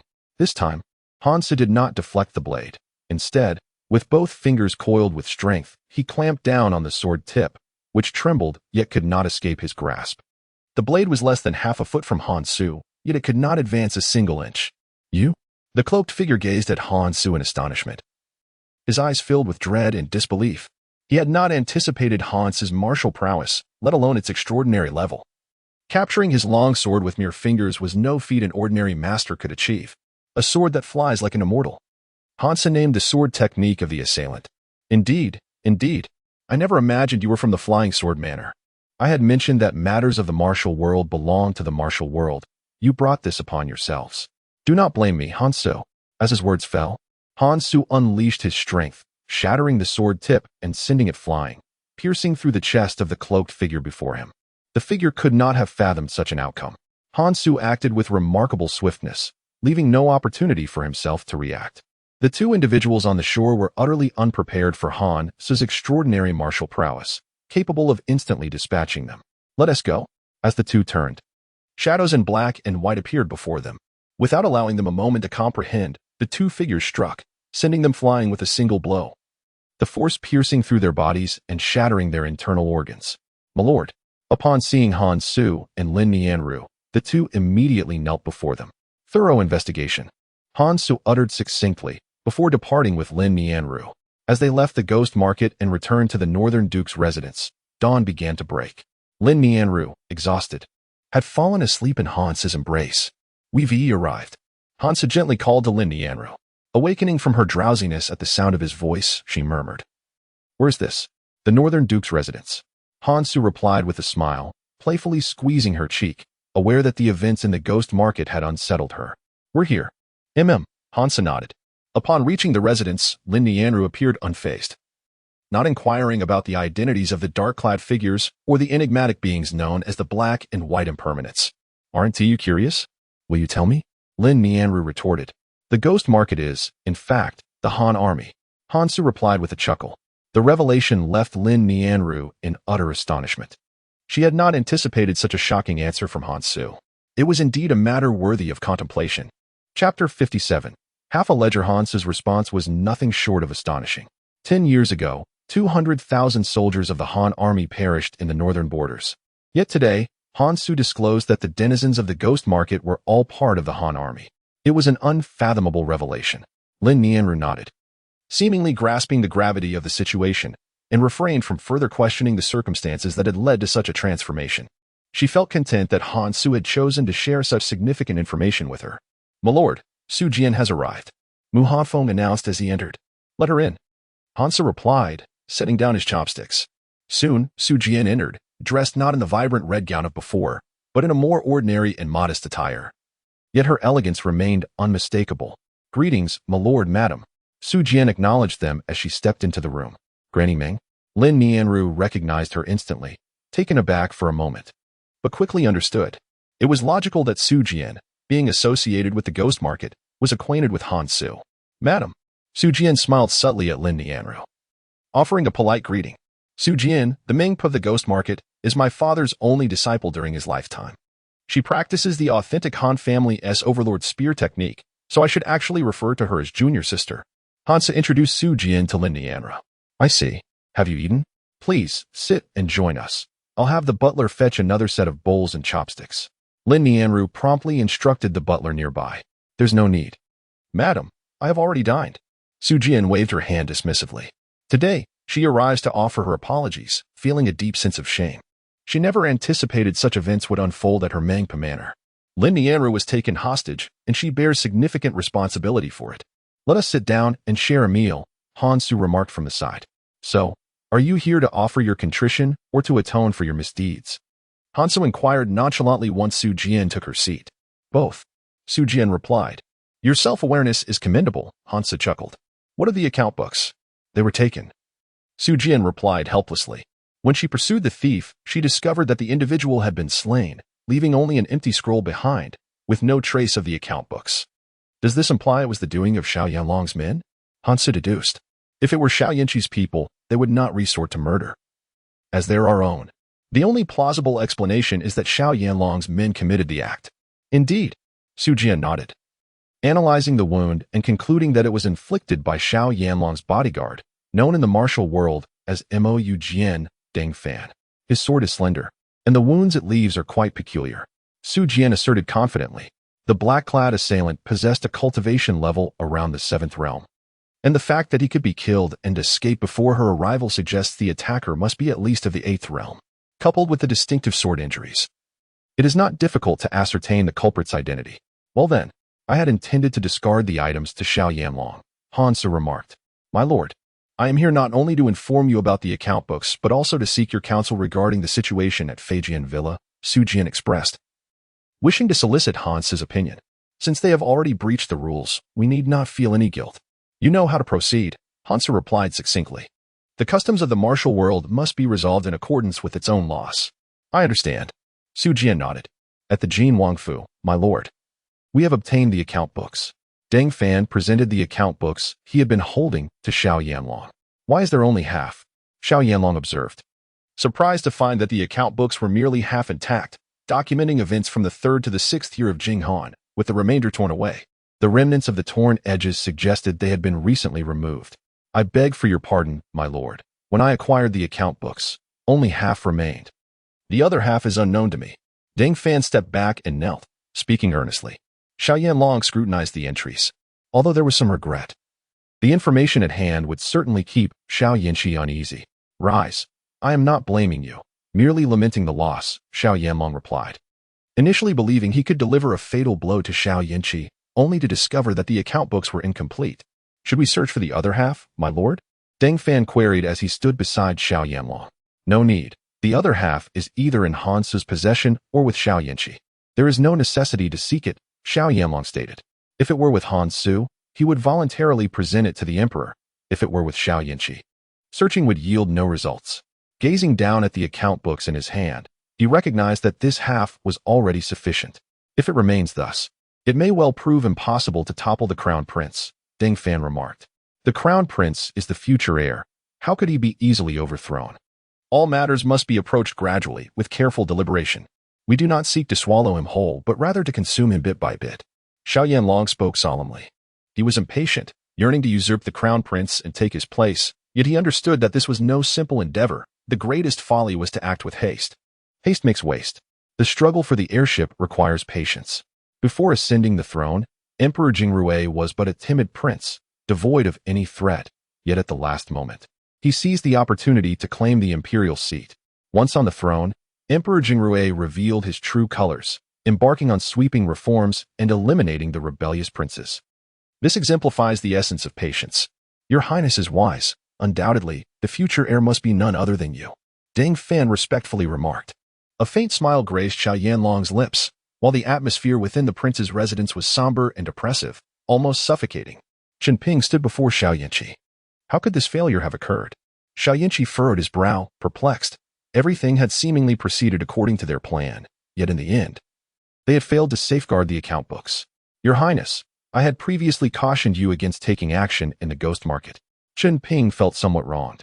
He had already warned Xiao Yanqi that securing the paintings was a stroke of luck, and should they fail to acquire them, they ought to refrain from rash actions and seek alternatives outside the ghost market. However, Xiao Yanqi could not contain his impatience and ordered the men of Feijin Mountain Villa to act within the ghost market. Was this not courting disaster? Could a mere ghost market possibly defy the heavens? This prince certainly did not regard it as a threat. Xiao Yanqi, frowning, exclaimed in anger. Was Chen Ping blaming himself? Questioning his own judgment? Even if he had acted within the ghost market, what could have transpired? Did he truly believe the denizens of the ghost market would seek revenge? Your Highness, you dwell within the court and are unaware of the ghost market's capabilities. I hail from the martial world and possess a clear understanding of what the ghost market represents. Chen Ping implored earnestly. Despite his repeated entreaties, they refused to heed his counsel. Now, they had accomplished nothing, and in the process, had incited chaos within the ghost market, incurring its wrath. It seemed that Feijin Mountain Villa would no longer be of use. I fail to comprehend why you all harbor such fear of the ghost market. Xiao Yanqi pounded the table, demanding an explanation. It is always said that the ghost market is not to be trifled with. But what is the reasoning behind this caution? You cannot dismiss it with mere words. You are not a child. The reason lies in the deep connections many factions in the martial world have with the ghost market. Its intelligence permeates the realm, and its masters are formidable. If one truly offends it, the repercussions are unmanageable. Chen Ping articulated, highlighting the ghost market's formidable nature. It may lack the Grand Army's might, yet it possesses the means to inflict discomfort. Just one exceptional master can cause you considerable distress. Imagine living each day under the shadow of death. What would that be like? If it were an army of thousands, one might find a way to resist. But against a lone rogue, one is utterly defenseless. An open arrow is easy to evade, but a hidden dagger is insidious. This encapsulates the terror of the ghost market. So, what do you propose we do now? Xiao Yanqi inquired of Chen Ping, acknowledging that regretting past actions was futile now that they had been executed. Your Highness, our immediate priority is to evacuate the people from the capital, Chen Ping asserted. The Feijin Villa has stirred trouble in the ghost market and will undoubtedly face repercussions. We must relocate these individuals. Leave the capital? If we do so, I will have no one left to rely upon, Xiao Yanqi replied hesitantly. Without allies, he would be rendered powerless within the capital. Your Highness, we must advance by retreating. Let us observe how Prince Jin will respond, Chen Ping suggested. They were certain the ledger was not in Hans's possession, but rather in Xiao Yanlong's hands. Their task now was to await the opponent's move. For they had completely lost the initiative. Sit idly by and await death? Certainly not. Chen Ping shook his head. This is not idleness. It is a strategy of adapting to the changing circumstances. Your Highness, there is grave news. Suddenly, an individual entered the study where Xiao Yanqi and Chen Ping were deliberating. What has transpired? Xiao Yanqi asked. Our people in the capital have been assaulted. The newcomer informed them of the recent events. Just moments ago, word arrived from Feijin Villa that the ghost market has come to confront them, injuring them one by one as a consequence of crossing the ghost market. And the assailants? Xiao Yanqi pressed. They have departed the capital, claiming that the grace of the crown prince can only be repaid in the next life. The visitor replied, gazing at Xiao Yanqi with a hint of trepidation. What does this mean? I provide Feijin Villa with 1 million taels of silver annually. And now they dare to speak to me in such a manner? A wretched group of ingrates. Xiao Yinqi fumed, realizing the unreliability of those in the martial world. When faced with peril, they would scatter without a second thought. Your Highness, temper your anger. They may have acted under pressure from the ghost market. I believe there will be opportunities for collaboration in the future, Chen Ping urged, stepping forward to placate Xiao Yinqi. In the capital, Su Jian observed the departing members of Feijian Villa. Had I known it would come to this, I would have acted differently, Su Jian remarked, gently polishing the tip of her spear with a smile. Your methods were rather ruthless, Sun Yu stated. Standing beside Su Jian and casting a sympathetic glance at the Feijian Villa members, Su Jian had shown no mercy. And these individuals would require at least 6 months of recuperation before they could function normally again. If you hadn't intervened, I would have killed them outright, Su Jian declared. To dare cause a disturbance at my Mengpa Villa without facing dire consequences is already a show of leniency. Please, understand, the old master of Feijian Villa, Duan Feiyun, has come to seek my master, claiming the chaos in the ghost market was instigated by a few reckless subordinates, not by the villa's intention. Feijian Villa is willing to compensate 3 million taels to resolve this matter. Surely, my master cannot refuse to show them courtesy? Sun Yu explained with a smile. Upon learning of the turmoil in the ghost market, Duan Feiyun had hurriedly sought an audience with Sun Hong, aware of the ghost market's terror. He understood that they must take the initiative to admit fault to quell the situation, otherwise, Feijian Villa might face dire consequences. Then let them have their way. Su Jian replied indifferently. Outside the capital, Duan Feiyun awaited the arrival of the individuals emerging from the city, accompanied by members of the Flying Sword Manor. Master, I hereby declare that from this day forth, you are no longer a part of the Flying Sword Manor. Without uttering another word, Duan Feiyun expelled the person before him from the manor. He felt compelled to provide an explanation to the ghost market. Master, you dare to provoke the ghost market? Do you wish for the Flying Sword Manor to meet its demise? While our manor may wield considerable power, we are still overshadowed by the ghost market and the fish dragon gang. If we could gain the prince's favor, we would surely soar to great heights, and at that point, we would not fear the ghost market or the fish dragon gang. The individual spoke from a place of good intentions. Should their assertions prove true, the Flying Sword Manor could indeed ascend to be the foremost power in the martial world, and with the court's backing, they would be formidable. If matters were as simple as you envision, why would there be such intrigue? Duan Feiyun retorted with anger. Master, take care of yourself. With that, Duan Feiyun turned and departed, displaying no trace of regret or sorrow. Such is the perilous nature of the martial world. At the morning court, father-in-law Hansu encountered Lin Mingzhong outside the palace gates. Are you also attending court? Lin Mingzhong inquired. Though Hansu was the young lord of the northern town Marquis, he held no specific official title and was not required to attend. The emperor's directive has reached its deadline. I must provide him with a response, Hansu replied softly. Regardless of the outcome, he felt obligated to report back to the emperor, akin to a corporate task where one must respond to higher-ups regardless of completion. Have you found anything?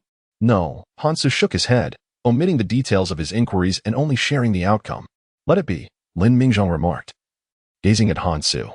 No news is better than bad news. While the task remains unfulfilled, at least you have preserved your own integrity. Long live our emperor. The crowd bowed in reverence, while Hansu awaited outside the hall. All ministers, rise. Announcing the presence of the northern town Marquis, Hansu, with a loud call. Hansu swiftly entered the hall and took his place before the emperor. Long live our emperor. Long live our emperor. I, Hansu, bow before your majesty. Rise. Does the northern town Marquis bring me any good news? Emperor Jingrui inquired with a smile, aware that today marked the deadline he had set for Hansu, who had come to report on the whereabouts of the tax silver. Xiao Yinqi regarded Hansu with a glint of sharpness in his eyes. I report to your majesty. I am unworthy of your grace. I have failed to trace the ledger, and I humbly request your punishment. Hansu knelt once more. The civil and military officials turned their gazes toward Emperor Jingrui, who, upon hearing Hansu's words, bore a slightly grave expression, revealing signs of displeasure. Is that truly the case? I would not dare to lie. Despite my efforts to pursue the ledger, I have ultimately found no results, Hansu responded. Northern Town Marquis. This was your first task assigned by me. Hansu understood the weight of the emperor's expectations and felt profound shame. Your majesty, considering it is Hansu's first case, I implore you to be lenient in your punishment. Lin Mingzhong stepped forward to plead on Hansu's behalf, as he could not bear to see his son-in-law suffer. Emperor Jingrui turned his gaze toward Lin Mingzhong. Father, I have a ledger here. At this moment, Xiao Yanlong stepped forward. Oh, Prince Jin, Do you possess the account books? Emperor Jingrui was taken aback that Han So had not produced the account books, yet it was Xiao Yanlong who brought them forth, piquing the emperor's curiosity. Your Majesty, the Marquis of Northern Suppression actually found the account books, but they were snatched away by nefarious individuals. My son happened upon the scene and intervened, Xiao Yanlong declared. He intended to present the account books to undermine Xiao Yanqi, while simultaneously seeking to win Han Su's favor and absolve him of blame. This was a case of killing two birds with one stone. Emperor Jingrui's gaze turned once more to Han Su. Is what the Marquis of Northern Suppression said true? In response to your Majesty, the prince's words are indeed accurate. Han Su affirmed the veracity of Xiao Yanlong's statement. Then why did you not speak of it? Emperor Jingrui pressed. Your Majesty, Han Su understood that what you sought were the account books, the end result. Since Han Su did not possess the account books, it would be a disappointment to your Majesty's expectations. The intricacies and difficulties of the process need not be elaborated. Han Su replied with righteous fervor. A fine statement, results without regard for the process. I pardon you. Emperor Jingrui commanded Han Su to rise. Chapter 59. The Crown Prince's punishment. Han Su had failed to fulfill his assigned task, yet the emperor was greatly pleased by his words. Thank you, your Majesty. Han Su rose and stepped aside. Present them. Emperor Jingrui ordered his attendants to bring forth Xiao Yanlong's account books. As the account books were delivered, Xiao Yanqi's expression began to shift, turning rather pale. He had felt a flicker of joy upon hearing that Han Su lacked the account books, only to discover they were in Xiao Yanlong's possession. Why is there only half? Emperor Jingrui queried without immediately inspecting the account books, directing his question to Xiao Yanlong. Half. The utterance left both Xiao Yanqi and Han Su momentarily stunned. How could it be only half? Xiao Yanqi glanced at Xiao Yanlong, wondering if he had retained half as a bargaining chip for future threats. Given Xiao Yanlong's character, it was indeed a possibility. Han Su was also perplexed. Su Jian had informed him that the account books had not reached his hands but were taken by Xiao Yanlong's guard, Dang Fan. How could there be only half? Was the other half in Xiao Yanqi's possession? The situation suddenly became intriguing. In response to Father Emperor, when I obtained the account books, there was only half. Xiao Yanlong clarified, suggesting that the assailants had taken the other half. Emperor Jingrui nodded slowly, his gaze fixed on the account books. Soon, his expression turned grave. The civil and military officials sensed the emperor's unusual demeanor, his countenance as frigid as ice, as if ready to enact retribution. Dismissed, Emperor Jingrui declared, seizing the account books before exiting the Grand Hall. His actions clearly indicated his ire. Upon leaving the palace, Lin Yinxiao inquired, Father, why did the emperor dismiss the court? He was bewildered, unable to comprehend why, with irrefutable evidence at hand, the emperor did not proceed to mete out punishment. This concerns the dignity of the royal family. The one embezzling the tax silver is the crown prince. To punish him in front of the civil and military officials would be akin to slapping one's own face. Lin Mingzhong replied coolly, as if he had discerned the entire situation. No matter the gravity of the crown prince's transgressions, he remained the crown prince, still the son of Emperor Jingrui. How could Emperor Jingrui possibly punish the crown prince in front of the court officials?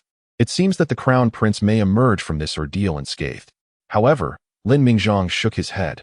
After all, the crown prince had indeed erred.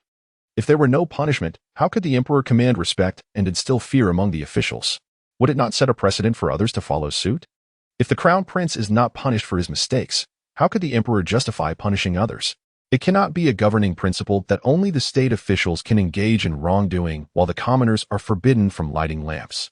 Your Highness, the emperor requests your presence in the imperial study. A young eunuch intercepted Xiao Yanqi at the palace gate. Understanding, Xiao Yanqi nodded and proceeded to the imperial study, where only Emperor Jingrui awaited him. Upon entering, the emperor dismissed all attendants. Father, Xiao Yanqi stood before Emperor Jingrui, trembling. At that moment, the emperor's gaze was sharp as a sword. Father, I acknowledge my mistake. Xiao Yanqi realized the situation was beyond redemption and that his only recourse was to admit fault. He immediately knelt on the ground. Acknowledging your mistake? Emperor Jingrui approached him. I surmise you have only come to realize your error because you find yourself with no other escape. Where were you during these past 10 days? Enraged, the emperor delivered a swift kick that sent Xiao Yanqi sprawling. What a disgrace. How humiliating it is that the crown prince of a nation should engage in embezzlement of tax revenue. Do you lack anything, your highness? Have I ever treated you unjustly? Why then, do you resort to such dishonorable acts? Emperor Jingrui berated him. Father, I was momentarily foolish. I implore your forgiveness. Forgiveness? Embezzlement is a capital offense. Not only did you steal for yourself, but you also shared it with your uncles. What are your intentions? Do you aspire to usurp the throne? Emperor Jingrui questioned Xiao Yanqi, for he had always abhorred the collusion of princes with their maternal relatives. Father, I would never dare. Dare? Yet, you have acted. The emperor hurled the account book at Xiao Yanqi's face. Look at what you have done. Your Majesty, I beseech you to forgive Chier. He was merely confused. As Emperor Jingrui continued to chastise Xiao Yanqi, a figure rushed in and immediately knelt beside him, weeping and pleading for the emperor's clemency. Confused? I see him as quite cunning. Emperor Jingrui remarked, gazing at the woman. He not only embezzled tax revenues but also distributed them to the dukes of Changjing, Chongqing, and Chang'an. Empress, this is your beloved son and trusted brother. They conspired together to drain the lifeblood of our Great Liang. The emperor stood before the empress, lifting the account book. This is merely a fraction of the accounts. Who knows what else lies beyond this? You call him foolish? He is far from it. The emperor urged the empress to examine the account book before her. Trembling, she grasped it, and indeed, every detail was meticulously recorded. This must be a fabrication, a slander. How could they, already in positions of nobility, engage in such theft? The empress defended, yet her words rang hollow. This matter requires inquiry into your brothers. Emperor Jingrui directed his gaze at the empress. Your Majesty, pardon me. The empress prostrated herself on the ground. I do not wish to see you. Take the queen away. Prince Xiao Yanqi has embezzled tax funds and shall be confined in the prince's residence for 3 months to reflect on his misdeeds. Emperor Jingrui sighed and waved his hand, signaling for the queen and Xiao Yanqi to be escorted away. Thank you, father. Thank you, your Majesty. Xiao Yanqi and the queen exited the imperial study. Thank you, mother, for arriving in time. Otherwise, I would not have known how to proceed. Xiao Yanqi expressed his gratitude towards the queen. It was Chen Ping who sent word that you would face calamity today within the palace, urging me to plead on your behalf. Thankfully, your father still remembers our bond and is wary of your uncles. Otherwise, that vile son of concubine Li would have prevailed today. The queen spoke coldly. Having understood the political machinations at play, it was my oversight this time. Xiao Yanqi admitted. Be more cautious in the future, the queen admonished. Choosing not to address the matter of embezzlement, perhaps tacitly allowing it. I shall not let this matter rest. Xiao Yanqi clenched his fists, vowing to repay Xiao Yanlong for today's events 100-fold. Return now, do not further provoke your father's anger with your confinement. The queen bade farewell to Xiao Yanqi. Mother, after the morning court session, Xiao Yanlong visited concubine Li in the rear palace. Longar has arrived. I just heard that you displayed great prowess in court today, causing Xiao Yanqi to suffer a significant loss. Concubine Li declared, beaming with pride. My son is no less capable than Xiao Yanqi, perhaps even superior. Why does he hold the title of crown prince while my son remains a mere prince? Indeed. Father's countenance was exceedingly grim before his departure. Xiao Yanlong smirked, convinced that the crown prince would not have an easy time ahead. News from the imperial study indicates that the queen has intervened on behalf of the crown prince, resulting in his punishment of 3 months' confinement. Such a light punishment. Concubine Li frowned, expressing her discontent, astonished that the queen would meddle. She truly found her insufferable. Mother, do not be angry. 3 months of confinement is quite favorable. Xiao Yanlong attempted to soothe concubine Li. Alas, my family lacks power. Unlike the queen, her brothers are renowned in the military, and the emperor relies on them. Concubine Li lamented, casting a reproachful glance at Xiao Yanlong, wishing her family had some influence, so that he would not be constantly overshadowed by Xiao Yanqi. One cannot blame mother for this. Xiao Yanlong understood profoundly. Lu Gaoziu is deceased. You must swiftly arrange for someone of your choosing to take his place in the Ministry of Revenue. Concubine Li advised Xiao Yanlong. The ministry oversees the nation's finances. Controlling it is tantamount to wielding the court's lifeblood, thus presenting a significant opportunity. I comprehend. Xiao Yanlong nodded. Hansa returned to the residence of the northern town marquis. Are you unscathed, my lord? Lin Nianru approached, inspecting Han Su with care, for serving a monarch is akin to accompanying a tiger. One can never predict the emperor's reactions when angered. I am well. Xiao Yanlong unexpectedly intervened and extricated me from a predicament. Han Su replied. Has the account ledger been submitted? Yes, but only half of it. I am uncertain who possesses the other half. Han Su pondered thoughtfully. It is a relief that you are well. As for the other half of the accounts, we need not concern ourselves with who possesses them. Lin Nianru advised. Fortunate that this time passed without incident. You are right. I plan to visit the paper mill this afternoon. Will you accompany me? Han Su inquired of Lin Nianru. as he had not been there since his last return and was curious about the progress of the workers. If there were any mistakes, he could offer guidance. Certainly, Lin Nianru nodded. After all, there was little for her to do at the Duke of Zhenbei's residence, so a visit to the paper mill would be a welcome diversion. At the State Chancellor's residence, the steward approached Lin Mingzhang upon his return, saying, "Sir, you are back. Elder Yin has been awaiting your arrival." Elder Yin? Lin Mingzhang was taken aback that Yin Jinpan, a man of few visits, had come to seek him out. "Quickly, lead the way," Lin Mingzhang commanded. "Elder Yin, I apologize for keeping you waiting." Upon entering, Lin Mingzhang found Yin Jinpan seated leisurely, sipping tea as he awaited his host. "You are too kind, Chancellor Lin. It was I who forgot that there was court this morning and arrived too early." Yin Jinpan rose with a smile, offering an explanation. "Let us converse in my study." Lin Mingzhang ushered Yin Jinpan into his study. Having heard of Chancellor Lin's extensive knowledge, Yin Jinpan was eager to admire the array of books and tomes displayed within, some of which he had never encountered before. "You flatter me, Elder Yin. If anyone is to be called learned and talented, it is surely you," Lin Mingzhang humbly replied. "Is this your calligraphy, Chancellor Lin?"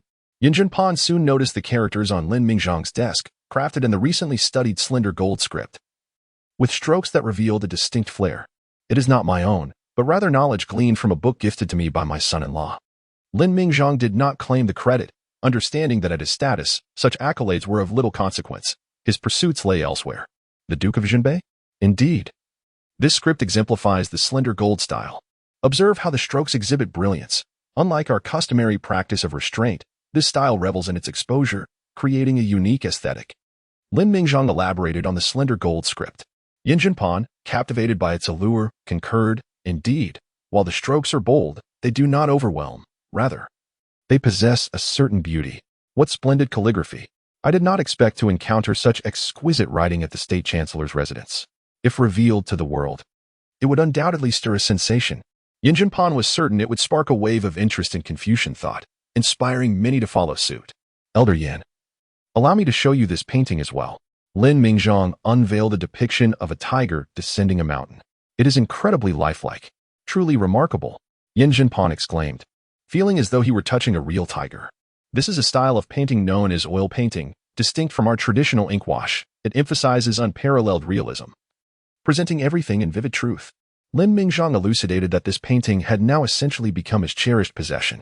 He would never display it before others, but when Yin Jinpan arrived, he could not resist the urge to showcase it. Indeed, it was a uniquely innovative style. Who could have bestowed this painting upon Lin? "Perhaps it was my son-in-law," Lin Mingzhang proclaimed with pride.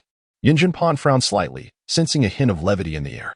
Everyone spoke of the young Marquis as frivolous and dissipated. It seemed the rumors might not hold true. "Lin, congratulations on acquiring a splendid son-in-law." Yin Jinpan offered his felicitations. "Sir Yin, you flatter me. Perhaps this piece was merely acquired from someone else, a case of borrowing flowers to present to the Buddha." Lin Mingzhang jested. He was inclined to believe his own assessment, for he found Hansu to be anything but exceptionally gifted. "Sir Yin, what brings you here today?" "I nearly forgot the matter at hand," Lin Mingzhang inquired, prompting Yin Jinpan to remember the purpose of his visit. "Our Imperial Academy is fully prepared. I wonder how things stand on your end?" Yin Jinpan asked. Lin Mingzhang had sought him to utilize the Academy's name for the sale of new paper, and he had already arranged matters on his side. Hence his inquiry about Lin Mingzhang's situation. "As for me, I must visit the paper mill to ascertain the specifics," Lin Mingzhang replied. His busy schedule had prevented him from visiting the mill, and he was unsure whether it could meet the anticipated paper supply. "Time is of the essence. We must go at once," Yin Jinpan declared, rising to his feet. It was imperative to act promptly, for once a decision was made, there was no reason to procrastinate. "Very well," Lin Mingzhang nodded in agreement. The two of them proceeded to the paper mill. Lin Nianru had mentioned that the mill was situated within the Lin family estate, making it familiar territory for Lin Mingzhang. "Minister, Sir Yin." Upon their arrival at the estate, they were greeted immediately. "Is this the paper mill?" "Indeed." "Good. Please lead us inside." Lin Mingzhang gestured towards the courtyard, and as they entered, he and Yin Jinpan began their meticulous inspection. "Impressive." Yin Jinpan nodded, observing the sheets of paper taking form. "This machinery is quite remarkable." The paper-making machines before them had streamlined numerous complex processes, achieving efficiency in a single motion. "This is what the Marquis instructed us to create. I never imagined such an invention existed in this world," a worker at the mill remarked with a smile. noting the convenience the machinery had afforded them. Has the Marquis visited recently? Lin Mingzhong probed further. No, since his last visit, the Marquis has not returned. But he has communicated everything to us, and we've made fewer mistakes since. The worker replied cheerfully. Please, Sir Yin, this way. After their observations, the two men proceeded to another courtyard within the estate designated for rest. What is your opinion, Sir Yin? The quality of the paper is commendable, but I believe we could increase the output, Yin Jinpan remarked. This is something I have considered as well. I shall confer with Han Su in due course and suggest he construct additional machines, Lin Mingzhong conceded, finding merit in Yin Jinpan's perspective. Chapter 61. The Peach Blossom Grove. Yin Jinpan believed in the wisdom of being prepared for unforeseen circumstances. Then I shall trouble you, Lin Xiang, to take care of this matter, assured Yin Laozhong with confidence. The Prime Minister, the son-in-law, and the young lady have arrived, just as they were discussing important affairs. Han Su and Lin Nianru unexpectedly arrived at the estate, a fortuitous opportunity indeed. This is perfect, it saves me the trouble of seeking out Han Su, Lin Mingzhong remarked with a smile, thinking that the timing was impeccable. It seemed that today he would finally have the chance to meet the illustrious son-in-law of Lin Xiang. Yin Jinpan stroked his beard, taking on an air of venerable wisdom. The youth may not be to Yin Lao's liking, Lin Mingzhong commented. Yin Jinpan, a scholar of great repute, was known for his strict demeanor and emphasis on decorum.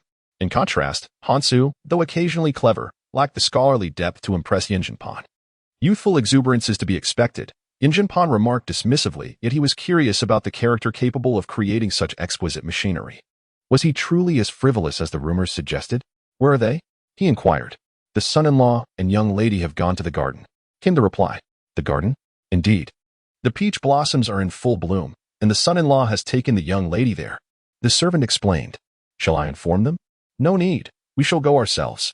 Yin Jinpan interjected, eager to take a stroll. In the garden, surrounded by blooming peach blossoms, Hansa gazed at the vibrant scenery, feeling as though he had entered a realm untouched by the mundane world. In the depths of the peach blossoms, there lies a delicate beauty akin to a maiden's adornment. The spring breeze, like a heart-wrenching sigh, sweeps away the garments of white, he recited, unable to restrain himself from composing poetry inspired by the blossoms. Just then, Lin Mingzhong and Yin Jinpan arrived, halting in their tracks upon hearing Han's poetic musings. Is this the esteemed Lord of the North? Yin Jinpan inquired. From this verse, it is evident that Han Su is not as unlearned as one might presume. Lin Mingzhong nodded, surprised by Han's poetic prowess, which surpassed the mere recitation of the 4 books and 5 classics. It appears that the world is often blind to true talent, Yin Jinpan remarked, noting the aptness of the metaphor comparing peach blossoms to a woman's beauty. Is it not pleasing? Indeed, it is, Lin Nianru affirmed. Allow me to compose another. Hansa continued, the warmth of spring brings forth the first blooms of peach blossoms. Who could resist their radiant charm? Alas, when the fierce winds blow them away, the crimson petals scatter upon the mossy ground. The first poem elicited little reaction from Lin Mingzhong and Yin Jinpan, as they deemed it a natural expression. Though Hansa may lack extensive knowledge, he was not devoid of talent. However, when Hansa recited his second poem, both men were taken aback. One poem is not extraordinary, yet 2 reveal a glimmer of scholarly merit. Peach blossom rain falls, scattering red petals, half follows the stream, half stains the mud. From whence do the swallows come? They perch on the beams of the painted hall. As they immersed themselves in Hans's second verse, he was already crafting a third. It seems we have misjudged him. Yin Jinpan chuckled. Lin Mingzhong was at a loss for words, for he had never anticipated that Hans possessed such remarkable talent. After reciting these 3 poems, should anyone dare to claim that Hansa lacked literary prowess, he would be ready to contest them fiercely. What do you think? Hansu inquired of Lin Nianru. Please refrain from composing any further, for I fear that if you exhaust all your inspirations today, what shall you do in the future? Lin Nianru expressed her concern that Hansu, in a moment of fervor, might deplete all his creativity at once. That would likely lead to a drought of talent in the days to come. Not to worry, my dear wife. My reservoir of poetry is as boundless as the vast ocean. I could easily craft 10,000 verses without the slightest hint of humility, Hansu proclaimed with a jovial laugh. Such boasting. Lin Nianru clearly did not believe his words, perceiving them as mere exaggerations intended to showcase his talents before her. 10,000 poems? Surely, that is beyond the capabilities of a single individual. Even the most esteemed scholars of our time manage only a few hundred throughout their lifetimes. You need not doubt, One day I shall present you with a compendium of poetry, exclusively composed by yours truly, Hansu assured, thumping his chest. With 5,000 years of Chinese heritage, crafting 10,000 poems is but a trivial endeavor. Lin Nianru smiled in silence. Both Lin Mingzhong and Yin Jinpan also wore smiles. They had just been astonished by Hansu's talents, but upon hearing the claim of 10,000 poems, they deemed it somewhat reckless. It was evident that no one in this world could produce 10,000 poems. How amusing, the Duke of Beibei. Yin Jinpan teased, noticing Lin Mingzhong's slight embarrassment. After all, Hansu was Lin Mingzhong's son-in-law. His audacious claim of 10,000 poems certainly suggested a touch of arrogance. And it was amusing to see Yin Jinpan catch him in such a moment. I believe he is indeed unaware of his own limitations, Lin Mingzhong remarked. On the other hand, Lin Nianru gazed at Hansu, aware of his capabilities. While 10,000 might be an exaggeration, several hundred should not pose a challenge. My lord, with such talent, why do you not consider serving the court?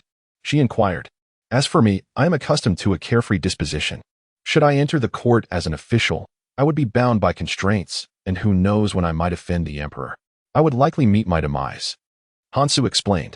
To serve alongside the sovereign is akin to walking with a tiger. It is wiser to maintain a safe distance. Yet, my lord, do you not care for the opinions of the world? Presently, rumors abound that Hansu is but a dandy, a wayward scion, Lin Nianru said. Knowing that he was not as they described. They may say what they wish. I shall live my life as I see fit. In the peach blossom grove, there lies a peach blossom temple. Beneath its boughs, a peach blossom immortal cultivates peach trees, exchanging blossoms for wine money. When sober, I sit before the flowers. When drunk, I slumber beneath them. Half awake, half drunk, day after day, the flowers fall and bloom year after year. I hope to grow old amidst the wine and blossoms. Refusing to bow before the chariots and horses. The dust of carriages and the footsteps of horses amuse the wealthy, while the wine cup and floral branches are the lot of the poor. If one were to compare wealth to poverty, one is grounded while the other soars.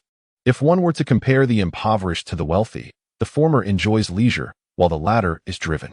Others may mock me for my whimsical nature, yet I smile at their inability to see the truth. Do not gaze upon the tombs of the heroes of Wuling. Without flowers or wine, I toil the fields. Hansu recited the verses of Tang Bohu's Peach Blossom Temple slowly, savoring the poetic beauty. What do you think of this poem? After pondering over the conversation, Yin Jinpan began to savor the moment once again, relishing the exquisite sentiment that reflected a carefree and passionate love for life, imbued with the essence of a reclusive master. Marvelous, truly marvelous. After a moment of reflection, Yin Jinpan slowly shook his head and spoke. Father, Master Yin. Upon hearing the voices, Lin Nianru glanced over and saw Lin Mingzhong and Yin Jinpan approaching them. Esteemed father-in-law, Master Yin. Hansu immediately performed a respectful bow. Is this the Duke of Zhenbei? Indeed, it was Hansu. As he bowed, Hansu recognized the esteemed scholar, the current grand academician, held in high regard by scholars across the realm. Truly a person of exceptional talent. Having just listened to the Duke's poetry, I feel that this young man possesses admirable aspirations. Yin Jinpan believed Hansu was merely indulging in pleasure without any ambition. Chapter 62, The Way of Chess. Hansu, hailing from the Duke of Zhenbei's household, though unable to inherit Han Xiaozhong's valor, was determined not to tarnish the noble reputation of the Duke's lineage. In years past, Han Xiaozhong had steadfastly defended the northern borders with his long spear, preventing the northern Yin and the Great Qi from encroaching upon the territory of Daliang for 2 decades. The Duke of Zhenbei's household had, at that time, been in a position of great prominence within the military. What Master Yin said is duly noted. Hansu acknowledged. He felt no discomfort or aversion towards Yin Jinpan's teachings. Father, what brings you and Master Yin here? Lin Nianru inquired. We are here to inspect the paper mill. Master Yin has made all the necessary arrangements. Provided there are no issues, the paper will soon be ready for sale. Lin Mingzhong clarified their purpose. Is Master Yin concerned about a potential shortage of supply? Hansu turned his gaze towards Yin Jinpan, quickly grasping the underlying worries of both men through mere words. His agile mind demonstrated keen insight and critical thinking. Lin Mingzhong was slightly taken aback, simply by mentioning Yin Jinpan's visit to the paper mill. Hansu had discerned their concerns. Indeed, the Duke is correct. Yin Jinpan nodded. The paper provided by Minister Lin has been tested, and it is exceptional. Once it enters the market, it will swiftly dominate, leading to a likely shortage. Yin Jinpan voiced his apprehensions. I have already anticipated this.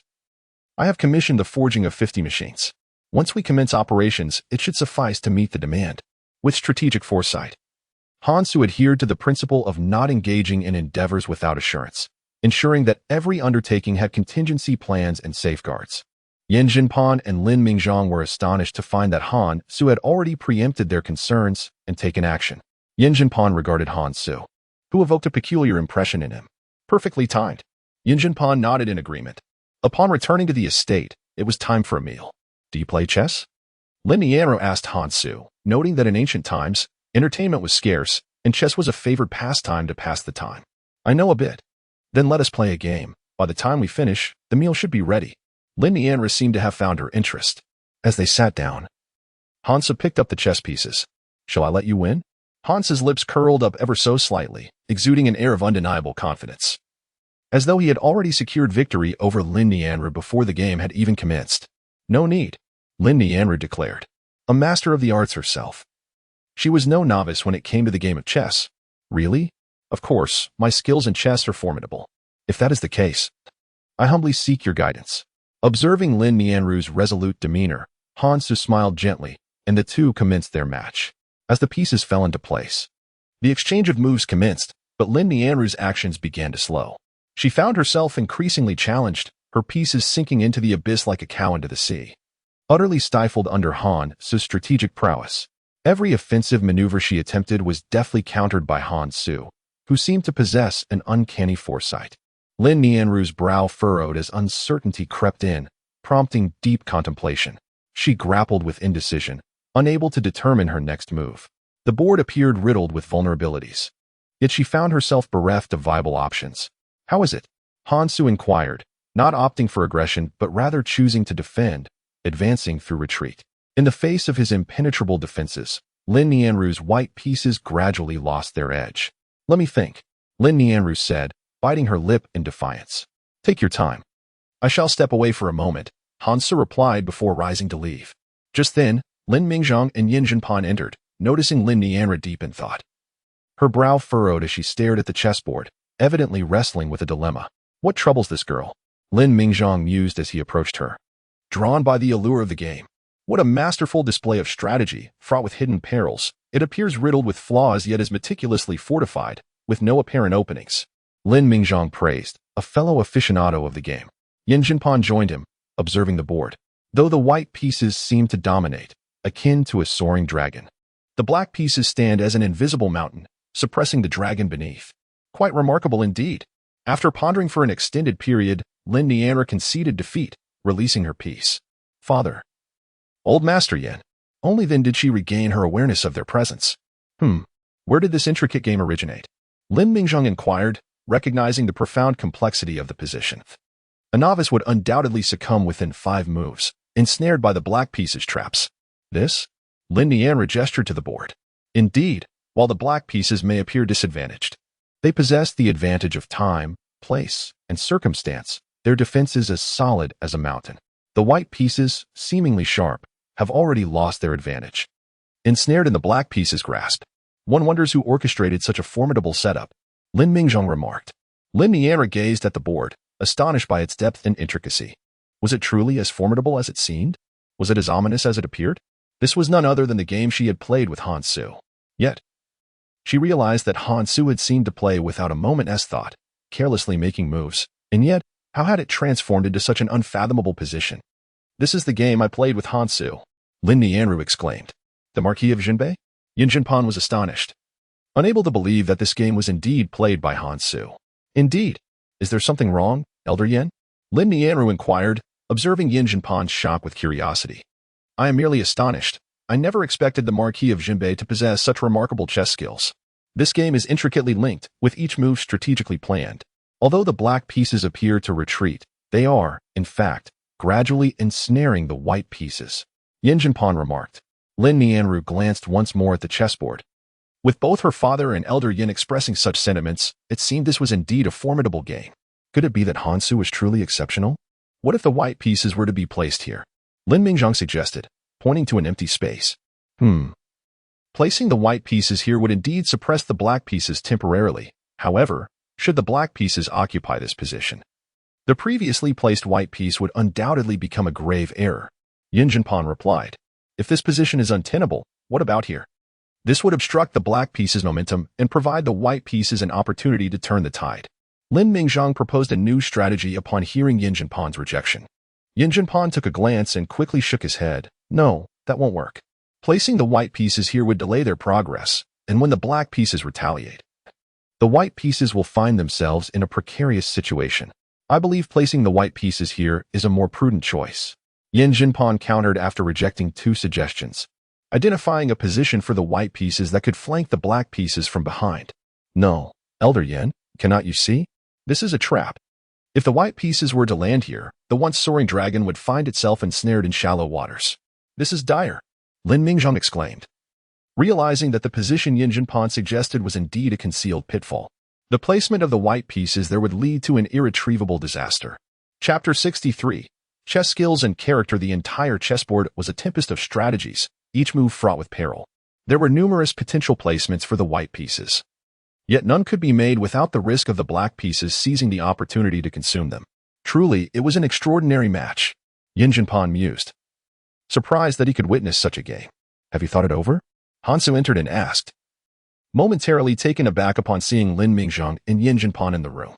Father-in-law, Elder Yin. Hansu greeted them respectfully. Did you play this game, Your Grace? Indeed. Is there something amiss? Hansu inquired of Yin Jinpan, feeling satisfied with his game. Indeed, it is satisfactory. Yin Jinpan and Lin Mingzhang racked their brains for a solution, finding the game flawless in their eyes, while Hansu deemed it merely satisfactory. If only they knew of his thoughts, they would surely be aghast. There is nothing amiss. I am simply in awe, Yin Jinpan declared, asserting that the game could be regarded as perfect and serve as a teaching tool. Elder Yin, you flatter me, Hansu replied with a humble smile. If you do not mind, may I challenge you to a game? Yin Jinpan glanced towards Hansu while speaking, realizing that one must not miss the opportunity to engage with a master, particularly one as skilled in the art of chess as Hansu. Hansu was taken aback by Yin Jinpan's desire to play a match with him and found himself uncertain on how to respond. He looked towards Lin Nianru, then to Lin Mingzhang. Since Elder Yin has requested it, you must indulge him in a game, Lin Mingzhang stated, eager to witness Hansu's prowess on the chessboard. From the previous match, it was evident that the player possessed a meticulous mind, as unfathomable as the depths of an abyss. Could Hansu truly be such an enigmatic individual? Please, Elder Yin, Hansu offered, deciding to let Yin Jinpan make the first move. Then I shall not hesitate. Yin Jinpan replied with a slight smile, raising his hand to place his piece without any delay. In chess, the order of age holds no relevance. The game adheres to its own rules. However, since they were merely engaging in a friendly exchange, strictness was unnecessary. Indeed, Hansu nodded in agreement. As the two exchanged moves, the black and white pieces began to accumulate on the board, becoming increasingly prominent. Lin Mingzhang remained silent, his gaze fixated on the chessboard. A true gentleman observes in silence, refraining from interruptions. What is this? Hansu inquired as he made his move. Upon seeing Hansu's placement, Yin Jinpan furrowed his brow slightly, appearing perplexed and perhaps even a bit displeased. Is something wrong? Hansu asked. It's nothing. Yin Jinpan shook his head, withholding his true feelings. Hansu's move was overtly aggressive, his intentions laid bare as he launched an onslaught against Yin Jinpan's white pieces. The black pieces surged forward like an overwhelming army, offering the white pieces no respite. Chess requires a tranquil mindset, yet Hansu's approach was laden with aggression. Meticulous in its execution, he showed no mercy. Such conduct risks straying from the path of a gentleman. Hansu employed every tactic at his disposal, determined to capture the white pieces. Lin Mingzhang frowned, acutely aware of the palpable intensity emanating from Hansu's black pieces, resembling a sharpened sword aimed at his opponent. There was no room for leniency. It was a battle to the death, an approach not condoned in the realm of chess. Father, Lin Nianru noticed the grave expressions on both Yin Jinpan and Lin Mingzhang's faces, sensing a shift in the atmosphere. She softly called out to Lin Mingzhang, what troubles you?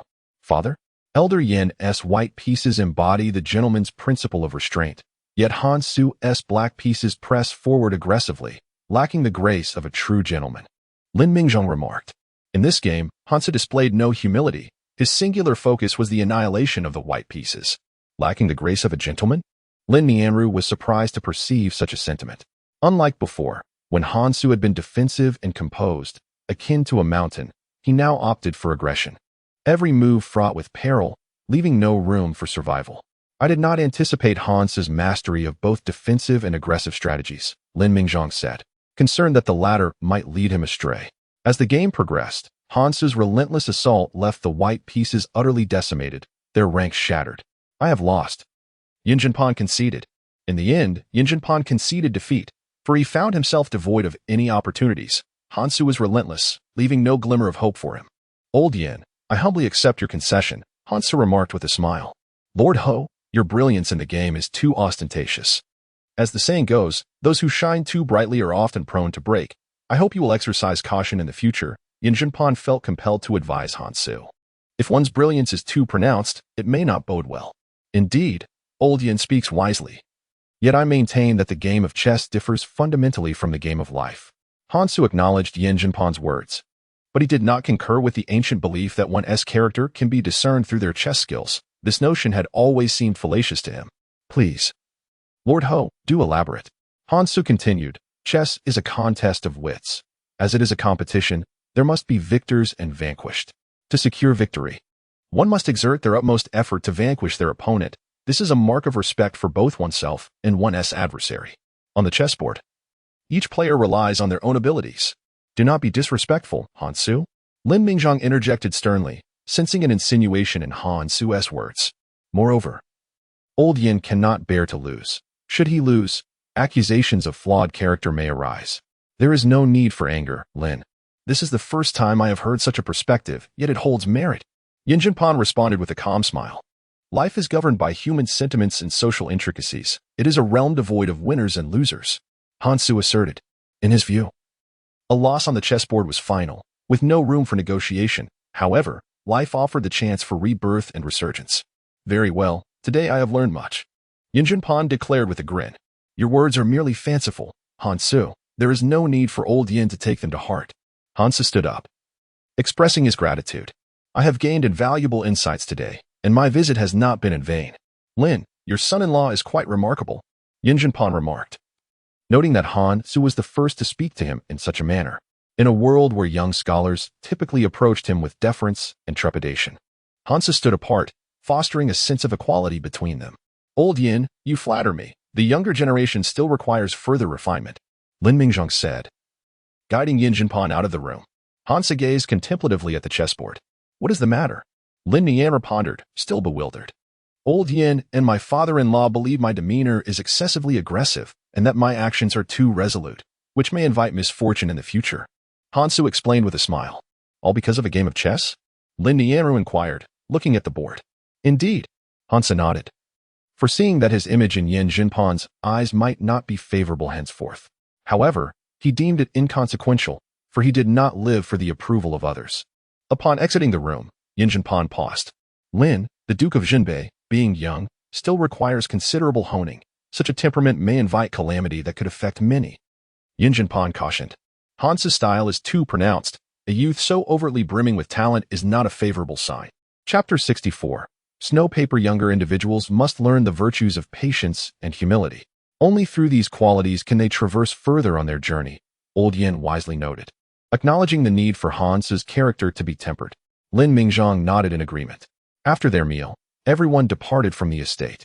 Upon returning to the residence of the northern Marquis, the ghost market had already delivered the Kong Ho to the estate. Behold, Hansu brought Lin Nianru before the exquisite instrument. Give it a try, he encouraged, suggesting she test the Kong Ho. Lin Nianru gazed at the instrument, aware of its considerable value. What if it gets damaged? She expressed with concern. If it breaks, we shall simply acquire a new one. Worry not, Hansu replied generously. How about you play the Kong Ho while I teach you to sing? He proposed, noticing her hesitation. You can sing? Lin Nianru inquired, her curious eyes sparkling with interest as she looked at Hansu. Indeed. Hansu stepped back, his heart heavy yet passionate, as he began to sing a piece titled Yin Wuxie. The melody? Lin Nianru was taken aback. The lyrics were beautiful and enchanting.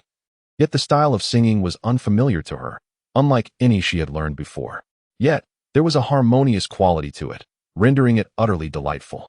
This is a novel approach, Hansu remarked with pride. The majority of the lyrics in Daliang leaned towards historical Song dynasty compositions, making his style refreshingly innovative. Would you like to learn? You would teach me? Of course. If you wish to learn, I shall instruct you, Hansu affirmed. recognizing that Lin Nianru's voice was exceptionally melodious and would surely captivate anyone if she sang Yin Wuxie. All right. She nodded earnestly, genuinely eager to learn this new style. Approaching the gongho, Lin Nianru lightly plucked the strings, producing an ethereal sound. Hansa listened, utterly entranced. Beautiful, he exclaimed, applauding as she finished. For the gongho was indeed an instrument of artistry, and Lin Nianru was proficient, her skills unmatched in the capital. I shall teach you high mountains and flowing water. Hansa settled beside her, gently plucking the strings, and the melodious notes resonated in the air. The music was enchanting, transporting one to a realm of mountains and streams. Lin Nianru looked at Han Su, overwhelmed with amazement. This scion of privilege, this extravagant youth. What else was he capable of? His mastery of the arts, music, chess, calligraphy, painting was laid bare before her. His musical talent was evident in both the theatrical rendition of Yin Wuxie and the sublime high mountains and flowing water. In chess, he had executed moves that astonished her father and the esteemed Master Yin. Defeating a scholar of such renown was no small feat in calligraphy. His slender gold script flowed effortlessly, poetry coming to him without contemplation, a testament to his refined skill. His painting, a vivid depiction of a tiger descending a mountain, was lifelike, showcasing his unique style in oil painting, unparalleled by others. While she prided herself as the most talented woman in the capital, proficient in all the arts, she could not help but feel vastly inferior when compared to Han Su. What manner of person was he? Lin Nianru gazed at Han Su beside her, somewhat entranced. The surprises and wonders he bestowed upon her were truly overwhelming, as if she were caught in a dream. Do you like it? Indeed. As the melody concluded, Han Su gently pressed the strings and turned to Lin Nianru, inquiring softly. She nodded in response. After several attempts, Lin Nianru could roughly play high mountains and flowing water. Yet to reach Han Su's level, which captivated the soul and transported one into a trance, would require the passage of time. It still isn't perfect. It is already quite remarkable, Han Su remarked, noticing Lin Nianru's slight disappointment. The fact that she could play it at all after just a few lessons was a testament to her exceptional talent. The following day, the capital of the Great Liang was abuzz with astonishment.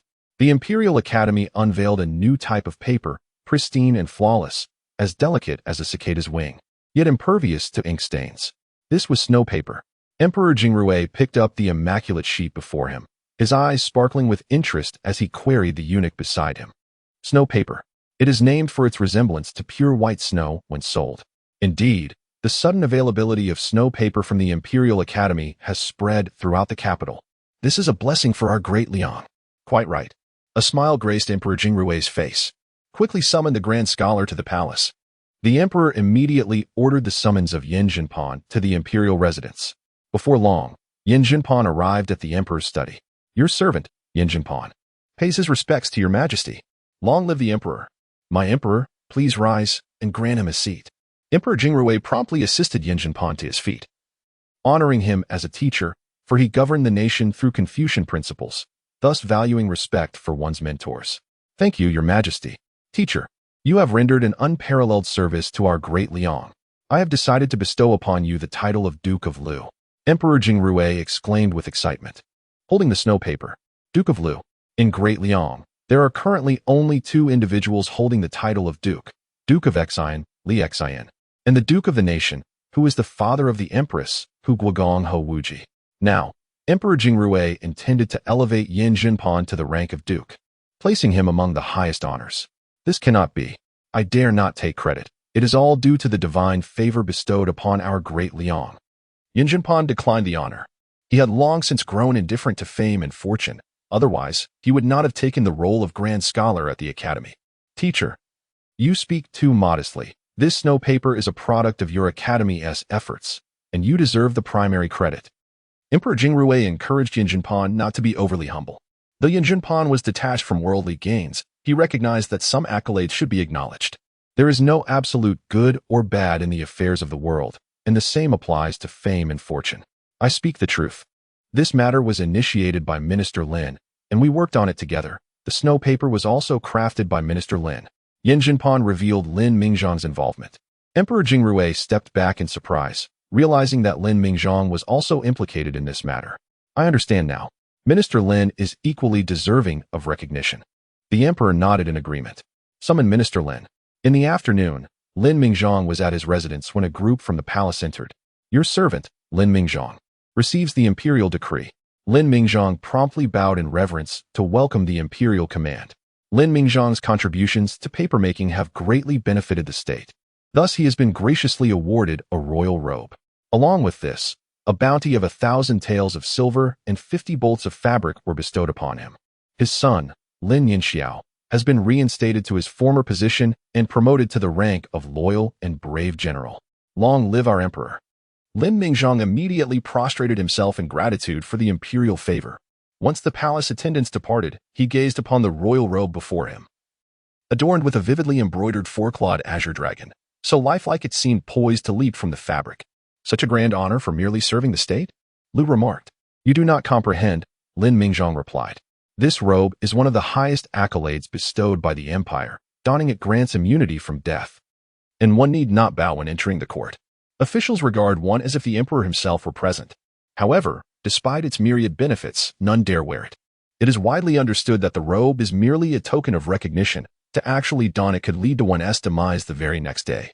Chapter 65. The Visit of Zhuo Wenbin. Thus, the royal robe remains a mere display in the home. What do you fail to understand? The emperor is merely toying with us. Lu exclaimed in frustration.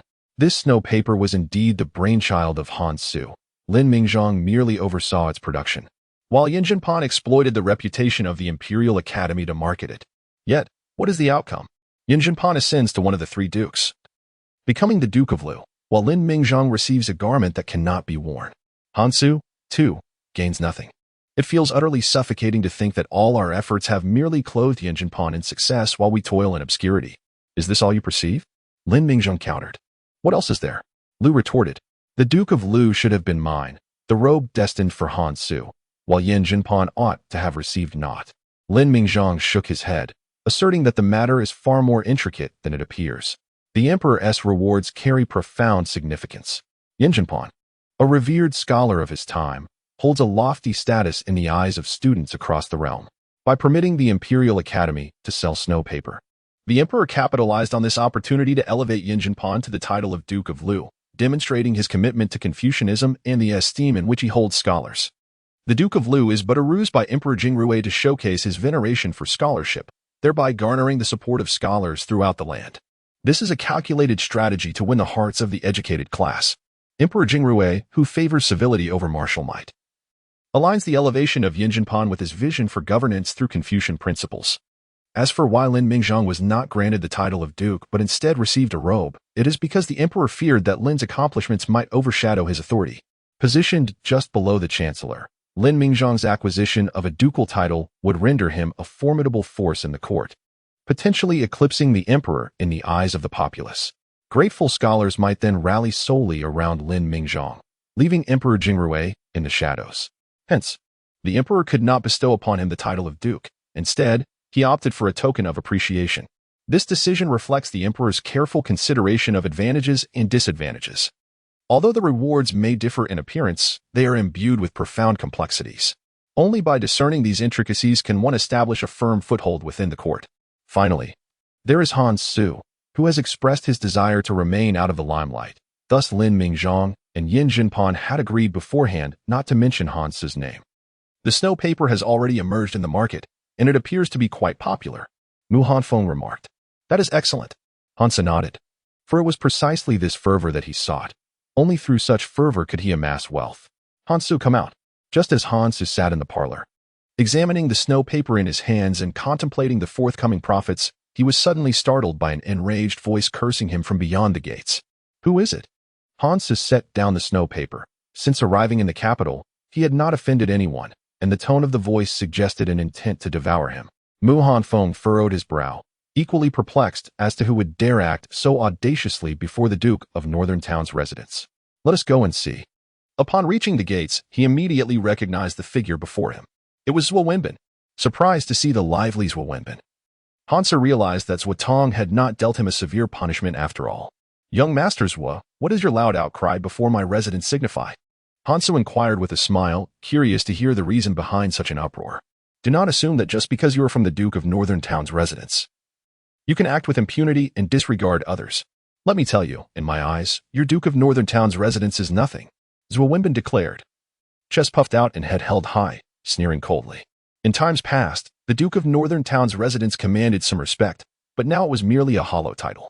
Hearing Zhuo Wenbin belittle the Duke of Northern Town's residence, Mu Hanfeng's hand instinctively grasped the hilt of his sword, enraged at the insult. Do not act rashly. Hansa cautioned Mu Hanfeng. Who granted you the audacity to belittle the Duke of Northern Town's residence? Hansa countered. Duke of Northern Town? Since Han Xiaojing's death, the Duke of Northern Town's residence has ceased to exist in any meaningful way. Han Su, do you truly believe yourself to be a duke? You are nothing but a stray dog. Zhuo Wenbin pointed accusingly at Han Su. Impudent. Hearing Han Su insulted, Mu Hanfeng shouted furiously. Han Su raised his hand to restrain Mu Hanfeng.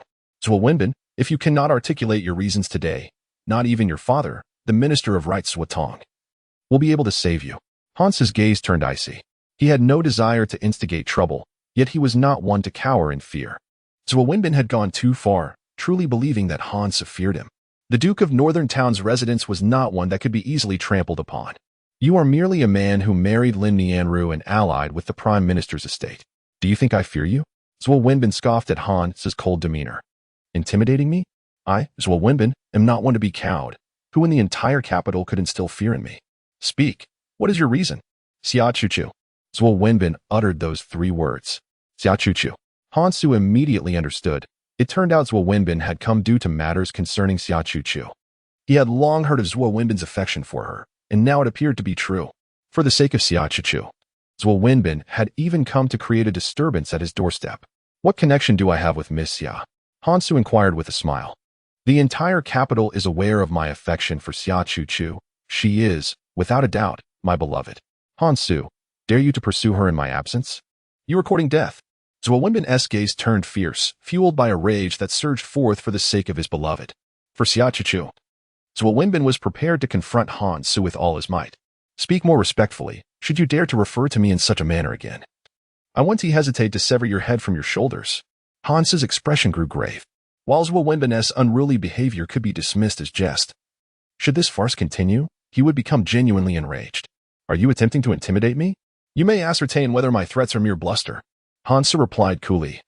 As Mu Hanfeng stood ready to draw his sword at a moment's notice. The affair between Xia Chuchu and myself is none of your concern, and I have not coerced her. If you have grievances, direct them towards Xia Chuchu and refrain from causing a ruckus before my residence. Han Su asserted. Zhuo Wenbin, oblivious to his own hubris, sought to command him. Repeat that. Zhuo Wenbin was evidently infuriated by Han Su's words. Zhuo Wenbin had been confined to his quarters for half a month as punishment, and today marked the end of that sentence. He hurried to the Fengyue building to seek out Xia Chuchu, only to discover that she was no longer receiving guests. Having learned that Han Su had become her intimate companion, this revelation ignited a furious wrath within Zhuo Wenbin. Consequently, he led a group to the doorstep of the town North Marquis' residence, poised to act. Halt! A voice rang out as Lin Yinxiao approached with the city defense battalion, having heard of the commotion at the Marquis' residence. As Han Su was his brother-in-law, he could not remain indifferent. Upon seeing Lin Yinxiao, Zhuo Wenbin's expression became slightly tense. While he feared not the Marquis' residence, he held a measure of respect for the Prime Minister's authority. Lin Mingzhong, as the head of the officials, wielded considerable power, and offending him was not a prudent course of action. The capital is the domain of the emperor, where the law reigns supreme. Can you not fight and create disturbances here? Lin Yinxiao stepped forward, his demeanor grave and filled with righteous anger as he admonished them with a cold tone. This matter does not concern me. It was young Master Zhuo who came to my gate this morning, shouting and causing a scene. Han Su retreated a step, smiling as he clarified. With Lin Yinxiao's arrival, he felt no need to escalate the conflict. General Lin, this is a personal matter between Han Su and myself. I ask that you do not interfere. Zhuo Wenbin responded, seemingly striving to suppress the fury boiling within him. I am indifferent to your intentions, but in the capital, such behavior is unacceptable. I command the city defense battalion, tasked with protecting the city, and disturbances will not be tolerated here. Lin Yinxiao took a step forward, his imposing presence gradually overwhelming Zhuo Wenbin. Han Su, we shall settle our affairs in due course. Today's incident will not simply be overlooked, Zhuo Wenbin declared ominously, turning with his entourage to depart. As Zhuo Wenbin left, Han Su expressed his gratitude, smiling at Lin Yinxiao. Thank you, brother. Do not thank me. I am merely assisting you out of consideration for my younger sister. However, should such matters arise in the future, I shall not extend my help again. You have brought this upon yourself and must resolve it independently, Lin Yinxiao admonished Han Su. Prior to this encounter, he had already ascertained that Han Su had become the intimate companion of the renowned courtesan Xia Chuchu at the Fengwei building, a lady who had captured the affections of Zhuo Wenbin. Zhuo Wenbin's feelings had escalated to a state of obsession. Even if Xia Chuchu refrained from seeing him, he would still linger near Fengwei building, ensuring that no one else could meet her either. After being confined within his residence for half a month, the thought of Han Su becoming Xia Chuchu's favored guest was intolerable for Zhuo Wenbin. Thus, Lin Yinxiao deemed this predicament a consequence of Han Su's frivolous pursuits. Had he not frequented Fengwei building, such turmoil would not have ensued. My elder brother speaks the truth. I shall certainly heed your counsel, Han Su replied with a smile, appearing to etch Lin Yinxiao's words into his memory. Satisfied, Lin Yinxiao nodded in approval. Very well. I hope you will remember what has just been said. Do not allow my sister to suffer any indignities. As he spoke, Lin Yinxiao cast a glance at Mu Hanfeng, standing beside Han Su. Having crossed paths with him before, Lin Yinxiao was aware of Mu Hanfeng's formidable abilities. He found it perplexing that such a skilled individual would display unwavering loyalty to Han Su, viewing it as somewhat of a waste. Is today's affair to be dismissed so easily? Inquired one of Zhuo Wenbin's companions after they departed the Duke of Zhenbei's residence.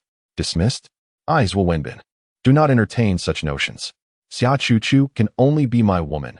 Should anyone dare to lay a hand on her, they shall not escape my wrath. Zhuo Wenbin clenched his fists, resolute in his determination to prevent Han Su from approaching Xia Chuchu again. The mere thought of Han Su being her intimate companion ignited a fire of fury within his chest. What about just now? Did you not see Lin Yinxiao arrive? Zhuo Wenbin remarked, though his anger was tempered by pragmatism. He understood the relationship between Lin Yinxiao and Han Su. If a confrontation were to arise, Lin Yinxiao would undoubtedly side with Han Su, placing them at a significant disadvantage. Thus, he decided to retreat and contemplate alternative strategies. And where shall we go now?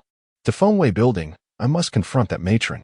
She accepted my payment yet dared to breach her promise, allowing Xia Chuchu to entertain guests. Zhuo Wenbin furrowed his brow, determined to uncover the truth behind the situation. With that, Zhuo Wenbin departed, followed by Lin Yinxiao. Han Su, observing their exit, smiled softly before returning to his residence. What just transpired? I believe I saw my elder brother. Lin Nianra asked Han Su, having noticed a multitude of onlookers outside the gate, seemingly awaiting some spectacle. She wondered why they had all abruptly departed. Had something occurred? Nothing of significance. My brother was on patrol and happened upon me, pausing to exchange a few words. Inquiring about your well-being and whether you are being adequately taken care of here, Han Su replied, choosing not to disclose the incident involving Zhuo Wenbin to Lin Nianra. Although she was understanding and would not have reacted adversely, Han Su felt it prudent that she remain unaware of such matters. Do not mistake tranquility for indifference. Why add to Lin Nianru's troubles? Today we shall dine on fish. Dear husband, I shall prepare for you a steamed fish. Han Su rubbed his hands together, contemplating that it was indeed time to partake of one from the pond. Too many would complicate matters of feeding and control. You can cook? Of course. Your husband is equally adept in the drawing room and the kitchen, a man of both literary and martial prowess, capable of all, except for bearing children. Han Su corrected himself with a hint of jest. Arriving at the pond's edge, he pointed at a particular fish. That one. I can tell it is displeased with me. It shall be my meal. Lin Nianru chuckled at Han Su's declaration. How do you know that fish is looking at you askance? It rolled its eyes at me. Han Su explained. Nonsense. Lin Nianru retorted, skeptical of Han Su's whimsical claim. All fish, she believed, were alike. How could one discern animosity from such creatures? Soon, they caught the fish. My lord, you cannot be in the kitchen. You ought to return and rest. I shall prepare this fish. The kitchen staff, upon seeing Han Su's presence, promptly intervened. The kitchen was a place of chaos and smoke, unfit for a noble lord and lady. Why not? The kitchen is not a den of iniquity, and I shall cook this fish. Han Su asserted confidently. Very well, let the lord cook, lest he become irritable. Lin Nianru encouraged with a smile. All right then. The chef, visibly troubled, relented, his demeanor betraying a hint of panic as his gaze darted about.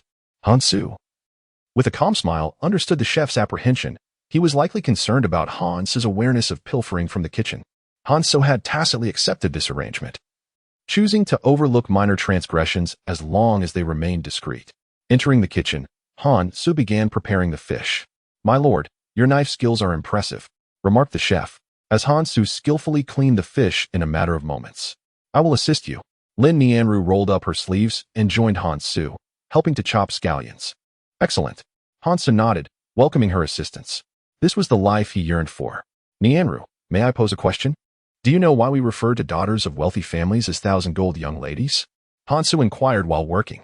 Lin Nianru was puzzled by his question. My lord. Do you not know?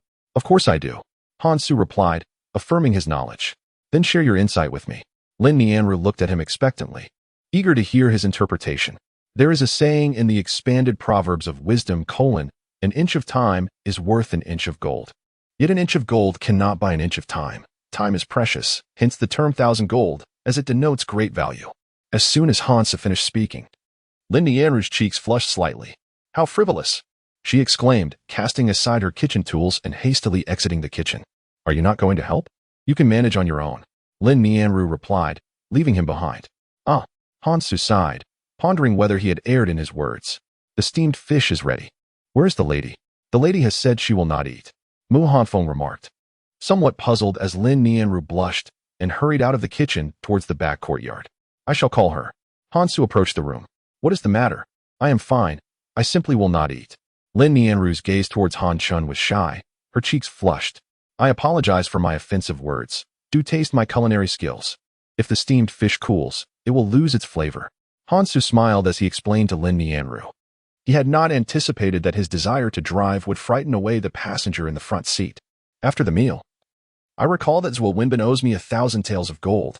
It is time for him to repay his debt. Han Su produced the proof of Zhuo Wenbin's debt and handed it to Mu Hanfeng. I understand. Mu Hanfeng nodded. Meanwhile, at the Fengwei building, young Master Zhuo. You have arrived.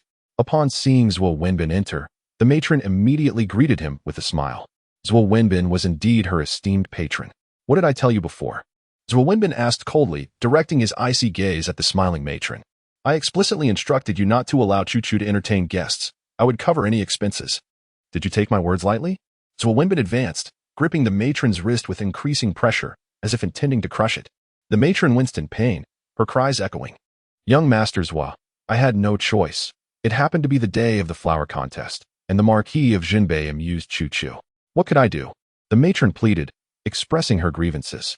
This matter was a directive from above. It was not her desire for Xia Chu-Chu to entertain guests.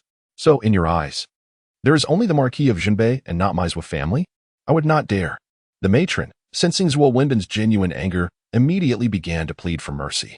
Stop it, young Master Zhuo. The matron cried out in despair. Hearing this, Xia Chu-Chu emerged from her room. Though she had no intention of facing Zhuo Wenbin, she could not bear to witness him causing a scene in the Fengwei building. Chu-Chu. Upon seeing Xia Chu-Chu, Zhuo Wenbin immediately pushed past the matron and rushed to stand before her, his eyes filled with affection. You have finally chosen to meet me. I knew you would not ignore me. Rest assured, I will soon persuade my father, and I shall certainly take you as my bride. Zhuo Wenbin spoke eagerly, his demeanor bordering on madness, feeling that he could not marry anyone but Xia Chu-Chu. His infatuation had reached an irretrievable state. Young Master Zhuo, you exaggerate. Chu-Chu is merely a woman of the mortal realm and does not dare to dream of marrying into the Zhuo family. Xia Chu-Chu took a step back, maintaining her distance from Zhuo Wenbin. She bowed respectfully, responding with a calm demeanor. Zhuo Wenbin's outstretched hand paused in midair, taken aback by Xia Chu-Chu's attempt to create distance. He reluctantly withdrew his hand. Are you blaming me for not being there at the time?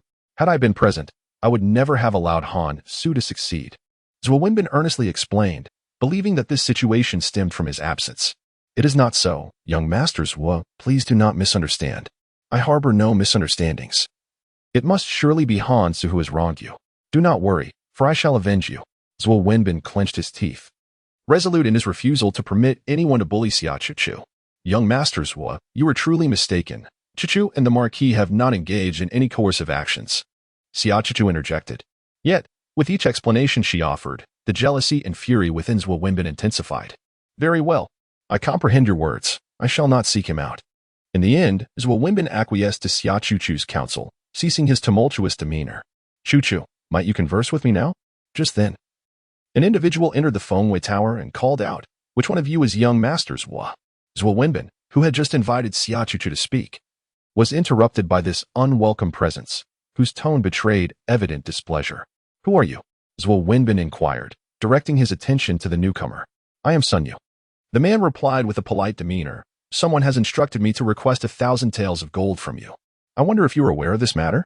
Sun Yu's words carried an air of levity, almost as if he were jesting. 1,000 taels of gold? Why don't you simply go and rob it?" Zhuo Wenbin retorted, unfamiliar with this person and oblivious to any such debt. "Rob?" Sun Yu shook his head. "Have you truly forgotten about the wager made at the poetry contest? I am here to collect a debt. If you cannot pay, then perhaps you should consider parting with an arm and a leg instead." Sun Yu scrutinized Zhuo Wenbin, seemingly contemplating which limb to sever. The poetry contest. The wager. Zhuo Wenbin's mind raced. Half a month had passed, and he had indeed forgotten about that incident involving 1,000 taels. "How do you know of this?" Zhuo Wenbin pressed, recalling that Lin Nianru had presided as the judge. "What connection could this man possibly have?" "That is not your concern. Repaying debts is a matter of fundamental justice." Sun Yu replied lazily, brandishing a broadsword. "I do not owe anything." Zhuo Wenbin firmly denied, his stance unwavering. "Do you not? Then perhaps you should part with your limbs." Sun Yu's grip tightened on the hilt, poised to act. "Young master." Several of Zhuo Wenbin's companions rushed forward, but before they could take more than a few steps, a glimmer of cold light flashed before them, a swift arc slicing through the air.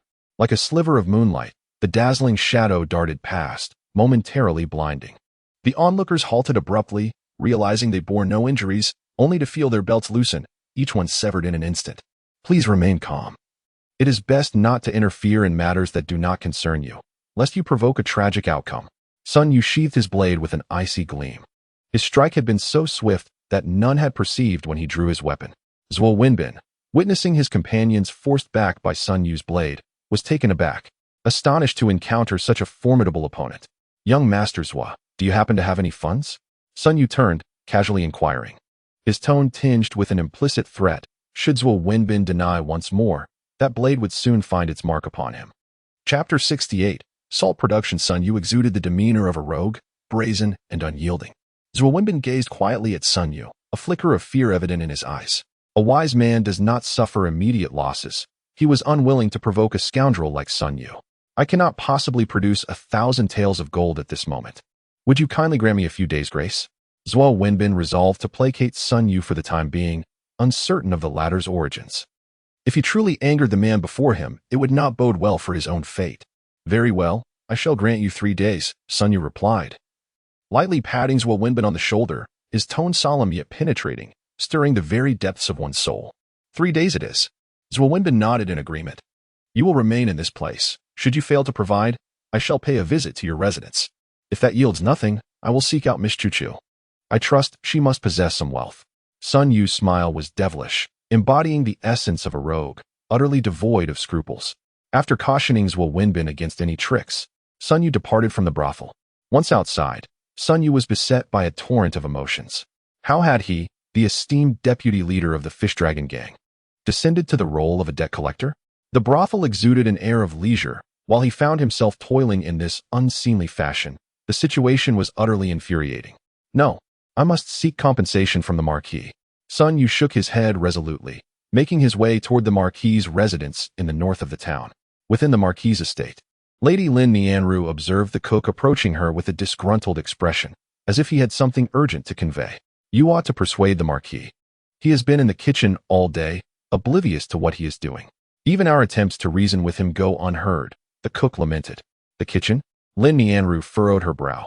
She had not seen Hans since their meal, only to discover he was ensconced in the kitchen. "Come, let us investigate." Lin Nianru rose and followed the cook to the kitchen, where indeed, Han Su was busily engaged amidst swirling steam, the purpose of his endeavors unclear. "Marquis, the lady has arrived." It was Mu Hanfeng who finally alerted Han Su, who looked up to see Lin Nianru peering in from the doorway. What brings you here?" Han Su rolled up his sleeves and strode over to Lin Nianru. "You dare ask? You have taken over the kitchen, and the cook has come to complain to me." Lin Nianru chuckled as she revealed her intent, producing a handkerchief from her sleeve to gently dab the sweat from Han Su's forehead and cheeks. "Why are you sweating so profusely?" Lin Nianru asked with a frown. "I am preparing something remarkable. With this, we shall prosper," Han Su replied, his pride evident, recalling the discovery he had made while crafting steamed fish earlier that day. "What is it?" Lin Nianru inquired. Curiosity piqued about what could inspire such tireless effort from Han Su. Look here. He returned to the kitchen and retrieved a small pouch. The treasure lies within. Han Su gestured for Lin Nianru to take a seat as he opened the pouch. Madam, please take a look. Lin Nianru peered into the pouch, observing the fine grains of sand that sparkled under the sunlight. Is this salt? She mused, recognizing its essence, yet noting its exceptional fineness, finer than the salt supplied by the imperial court. The salt they typically consume is granular, yet Han Su's is excessively fine. Indeed, this is fine salt, which I have extracted. It poses no harm to the human body and infuses flavor rapidly, far superior to the coarse salt we usually use. Han Su declared. This fine salt is akin to the currently popular snow paper. It is undoubtedly a remarkable discovery. Lin Nianru, somewhat skeptical, extended her pinky finger, lightly dipped the tip into the fine salt, and then brought it to her lips to taste. Just as Han Su had described. It stimulated her palate and proved far more effective than coarse salt. What do you think? Is this not a groundbreaking discovery? My method can extract any type of salt without concern for harmful substances. Han Su boasted, realizing he had squandered a decade of profitable opportunities once fine salt emerged. They could dominate the salt trade. Was this not a lucrative venture? How on earth did you achieve this? Lin Nianru gazed at Han Su in astonishment, recognizing the potency of the fine salt. This, of course, is my exclusive secret. Han Su feigned mystery. If you can truly produce such fine salt, it will undoubtedly alleviate the salt supply issues we face in Daliang. Lin Nianru remarked. Daliang, vast and fertile, possesses only a few salt fields. Yet the annual yield is scant, necessitating the purchase of substantial amounts of salt from Nanshu each year. With the rising demand for salt, Nanshu has consistently increased prices. Currently, a stone of salt costs 50 taels of silver. Nevertheless, Daliang must procure salt from Nanshu, and Lin Mingzhang has exerted considerable effort. Yet he has yet to devise a solution. Han Su looked at Lin Nianru, surprised that this young girl displayed such concern for her country. The cost of the salt Daliang purchases from Nanshu annually equals the total tax revenue of our two counties, Lin Nianru stated, emphasizing that it is no trifling sum. How do you know this so well? My father told me. Lin Nianru replied. The annual salt procurement is always discussed by Lin Mingzhang and the Ministry of Revenue. And this year is no exception. However, the Minister of Revenue, Lu Gaoziu, has passed away, and it remains uncertain who will take his place this year. If the new appointee is reasonable and decisive, it will be manageable. If, however, they are indecisive like Lu Gaoziu, it could take considerable time to secure the salt. A few years ago, Lin Mingzhang suggested purchasing 3 years' worth of salt at once, as salt does not spoil and can be preserved for long-term use. They were also uncertain whether the salt from Nanshu was freshly harvested.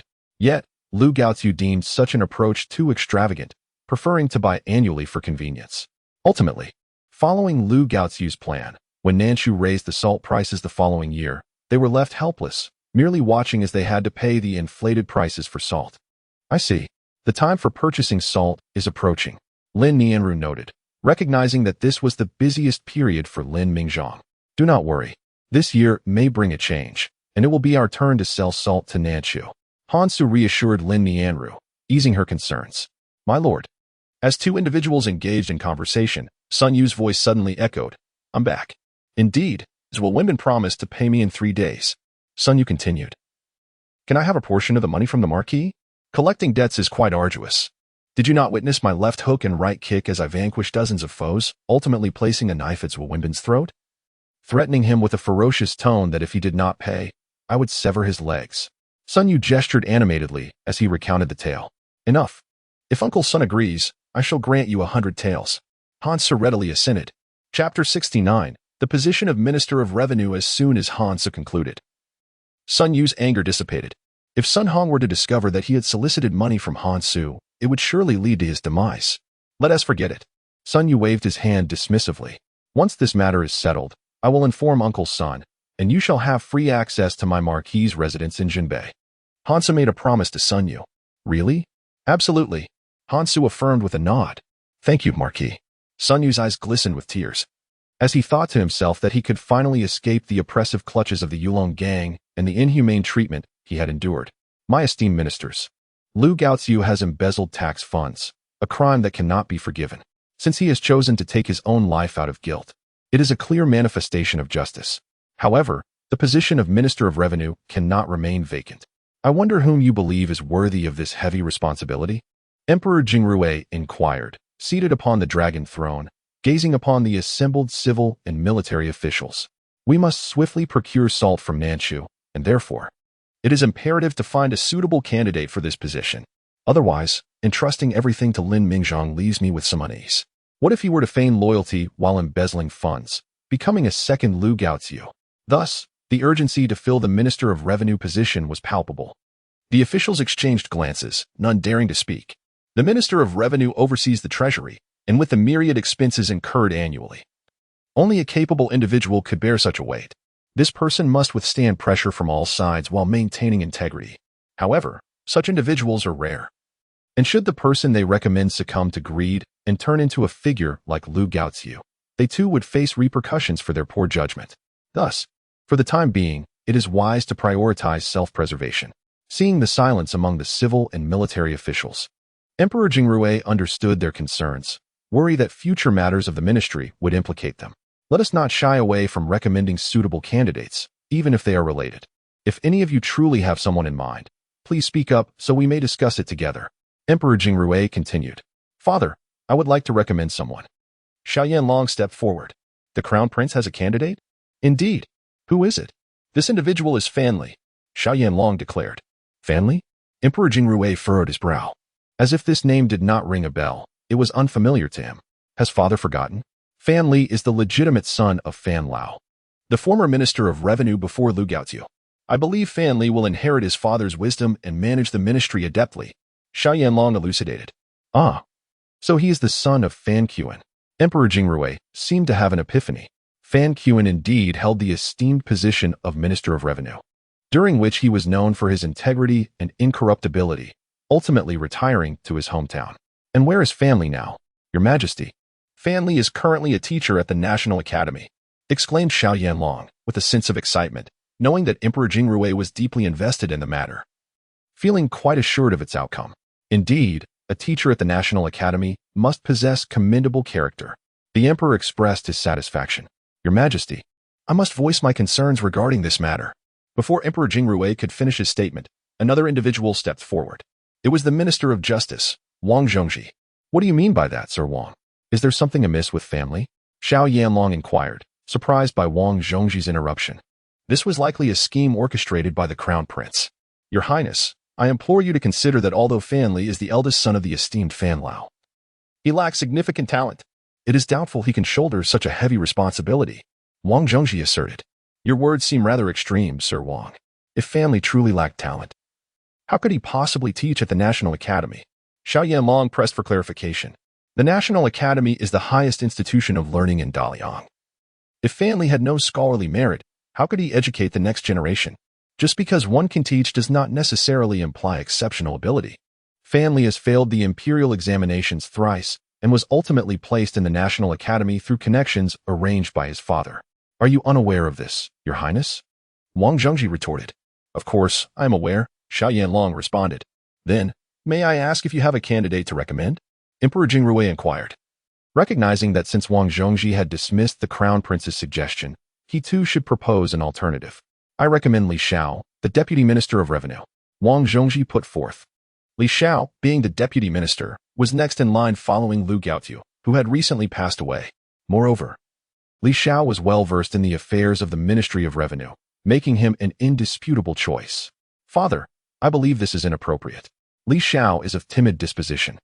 He failed to notice Lu Gaoziu's embezzlement of tax revenues over 10 years. How can such a person be entrusted with the role of Minister of Revenue? It would lead to chaos across the nation. Xiao Yanlong quickly pointed out Li Xiao's shortcomings. This reasoning was indeed irrefutable, as the facts were evident.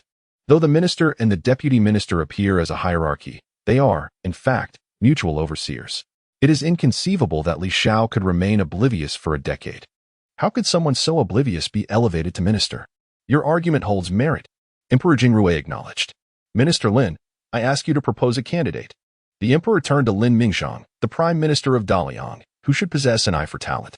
Your Majesty, if I may be permitted to speak. Feng Kuei from Fengxiang County is the most suitable candidate. He is upright and incorruptible, having previously served as Deputy Minister of Revenue. He would undoubtedly be able to assume this heavy responsibility, Lin Mingzhang recommended. Feng Kuei, the one who reported Lu Gaoziu's embezzlement? The emperor mused. This individual is indeed a worthy consideration. He nodded in agreement. Your Majesty, appointing Feng Kuei as Minister of Revenue carries additional significance. Lin Mingzhang continued. Pray tell me, what is the nature of this significance? Emperor Jingrui inquired, eager to understand the implications further. Feng Kuei reported Lu Gaoziu, an act worthy of commendation, which led to his appointment as the Minister of the Ministry of Revenue. This move is expected to inspire mutual oversight among officials and effectively prevent any recurrence of corruption within our Great Liang Dynasty. Lin Mingzhang expressed his thoughts. The words of the Prime Minister resonated deeply with me. I hereby decree that Feng Kuei, the governor of Fengshan County, shall immediately proceed to the capital to assume the role of Minister of Revenue. I hope he will be selfless and dedicated and not disappoint me. Emperor Jingrui made a decisive choice in favor of Feng Kuei. The emperor is indeed wise. The crowd bowed in reverence. Feng Kuei? Xiao Yanlong looked toward Lin Mingzhang. Realizing that Feng Kuei was a cunning old fox, a man with no allegiance to either faction, perfectly aligning with the emperor's sentiments. 3 days passed. Feng Kuei arrived in the capital. Standing outside the city gate, he gazed upon the capital of the Liang Kingdom. Reflecting on how he had once incurred the wrath of Emperor Jingrui due to disaster relief, never anticipating that he would return after many years. My lord, we have finally returned. Indeed, we are back. Feng Kuei revealed a hint of weariness. Years ago, when Emperor Jingrui sought to construct a splendid palace in the western mountains, Feng Kuei had, in a fit of anger, redirected all the allocated funds for the project to disaster relief efforts. The memories flooded back vividly. Chapter 70, The Schemer. Feng Kuei sighed. Let us enter the city, he declared. Upon reaching the Ministry of Revenue, he was met with immediate reverence. Minister Feng. The crowd approached him, eager to pay their respects, for from this day forth, Feng Kuei was their superior, and they naturally sought to curry his favor. Greetings to all esteemed officials. Feng Kuei replied with a warm smile, recognizing many familiar faces among them. Minister Feng, we have prepared a banquet at Jinghuan Tower to welcome you. We hope you will grace us with your presence. Li Xiao, the deputy minister, stepped forward. He harbored resentment toward Feng Kuei. If it were not for Feng Kuei, the position of minister would have been his. After enduring for so long, he had finally outlasted Lu Gaoziu, only to see Feng Kuei reap the benefits. Did he truly think Li Xiao was unaware of Lu Gaoziu's misdeeds? Li Xiao had simply bided his time. Lu Gaoziu was aligned with the crown prince. And had Li Xiao reported Lu, he would have incurred the crown prince's displeasure, jeopardizing his future. Thus, he had chosen to remain silent, waiting for Lu Gaoziu's corruption to come to light, only for Feng Kuei to take advantage of the situation. Despite his animosity, Li Xiao concealed his feelings.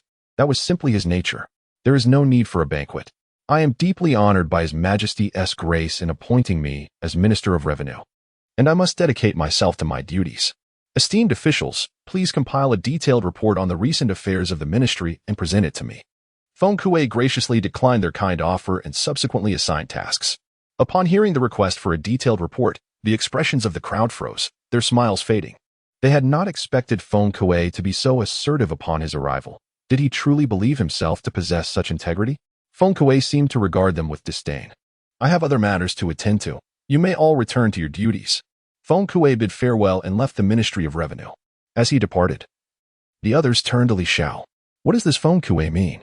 They have shown us a complete lack of respect. To prepare a banquet and then not attend is a clear sign of their contempt for us.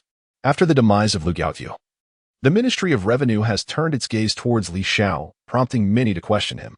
Over the years, Li Xiao has cultivated numerous connections during his tenure as deputy minister. Lord Feng is dutifully performing his responsibilities. We ought to emulate him and return to draft our memorials to present to Lord Feng tomorrow. Li Xiao remarked with a smile. He had no intention of opposing Feng Kuei. It was imperative for him to remain aligned with Feng Kuei. Sighs of resignation filled the room as the others absorbed Li Xiao's words, realizing that leisure would soon be a luxury beyond their reach. Lord, Feng Kuei has usurped your position. One remarked. The outcome remains uncertain. Let Feng Kuei enjoy his moment of glory for now, Li Xiao replied. New officials tend to ignite their initial enthusiasm, but once the flames of their fervor die down, let Feng Kuei witness the true essence of my resolve. Upon leaving the ministry, a servant inquired of Feng Kuei, why did you refuse their invitation? Isn't that akin to offending them? To serve the emperor is to bear his burdens. I act with a clear conscience. Their invitation was merely a means to curry favor, ensuring their own comfort in the future. If I were to dine with them today, how could I justly reprimand them for their misdeeds tomorrow? Feng Kuei responded. To accept favors binds one to the giver.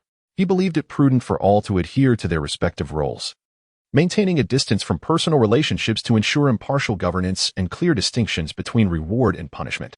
The ministry is akin to a vast cauldron of intrigue, especially when it comes to managing finances.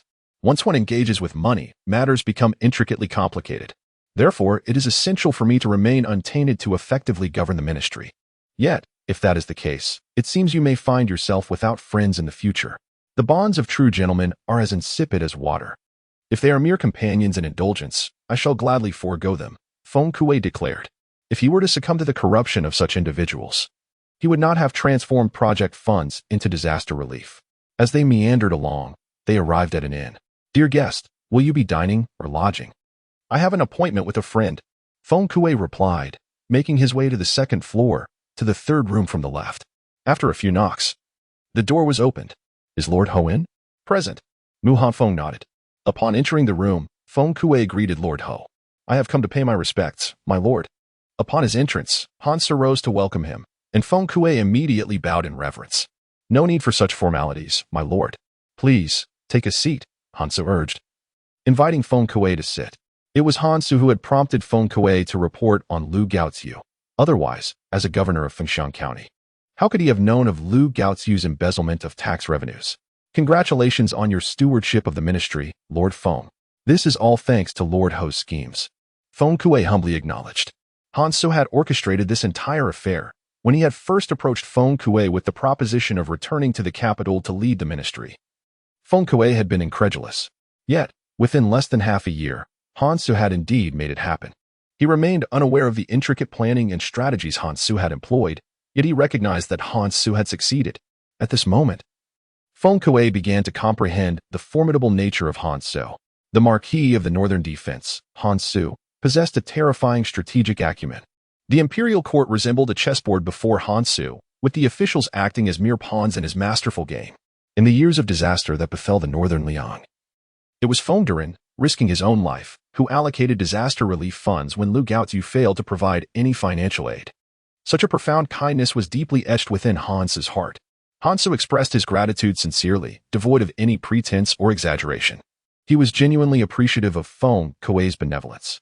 Feng Kuei replied that, as the deputy minister of the Ministry of Revenue, it was his duty to serve the court, particularly in times of crisis, when he could not shirk his responsibilities. I wonder, my lord, what brings you to summon me today? There are 3 matters I wish to discuss with you, Feng Duran. Hansu poured a cup of tea for Feng Kuei. Please proceed, my lord. The first matter is to congratulate you on your appointment as the Minister of Revenue. This marks the beginning of your ascent to greater heights, with a future brimming with promise, Hansu said with a smile. Feng Kuei displayed no surprise, as if he were anticipating Hansu's second matter. As for the second matter, I advise you to be wary of Li Xiao. This individual is cunning and deep as the ocean, appearing harmless and timid. Yet he harbors great restraint. Having held the position of deputy minister for many years, Li Xiao has entrenched himself within the ministry. The ministerial position was almost within his grasp, but your sudden rise may incite his hostility in the future. Hansu cautioned Feng Kuei. Li Xiao was indeed a rival worth monitoring. It is said that it is wise to provoke a gentleman rather than offend a petty person. Your words will remain etched in my mind, my lord, Feng Kuei replied, having just exited the Ministry of Revenue. He sensed that many within the ministry were indeed aligned with Li Xiao. I have taken note of your advice. May I inquire what the third matter is? Feng Kuei asked Hansu, feeling that the first 2 matters were of lesser significance. The most crucial issue was likely to be the third. Are you aware of the current dilemmas facing the Ministry of Revenue? Hansu retorted with a question. The treasury is in dire straits. Although Feng Kuei had not served in the ministry for many years, he was still cognizant of the situation. Following the defeat of the Han army in the northern territories, 3 regions fell into the hands of Bei Yin and Deqi. Each year, De Liang was obligated to pay substantial sums to both Bei Yin and Deqi. Moreover, the frequent disasters across De Liang in recent years had further burdened the ministry with additional expenditures. Calculating these factors, it was evident that the Ministry of Revenue was running perilously low on funds. If his conjectures were accurate, De Liang would soon need to procure salt from the southern Chu, representing yet another significant expense. With all these pressures, it was likely that the ministry would be left with little to no surplus. Indeed, Hansa nodded in agreement. Feng Kuei, having previously held the position of deputy minister, displayed a keen insight, pinpointing the issues with remarkable clarity. I wonder, my lord, what is the purpose of your bringing this matter to my attention? Feng Kuei inquired curiously, puzzled by Hansa's intent in discussing the financial constraints of the ministry. The Northern Marquis' residence bears no relation to the Ministry of Revenue, and even less so to Hansu. Indeed, you are mistaken, my lord. What Hansu referred to was not a matter concerning the Ministry of Revenue. With a smile, Hansu gently corrected Feng Kuei's misunderstanding, clarifying that he was not discussing the ministry's financial constraints, for the ministry possesses not a single coin. What concern is that of his? What the Marquis intended to convey was the matter of salt. Hansu revealed his true intent. He sought out Feng Kuei regarding the issue of salt. Salt? Feng Kuei was taken aback, not anticipating that Hansu would broach such a topic. Indeed, Hansa nodded affirmatively. Feng Kuei listened intently, curiosity piqued by what Hansa might say next. Esteemed Minister Feng, the ministry annually procures salt from southern Chu as official salt, expending a considerable sum of silver. Might this business be entrusted to me? Hansu expressed his desire to take over this enterprise. The Marquis wishes to engage in the official salt trade? Feng Kuei quickly grasped Hansu's intention. He aspired to partake in the salt business, which was not particularly unusual. Many governmental dealings are conducted in partnership with major merchant firms of Daliang, rather than through direct administration by the court. For instance, in the past, it was a relative of Liu Gaotu who managed transactions with Southern Chu. Now that Liu Gaotu has passed, they will undoubtedly lose this opportunity. While the official salt trade can be somewhat arduous, it is indeed a lucrative venture, yet the competition is fierce. Feng Kuei remarked. There exists a competitive landscape. He could not simply hand over this business to Hansu out of gratitude for past assistance. That would be improper. Should he act thus, he would no longer be the honorable Feng Kuei. He understood Hansu's kindness, which he cherished, but that could not serve as a justification for neglecting his public duties for private favors.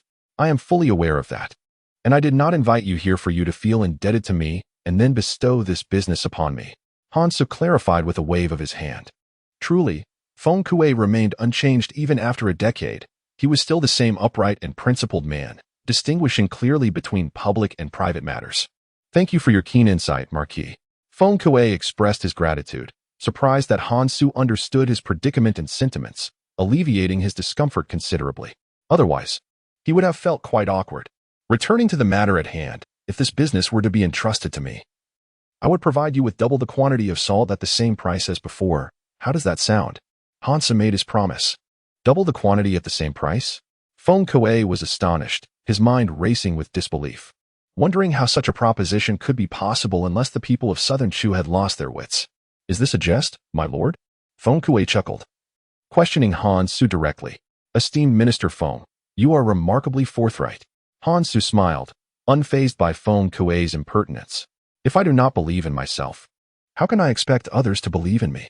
Rest assured, I assure you that I am not exaggerating, Hansa declared, though the proposition still seemed rather incredulous. Indeed, many extraordinary occurrences seem utterly unfathomable. For instance, in the midst of warfare, how could a smaller force triumph over a larger one? Hansa provided this example. Feng Kuei nodded in agreement, recognizing the merit in Hansa's assertion. They ought not to dismiss the implausibility of events as a reason to deem them unfeasible. Oftentimes, the more perplexing a situation appears, the more surprising the outcome may ultimately be. If this holds true, then the business of official salt will undoubtedly fall into the hands of the Marquis. Allow me to express my gratitude to Lord Feng. Hansu performed a respectful bow. The Marquis is overly gracious. I, Feng Kuei, merely conduct my duties in accordance with the law, with no intention of favoritism. There is no need for thanks. Feng Kuei waved his hand, for he had truly done nothing extraordinary. If Hansa's words bear truth, then today the Minister of Revenue would not be himself, and the business would still revert to Hansu. You are too modest, my lord, Hansa jested. Feng Kuei was indeed a remarkably straightforward individual, speaking with candor. My lord, may I pose a question? Feng Kuei sought Hansa's permission. Pray do so. The acquisition of salt from Southern Chu has historically been managed jointly by Minister Lin and the Ministry of Revenue. Given that you have wed the esteemed daughter of Minister Lin, would it not be easier for you to approach him directly? Feng Kuei inquired. In Feng Kuei's view, Han Su's choice to consult him instead seemed somewhat indirect. If Han Su were to approach Lin Mingzhong, their familial connection would surely compel Lin Mingzhong to assist, and his status as a minister would deter any opposition from the Ministry of Revenue. To avoid suspicion, Han Su replied, although his actions were without fault, the opinions of others are formidable. He could disregard his own reputation, and he must consider Lin Mingzhong's sentiments and the implications for the Lin family. Even if he were to secure the official salt business through his own merit, the whispers would suggest that Lin Mingzhong had leveraged his influence to facilitate Han Su's success. In such a scenario, the emperor might well suspect Lin Mingzhong of abusing his authority and favoring kin. Therefore, to spare everyone from unnecessary trouble, Han Su refrained from approaching Lin Mingzhong. Otherwise, he would have naturally sought him out. Having influential connections within the court is advantageous, especially when one is a minister of such high standing. I see. Feng Kuei comprehended Han Su's reasoning, recognizing that his reservations were indeed justified. Han Su wished to spare Lin Mingzhong any complications. Whether Lin Mingzhong would agree or not remained uncertain. This matter shall be entrusted to you, my lord. Rest assured. Feng Kuei rose and bid farewell to Han Su as he departed. After seeing off Feng Kuei, Mu Hafeng approached Han Su. My lord, how can we possibly procure double the amount of salt at the same price? Mu Hafeng remained perplexed by Han Su's strategy to fulfill his promise. Chapter 72. The Imperial Gold Medal. To Mu Hafeng, this seemed utterly impossible. Yet Han Su was undeterred, exuding an air of confidence as if he had already devised a plan. My lord, have you found a solution? Indeed. Salt, much like individuals, is categorized into various grades. This applies equally to the salt of southern Chu and that of our own Great Liang. With such classification comes a disparity in price. Han Su lightly tapped his fingertips on the teacup, leaving traces of his touch as he sketched on the table. With our newfound method of salt production, we no longer need to purchase expensive high-grade salt. We can simply buy inexpensive salt and process it ourselves into a superior quality. The cost of a single unit of high-grade salt could procure 3 units of lower-grade salt, which speaks volumes about the potential for profit. Han Su gradually elucidated his point to Mu Hafeng, who soon grasped his meaning. Furthermore, we could sell the processed salt at a premium to Nanchu, effectively profiting while incurring no expense ourselves. They would be utilizing the silver of Daliang and the salt of Nanchu to fill their own coffers. The mere thought filled Han Su with an inexplicable thrill. Lord Ho is indeed astute. Mu Hafeng gazed at Han Su with admiration, marveling at how such a succinct explanation could encapsulate such intricate strategy, as Han Su seemed to hold both Daliang and Nanchu in the palm of his hand. There is no need for flattery. Inform Su Jian to take charge of this venture. Han Su had no desire to intervene personally. He had laid the groundwork, and all that remained was for Su Jian to execute the plan. He preferred to remain in the shadows rather than take direct action. Understood. Mu Hafeng nodded in agreement. As they exited the tavern, Zhuo Wenbin intercepted Han Su at the entrance. Perhaps it was fate, or perhaps Zhuo Wenbin sought out Han Su intentionally. What brings you here? Young Master Zhuo? Han Su inquired, glancing at him. I've come to advise you to steer clear of Xia Chuchu from now on, Zhuo Wenbin cautioned. That is of no concern to you. Why do you persist in meddling with my affairs regarding Xia Chuchu? Han Su feigned ignorance of Zhuo Wenbin's intentions. Do not play the fool. The entire capital knows of my affection for Xia Chuchu. And what of it? Han Su furrowed his brow, retorting to Zhuo Wenbin. What of it? Just keep your distance. Zhuo Wenbin insisted. Now it made sense. Han Su nodded, then stepped closer to Zhuo Wenbin. To hell with you. What business is it of yours? He exclaimed in frustration. Zhuo Wenbin had come to provoke him once too often. Did he truly believe Han Su was intimidated? Just because a tiger refrains from roaring does not mean it is a sickly cat. Make your move. Han Su's words ignited Zhuo Wenbin's fury. And as he opened his mouth to respond, Han Su swiftly kicked him away. Was Zhuo Wenbin truly that foolish? Why announce a fight as if it were a race? Go. After toppling Zhuo Wenbin, Han Su straightened his clothing, calling him a fool under his breath. With a dismissive glance, he strutted away, exuding the air of a rogue. Han Su, I will not let you off so easily. Zhuo Wenbin shouted after him, seething with anger. Waiting for you. Han Su raised his middle finger, dismissing Zhuo Wenbin entirely. If he did not regard Zhuo Tong, why would he care about Zhuo Wenbin? Supported by others, Zhuo Wenbin made his way back to the Zhuo residence. Upon arriving at the entrance, he paused. Sun Yu was perched atop the stone lion at the entrance of the left mansion, glancing around with an air of impatience. Young master left. Are you off to raise funds? As she spotted Zhuo Wenbin clutching his chest and slowly making his way to the entrance with the assistance of others, Sun Yu obstructed his path, feigning concern. To collect a debt. I will pay you what I owe. You must leave now. Zhuo Wenbin was too preoccupied to discuss the matter of the 1,000 taels of gold with Sun Yu. Very well. Then I shall present this IOU to the capital's government office, Sun Yu declared. You? Zhuo Wenbin halted, taken aback by Sun Yu's audacity. If she handed it over to the authorities, his debt of 1,000 taels would surely be exposed. Tonight, I will give it to you, Zhuo Wenbin replied, gritting his teeth and speaking firmly. Where? At Jinghua Tower, Zhuo Wenbin stated. Excellent. I trust you are not deceiving me. Sun Yu nodded and turned to leave. That evening, Hansu and Sun Yu, along with a few others, arrived at Jinghua Tower, where Hansu requested a neighboring room to await Zhuo Wenbin's arrival. Soon enough, Zhuo Wenbin appeared, accompanied by 2 others at Jinghua Tower. Young master left. No need for that. I am here to find someone. Zhuo Wenbin waved his hand, dismissing the waiter as he scanned the first floor, when suddenly a small wooden sign fell from above. Stepping back, Zhuo Wenbin looked up, ready to reprimand the careless individual, only to find it was Sun Yu. She beckoned him to come upstairs. Did you bring it? Sun Yu asked, unsheathing her dagger with a glint of cold light, gently polishing the blade as if to intimidate Zhuo Wenbin. I have brought it. Zhuo Wenbin nodded, signaling for his companions to place the box on the table. Young master left. I considered you a friend, yet you treat me as a fool. Do you truly expect me to believe this small box contains 1,000 taels of gold? Sun Yu remarked, pointing at the box, which was no larger than a pillow. Shallow. Zhuo Wenbin shot her a cold glare, as though to imply she was a naive country bumpkin. Then enlighten me, Sun Yu replied, unperturbed by his words. In the adjacent room, Hansu and Mu Hanfeng observed. Sun Yu is indeed suited for debt collection. Hansu chuckled, noting that this was a role tailor-made for her. All right. Zhuo Wenbin reached out to place the wooden box before himself. What lies within is a treasure bestowed upon my family by the late emperor, Zhuo Wenbin proclaimed with pride, asserting that this item had been in the Zhuo family for many years, present since his earliest memories. It is said to be a gift from the late emperor. What exactly is it? Sun Yu inquired, her expression one of confusion. A royal gold medal. Zhuo Wenbin opened the box to reveal a golden medal. A royal gold medal? Sun Yu observed its impressive length of about a foot, its width that of a palm. Entirely golden, adorned with 2 gilded dragons along the edges and cloud patterns engraved upon it, inscribed with the words filial piety, loyalty, and integrity. My lord, how could the Zhuo family possess a royal gold medal?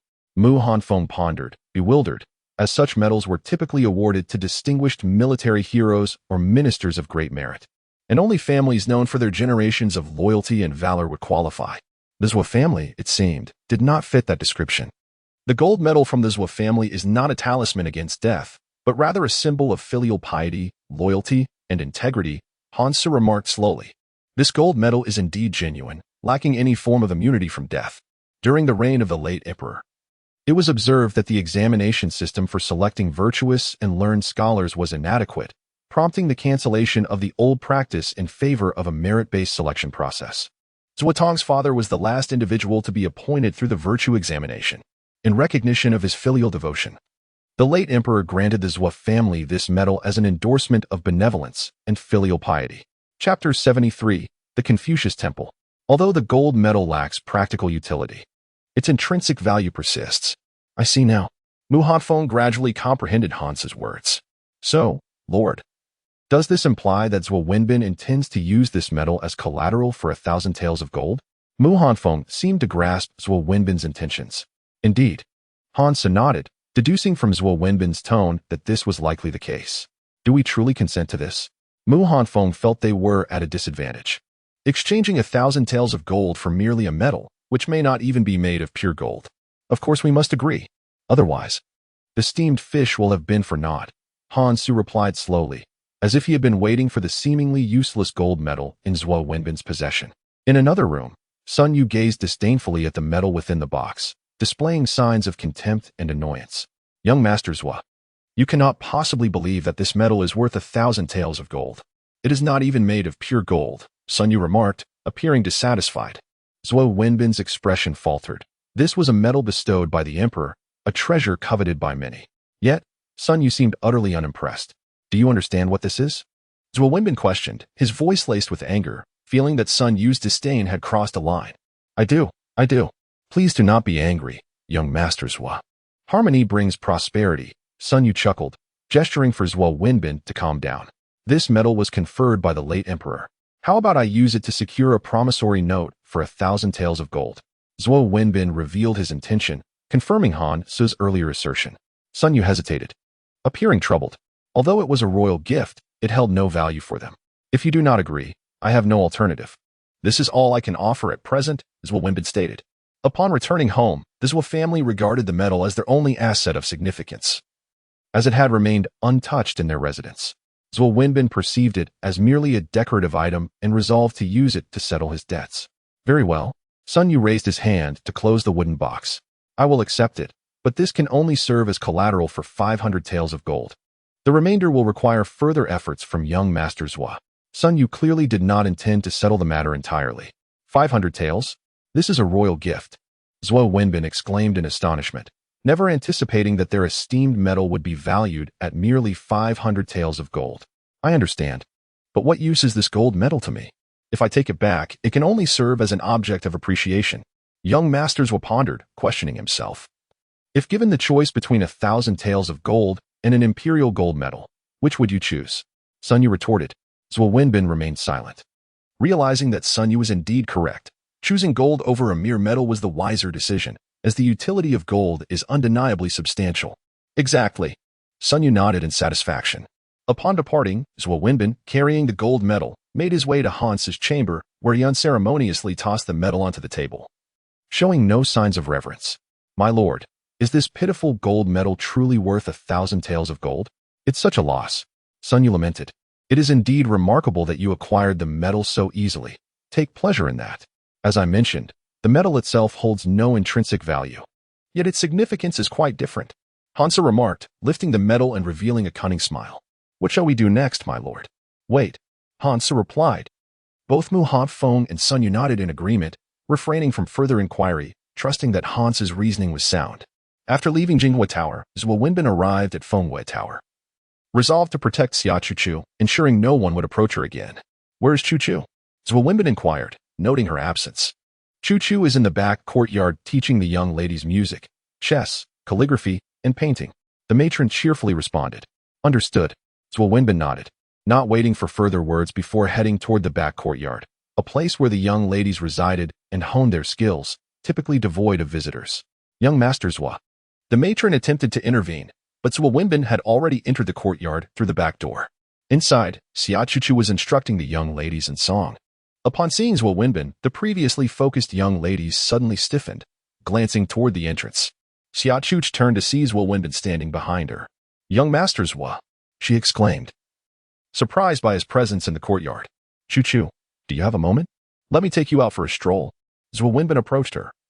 Aware that the young ladies of Fengyue Tower were not strictly bound to receive guests within its walls and could accompany patrons outside for leisure. I'm sorry, but I don't have time right now. Xia Chuchu declined Zhuo Wenbin's invitation. Rest assured, I have already spoken with the matron. She wants to hold it against you. Zhuo Wenbin insisted, unwilling to concede. Today, the Confucius Temple was hosting a grand gathering, an opportune occasion for couples to enjoy each other's company. Zhuo Wenbin hoped to seize this moment to confess his feelings to Xia Chuchu. I fear my poor health would disappoint your kind intentions, young Master Zhuo. Xia Chuchu once again turned down his offer. In that case, I shall remain here to keep you company. Zhuo Wenbin, seeing her refusal, decided not to attend the Confucius Temple and stayed with Xia Chuchu instead. Young Master Zhuo is truly heartwarming. His feelings for Sister Chuchu run deep. If it were me, I would have accepted his invitation. One of the young ladies remarked. Indeed, a man like young Master Zhuo would be hard to find again if missed, another agreed. The young ladies cast envious glances at Xia Chuchu upon encountering Zhuo Wenbin. For individuals of their standing, finding a person who genuinely cherishes them is an extraordinary stroke of fortune, especially when that person is someone of Zhuo Wenbin's caliber. Given their circumstances, the prospect of marrying in the future seems exceedingly bleak, and even if they were to secure a suitable match, it would likely amount to a life as a concubine. In stark contrast, Zhuo Wenbin's vow to take only Xia Chuchu as his wife is nothing short of a remarkable blessing. My lord, said Bufan, news has just arrived from the palace that the emperor has left. Mu Hanfeng entered, bringing word from Zhuang Bufan that Emperor Jingrui had ventured out incognito. Let us go to the Confucius Temple. Bring the gold medal. Han Su rose, gazing at the gold medal on the table, The opportunity had presented itself with astonishing swiftness, as though thoughts materialized into reality. The Confucius Temple, located in the eastern part of the capital, is a distinct area dedicated not solely to the worship of Confucius, but also home to numerous other temples, both grand and modest. The courtyard is adorned with towering trees. Beneath these trees, many individuals tie red silk ribbons, each inscribed with their heartfelt wishes, the majority fervently hoping for a smooth career path, successful examinations, and familial honor. Chapter 74. Sun Yu sells the gold medal after all. This is the Confucius Temple, not the temple of the matchmaker. Yet, despite this, numerous men and women come to offer their prayers. Within the confines of the temple, the flickering lights of fire illuminate the street, where a troupe performs fervently, showcasing their talents. Occasionally, the sky erupts with brilliant fireworks, casting a radiant glow over the temple. Laughter and merriment fill the air, and the night, enveloped in joy, loses its sense of mystery and dread. "My lord, have you ever encountered the emperor?" Sun Yu inquired. Upon learning of the emperor's departure, Hansu had arrived, clearly intent on waiting for Emperor Jingrui here. Indeed, Hansu nodded. During his youth in the capital, he had received an education and, as the legitimate heir of the town North Marquis, meeting Emperor Jingrui was not a daunting task. "Are you certain the emperor will be here?"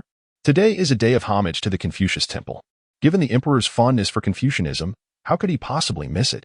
Hansu stated, analyzing the information they possessed, revealing that Emperor Jingrui visited the Confucius Temple annually, often in disguise to gauge the sentiments of the people. Today would be no exception. "Choo-choo, we've arrived." A carriage halted outside the Confucius Temple. Xia Chuchu was genuinely reluctant to come, yet Zuo Wenbin was relentless. If she did not accompany him, he would follow her closely, never leaving her side, rendering her incapable of doing anything independently. Furthermore, he had caused quite a stir at the Fengwei Tower. The madam, in exasperation, had no choice but to allow Xia Chuchu to take Zuo Wenbin away from the establishment. Zuo Wenbin beamed with joy, for he had finally succeeded in bringing Xia Chuchu out. He wished for all of the capital to witness that he and Xia Chuchu were indeed a match made in heaven. "Isn't that Xia Chuchu?" Indeed. As Xia Chuchu emerged from the carriage, many onlookers were taken aback. Hadn't Hansu become a guest in Xia Chuchu's household? How is it that she is walking with Zuo Wenbin today? Someone asked in astonishment, unable to comprehend the implications. "Oh, a woman of the world will simply follow whoever offers the most," another laughed. "How many among such women can claim unwavering loyalty or virtue?" Xia Chuchu is no exception. The most beautiful woman in the capital, the courtesan of the Fengwei Tower, cannot escape this fate.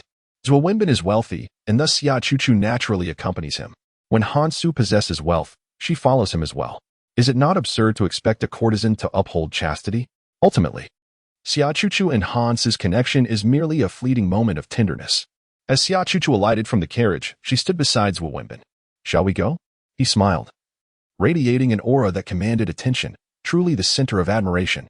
Xia Chuchu nodded silently. Her agreement to accompany Zuo Wenbin did not imply her willingness to do so. "Let us split up.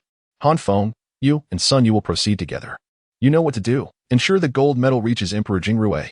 Hansu reminded the two. "And what about you, my lord?" Mu Hanfeng inquired with concern.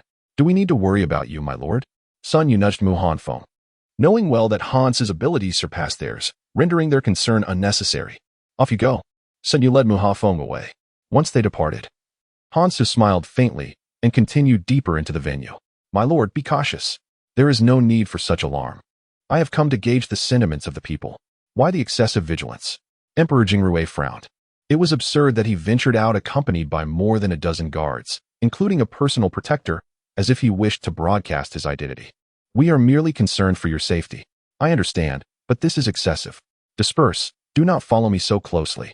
Emperor Jingrui waved his hand, commanding the guards to retreat. Having over 10 armed men trailing him was far too conspicuous. "As you command." The personal guard, Cheng Gang, turned to the 10 guards, instructing them to maintain a distance of about 10 feet and remain alert. Any lapse would warrant military discipline. They have arrived. Upon entering the Confucius Temple, Mu Hanfeng and Sun Yu soon spotted Emperor Jingrui. Although he disguised himself well, numerous flaws remained evident. "What do you observe?" Sun Yu queried. "His entourage includes at least one master of the 8th realm, and within 10 feet, there are about 10 skilled fighters. They appear casual, yet they form a protective circle around him," Mu Hanfeng observed. "Who else could warrant such protection but Emperor Jingrui?" "Very well, let us keep a close watch." Sun Yu chuckled, handing his broken saber to Mu Hanfeng. After all, he was the emperor. Approaching with a weapon might lead to misunderstandings, jeopardizing their plans. Esteemed sir, you possess a distinguished presence, surely of noble status. Might you be interested in acquiring something I have? Sun Yu sauntered through the crowd and approached Emperor Jingrui. I am afraid I must decline. Chang Gang stepped forward, blocking Sun Yu with a cold glare. In Chang Gang's eyes, Sun Yu was nothing more than a rogue. A scoundrel specializing in deceit and trickery. What could he possibly possess of value? Moreover, even if there were something of merit, what treasures had the esteemed Emperor Jingrui not already encountered? To Chang Gang, the individual before him seemed utterly out of place, like a novice attempting to showcase their skills at a master-esque craft. Unnecessary. What I possess is truly remarkable, an item from the Imperial Palace, Sun Yu exclaimed, proudly raising his thumb in self-commendation. The Imperial Palace? Upon hearing those words, Chang Gang furrowed his brow. Could it be that this person was aware of Emperor Jingrui's identity and was deliberately invoking the palace to capture the emperor's attention? Indeed. Sun Yu nodded enthusiastically. I find myself quite intrigued. Emperor Jingrui responded with a smile. He was well aware that the palace's young maids and eunuchs occasionally pilfered items to sell for petty silver. However, while such knowledge was commonplace, eradicating the practice entirely was an impossibility. This item is a relic of the late emperor, Sun Yu declared, sensing the emperor's interest and becoming even more fervent in his claims. The late emperor? Chang Gang and Emperor Jingrui exchanged glances, their eyes communicating a shared curiosity. The mention of the late emperor's belongings piqued their interest further. Do not speak nonsense, Chang Gang admonished angrily. It had been over 20 years since Emperor Jingrui ascended the throne. How could artifacts belonging to the late emperor possibly surface now? Do you doubt me? Sun Yu retorted, reaching into his sleeve. At that very moment, shadows flanked him, two blades glinting ominously against his neck. Witnessing such a scene, the onlookers immediately scattered in alarm. Mu Hafeng had not anticipated such an escalation and slowly grasped the hilt of his sword. He could not bear to watch as Sun Yu faced potential death. What is this? Sun Yu exclaimed, confusion etched across his face at the sudden turn of events. Fear not, young friend, they are merely my attendants. Stand down. Emperor Jingrui barked, taken aback by the commotion, his demeanor betraying no hint of the calm typical of guards. Any disturbance had them reacting like startled birds, a humiliation in itself. He commanded the two to retreat, and they complied immediately. Behold, Sun Yu produced a gold medallion granted by the emperor the moment he revealed it. Chang Gang had already reached out, snatching the medallion from Sun Yu's grasp. A gold medallion granted by the emperor? Where did you acquire this? Chang Gang gazed at Sun Yu, astonishment evident in his expression. This was a royal gift, incomparable to mere porcelain or bronze artifacts from the palace. It symbolized imperial authority and royal favor. Each medallion was a sacred object. How could it possibly be in Sun Yu's possession? Chang Gang doubted his own eyes, scrutinizing the medallion repeatedly until he confirmed its authenticity beyond doubt. Turning to Emperor Jingrui, Chang Gang nodded slightly, indicating the medallion in his hand was indeed genuine and not a counterfeit. With Chang Gang's confirmation, the emperor's expression grew solemn. Who would dare so brazenly to scorn imperial authority? Do you not realize that selling a gold medallion granted by the emperor is a capital offense? Chang Gang glared at Sun Yu, his voice laced with fury. Such a precious item as a gold medal ought not to be sold frivolously. I confess my ignorance. I am but a simple man, and this gold medal was bestowed upon me by another. Sun Yu's expression was one of utter bewilderment, as if he had just grasped the gravity of the situation. Who? Chang Gang pressed for answers. The Minister of Rights, Lord Zwilwinden, owes me 1,000 taels of gold, and he has pawned this gold medal for 500 taels.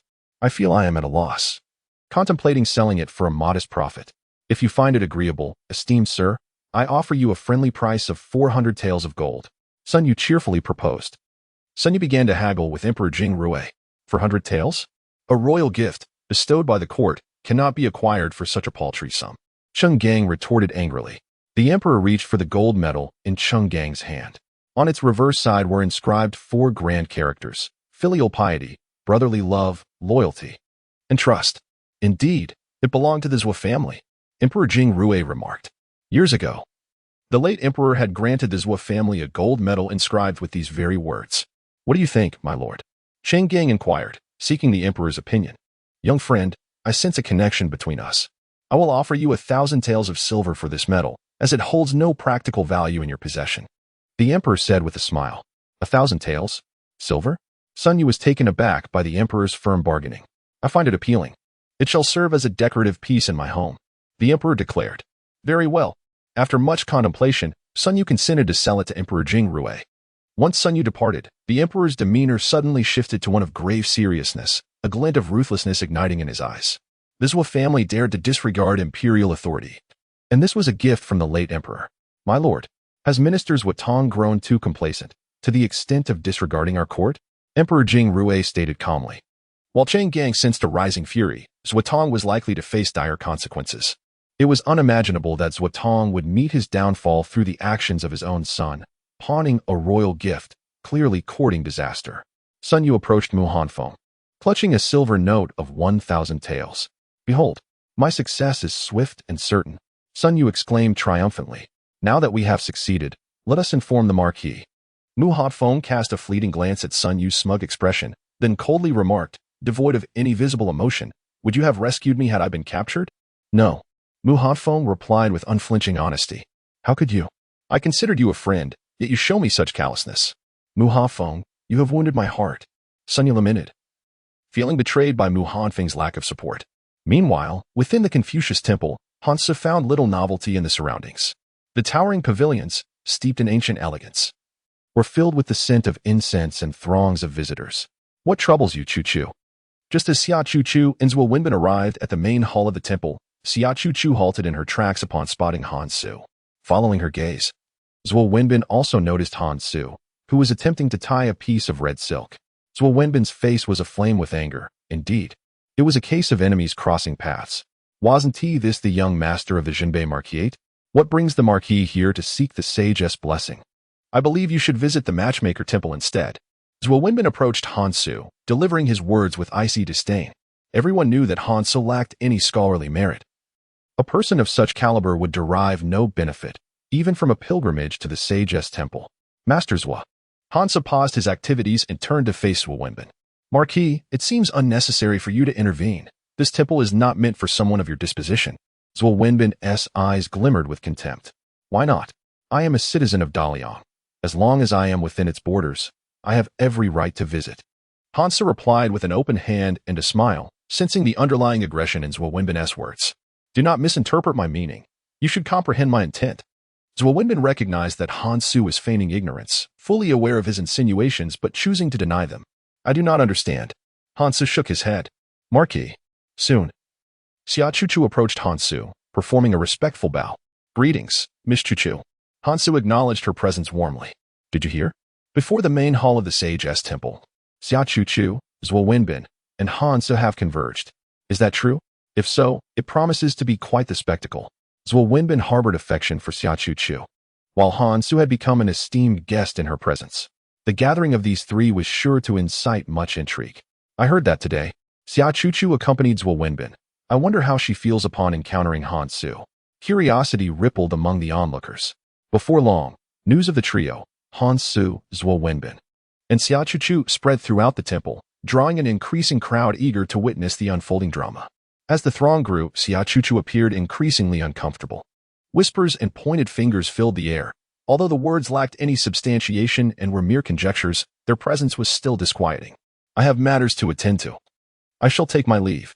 Observing Xia Chu Chu's discomfort, Han Se sought an excuse to depart. Wait. Zhuo Wenbin intercepted him. Is there something amiss? Marquis. Since you are already at the sage's temple, why rush to leave? Instead, why not join me for a leisurely exploration? There are many treasures within this temple. Zhuo Wenbin aimed to humiliate Han Su. No need. I have grown weary of this. Han Se declined, recognizing that engaging in a quarrel with Zhuo Wenbin was utterly unworthy of his time. Marquis, I have heard of your exceptional talents, particularly in poetry. Might you compose a poem before us today? If it pleases, I shall allow your departure. Zhuo Wenbin positioned himself in front of Han Su, intent on forcing him into embarrassment. Chapter 76. An inexorable display of talent. The onlookers understood Zhuo Wenbin's intent to obstruct Han Su's exit, realizing that he was deliberately placing Han Su in a predicament. Master Zhuo. Xia Chu Chu stepped forward, attempting to dissuade Zhuo Wenbin, who, unlike the others, recognized that this was a self-inflicted humiliation. Chu Chu, do not concern yourself with this matter. I am determined to reveal Han Se's true nature. Zhuo Wenbin was determined to humiliate Han Su. I apologize, but today I possess no such inclination. Han Su, with a flick of his sleeves, chose to disregard Zhuo Wenbin's unreasonable provocations. What, are you afraid? Zhuo Wenbin inquired with a smile, employing a tactic of provocation. Han Su halted, locking eyes with Zhuo Wenbin. And within the depths of Zhuo Wenbin's heart, a flicker of fear emerged. What I have to fear? Han Su responded, seemingly ignited by a competitive spirit. In that case, let us witness your talents, my lord. Zhuo Wenbin exclaimed triumphantly, having perceived Han Su's susceptibility to his taunt. Then listen closely. Han Su stepped forward. Ready to recite, do you not see? The waters of the Yellow River come from the heavens. Wait. Zhuo Wenbin interrupted just as Han Su was about to speak. Han Su looked at him with curiosity, and Zhuo Wenbin smirked slightly. What we wish to see, my lord, is your own true talent, not verses borrowed from others. Zhuo Wenbin reveled in his superiority. Han Su, however, recited a poem composed by a mysterious poet from a past poetry competition, feeling no shame in doing so. Is that so? Han Su raised an eyebrow in feigned ignorance. It seems your talent for plagiarism is unmatched, my lord. Zhuo Wenbin derided Han Su, prompting laughter from those around them. How could my own poetry be considered plagiarism? Han Su reminded Zhuo Wenbin, the lesson of 1,000 taels of gold that you received was surely forgotten. He leaned closer to Zhuo Wenbin, lowering his voice to a whisper. As Han Su's words settled, Zhuo Wenbin felt as though he had been doused in cold water, his body tingling with dread. Zhuo Wenbin's body began to stiffen, a look of terror etched across his face, his eyes wide with disbelief. He couldn't fathom it. Yet the more he pondered Han Su's words, the more he realized how similar Han Su was to that person he had scarcely noticed before. Is it you? It is indeed I. In all the world, who else but I could craft poetry so effortlessly? A smirk played on Han Su's lips as it was now his turn to flaunt. You? Zhuo Wenbin trembled, engulfed by fear and disbelief, never expecting the poetic deity to be Han Su. What is happening? I do not know. What had Han Su whispered to him? Observing Zhuo Wenbin's changing expression, it was evident that Han Su had said something significant, something that had instilled such fear in Zhuo Wenbin. Han Su spoke in hushed tones, ensuring no one else could hear. Impossible, it cannot be you. How could it possibly be you? Zhuo Wenbin, despite internally acknowledging that the person was indeed Han Su, refused to admit it aloud. Then allow me to recite another. The east wind brings forth 1,000 blossoms in the night, scattering stars like falling rain. The fragrant scent of fine steeds fills the path. The sound of phoenix flutes stirs the air, while the light of jade pots swirls. A night of dragon and fish dances. Moths and snow willows adorned with golden threads, laughter and whispers carry a subtle fragrance away. In the crowd, I seek him 1,000 times, and when I turn back unexpectedly, there he is, amidst the dim lights. Hans's voice gradually faded into silence. The poetic verses are exquisitely beautiful, vividly capturing the bustling nightscape of the capital. The subsequent lines are equally clear. All eyes turned towards Xia Chuchu. At this moment, she was the only woman present with a connection to Han Su. Was Han's statement intended for Xia Chuchu? In the crowd, he was sought after 1,000 times, only to suddenly reappear in the dim light. Xia Chuchu silently recited this line in her heart several times. The essence of this poem is indeed strikingly fitting. With this single poem, the remaining stubbornness within Zhuo Wenbin was thoroughly shattered by Han Su. Indeed, it was Han Su. He had initially hoped to embarrass Han Su, but was unexpectedly outmaneuvered. Moreover, Hans's poem seemed blatantly directed at Xia Chuchu. You did this intentionally. Zhuo Wenbin believed Han Su must have done this on purpose, aiming to humiliate him in front of everyone, to make him lose face. Not so. Han Su waved his hand, asserting that he had not provoked Zhuo Wenbin. It was Zhuo Wenbin who had sought him out. To think that Han Su possessed such talent. Indeed, I too did not anticipate that Han Su could compose such poetry. It truly illustrates the adage that one should not judge by appearances. It seems we ought to re-evaluate this noble lord. Many began to reconsider their opinions of Han Su. My lord. Chen Gang turned to Emperor Jing Rui beside him. Naturally, the emperor would not be excluded from the festivities. Suddenly, he recalled, he was indeed in the presence of a splendid poem, a truly remarkable piece. Emperor Jing Rui savored it carefully and confirmed its excellence. He had not expected to gain such insight from this visit. Han Su, I shall compete with you. In a fit of anger, Zhuo Wenbin charged at Han Su. Emperor Jing Rui furrowed his brow, emitting a sound of disapproval.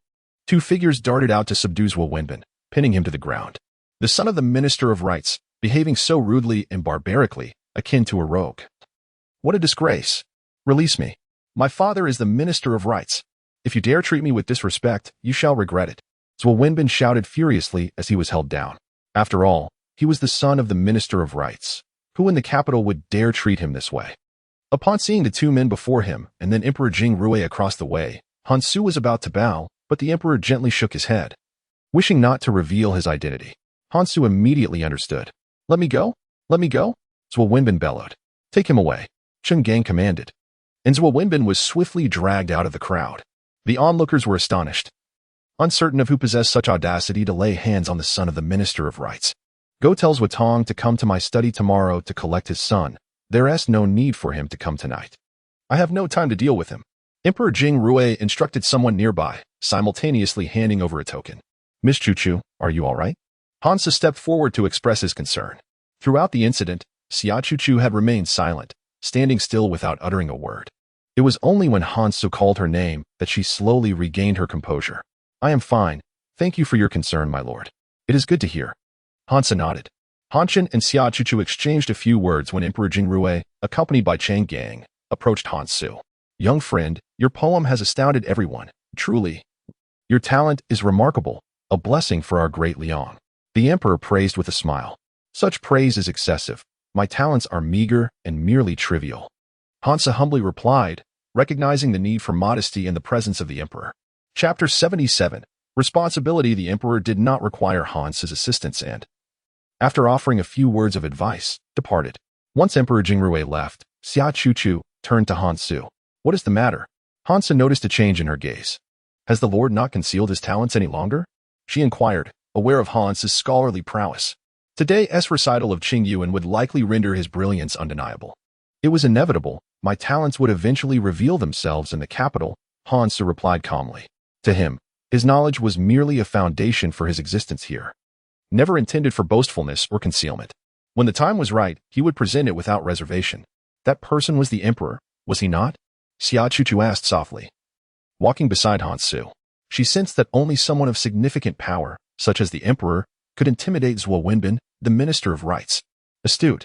Do you seek to clear your name? Hansu inquired. The past incident involved her brother, Xia Yang, being falsely accused. Xia Chuchu slowly shook her head, sighing. 10 years have passed. Is it even possible? Over the years, the belief I once held has been eroded by life as trials. Perhaps I have come to accept my fate. If it were meant to be, why force it? If vindication were truly possible, there would not have been such silence all these years. Now, I only wish for my brother and me to be well, without yearning for anything beyond that. The notion of seeking justice felt distant to her, not because Xia Chuchu was cold-hearted or indifferent to familial bonds, but rather due to her circumstances. Presently, she was merely a pawn in others' games. Why is it impossible? Do you not see that I am still striving? Hansu discerned the undertone of sorrow in her words. A decade had passed, and indeed, seeking justice was a formidable challenge. Accepting reality could also be a choice, a compromise with life from an adult's perspective. Is the Lord also striving? Xia Chuchu paused, lifting her gaze to Hansu, his words striking a chord within her heart. 10 years ago, the Northern Duke's estate had faced total annihilation, becoming a lament for Great Liang. Certainly, when injustices abound, someone must seek retribution.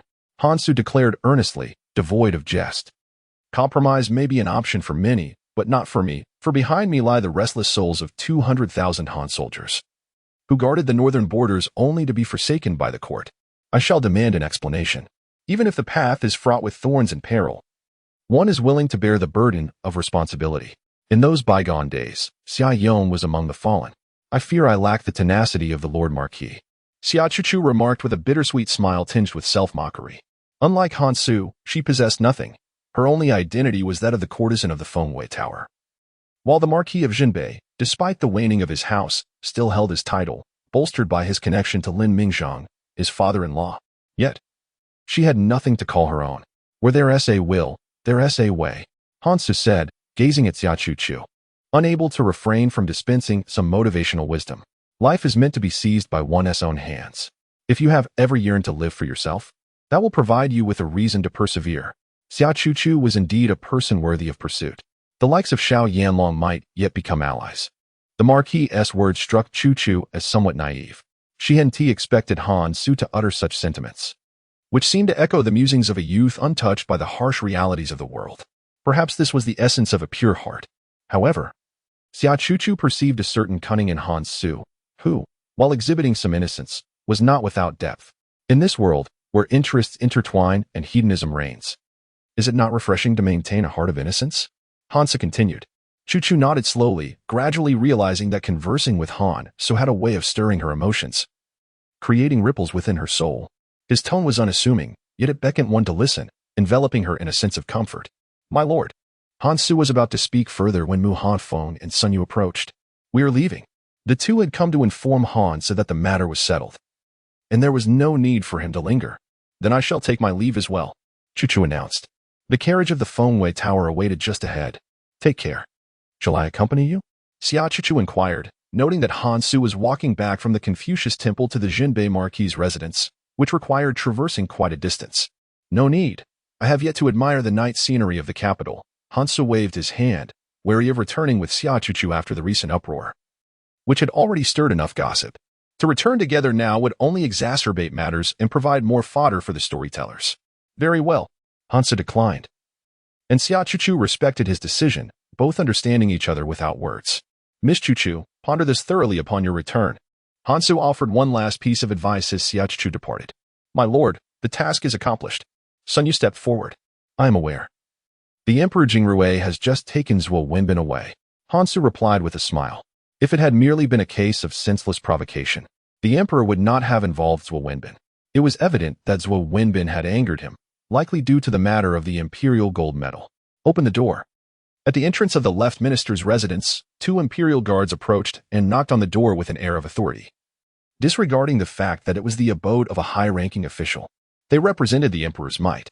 The gate slowly creaked open, revealing a servant peering through the crack, bleary-eyed and yawning, urging them to return tomorrow as their master had already retired for the night. Just as he was about to shut the door, it was forcefully pushed back. The unexpected display startled the servant, who lost all semblance of drowsiness, realizing that there were indeed individuals bold enough to behave so brazenly before the minister's residence. Do you know where you are? He admonished the two intruders. Of course we do. Had we not known, we would not be here. By the emperor's decree, summon Left Tong to receive the edict, one of the guards proclaimed, producing the imperial token. Upon sight of the token, the servant's eyes widened in shock. Who are you? Imperial guards. Quickly, fetch Left Tong. The servant hurriedly opened the door to let them in, then dashed towards the courtyard to inform Left Tong. Chapter 78. The misfortune of Left Wenbin in a flurry. He rushed inside. Master, master, he called urgently from outside. Hearing the commotion, Left Tong awoke, slightly irritated. What is so urgent that I must be disturbed at this hour? He grumbled, annoyed at the lack of decorum. There is trouble, master. What sort of trouble could there possibly be? Is Wenbin off gallivanting at the pleasure house again? Let him be. He will return when his funds are depleted. Left Tong replied dismissively, convinced that any disturbances in the Left household were merely related to his son's antics. No, master, it is the emperor's imperial guards. They say they bear the emperor's decree and request your presence to receive the edict. The servant relayed urgently. Imperial guards? A decree? Upon hearing these words, Left Tong's fatigue dissipated instantly. He realized that the late-night visit from the emperor's guards must pertain to a matter of great significance. Hastily, he rose, foregoing his garments, and made his way to the front hall. I apologize for my inadequate welcome, not knowing of your esteemed visit, he said as he entered, bowing respectfully, his face a mask of contrition. Please, have a seat. No need for that. We bear the emperor's decree and shall depart once we have delivered our message. One of the guards interjected, indicating their purpose was strictly to convey the message. I, Left Tong, humbly await the imperial edict. He immediately knelt, grasping the golden token. For the emperor's decree was indeed a royal command, and as the minister of rights, he was obliged to kneel in reverence. By the decree of heaven, the emperor proclaims, Left Minister, your son has been taken to the palace. You are to come to the imperial study tomorrow to retrieve him. There is no need for you to come tonight. The emperor has no time to spare. The guard conveyed the emperor's words verbatim. Understanding the implications of the decree, Left Tong was drenched in cold sweat, pondering how his son could possibly have been taken to the palace. What on earth could have transpired? Had Left Wenbin offended the emperor? That seemed implausible. How could one incur the emperor's wrath while within the palace walls? Surely, there had to be some misunderstanding. Master Zhua, we have conveyed the emperor's decree to you. The subsequent matters are now in your hands. Farewell. With that, the two men made to depart.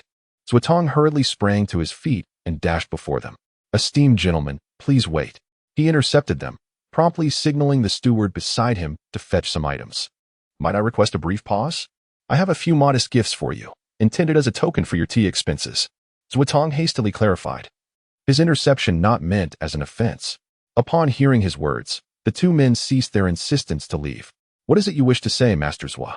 "We are here to inform you," they replied, clearly understanding his intent. "Very well," Zuotong nodded. "Do you know how your son entered the imperial palace?" Zuotong inquired, apprehensive about the situation. He needed to comprehend the circumstances to devise a strategy. Otherwise, his visit to the palace would render him reactive. Today marks the day of worship at the Confucius Temple. The emperor, in disguise, was visiting incognito when your son and Duke of Beijing quarreled over a courtesan named Xia Chuchu. Ultimately, young masters will attempt to strike him, and the emperor witnessed the altercation. One of them recounted the events. Upon hearing this, Zuotong's expression darkened. He had previously warned Zhuo Wenbin against associating with such a woman, knowing that a woman of ill repute would inevitably bring trouble. It was indeed a calamity that had unfolded. For the sake of Xia Chuchu, his son dared to engage with Han Su. Did he not realize that Han Su was Lin Mingzhong's son-in-law? The entire capital was aware that this was tantamount to slapping Lin Mingzhong in the face. "I appreciate your informing me of this matter. Please accept this sum as a token of gratitude," Zuotong said, handing them the banknotes. Once the two gentlemen had departed, Zuotong immediately commanded those around him, "Hurry. Assist me in changing my attire. I must go to the imperial palace." He believed that he could not simply adhere to the emperor's wishes. Otherwise, he would be at a disadvantage. "My lord, did the emperor not instruct you to enter the palace tomorrow? Going now would be defying the imperial order," the steward cautioned, thinking Zuotong had lost his senses due to his son's predicament. "I am aware." Zuotong nodded, understanding the principle. Thus, he intended to wait outside the palace gates until the morning court session. He needed to make a favorable impression on Emperor Jingrui. That rebellious son will certainly bring calamity upon himself. Upon returning, I shall send him away from the capital to his uncle for proper discipline," Zuotong declared angrily, displaying a sense of frustration. Meanwhile, Zhuo Wenbin was being taken away from the Confucius Temple. "Release me. Do you know who I am? I am Zhuo Wenbin, son of the Minister of Rights. How dare you kidnap me?" He glared at his captors. The two men, their faces stern and unsmiling, unceremoniously shoved him into a carriage. "Was it Han Su who instructed you to do this? I assure you, I will not let today's events go unpunished. And even Han Su will not be able to save you," Zhuo Wenbin exclaimed with fury, expressing disbelief that these individuals could confine him for a lifetime. He vowed to seize any opportunity for revenge. Suddenly, a voice interrupted the tension as the carriage came to a gradual halt. "Disembark," came the command. "I refuse to leave." Zhuo Wenbin, resolute, had no intention of submitting quietly.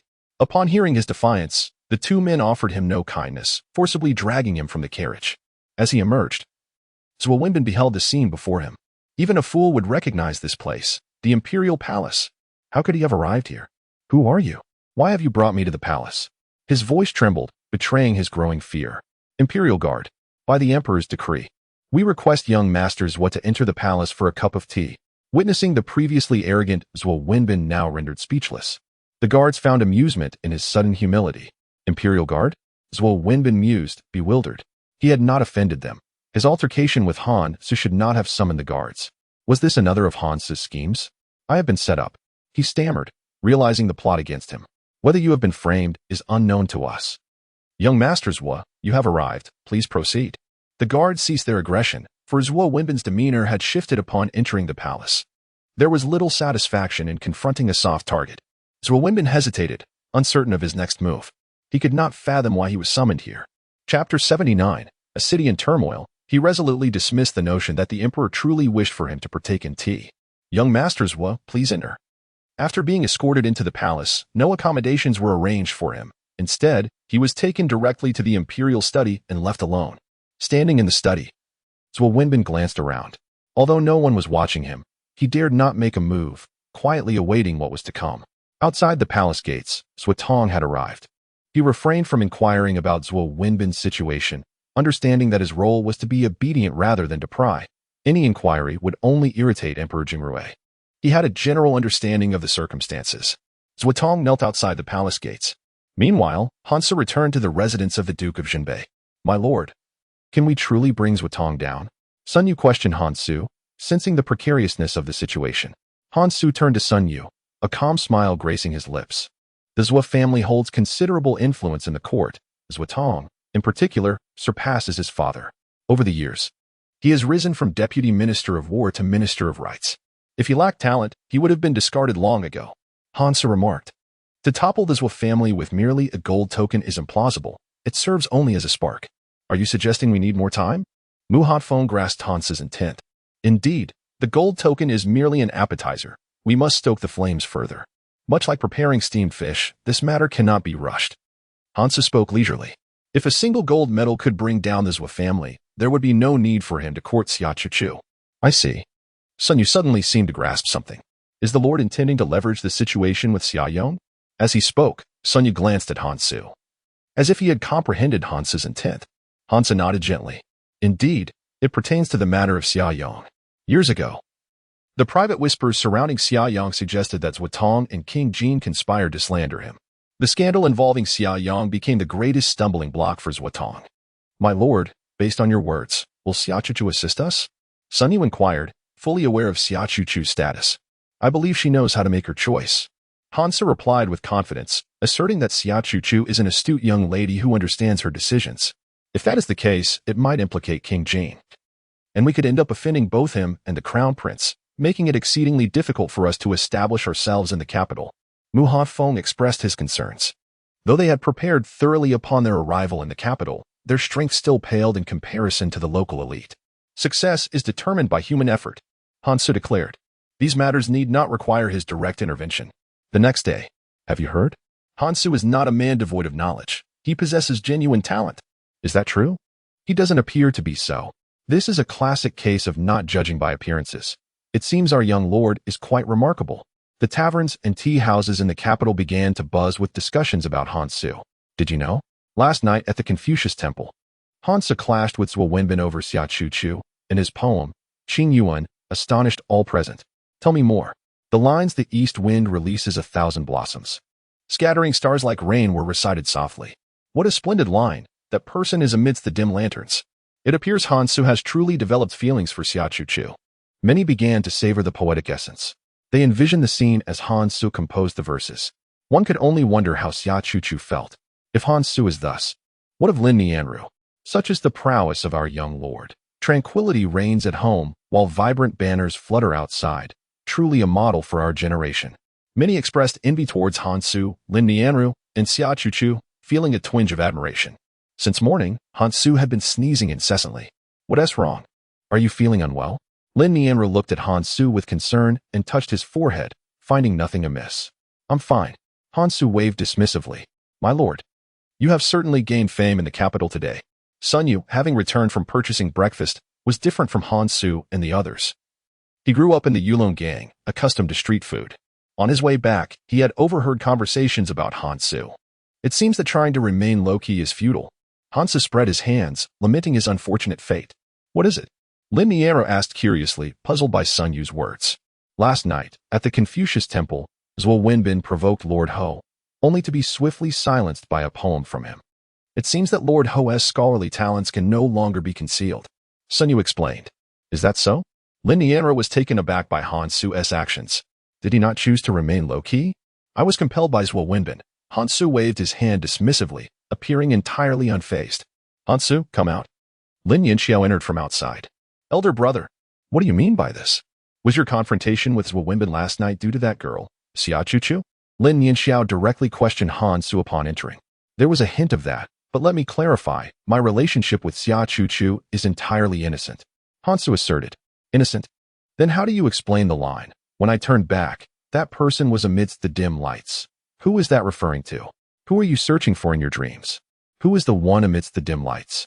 Lin Yanxiao continued to press Han Se. The mood just struck me at that moment. I had no such intention.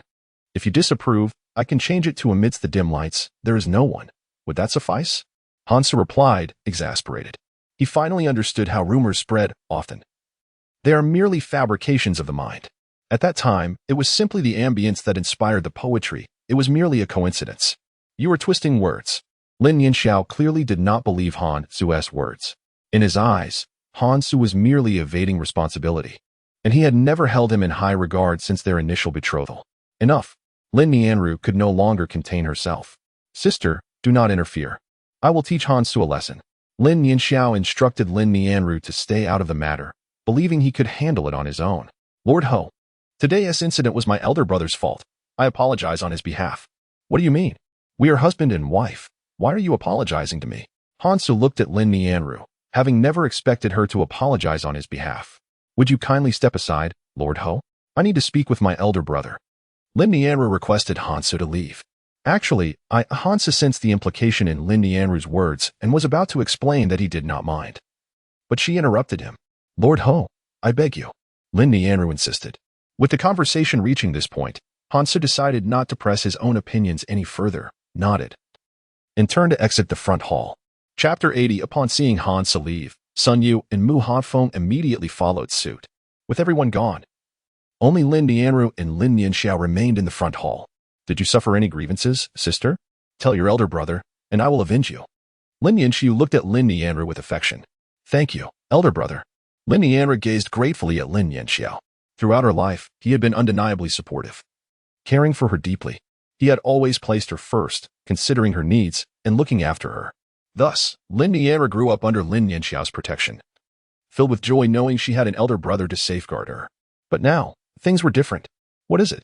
Lin Nianxiao noticed a hint of peculiarity in Lin Nianru. I am aware that you, elder brother, perceive my marriage to Han Su as a grave mistake, believing I shall endure grievances. And you wish to seek retribution on my behalf, Lin Nianru spoke slowly. She comprehended Lin Nianxiao's intentions and recognized that they stemmed from his concern for her well-being. Indeed, when the decree was issued, I opposed this union vehemently.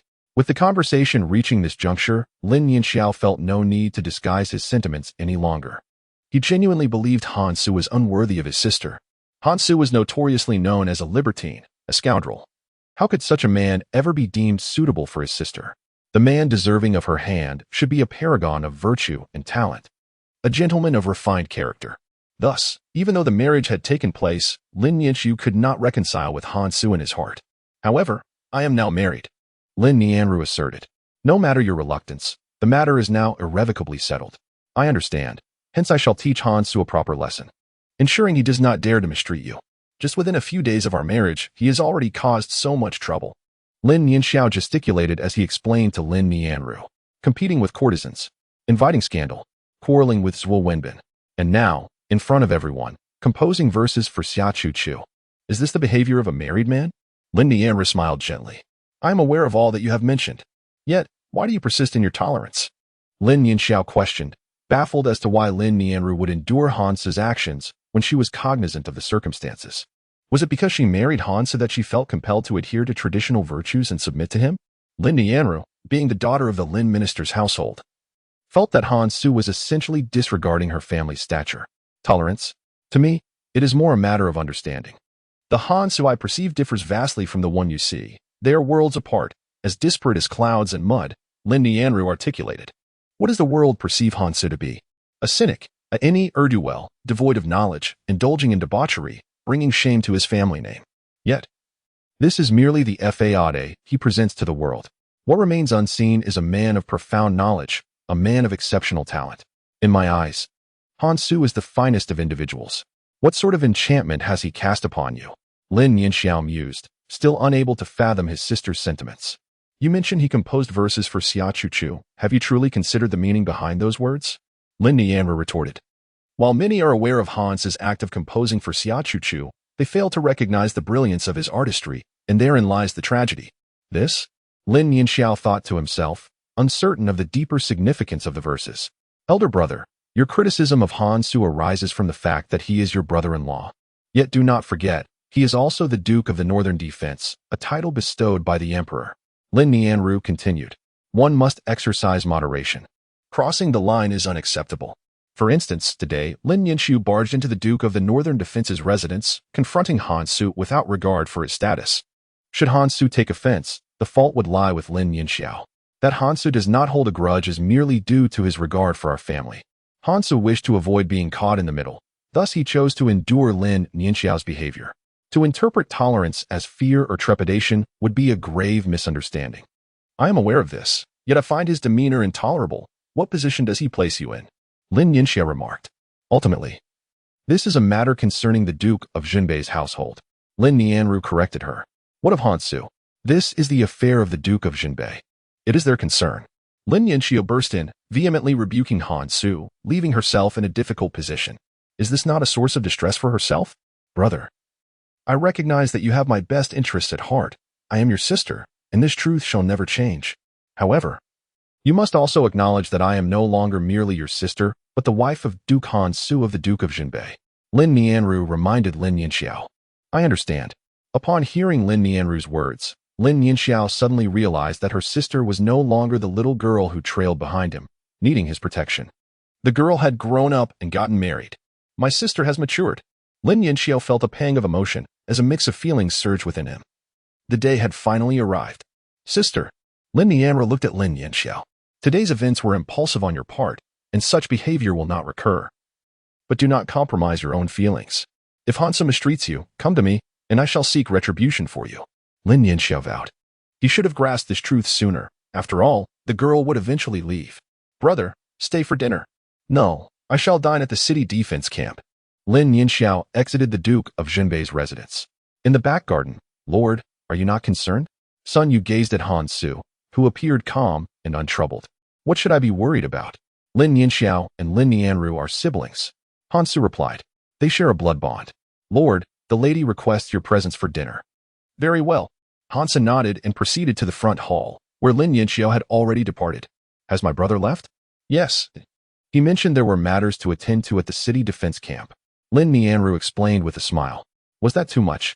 Han Su inquired softly as he sat beside Lin Nianru, unable to resist his concern despite his earlier assurance. He was apprehensive that Lin Nianru might speak more harshly. Not at all. My brother simply has not yet adjusted. Lin Nianru clarified. In Lin Yanxiao's eyes, she would always be that little girl, deserving of his protection. Yet now that she has grown, this guardianship should evolve. He also cares for you. Han Su expressed his understanding of Lin Yanxiao's feelings. I am aware. Lin Nianru nodded. However, continuing in this manner is not a viable solution. Ultimately, these matters will come to light. Rather than waiting for that day, it is better to address them openly now. Understood. Han Su nodded. It appears that a thorough discussion with this elder brother is necessary. As the morning court approached, outside the palace gates, Zuotong knelt until dawn broke. Chapter 81. Feng Kuei offers advice. The officials arrived one after another at the palace gates. Is that not Lord Zhua? Soon, the crowd beheld Zuotong kneeling outside the palace gates. Gazing upon him, they displayed expressions of astonishment. Pondering the nature of Zuotong's transgression and the reasons behind his predicament. Indeed, it was Master Zhua. What could have transpired? Let us investigate. They gathered outside the gates.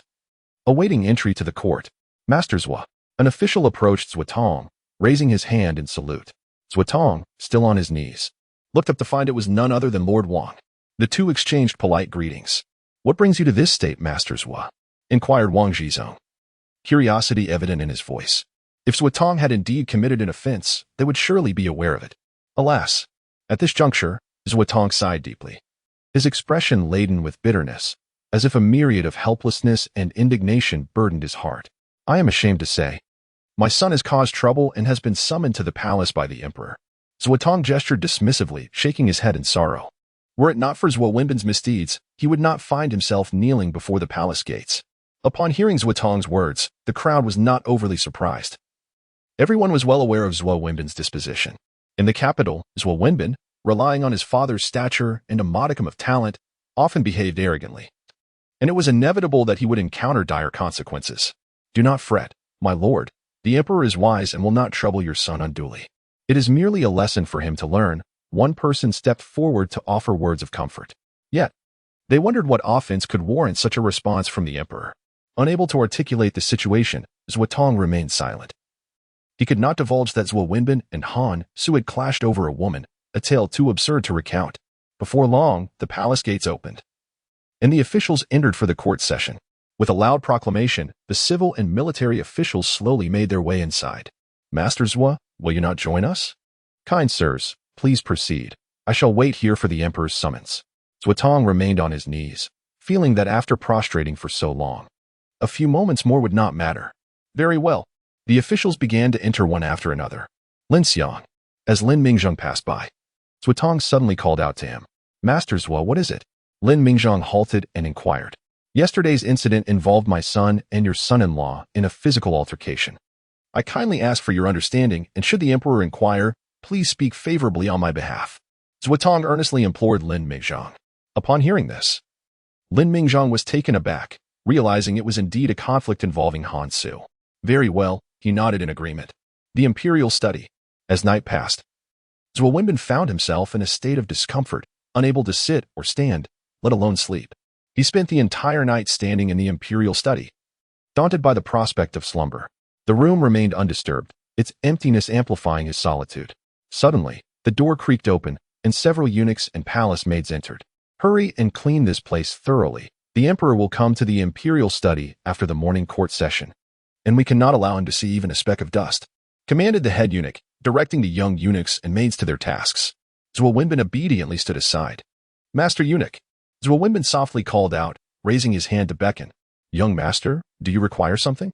The chief eunuch naturally recognized Zuo Wenbin, as the guards had personally instructed him last night to have Zuo stand in the imperial study for the entire night. Master eunuch, where is the emperor? Zuo inquired. The emperor has naturally gone to the morning court, the chief eunuch replied. So can I leave now? Zuo asked timidly, having stood there for an entire night without knowing the purpose of his punishment. However, Zuo had come to understand one thing. The emperor would not take any severe action against him. At most, he would only face a minor punishment. With this realization, Zuo felt considerably more at ease. Young Master Zuo, you were brought into the palace on the emperor's orders, without the emperor's decree. If you were to leave the palace on your own, it would be considered defying imperial orders, which you cannot afford. The chief eunuch cautioned Zuo. This was not the outside world. One could not act on their whims here. Then what should I do? Zuo asked. Young master, you should wait here. The emperor will surely allow you to leave once he arrives. The chief eunuch reassured him with a smile, advising patience.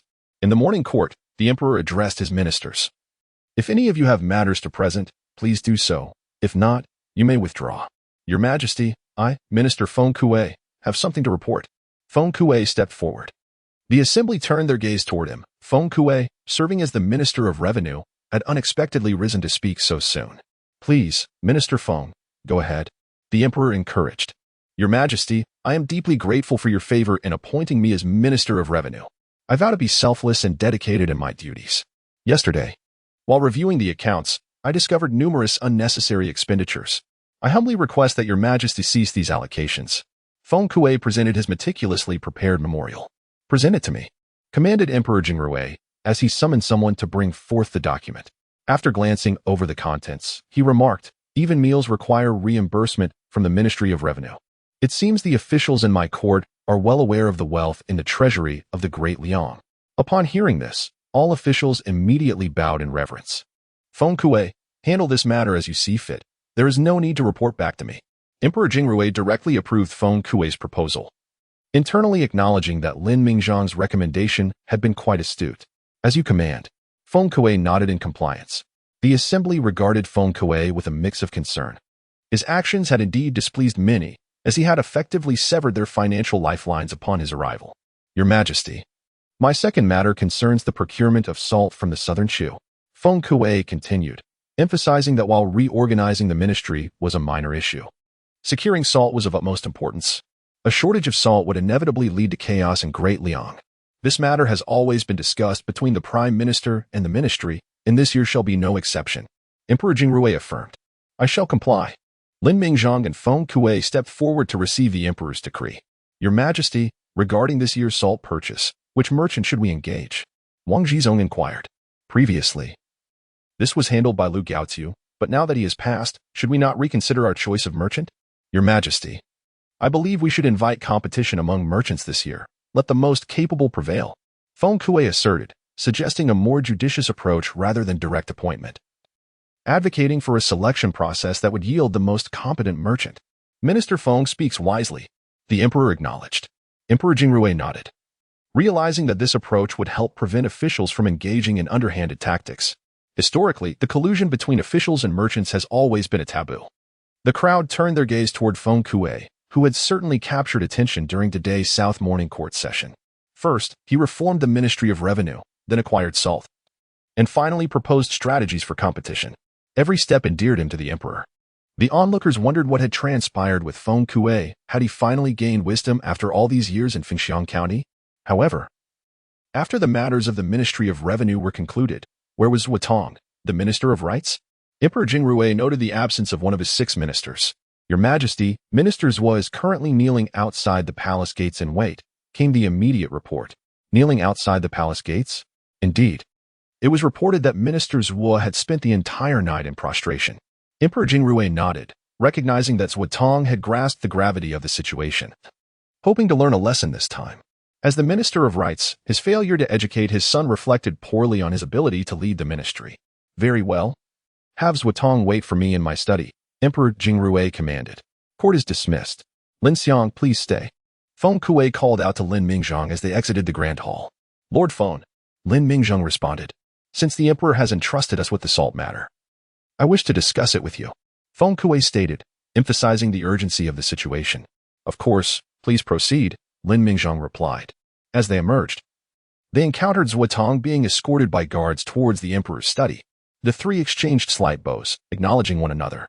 Are you saying that the Duke of Zhenbei wishes to engage in the salt trade? Lin Mingzhong was taken aback by Han Su's entrepreneurial aspirations. Indeed, the Duke approached me yesterday, expressing his desire to enter the salt business, Feng Kuei explained, feeling it prudent to inform Lin Mingzhong to avoid any misunderstandings later, especially since they were jointly responsible for the salt affairs. It was a matter Lin Mingzhong would inevitably come to know. Lin Mingzhong furrowed his brow. He could not comprehend Han Su's motives for pursuing this venture. While the salt business may seem straightforward, it is fraught with complexities. Given the collaboration between commercial enterprises and the court, where no errors are permitted. Is he serious? Lin Mingzhong suspected Han Su might merely be jesting. Absolutely. The Duke assured me he could provide the same price while supplying more than double the amount of salt. Feng Kuei added, recalling his astonishment upon hearing such a bold claim. Lin Mingzhong was equally astonished. What do you think, Lin Xiang? Since he wishes to participate, let him do so. Lord Feng need not concern himself with my opinion, Lin Mingzhong declared. Your endorsement reassures me, Feng Kuei acknowledged. Yet, Lin Mingzhong felt a tinge of apprehension. The notion of receiving double the salt at the same price seemed implausible. Perhaps Han Su was merely boasting. Meanwhile, Wutong had arrived at the Emperor's study. Father. Upon entering, Wenbin stepped forward to greet Wutong. You will be reprimanded later. Wutong retorted sternly. Father, I have been wronged by Han Su. Wenbin, feeling aggrieved, confided in Wutong, reflecting on how he had been outmaneuvered by Han Su and Xia Chuchu. Particularly, that woman Xia Chuchu had conspired with Han Su to embarrass him. He lamented the kindness he had shown her and vowed to seek retribution once he had the chance. She dares to quibble, Wutong retorted, reminding him that the Imperial Guard had stated Wenbin was the one who initiated the altercation. Father, you are unaware that the poet laureate was Han Su, who, together with Lin Nianru, deceived me out of 1,000 taels of gold. Wenbin clenched his teeth as he relayed the information to Wutong. He suspected that Han Su and Lin Nianru might have orchestrated that incident as well. Why would Han Su target you specifically when so many others are available to scheme against?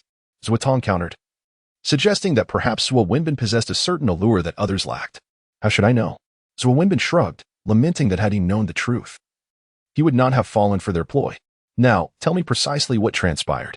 Wutong pressed again. At the poetry contest, Han Su concealed his identity and wagered with me, resulting in my loss of 1,000 taels of gold. You dared to gamble? 1,000 taels of gold. What were you thinking? Wutong felt an explosive rage rising within him. It would take years to earn such a sum. I've already resolved the matter, Wenbin asserted defiantly. Yesterday, I took Xia Chuchu to the Confucius Temple, and unexpectedly, Han Su was there. Knowing full well my affection for Xia Chuchu, he conspired with her to humiliate me. Wenbin recounted the events, embellishing them slightly for effect. A trap? Wutong pondered, realizing that his son had indeed been ensnared by Han Su, akin to a victim of a cunning scheme. But why was Han Su targeting Wutong specifically? Was it connected to events from a decade ago? As this thought crossed his mind, Wutong straightened his posture, feeling a shiver run down his spine. His body tingling with apprehension, and a cold sweat broke out at the thought of Han Su possibly investigating matters long buried. We shall discuss this further upon our return. Wutong glared at Wenbin, frustrated by his son's continual troublemaking. The Emperor approaches. Upon hearing the announcement of the Emperor's arrival, Wutong quickly knelt beside Wenbin. This humble subject, Wutong, And my son pay our respects to your majesty. Zuotong bowed reverently. Rise, my loyal minister, Emperor Jingrui commanded, glancing at Zuotong and Zuo Wenbin before instructing Zuotong to stand. As Zuotong rose, Zuo Wenbin attempted to do the same, but Zuotong forcefully pushed him back down. Stay kneeling, Zuotong ordered his son. The emperor observed without comment. Do you understand why I summoned you? Your servant has failed in raising his son, and I humbly beseech your majesty's punishment. Zuotong replied with utmost respect. Good. Young master's what exudes quite the arrogance. His demeanor could lead one to believe that this capital belongs to the Zuo family. As the emperor's words sank in, Zuotong was so frightened that he fell to the ground, repeatedly bowing his head. Your majesty, I beg for your forgiveness. I would never dare. Dare you not? Your son exhibits arrogance and a blatant disregard for others, showing not a trace of humility. As the minister of rights of the Great Liang, is this how you choose to educate your offspring? If you are unable to guide him, I shall send him to the Ministry of Punishments for a lesson. Emperor Jingrui proclaimed. Upon ascending the throne, he had declared that no official of the Great Liang should display hubris. They must remain humble and courteous. Your majesty, I beseech your forgiveness. Zuotong dared not argue further. Zuo Wenbin, present. Zuo Wenbin, trembling and drenched in sweat, responded to Emperor Jingrui's call. Have you sold the imperial gold medal bestowed upon your family? Without any unnecessary preamble, the emperor directly questioned him. The imperial gold medal? Sold? How could such a thing occur? Zuotong's mind raced, perplexed by the sudden turn of events concerning the imperial medal. Is this not the gold medal granted to your family by the late emperor? Emperor Jingrui gestured for a eunuch to present the medal to Zuotong. Upon glancing at the medal, Zuotong nodded affirmatively. Good. I was beginning to think you would attempt to deny it. This medal was indeed pawned by your son to cover gambling debts. I acquired it last night from a ruffian at the Confucius Temple. Emperor Jingrui stated coolly. My sins are deserving of death. You are indeed guilty of a grave offense.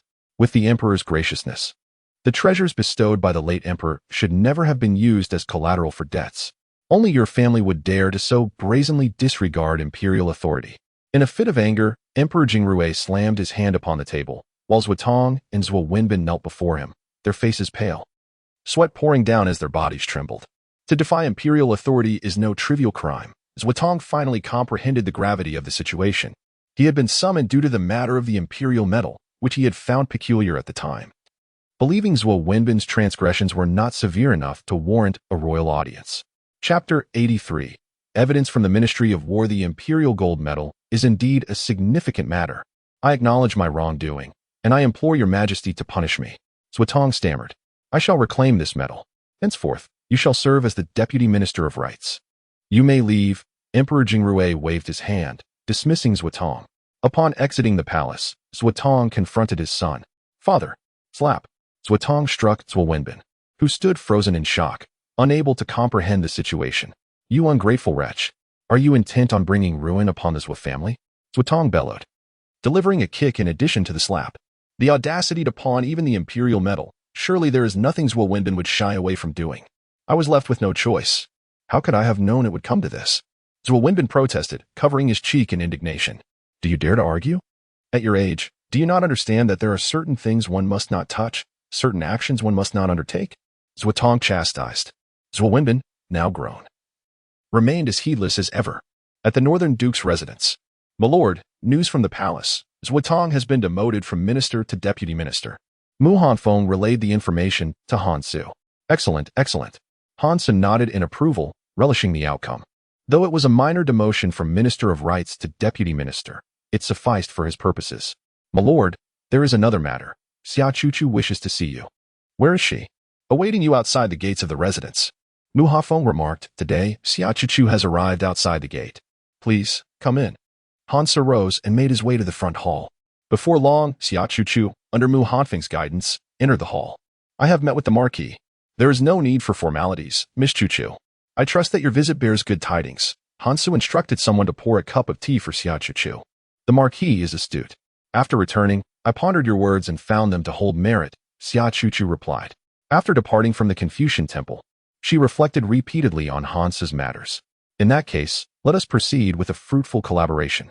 Xia Chuchu did not disappoint Han Su. A decade had elapsed, and the only item of value beside her was this. From her sleeve, Xia Chuchu produced a neatly bound embroidered handkerchief. Unfolding it revealed a document from the Ministry of War. an order from years past commanding Xia Yang to reinforce the northern front. Hansa took the letter. A correspondence from the Ministry of War. Indeed, this letter is the one that directed my father to mobilize troops for the northern border. Yet just 3 days after the order was issued, Xiao Yanlong accused my family of treason and arrested us all. Xia Chuchu recounted the events of that time to Hansu. A decade later, when recalling the past, Xia Chuchu's face bore no trace of emotion, as if discussing a matter of little consequence. Perhaps the passage of time had dulled the sting of those memories. If this letter exists, why was it not presented at the time? Sun Yu inquired. With this letter, we could prove the innocence of the Xia family. I doubt Xiao Yanlong would dare to act against us, Xia Chuchu stated. One can fabricate charges without justification. Xiao Yanlong and Zuotong could certainly forge documents from the Ministry of War, and they would have methods to discredit this letter entirely, she lamented. Poor Xiao family. Loyal and valiant, reduced to mere stepping stones for Xiao Yanlong's rise to princely status. When the Xia family was imprisoned, Xiao Yanlong utilized his connections to seek out the letter, fortunate that Xia Yang had concealed it. Hansa scrutinized the letter in his hand. Marquis, might this item serve as evidence? Xia Chuchu inquired. This could indeed be the only proof of the Xia family's innocence. Certainly, Hansa nodded, affirming that with this letter, it could be demonstrated that Xia Yong acted not of his own volition but under the orders of the Ministry of War. However, we still require a bit more preparation. I must trouble you, Miss Chuchu, to wait a few days. Hansa continued. This letter could deliver a devastating blow to the Zhou family, thus. We must proceed with caution. Patience is key. Very well, Xia Chuchu nodded, resolved to take a bold step forward. Zuotong and Zhuo Wenbin returned home. Zhuo Wenbin was punished to kneel in the ancestral hall, and the more he pondered the situation, the more he felt suffocated by it. Convinced that Hansu had deliberately ensnared him. Had it not been for Hansu's machinations, how could he have fallen to such depths? No. There was also that wretched Xia Chuchu. Someone, Zhuo Wenbin shouted. Young master, I want to go out. He rose, intent on leaving. You must not, young master. The master has decreed that you are not to leave the ancestral hall again. If you do, we may face dire consequences. Your lives hold no significance to me. Do you dare to challenge me? I could easily ensure that you meet a fate worse than death. With a menacing glare, Zhuo Wenbin threatened the two individuals before him. Mere servants who had the audacity to defy him. He shoved them aside and exited through the back door of the Zhuo residence. Young master, inform everyone to follow me for a particular task. Upon its completion, each will receive a reward of 1,000 taels of silver. Zhuo Wenbin narrowed his eyes, intent on making Hansu deeply regret his actions. Those who dared to offend Zhuo Wenbin would certainly pay the price. Gather a team of about 20. Young Master Zhuo. Upon reaching the Fengwei building, the brothel matron immediately approached him. Where is Xia Chuchu? Zhuo Wenbin's tone turned frigid, devoid of its usual warmth, his demeanor cold and unapproachable. Are you here to find Chuchu? Where is she? Zhuo Wenbin's patience waned as he stepped closer, gripping the matron's neck with a fierce hold. Moments later, she found it difficult to breathe. Desperately, the matron began to pound on his arm. Do not test my patience further. Tell me where Xia Chuchu is. Zhuo Wenbin threw her to the ground, advancing to place a foot on her hand, gradually applying pressure. Ouch, it hurts terribly. Speak. Where has she gone? She has gone to the residence of the Marquis of Zhenbei. The matron cried out in agony. The Marquis of Zhenbei? Excellent. So, after receiving a reprimand from the emperor, she has gone to celebrate? Zhuo Wenbin's eyes narrowed as he led his entourage away from the Fengwei building, heading straight for the Marquis' estate. Do come by often. Hansu waved goodbye with a smile as he escorted Xia Chuchu out of the Marquis of Zhenbei's residence. Is the Marquis serious about that? Xia Chuchu turned back, her smile radiant, as refreshing as a spring breeze. Of course. Hansa nodded. Perhaps it's best to leave it be. Xia Chuchu waved her hand, satisfied with Hansa's words. If she were to visit the Marquis frequently, it would likely stir up quite the commotion throughout the city. The events of the previous night had already spread throughout the capital, with rumors swirling about Hansu composing lyrics for Xia Chuchu. Do as you wish, Hansu replied. As Xia Chuchu departed, Hansu entrusted a letter to Mu Hanfeng, instructing him to deliver it to the Minister of Justice, Wang Zhongji, at an opportune moment. Hansu noted, there has been a long-standing animosity between Wang Zhongji and Zuotong. 5 years prior, Wang Zhongji's son, Wang Qiren, was appointed to the Ministry of Rights. However, during a sacrificial ceremony, an unfortunate incident occurred.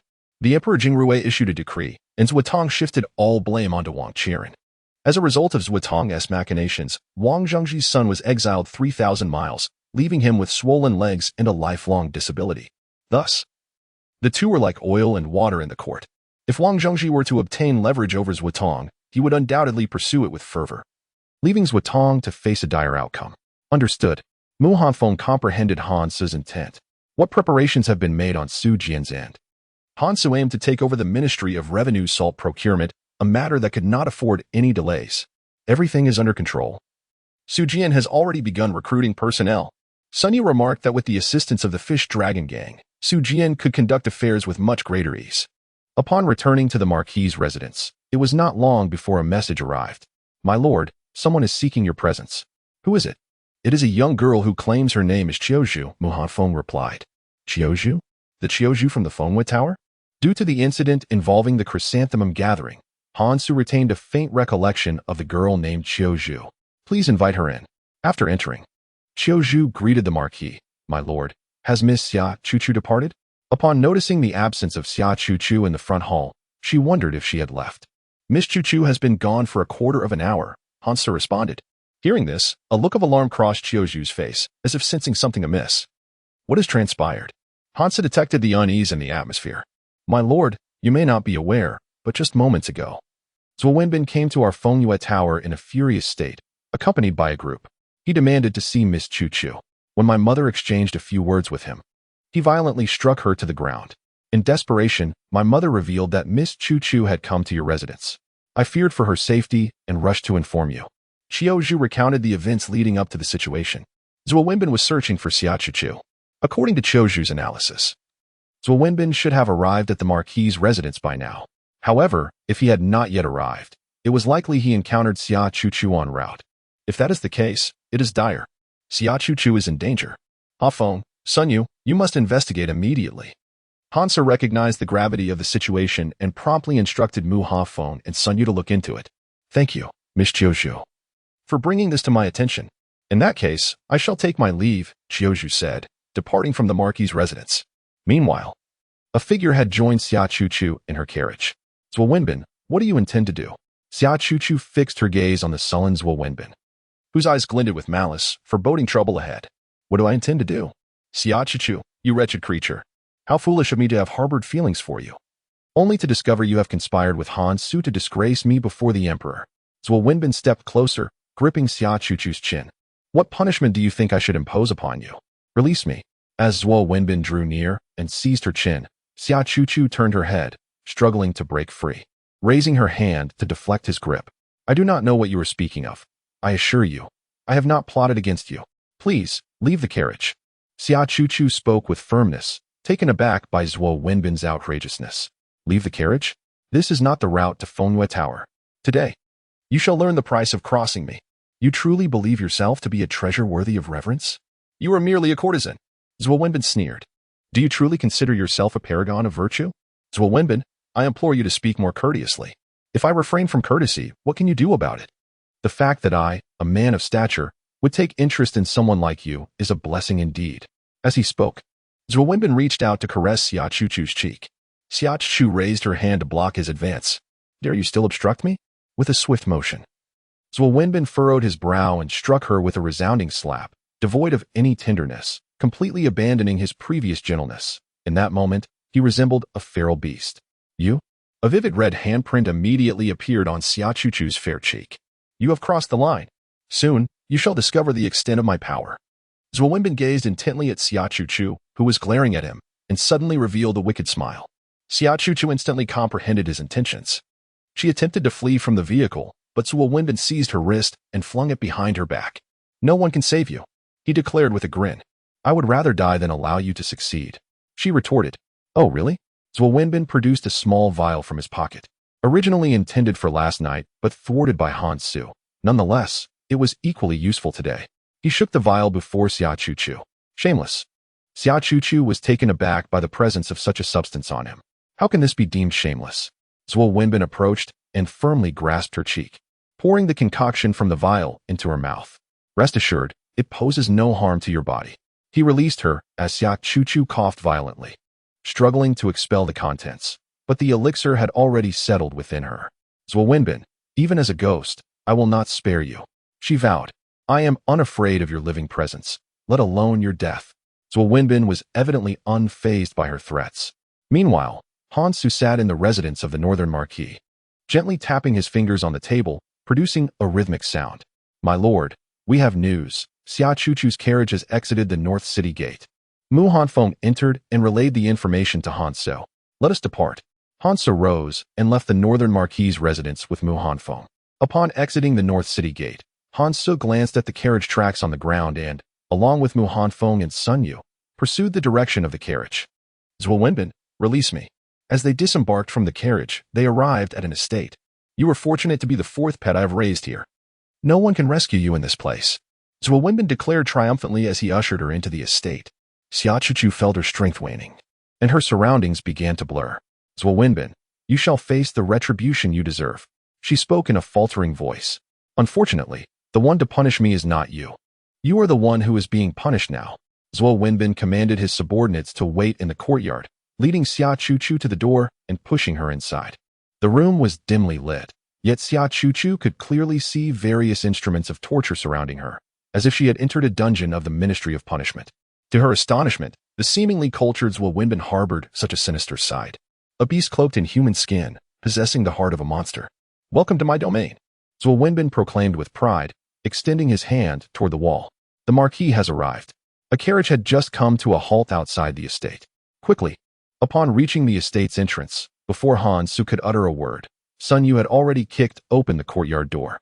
The crowd within the courtyard immediately turned their gaze towards the entrance. Who could it be? A voice bellowed, and Han Su, accompanied by Mu Hanfeng and Sun Yu, slowly made his way inside. Upon hearing the commotion, Zhuo Wenbin emerged from his quarters, and upon recognizing Han Su, his expression morphed into one of ferocity. Kill them. Whoever slays them shall receive 5,000 taels of silver. Zhuo Wenbin shouted, pointing angrily at Han Su. Chapter 85. The incident unfolds 5,000 taels of silver? The onlookers were astonished at the staggering bounty. They exchanged glances and then surged towards Han Su and his companions. However, before they could reach them, a fleeting shadow darted past, with Han Su appearing before Zhuo Wenbin in the next instant. His speed was astonishing, akin to a specter, so swift that it eluded the eyes of the crowd. Standing before Zhuo Wenbin with his hands clasped behind his back, Han Su's demeanor was as icy as frost. Zhuo Wenbin had not anticipated Han Su's martial prowess to be so formidable. Where are they? Han Su dismissed Zhuo Wenbin's idle chatter with two curt words. I have already slain them. As Han Su's words echoed, a powerful surge of energy erupted from him, sending Zhuo Wenbin flying back as if he were a mere sack of sand. Zhuo Wenbin collided violently with the door behind him, which collapsed under the impact, leaving him sprawled on the ground, covered in dust, his complexion ashen. Despite his attempts to rise, he found himself unable to move, pain searing through his chest as a fire coursed within him. It felt as though his very organs had been displaced. Han Su strode into the room, where he found Xia Chuchu huddled in a corner, trembling, her hair disheveled, as though she had been frightened.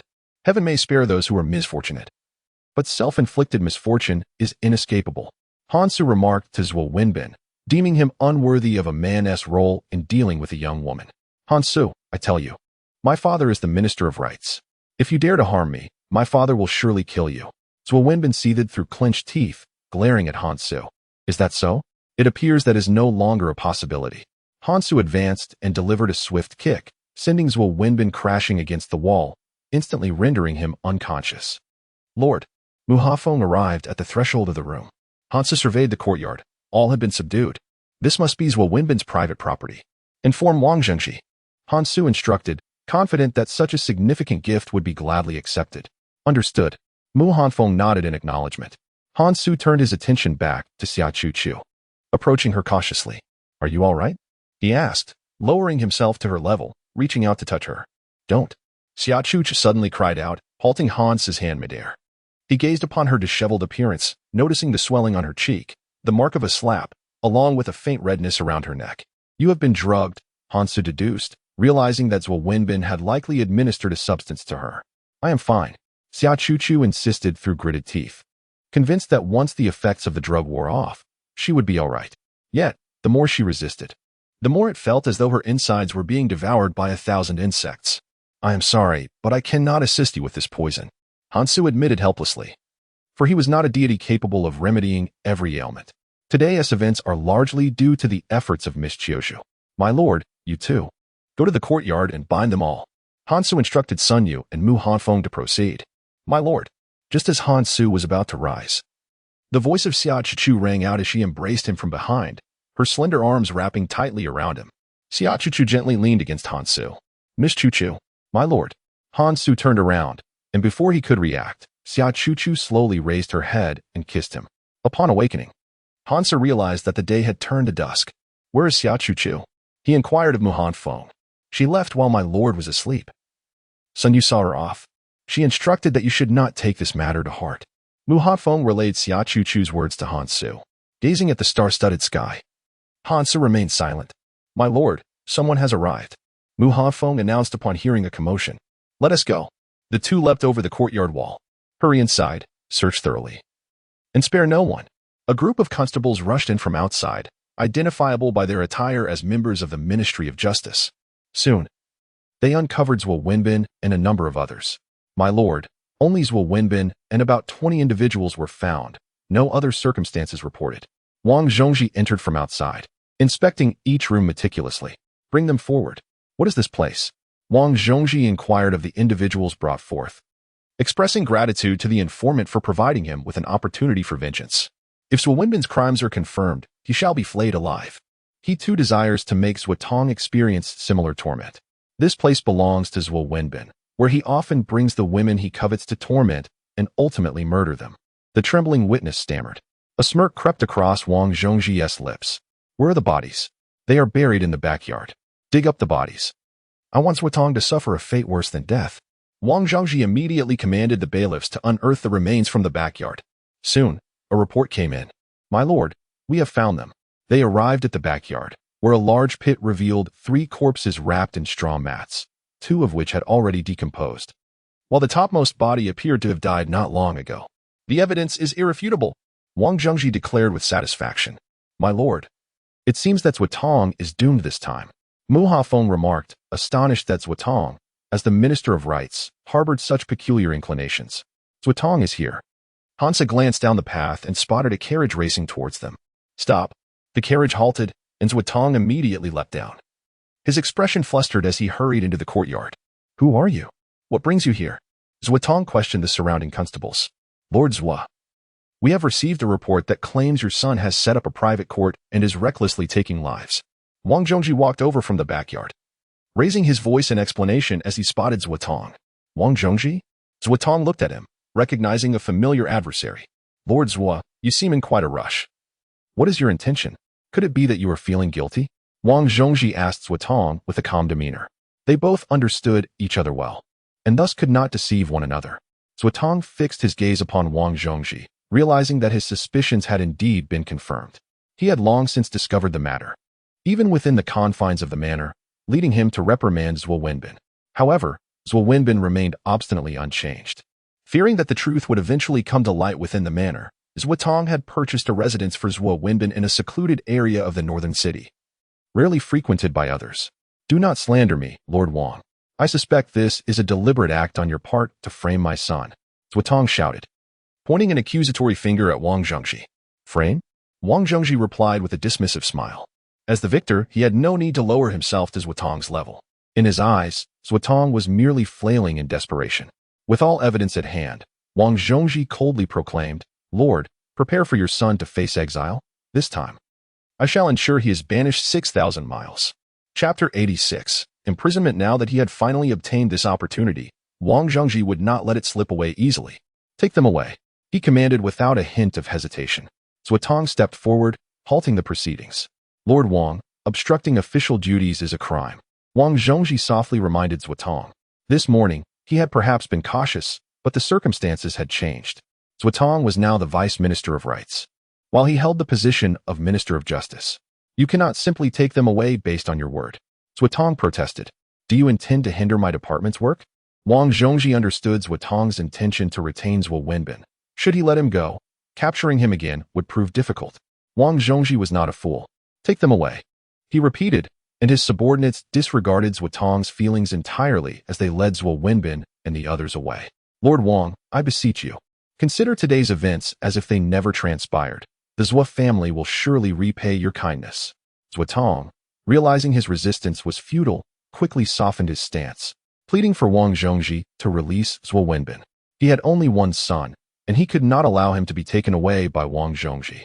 If Zhou Wenbin were to end up in the Ministry of Justice, he would undoubtedly suffer, and should the charges be substantiated, Zhou Wenbin's life would be irrevocably ruined.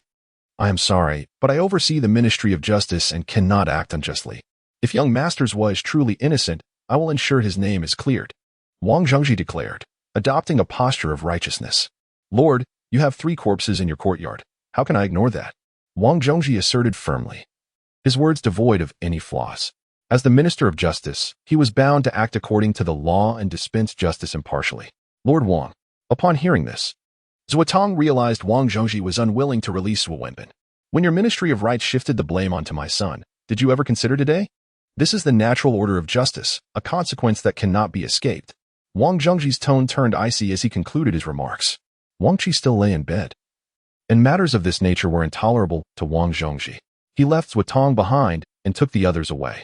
My lord, shall we depart as well? Tomorrow promises to be lively, Hansu remarked with a smile. The following day, in the Ministry of Justice's prison, young Master Zhou, you have awoken? Zhou Wenbin, regaining consciousness, surveyed his surroundings and was met with a foul stench. Where's this place? He fixed his gaze on the prison cell. The Ministry of Justice's prison. The Ministry of Justice's prison? Zhou Wenbin slowly rose, surveying the vicinity where numerous prisoners were confined. Release me. I am the son of Zuotong, the Minister of Rights. He pointed angrily at a constable standing before him. How dare you imprison me? You must be out of your mind. Alas, young master, it appears that is not feasible. We have received orders from our superior regarding your establishment of a private tribunal and causing harm to others. We are currently investigating, the constable replied with a smirk, clearly unfazed by Zhou Wenbin's indignation. Even if the king himself were to arrive here, he would have to behave.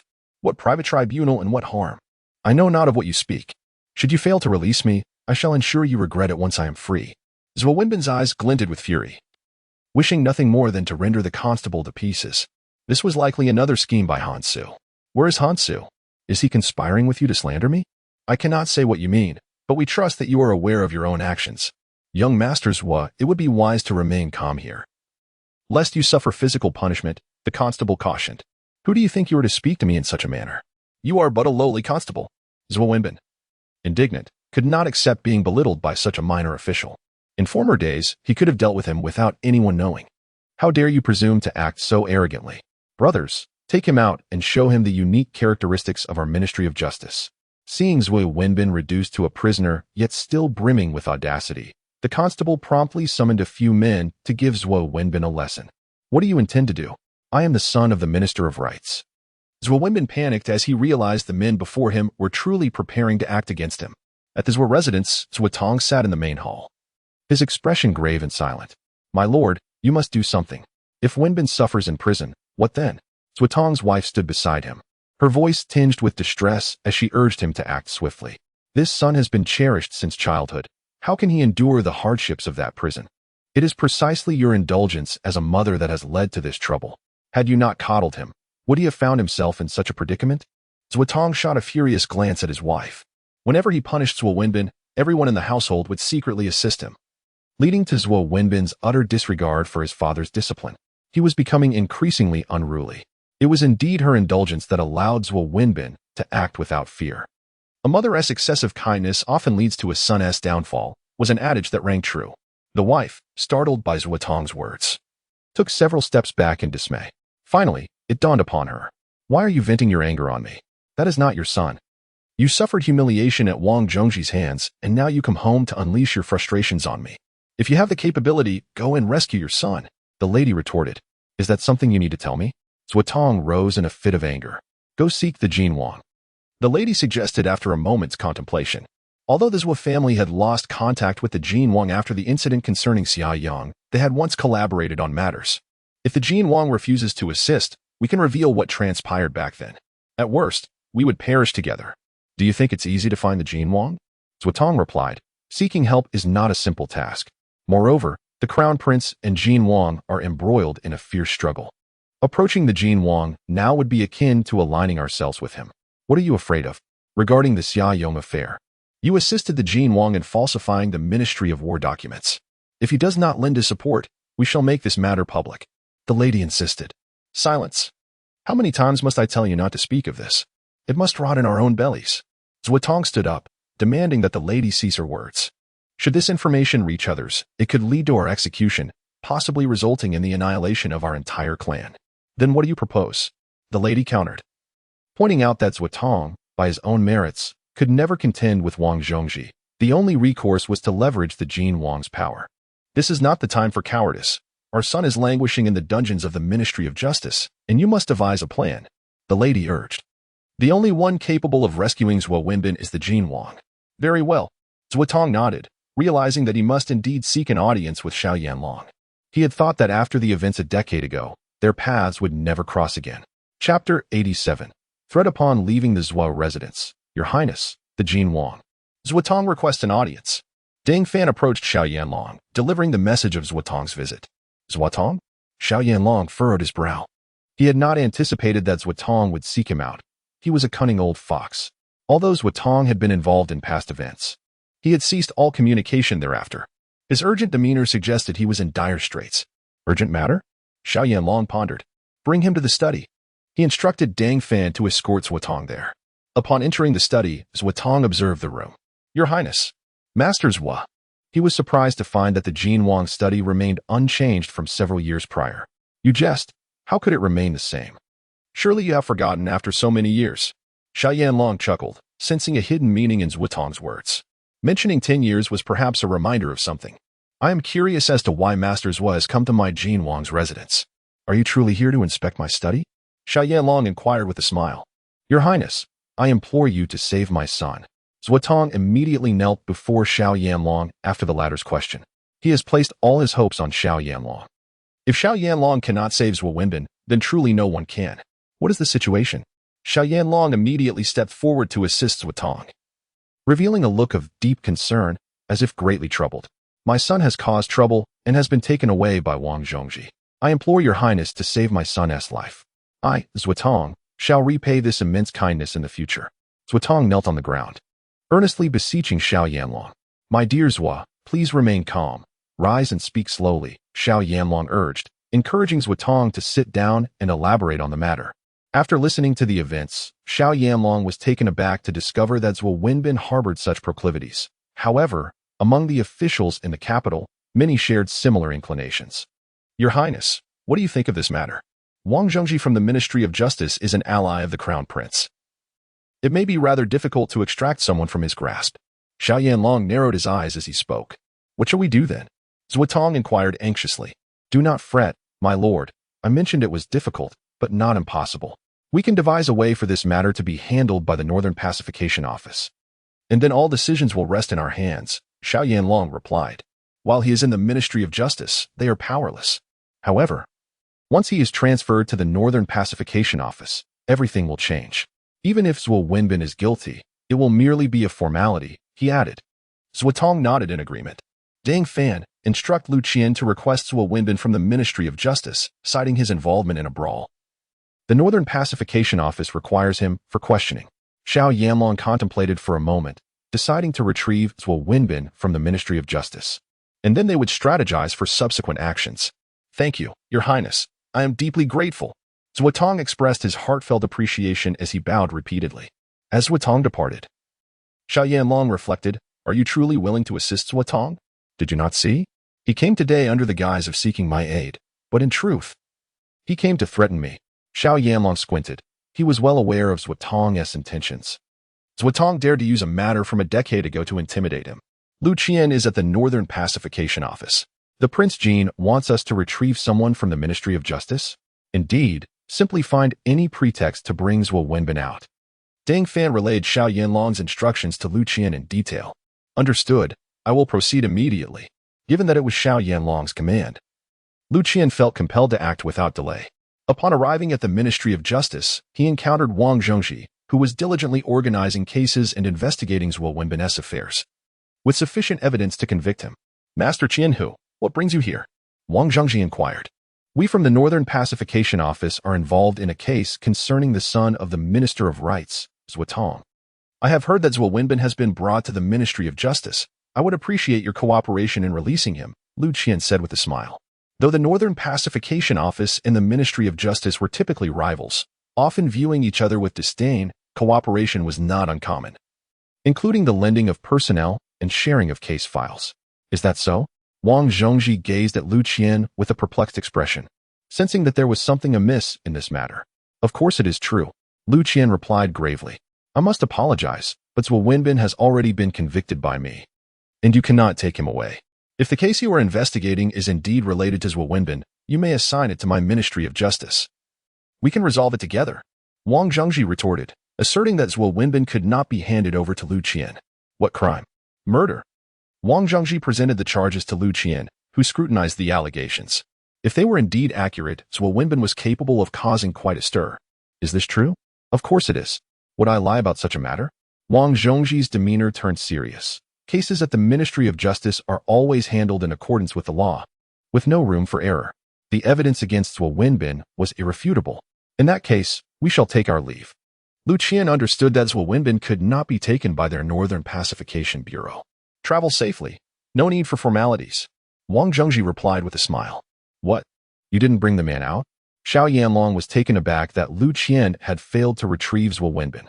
Indeed, Ding Fan nodded in agreement. Lu Qian had mentioned that by the time they arrived, Zhuo Wenbin had already confessed, and the charges were established, preventing them from taking him away. Ding Fan relayed this information to Xiao Yanlong. This fool. Xiao Yanlong expressed his frustration, surprised that Zhuo Wenbin had confessed so quickly, lacking any patience whatsoever. In the Ministry of Justice's dungeon, Zhuo Wenbin was bound to a wooden frame. Young Master Zhuo, do you have anything else to say? I have said all that I needed to. Zhuo Wenbin replied in a daze, feeling as though he was enduring a fate worse than death. In that case, we shall not trouble you further. The officer gestured, releasing Zhuo Wenbin from the wooden frame. It turned out he was merely a paper tiger. Initially, it was believed that Zhuo Wenbin was quite arrogant. However, after just 2 implements of torture, he had divulged all his secrets with clarity and precision. My lord, regarding Zhuo Wenbin's case, I wish to seek an audience with His Majesty. Wang Zhongji felt that this matter required the attention of Emperor Jingrui. My lord, someone has delivered something. An officer entered, presenting a letter to Wang Zhongji. What is this? Wang Zhongji inquired as he took the letter, which was inside. Upon opening it and reading its contents, Wang Zhongji's expression changed drastically. Quickly prepare the carriage. I must enter the palace. A smile spread across his face. Chapter 88. Doubts. Wang Zhongji arrived at the imperial palace. Your Majesty, Lord Wang is outside requesting an audience. Wang Zhongji. Indeed. He claims to have important matters to report to your Majesty. The attending eunuch informed Emperor Jingrui. Admit him. The emperor set aside the memorial he was reviewing. I humbly bow to your Majesty. Long live the emperor. Upon entering, Wang Zhongji first performed a deep bow. Minister Wang, rise. What business do you have with me? Emperor Jingrui inquired. Your Majesty, today I received a report alleging that Zhuotong's son, the Vice Minister of Rights, has unlawfully established a tribunal, endangering lives. Zhuotong has used his position to conceal the truth for Zhuo Wenbin, Wang Zhongji informed Emperor Jingrui. Another matter regarding Zhuo Wenbin? Emperor Jingrui felt somewhat disheartened. After concluding the morning court, he instructed Zhuotong to return and administer a stern reprimand. How could such an incident occur? Indeed, your Majesty. Every word I speak is the truth. This outlines Zhuo Wenbin's transgressions. I have meticulously drafted a memorial for your Majesty's review. The memorial was presented. Emperor Jingrui's expression grew increasingly solemn, and his anger became more palpable, barely contained within him. What utter nonsense! Where is Zhuo Wenbin at this moment? He is in the prison of the Ministry of Justice, Wang Zhongji replied. Zhuotong's son has committed heinous acts, and as a consequence, the Vice Minister of Rights has been dismissed. Zhuo Wenbin's actions have incited the wrath of both heaven and man. To spare his life would be insufficient to quell this outrage. Emperor Jingrui declared vehemently. He had initially perceived Zhuo Wenbin as merely arrogant, never anticipating that he would so recklessly disregard human life. Your Majesty, there is another matter. After Emperor Jingrui had spoken, Wang Zhongji produced a letter from his sleeve. What is this? The emperor inquired. Your Majesty, this matter bears great significance. I dare not make a decision without your Majesty's guidance. Wang Zhongji replied. This pertains to the incident involving Xia Yang from 10 years ago. Should the letter in my possession be authentic, it casts doubt upon the Xia Yang case. Xia Yong mobilized troops to support the northern frontier under orders from the Ministry of War, rather than as previously investigated, without a decree to raise arms. Emperor Jingrui took the letter, a document from the Ministry of War? Indeed. It is the official order from the Ministry of War to Xia Yong for troop mobilization from 10 years ago. Wang Zhongji affirmed. Is this genuine? I have scrutinized it thoroughly. The ministry's seal is unmistakable, undoubtedly that of the De Liang Ministry of War. Furthermore, I have compared the two signatures. And they indeed belong to Gu Qing, the Minister of War at that time, and as Watong, the Vice Minister of War, Wang Zhongji asserted, demonstrating his keen discernment as the Minister of Justice. If this document truly belongs to the Ministry of War, it would imply there are significant doubts regarding Xia Yong's case. Emperor Jingrui placed the letter down and gazed at Wang Zhongji. This is no trivial matter. Should this evidence substantiate doubts in the Xia Yong case, it could suggest a conspiracy involving the Ministry of War, the Northern Pacification Office, and Prince Jin. The document was issued by the Ministry of War, while the investigation was conducted by the Northern Pacification Office. For this, Xiao Yanlong ascended from Duke to Prince Jin and formally entered the court to participate in governance. Emperor Jingrui's demeanor became grave, his eyelids twitching slightly, feeling as if he had been deceived. Your Majesty, what course of action should we take? Investigate. Emperor Jingrui replied succinctly. He would not tolerate anyone deceiving or misleading him. He is the son of heaven, and who would dare to mislead him? Commence the inquiry at the Ministry of War to ascertain who issued this troop mobilization order. Emperor Jingrui slammed his hand on the document. Without my command. The Ministry of War has audaciously mobilized troops. This is tantamount to treason. As you command. Wang Zhongji nodded. Upon departing from the palace, Wang Zhongji immediately proceeded to the Ministry of War with his entourage. Lord Wang. The officials of the Ministry of War, upon seeing Wang Zhongji accompanied by constables, emerged in unison, their curiosity piqued by this unprecedented occurrence. What is happening? Who knows, but I sense that Lord Wang's visit today is not merely a casual one. The crowd speculated. What is your intention, Lord Wang? Gu Qing stepped out, casting a glance at Wang Zhongji before turning to the group of officials behind him. This is the Ministry of War, not your Ministry of Justice. I am aware of that, Lord Gu. No need for reminders. The Ministry of War has received the imperial decree. Wang Zhongji produced the edict. He was acting under orders, for he would not dare to bring people to the Ministry of War otherwise. Among the 6 ministries of the court, Ministry of Revenue, Ministry of Justice, Ministry of Rights, Ministry of War, Ministry of Personnel, and Ministry of Works, the Ministry of War is a crucial stronghold. Had it not been for the Emperor's insistence, one could easily execute first and report later. Such is the power of the Ministry of War. Upon seeing the edict, Gu Cheng and his companions immediately knelt on the ground. We humbly receive the imperial decree. By the will of heaven, the Emperor proclaims, I harbor doubts regarding the case of Xia Yong from years past, and I hereby command Wang Zhongji to thoroughly investigate this matter. Officials of the Ministry of War must cooperate fully. Failure to do so will be treated as treason. Thus it is decreed. After reading the edict, Gu Qing and the others looked at Wang Zhongji in astonishment. They gazed blankly at him, bewildered by this unexpected turn of events. Hadn't the matter been resolved a decade ago? Why, after 10 years, did the Emperor suddenly bring it up again? Lord Gu, please accept the decree. I, Gu Qing, accept the decree. Long live our Emperor. The assembly bowed deeply. Gu Qing rose and turned to Wang Zhongji. What is the meaning of this, Lord Wang? Gu Qing was perplexed by the intentions of Emperor Jingrui. To be candid, Xia Yong had indeed received an official document from the Ministry of War to mobilize troops. He did not rise in rebellion without a command. As Wang Zhongji spoke, he scrutinized the faces of those present. That cannot be. Gu Qing waved his hand. Without the Emperor's command, the Ministry of War could not have issued a document to mobilize troops. To do so would be treasonous. Who would dare act in such a manner? Lord Gu, I understand your sentiment, but without evidence, the Emperor would not have sent me to investigate your ministry. Wang Zhongji produced the evidence he held. Esteemed officials, please examine whether this bears the seal of the Ministry of War. In the Grand Hall of the Ministry of War, Wang Zhongji urged everyone to scrutinize it closely. Indeed, this is the great seal of our Ministry of War. One individual exclaimed after a careful glance, confirming its authenticity. How is this possible? Gu Qing took the document, fully aware that the ministry had issued no such orders. But this document bears your signature as well as that of Zuotong. Wang Zhongji reminded Gu Qing not to overlook the Great Seal, but to also pay attention to his own signature. This? Gu Cheng was taken aback by the presence of his own signature, for he had never signed such a document. Is this not your handwriting? Wang Zhongji pressed on. Gu Cheng examined it and slowly nodded. Indeed, this is my handwriting, but I did not compose this. I am quite certain I never consented to such a document. Gu Cheng spoke urgently, realizing that if he could not clarify this matter, he might find himself in an irretrievable predicament. What about Zuotong? Gu Cheng recalled another individual. Zuotong's signature was also present, and he hastily summoned him to clarify the situation. Is it your implication that someone has forged this?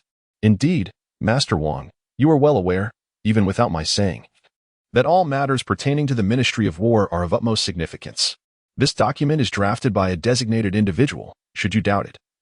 Simply summon the official responsible for its composition, and they will confirm whether or not they have authored this document. Gu Cheng hastily explained. Chapter 89. Rising to the surface, Gu Cheng's heart began to flutter with unease. This was a calamity of monumental proportions. Is the official in charge aware of this matter? Wang Zhongji inquired once more. He discerned that Gu Cheng did not appear to be lying. His demeanor suggested genuine ignorance of the situation. However, as the saying goes, one may know a person's face but not their heart. Who could ascertain whether Gu Cheng was merely feigning ignorance to absolve himself of responsibility? Should this document be officially categorized, it would spell disaster. Master Wang, our Ministry of War employs dedicated officials, and they retain a backup copy of every document as a reference for future evidence. A simple inquiry into the documents from the events concerning Xia Yang a decade ago will suffice, explained Qian Dongpa, the Deputy Minister of War, stepping forward. Indeed. Minister Qian speaks the truth. Gu Cheng eagerly nodded. In his haste, he had momentarily forgotten this protocol. If this document had indeed been processed through the proper channels, there must be corresponding records within the Ministry of War, easily accessible by locating the files from that year. Gu Cheng looked at Qian Dongpa with gratitude. His words had effectively salvaged his situation. Let us investigate. Wang Zhongji promptly summoned the officials in charge. There were 4 officials from the Ministry of War, all around the age of 40, who entered the main hall. Your Excellency. Upon their entrance, the 4 bowed to Gu Cheng. Now, Master Wang will pose some inquiries, and you must answer truthfully. Gu Cheng commanded the 4. At such a critical juncture, their responses must not be half-hearted. The 4 turned their gazes to Wang Zhongji. Were you all in charge a decade ago? Wang Zhongji asked. While the Minister and Deputy Minister of War might not frequently change, the officials responsible often did. 2 of us were not. Gu Cheng suddenly smacked his forehead, realizing in his anxiousness that 2 of them were not the officials from a decade prior. Where have those 2 gone? Wang Zhongji pressed. Lu Qing has been teaching at the Guozijian for 7 years, while Jia Kuan passed away 5 years ago, Qian Dongpa interjected. It was reasonable for someone of exceptional talent to teach at the Guozijian, thus justifying Lu Qing's absence. Very well, Wang Zhongji nodded. To the 2 officials present. Do you recognize this document as your own? He extended the document to the 2 officials in front of him. They approached to examine the document closely. After a prolonged gaze, their brows furrowed in confusion. Can you discern anything? Wang Zhongji inquired. Your Excellency, this document did not originate from our Ministry of War. The official on the left scrutinized the document carefully before responding earnestly. Are you certain? It bears the great seal of your ministry and the signatures of both Gu Durin and Zuotong. Wang Zhongji urged them to see more clearly. The seal is authentic. However, the handwriting does not resemble that of any of the 4 of us, replied. What do you mean? Wang Zhongji continued to inquire about what it meant when the handwriting did not belong to the 4 of them. Sir, we serve as officials in the Ministry of War, responsible for documenting its records. We possess unique handwriting styles to prevent future issues and to identify individuals for investigation. However, the handwriting on the documents in my possession does not resemble that of any of the 4 of us. Kong Qian responded. Master Wang, although I am the head of the Ministry of War, I also have a profound understanding of handwriting. What he says cannot be false. Gu Cheng interjected on behalf of Kong Qian. Without exceptional skills, how could one secure a position in the Ministry of War? You flatter me, sir. When it comes to handwriting, Lu Qing and Jia Kuan excel even more. Kong Qian replied. In their day, the 3 of them entered the Ministry of War, each possessing unique talents. Lu Qing was adept at writing with both hands, showcasing extraordinary calligraphy. Jia Kuan's ability to replicate writing was unmatched, with just a glance. He could perfectly imitate any script. Lastly, there was Kong Qian, whose discerning eye could detect even the slightest discrepancies in handwriting. Jia Kuan once humorously dubbed Kong Qian his lifelong rival. What? Do the 2 of them possess skills as well? Wang Zhongji inquired. Indeed, Lu Qing's calligraphy was peerless at the Ministry of War. Otherwise, he would not have been appointed to the Imperial Academy, Kong Qian remarked. At this point, he couldn't help but feel envious of Lu Qing, who had become a teacher at the Imperial Academy, leading a considerably more leisurely life. And what about Jia Kuan? His imitative abilities are beyond compare. As Kong Qian spoke, he glanced at the document in his hand. Sir, I suspect that this signature belongs to Jia Kuan. Kong Qian furrowed his brow, expressing a degree of uncertainty. Perhaps due to his advanced age or the gravity of the situation, he could not assert this with absolute certainty. Is that so? Gu Qing asked eagerly. If that is indeed the case, it would imply my innocence, suggesting that I have been deceived. You must examine it closely. I can discern that there is a 70% chance this is a forgery, but I cannot claim absolute certainty. Kong Qian stated, wary of overcommitting himself. Sir, it has come to light that there were no backup documents related to the Xiaoyang incident. An individual entered and informed Wang Zhongji of the search results. Sir, I have heard that Elder Yan has a deep understanding of calligraphy. Might he assist in determining whether this is a forgery? Qian Dongpa suggested. To ascertain if it is indeed a forgery, the only recourse is to consult Yan Zhenpan. Yan Zhenpan is a contemporary sage who can undoubtedly discern the truth. Indeed, Gu Qing nodded, affirming that seeking Yan Zhenpan's insight would be the best course of action. In that case, I shall visit the Imperial Academy. I apologize for the inconvenience. Gentlemen, Wang Zhongji addressed those present. Given that this was an investigation concerning the Ministry of War, the individuals could no longer come and go freely. As they exited the Ministry of War, a constable queried Wang Zhongji, "Is this how it concludes, sir?" Certainly not. Although these individuals harbor some suspicion, it is minimal. I have my doubts about Zuotong, Lu Qing, and Jia Kuan, Wang Zhongji replied. After the Xiaoyang incident concluded, these three had left the Ministry of War at different times, which inevitably raised suspicions. Lu Qishu possesses exceptional calligraphy skills, and it should be no challenge for him to produce unfamiliar handwriting. Jia Kuan is adept at imitation, thus it is entirely reasonable for him to replicate Gu Cheng's script. Ultimately, we arrive at the matter of the Ministry of War's official seal. Within the ministry, only the minister and the deputy minister are permitted to handle this esteemed seal. Consequently, the suspicion surrounding Zuotong is the most pronounced. What course of action shall we take now? You should seek assistance from the Northern Town Guard, allowing Lu Qian to lead a team to apprehend Zuotong, while we proceed to the Imperial Academy to find Lu Qing and Elder Yan. Wang Zhongji deliberated briefly and resolved that a dual approach would be most effective. That is inadvisable. One individual promptly dismissed Wang Zhongji's suggestion. Why so? The Northern Town Guard is aligned with Prince Jin. Furthermore, they were responsible for investigating the incident involving Xia Yong years ago. If we embroil them in this matter, it could alert the perpetrator. It appears that there is indeed a shadowy figure behind the events of that year, and this individual could very well be Prince Jin. Xiao Yanlong. As a direct beneficiary of the Xia Yong affair, Xiao Yanlong ascended from a princely status to that of a king, gaining competitive leverage against the crown prince. Hence, should the Northern Town Guard become aware of this situation, it would inevitably reach Xiao Yanlong's ears as well. Indeed, Wang Zhongji nodded, realizing his oversight. Summon the city defense camp to assist us. He resolved to mobilize the city defense personnel, as the Ministry of Justice was conducting the investigation with the Emperor's decree, obligating the city defense to offer their support. Chapter 90. Forging documents. The team split into two. Wang Zhongji led his contingent to the Imperial Academy. General Lin. The Emperor's decree mandates that your city defense camp assist the Ministry of Justice in investigating the unresolved issues surrounding the Xiaoyong case. You are to proceed as was residence immediately. Upon receiving the imperial edict at the city defense camp, Lin Yanxiu frowned, perplexed as to why a matter from a decade ago had suddenly resurfaced. Very well. Despite his confusion, he did not hesitate and promptly accompanied his men to his residence. Upon arrival, he dismounted and instructed his companions to knock on the door. Meanwhile, Zuotong and his wife were in the hall, filled with anxiety, as they had received no news from Prince Jin for such an extended period. Do you think the prince might be deceiving us? The lady inquired of Zuotong. Impossible. I have subtly alluded to the matters of the past. The prince cannot be oblivious. Be patient, and I am certain an answer will soon materialize. The couple was deep in discussion when they heard a knock at the door. Master, there is someone at the door. The steward entered to inform Zuotong. It must be the prince's envoy. Quickly, let us open the door. Zuotong and his wife rose from the hall, wearing smiles, thinking that their awaited news had finally arrived. As the door swung open, "Charge!" commanded Lin Yanxiao, and the soldiers of the city defense camp surged into the residence. Before Zuotong could comprehend the situation, he found himself surrounded by the soldiers. "What is the meaning of this, my lord?" The household members gazed at the intruding soldiers, their faces a blend of astonishment and confusion. "What is the meaning of this, General Lin?" Zuotong approached Lin Yanxiao, demanding an explanation for the unprovoked entry of troops into his estate. As a high-ranking official, he could not fathom such rudeness from Lin Yanxiao, and his demeanor grew increasingly unfriendly. "Lord Zuo, please remain calm, for I am merely carrying out orders," Lin Yanxiu replied slowly. "Carrying out orders?"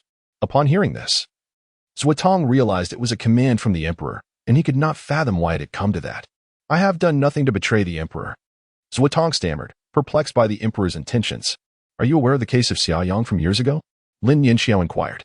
"The case of Xiaoyong?" Zuotong's body trembled slightly, his voice betraying his unease. Could it be that the emperor intended to reinvestigate Xiaoyong's case? Had the emperor uncovered some troubling issue? It seemed impossible. The events of that time had been flawlessly orchestrated. How could anyone discover any discrepancies? Was there truly a lingering doubt regarding the Xiaoyong case? "Could you elaborate on this matter, General?" Zuotong feigned composure, eager to glean some truth from Lin Yanxiao. "I apologize, Lord Zuo, but I am only following orders. As for the particulars of the Xiaoyong case, I am not privy to them," Lin Yanxi replied. "I implore you to cooperate with me," he insisted.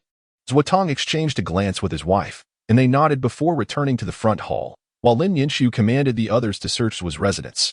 Meanwhile, at the Jin Wangfu, "My lord, the City Defense Battalion has gone to Zuo's residence." "The City Defense Battalion?" Upon hearing this, Xiao Yanlong pondered the implications. Why would the City Defense Battalion go to Zuo's residence? Could something have gone awry? Moreover, today the Ministry of Justice sent personnel to the Ministry of War, which was now securely locked, forbidding anyone from entering or exiting. Surely, something significant must have transpired. The Ministry of War? Zuotong? The simultaneous irregularities at these two locations left Xiao Yanlong convinced that they were indeed connected. Over the years, his keen intuition had propelled him to his current standing. "Immediately investigate. We must ascertain what has transpired." Xiao Yanlong instructed Dang Fan to uncover the truth behind the events. At the Guozijian, Old Master Yan, Wang Zhongji arrived and soon encountered Yan Jinpan. "Congratulations, Old Master Yan, on being conferred the title of Duke of Lu, joining the ranks of our esteemed Sengong." Wang Zhongji began with his congratulations. "It is but a hollow title. I feel unworthy," Yan Jinpan replied. "Might I inquire as to the purpose of your visit today, Lord Wang?" As the Minister of Justice, Wang Zhongji was a man of considerable responsibilities. It was unusual for him to visit the Guozijian. He had come seeking assistance from Old Master Yan. In the presence of this esteemed scholar, who was also the emperor's teacher, Wang Zhongji refrained from referring to himself as this official. "There is no need for formalities, my dear sir. If I can be of assistance, I shall certainly do my utmost," Yan Jinpan said with a warm smile, gesturing dismissively. Wang Zhongji nodded and retrieved a document from his sleeve. "Old Master Yan, please peruse this," he presented it. "This is a document from the Ministry of War, mobilizing Xiaoyong to support the Northern Front." Yan Jinpan glanced at the contents with a look of confusion directed at Wang Zhongji. The Xiaoyong incident had once caused quite a stir in the capital, an event they had both personally experienced. Xiaoyong's rebellion had led to his family's annihilation. "Pray tell, how did you come by this document, my lord?" Yan Jinpan inquired with curiosity. If this is indeed authentic, then Xiaoyong was wrongfully accused. This is a grave miscarriage of justice. I received this yesterday and presented it to His Majesty. The Emperor has commanded me to investigate this matter thoroughly, Wang Zhongji respectfully stated, clasping his fists. It seems that there is indeed a grievance from the events of yesteryear. Did you come today, my lord, to have me examine this document? Yan Jinpan gradually grasped Wang Zhongji's intentions. Wang nodded in affirmation. "You are correct, my esteemed elder. I have inquired with the Ministry of War, and Gu Cheng has stated that he has not issued such a document. The official in charge also confirmed that it was not authored by them. And even after checking the records, there is no trace of it in the Ministry of War." Wang Zhongji relayed the findings to Yan Jinpan. Ultimately, the official in charge, Kong Qian, suggested that the signature of Gu Cheng may have been forged, hence this visit to seek your counsel, esteemed elder. Wang clarified his purpose. This is indeed Gu Cheng's handwriting. Wang Zhongji produced another document from the Ministry of War, bearing the signatures of both Gu Cheng and Qian Dongpa. Upon hearing this, Yan Jinpan scrutinized the document in his hands. Undoubtedly, it was forged. Comparing the two, Yin Jinpan discerned the nuances within, although they appeared similar. The method of imitation was evidently clumsy. The characters were overly bold, the ink excessively saturated, and the strokes were slow, indicating a cautious and painstaking imitation. In contrast, Yu Cheng's authentic signature flowed effortlessly, demonstrating a certain nonchalance. Therefore, this document is indeed a forgery. Wang Zhengji presented another document for Yin Jinpan's inspection, saying, "Please examine Zuotong's handwriting. It is indeed his own." A glance at Zuotong's penmanship assured Yin Jinpan of its authenticity. It is, without doubt, connected to Zuotong. Wang Zhengji clenched his fists, thinking to himself that Zuotong had now fully implicated himself. Forging a document from the Ministry of War is a capital offense. Can you discern any clues from the document, esteemed elder? Yin Jinpan glanced at the document in his hands, slowly furrowing his brow, as if in doubt. Speak freely. Esteemed elder, this appears to be reverse handwriting. Yin Jinpan remarked, suggesting that someone had deliberately concealed their writing style, intentionally crafting it in such a manner. May I inquire if there are any officials in our Great Liang capable of such a feat? I cannot say for certain. But reverse handwriting is neither exceptionally difficult nor entirely easy. With dedicated practice, one could certainly produce some reverse characters. However, to master it would fall to Lu Qing of our nation Zijian, Yin Jinpan declared with pride. Lu Qing's calligraphy indeed commanded Yin Jinpan's admiration, possessing a unique style. Lu Qing? Wang Zhengji nodded.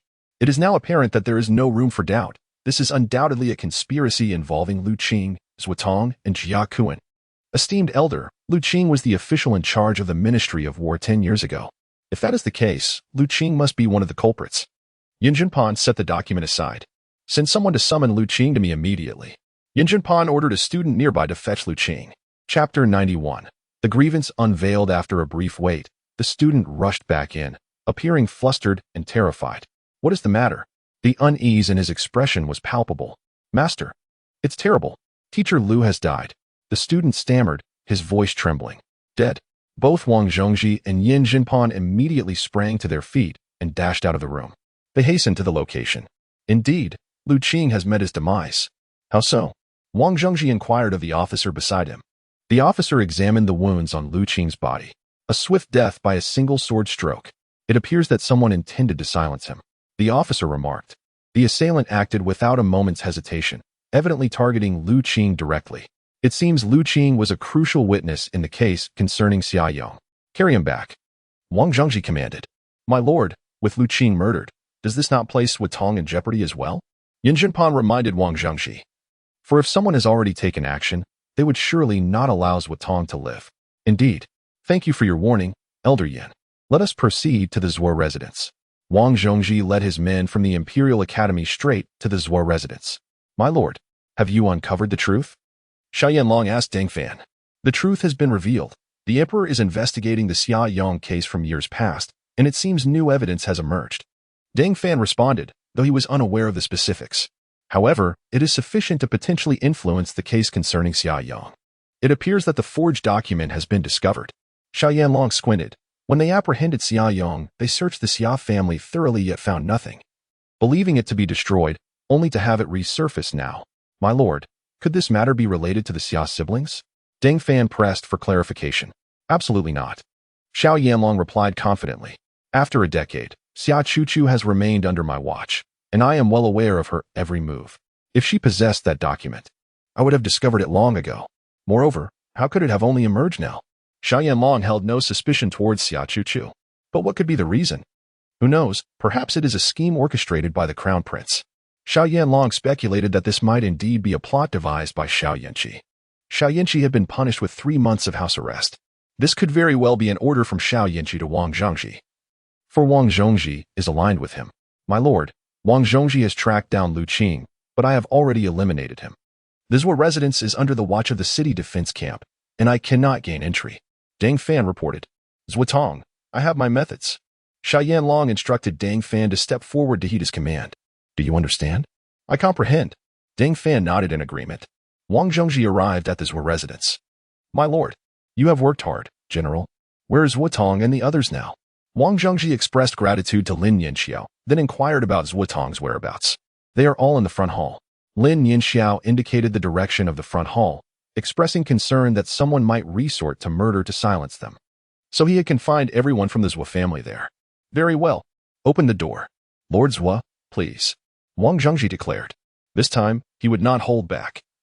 Zhou Tong's forgery of the Ministry of War documents was nearly irrefutable evidence. He merely needed to obtain Zhou Tong's confession, and everything would be settled. Wang Zhengji, I bear you no grudge. Why would you wish to harm me? Upon seeing Wang Zhengji, Zhou Tong shouted angrily. Lord Zhou, one may survive the wrath of heaven. But self-inflicted misfortune is inescapable. When you slandered Xia Yong in the past, you should have anticipated this outcome.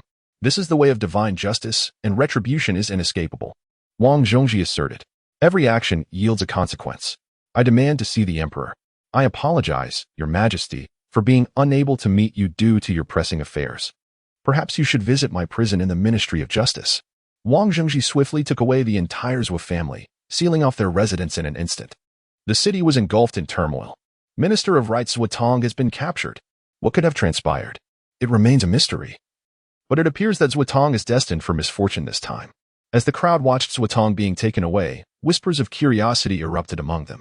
In the Fengyue Tower, Xia Chuchu, upon hearing of Zhou Tong's arrest, felt a tear escape her eye, which she gently wiped away, a faint smile slowly gracing her lips.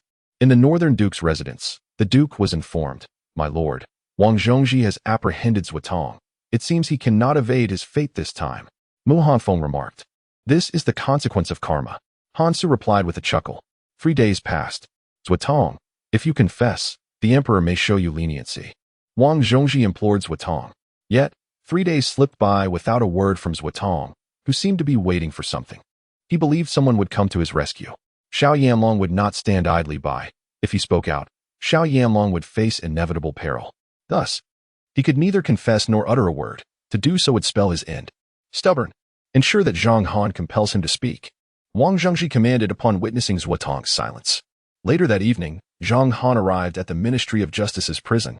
Lord Zhou, he called. Opening the cell door and entering with several dishes and a jug of wine, a smile upon his face. Is this a last meal? Zhou Tong asked nonchalantly as he regarded the spread before him.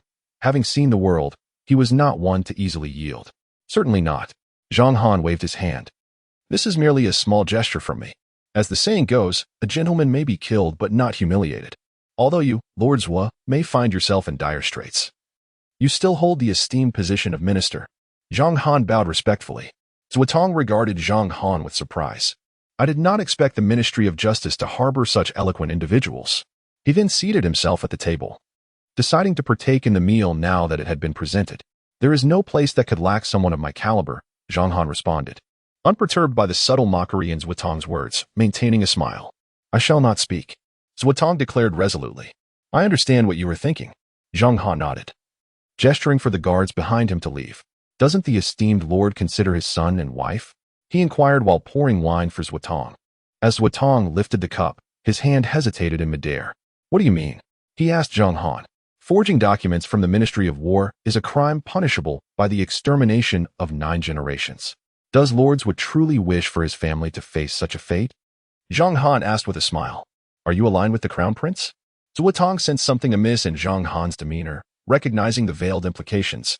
Regardless of my affiliations, I hope Lord Zhou understands that this matter should cease here, allowing us all to live in peace, Zhang Han advised earnestly.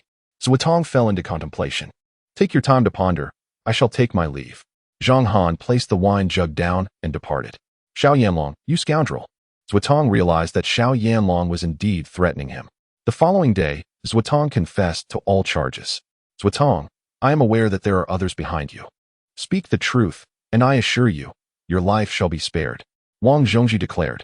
There is no one. All of this is solely the doing of Zhou Tong.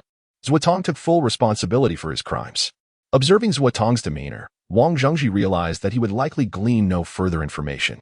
The following day at court, the emperor was informed, Your Majesty, regarding the case of Xia Yong from years past, I have uncovered the truth. It was Zhou Tong, Lu Qing, and Jia Kuan who forged documents from the Ministry of War to frame Xia Yong. Wang Zhengji submitted the details of the matter to Emperor Jingrui. Excellent, Emperor Jingrui remarked. As he turned to Xiao Yanlong, what is your perspective on this matter, Prince Jin? Xiao Yanlong, who had been responsible for the Xia Yong case at that time, stepped forward. I implore your majesty to impose punishment upon me. I was manipulated by treacherous individuals and failed to discern loyalty from treachery. I beseech your majesty to mete out justice. Xiao Yanlong immediately knelt, beseeching Emperor Jingrui for his own punishment. Chapter 92. The unjustly wronged seek redress. The assembly regarded Xiao Yanlong with a mixture of admiration and skepticism, recognizing his cunning maneuver to absolve himself of blame. With but a few words, he transformed the events of that year into a narrative of innocence, casting himself as a mere victim of deceit, thus concealing his own faults. Had he conducted a thorough investigation at the time, the case of Xia Yong would undoubtedly not have become an injustice. So, you claim ignorance of the events of that year? Your majesty is perceptive. Had I been aware, I would certainly have prevented this miscarriage of justice. I am deeply ashamed before you, father. Xiao Yanlong bowed deeply, his words laced with regret and remorse. Your majesty, while Prince Jin is at fault, it was not by his own volition, he was misled. I implore you to consider a lenient punishment. A voice arose in defense of Xiao Yanlong. The assembly echoed the plea for clemency. Emperor Jingrui regarded Xiao Yanlong and decreed, due to negligence in the investigation leading to this miscarriage of justice, I hereby impose a penalty of 1 year's salary upon Prince Jin. The emperor's tone suggested that this punishment was not particularly severe. Xiao Yanlong felt a measure of relief in his heart. Your majesty, how shall we deal with Zuotong? Wang Zhongji inquired. Father, I feel a profound sense of guilt towards the Xia family regarding the case from years ago. May I be permitted to handle Zuotong's case as a means to atone for my conscience?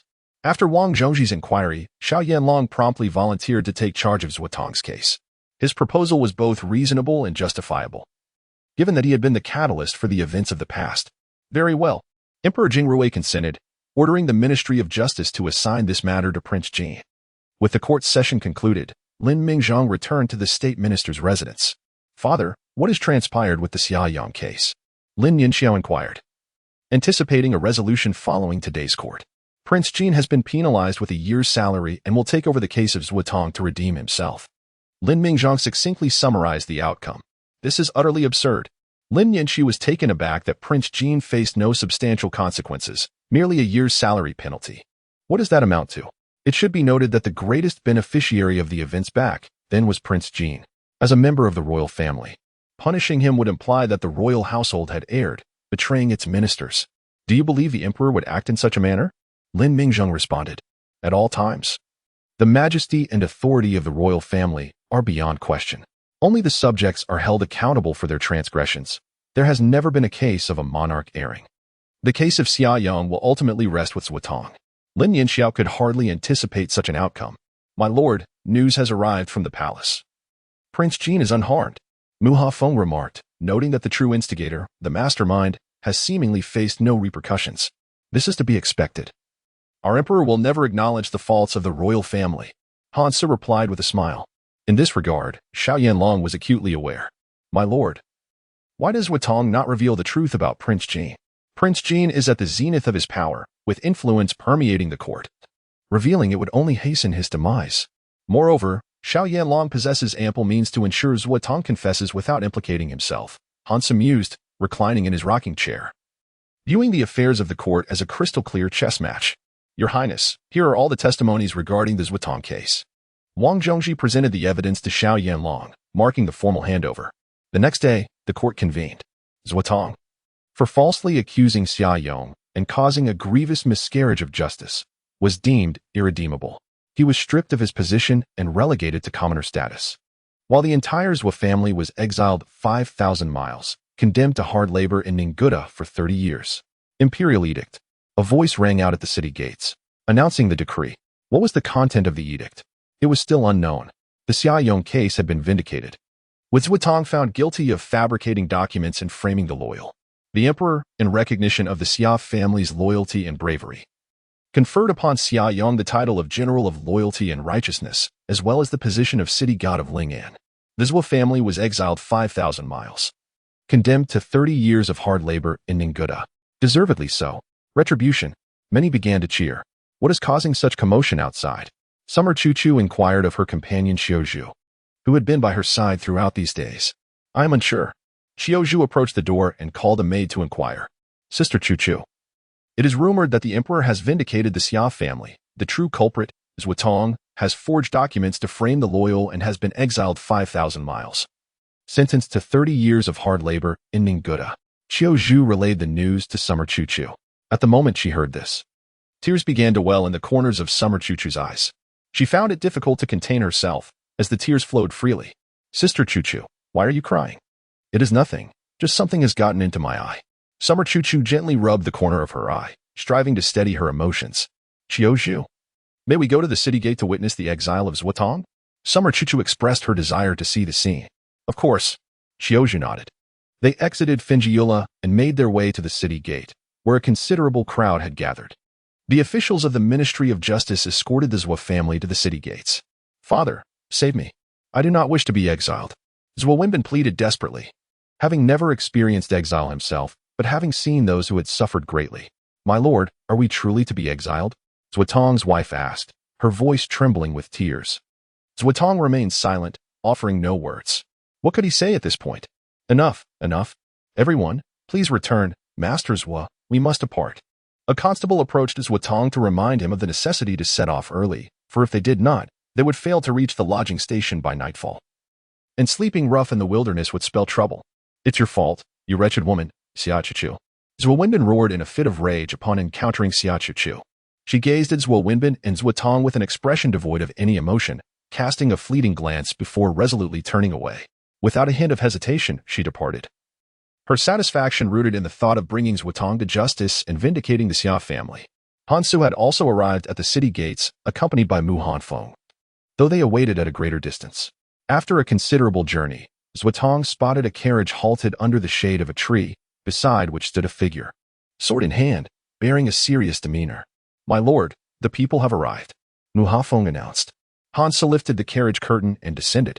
Upon seeing Han Su, Zhuotong felt a sudden clarity wash over him. The day he had anticipated had finally arrived. Under the guidance of the constable, Zhuotong approached Han Su and respectfully greeted him with a bow. You seem rather unperturbed, my lord, Han Su remarked with a smile. Is it necessary to display shock to qualify as surprise? Zhuotong countered, to which Han Su nodded in agreement, acknowledging that surprise need not always manifest as astonishment. It appears everyone has been deceived by your lordship, Zhuotong declared. The presence of Han Su here signified that he was far from a mere debauchee. Rather, he was an astute individual. Chapter 93. The Prince of Jinghan, Su had managed to keep his true self hidden from all. What everyone saw was merely a fragment of Han Su, and to claim deception was unfounded. Do not slander me, my lord, Han Su replied with a smile, casting a calm glance at Zhuotong. Like an iceberg, what people perceive is merely the tip, while the vastness beneath the surface remains unknown. One cannot claim deception when the fault lies in one's own inability to discern. Your lordship is indeed correct, Zhuotong readily agreed. Feel free to inquire whatever you wish. I shall speak candidly, Zhuotong said with a cheerful demeanor. How forthright of you, my lord, Han Su remarked, taken aback by Zhuotong's lack of inclination to negotiate, as he displayed an unprecedented openness.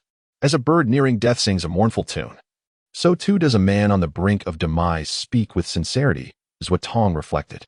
Exiled 5,000 miles, dispatched to Ningguta? I am well aware that Xiao Yanlong would not permit me to reach Ningguta alive.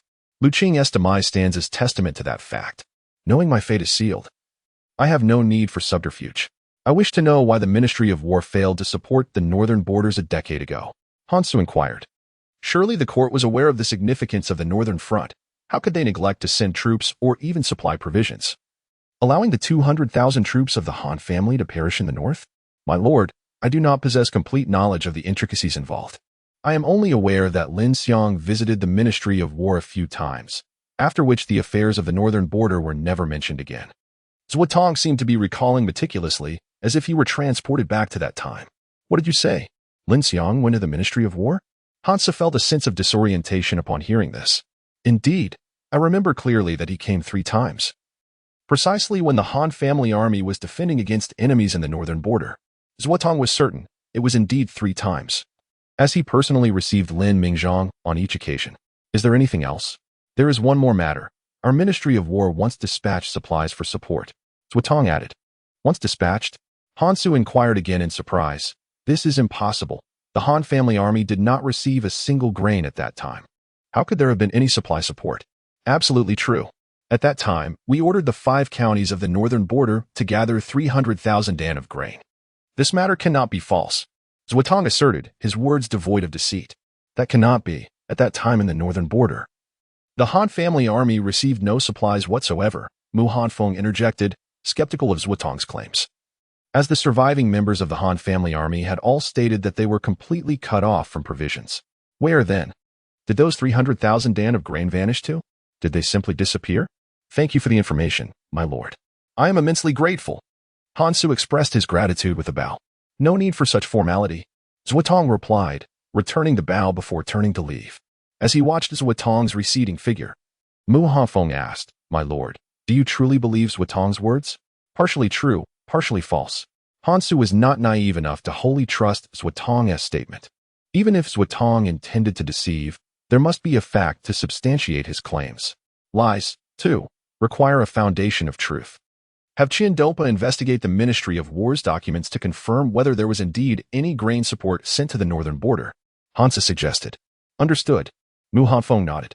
After a moment, he noticed that Hansa showed no intention of departing. My lord, are you not returning? Mu Hanfeng asked. Have you forgotten what day it is today? Someone is coming, Hansa said casually as he stood by the roadside. Prince Jing. Mu Hanfeng immediately realized who Han Su was referring to. When they left Bailiang City, Prince Jing had mentioned that he would soon return to the capital. The third son of the Great Liang Emperor, Xiao Yanjing, was conferred the title of Prince Jing. Although Xiao Yanjing was a prince, he did not enjoy the privileges typically accorded to one. To many, his life appeared to be that of a wanderer, always busy coming and going. 15 years ago, he was sent to Bailiang City by Emperor Jingrui to study martial arts under Han Xiaozheng. 10 years ago, during the crisis in the northern border, Han Xiaozheng led troops to defend against enemies, resulting in the demise of the Han family army. And Xiao Yanjing was recalled from Bailiang City to attend the Imperial Academy. 5 years ago, Xiao Yanjing graduated from the academy and was dispatched back to Bailiang City to guard the northern border of Great Liang. In these 15 years, Xiao Yanjing had only made a handful of appearances in the court. If not mentioned by others, one might almost overlook the existence of this prince. Prince Jing has been a wanderer all these years, Mu Hanfeng remarked. This situation is indeed unavoidable. His mother was a princess of Beiyin, who, through a political marriage, became part of our Great Liang. Later, when Beiyin and Daqi attacked Liang, the Yin concubine took her own life. Had King Jing not possessed royal blood, he might have met a similar fate. Han Su spoke slowly, acknowledging the whims of fate. Ultimately, all these events bear no relation to Xiao Yanjing. Yet people invariably attribute the enmity of Beiyin to him. The Emperor Jingrui does not hold much affection for this son, and within the northern Liang army, this prince is not well liked, primarily due to his lineage connected to the Beiyin royal family. Suddenly, the sound of hooves echoed, and within half a day, a troop approached Han Su and Mu Hanfeng. Leading the group was a man clad in geese feather armor, wielding a spear, a long knife at his waist, and a bow slung across his back, exuding an imposing presence. His brows bore an air of heroism, and his gaze was as sharp as a blade. What brings you here? Before Hansa could respond, the man leapt from his horse and approached with a smile. After all, I am your only friend. I couldn't bear to see you disheartened if I did not come to greet you. Hansa set down the grill he had been tending, rising to meet the figure before him. The military life, combined with the teachings of his father, endowed Xiao Yanjing with a unique aura, characteristic of a soldier. I did not summon you. Xiao Yanjing waved dismissively. Then do not eat. Hansa pointed at the roasted meat before him. Then you shall not drink, Xiao Yanjing retorted, gesturing to a guard who promptly brought forth a jar of divine brew from northern Liang City. The proprietor insisted I bring several jars, yet alas, this is all that remains. Xiao Yanjing proudly patted the jar in his hands. Over the years, Han Su has been Xiao Yanjing's sole friend. He never allowed the circumstances surrounding Xiao Yanjing's mother to breed animosity or exclusion. Threatening me? Not at all. I am merely negotiating terms. Xiao Yanjing chuckled. The two sat down, and the guards dismounted to rest, loyal followers of Xiao Yanjing. After 15 years, he had garnered a circle of devoted adherents. Albeit from the ranks of the military and of lesser status, yet their loyalty was unwavering. On the battlefield, they shared both triumphs and failures, their fates intertwined. I recently spotted a group of exiles on the road. They appeared to be led by Zuotong, the Minister of Rights. Xiao Yanjing glanced at Han Su, confident in his observation. Indeed, following the rectification of the Xiangyong case, Zuotong was exiled for forging documents from the Ministry of War. Vanished 5,000 miles to Ningguta, Hansu explained nonchalantly. And the mastermind? Xiao Yinjing inquired. Zuotong bore all the blame alone. Hansu replied with a hint of resignation. Even if he were to betray Xiao Yinjing's brother, a decade later, Xiao Yinjing's brother would hardly face severe punishment. Chapter 94. Reforming the nation. After all, these matters stem from the royal family. Emperor Jingrui must uphold the dignity of the crown. Driven by selfish motives, they harm the loyal and virtuous, such as the tragedy of our Great Liang. Xiao Yinjing lamented. This can only be said that the Great Liang has yet to establish a strict legal system, as many rights remain concentrated in the hands of a select few. Take the case of Xiaoyang, for instance, where all authority resides with the Northern Town Pacification Office, and everything is dictated by them, Hansu remarked. This is the inherent flaw of a feudal era, often leading to a single voice prevailing. What does the Lord believe could eradicate such issues? Reform, Hansu responded. In Hansu's view, the current state of the Great Liang resembles that of the historical Qin state, albeit with some differences. Nonetheless, the similarity is striking. Reform? Xiao Yinjing furrowed his brow. Is it possible that the laws of our Great Liang are not sufficiently rigorous? Xiao Yinjing inquired.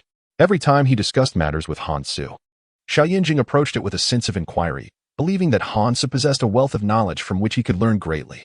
Indeed, the laws of our Great Liang are inherently stringent, yet they predominantly constrain the common folk, while for many officials, the law becomes a tool for corruption and malfeasance. Failing to serve its purpose of oversight and restraint, Hansu offered a piece of roasted meat to Xiao Yinjing. If the law could effectively constrain and supervise the Northern Town Pacification Office, I believe that Prince Jin would not dare to conspire with Zuotong and others to frame Xiaoyong, Hansu asserted. Law exists as both a constraint and a deterrent. It is a formidable instrument. Some may call it the tool of justice, yet in Hansu's perspective, the law serves more as a means of deterrence and regulation. Reform can rectify bureaucratic governance and strengthen the nation. The late emperor ruled through inaction, while the present emperor advocates benevolence, propriety, and virtue in governance, emphasizing self-cultivation and the governance of others. However, in my view, none of these surpasses the rule of law.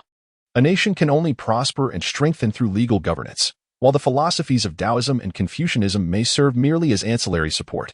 Hansu elucidated the advantages of legal governance to Xiao Yinjing. How then shall we enact reform? Xiao Yinjing continued to inquire. Yet Hansu waved his hand dismissively. Discussing reform is not a simple matter. It cannot be resolved by mere words exchanged between us. Hansu refrained from prolonging the topic, for he understood the implications of reform. Why did Zuotong shoulder all the blame? Xiao Yinjing, perceiving Hansu's thoughts, swiftly shifted the conversation. Because of threats. Xiao Yanlong used the lives of Zuo Wenbin and the entire Zuo family to coerce Zuotong. Hansu replied coolly. Despicable. One cannot deem it despicable. It merely reflects the means employed, Hansu remarked. In his eyes, this was simply Xiao Yanlong's stratagem, one that they could not help but admire. Does Zuotong not fear that Xiao Yanlong will eliminate them all? Mu Hanfeng interjected, suggesting that Zuotong bore all the blame, only for Xiao Yanlong to subsequently silence him. Zuotong is no fool. I believe he has prepared a contingency, Hansu speculated. Zuotong surely left behind something to restrain Xiao Yanlong, ensuring he would think twice before acting recklessly. After finishing their drinks and discussing various matters, Xiao Yinjing asked, Will you return this time? Not leaving. Xiao Yinjing chuckled. After drifting for so many years, it is time to settle down. Remaining in the capital, however, is akin to a great cesspool. The pure shall remain pure, Xiao Yinjing declared. After concluding their discussions, Xiao Yinjing departed with his entourage. My lord, you just spoke of the rule of law with Prince Jing. Do you harbor intentions of assisting him to ascend to power? Mu Hafeng inquired, positioning himself beside Hansu. The conversations between Hansu and Xiao Yinjing were always of national importance. If a choice were to be made, Xiao Yinjing would indeed be the most suitable candidate. Yet, it ultimately depended on his own desires. Hansu refrained from providing a definitive answer, aware that if Xiao Yinjing lacked the ambition, no amount of effort on his part would yield any results. Let us visit the paper mill, Hansu suggested. Upon arriving, they were unexpectedly greeted by Lin Mingzhang. Father-in-law, what brings you here? Hansu cheerfully replied, I came to take a look. I heard from Feng Kuei that you wish to take on the salt trade.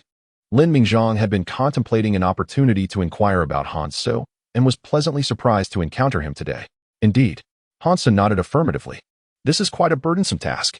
Lin Mingzhang remarked, each purchase of salt is fraught with challenges, and it may ultimately prove to be a thankless endeavor. I am aware. Hansu responded. So why do you still wish to undertake the salt trade, especially when you've promised Feng Kuei double the amount of salt? Lin Mingzhang was intrigued by Hansu's confidence. Rest assured, I have my ways. Hansu assured him. Such confidence? Fear not, father-in-law. I never engage in ventures without certainty. I will not cause you concern, Hansu declared, thumping his chest in promise. Very well, if that is the case, proceed, and should you encounter any issues, do not hesitate to seek my assistance. Lin Mingzhang reminded him, knowing that as his son-in-law, he ought to lend support. Thank you. Hansu expressed his gratitude with a bow. After leaving the paper mill, Mu Hanfeng remarked, My lord, why not inquire about the military department's actions back then? He believed the recent opportunity was ideal for questioning Lin Mingzhang about why reinforcements were not dispatched. The time is not yet ripe, Hansu replied. Having only recently wed Lin Nianru, he doubted Lin Mingzhang would divulge such significant matters. Days passed, and Zuotong perished on the road to exile. Have you found the evidence that Zuotong mentioned? Xiao Yanlong asked Ding Fan, who had informed him that Zuotong had left behind evidence contingent upon the preservation of the Zhuo family, which would prevent the evidence from surfacing before the emperor. None has been found. Search diligently. Xiao Yanlong commanded Ding Fan. Understood. Your Highness, Prince Jing has returned to the capital. Xiao Yanjing poses no concern. Xiao Yanlong replied nonchalantly, knowing that Xiao Yanjing's status would displease the emperor, thus presenting no threat to him. Your son pays his respects to Father Emperor. Long live the emperor. Upon entering the imperial study, Xiao Yanjing approached and bowed. Oh, you have returned. Emperor Jingrui glanced at Xiao Yanjing and stated blandly, without allowing him to rise. I have been commanded to safeguard Beilong. And now that my 5-year term has concluded, I come to report back. Xiao Yanjing presented the military token. Emperor Jingrui accepted it. Rise. Thank you, Father Emperor. Your experiences in the military have certainly made you more robust, resembling a true man. After surveying the situation, Xiao Yanjing smiled and remarked that no matter how much he disliked it, he still had to acknowledge that it was his own son. A decade had passed, and the knots in his heart had gradually begun to unravel. Upon returning to the capital, I intend to entrust the governance of the capital to you. Emperor Jingrui inquired of Xiao Yanjing. The capital? The troops guarding the city, known as the Royal Army of Daliang. I am terrified, my son. I fear I am unworthy. Xiao Yanjing promptly declined. Outside the city, Hansu conversed with Xiao Yanjing, suspecting that upon his return, Emperor Jingrui would bestow upon him an official position, one that was particularly sensitive.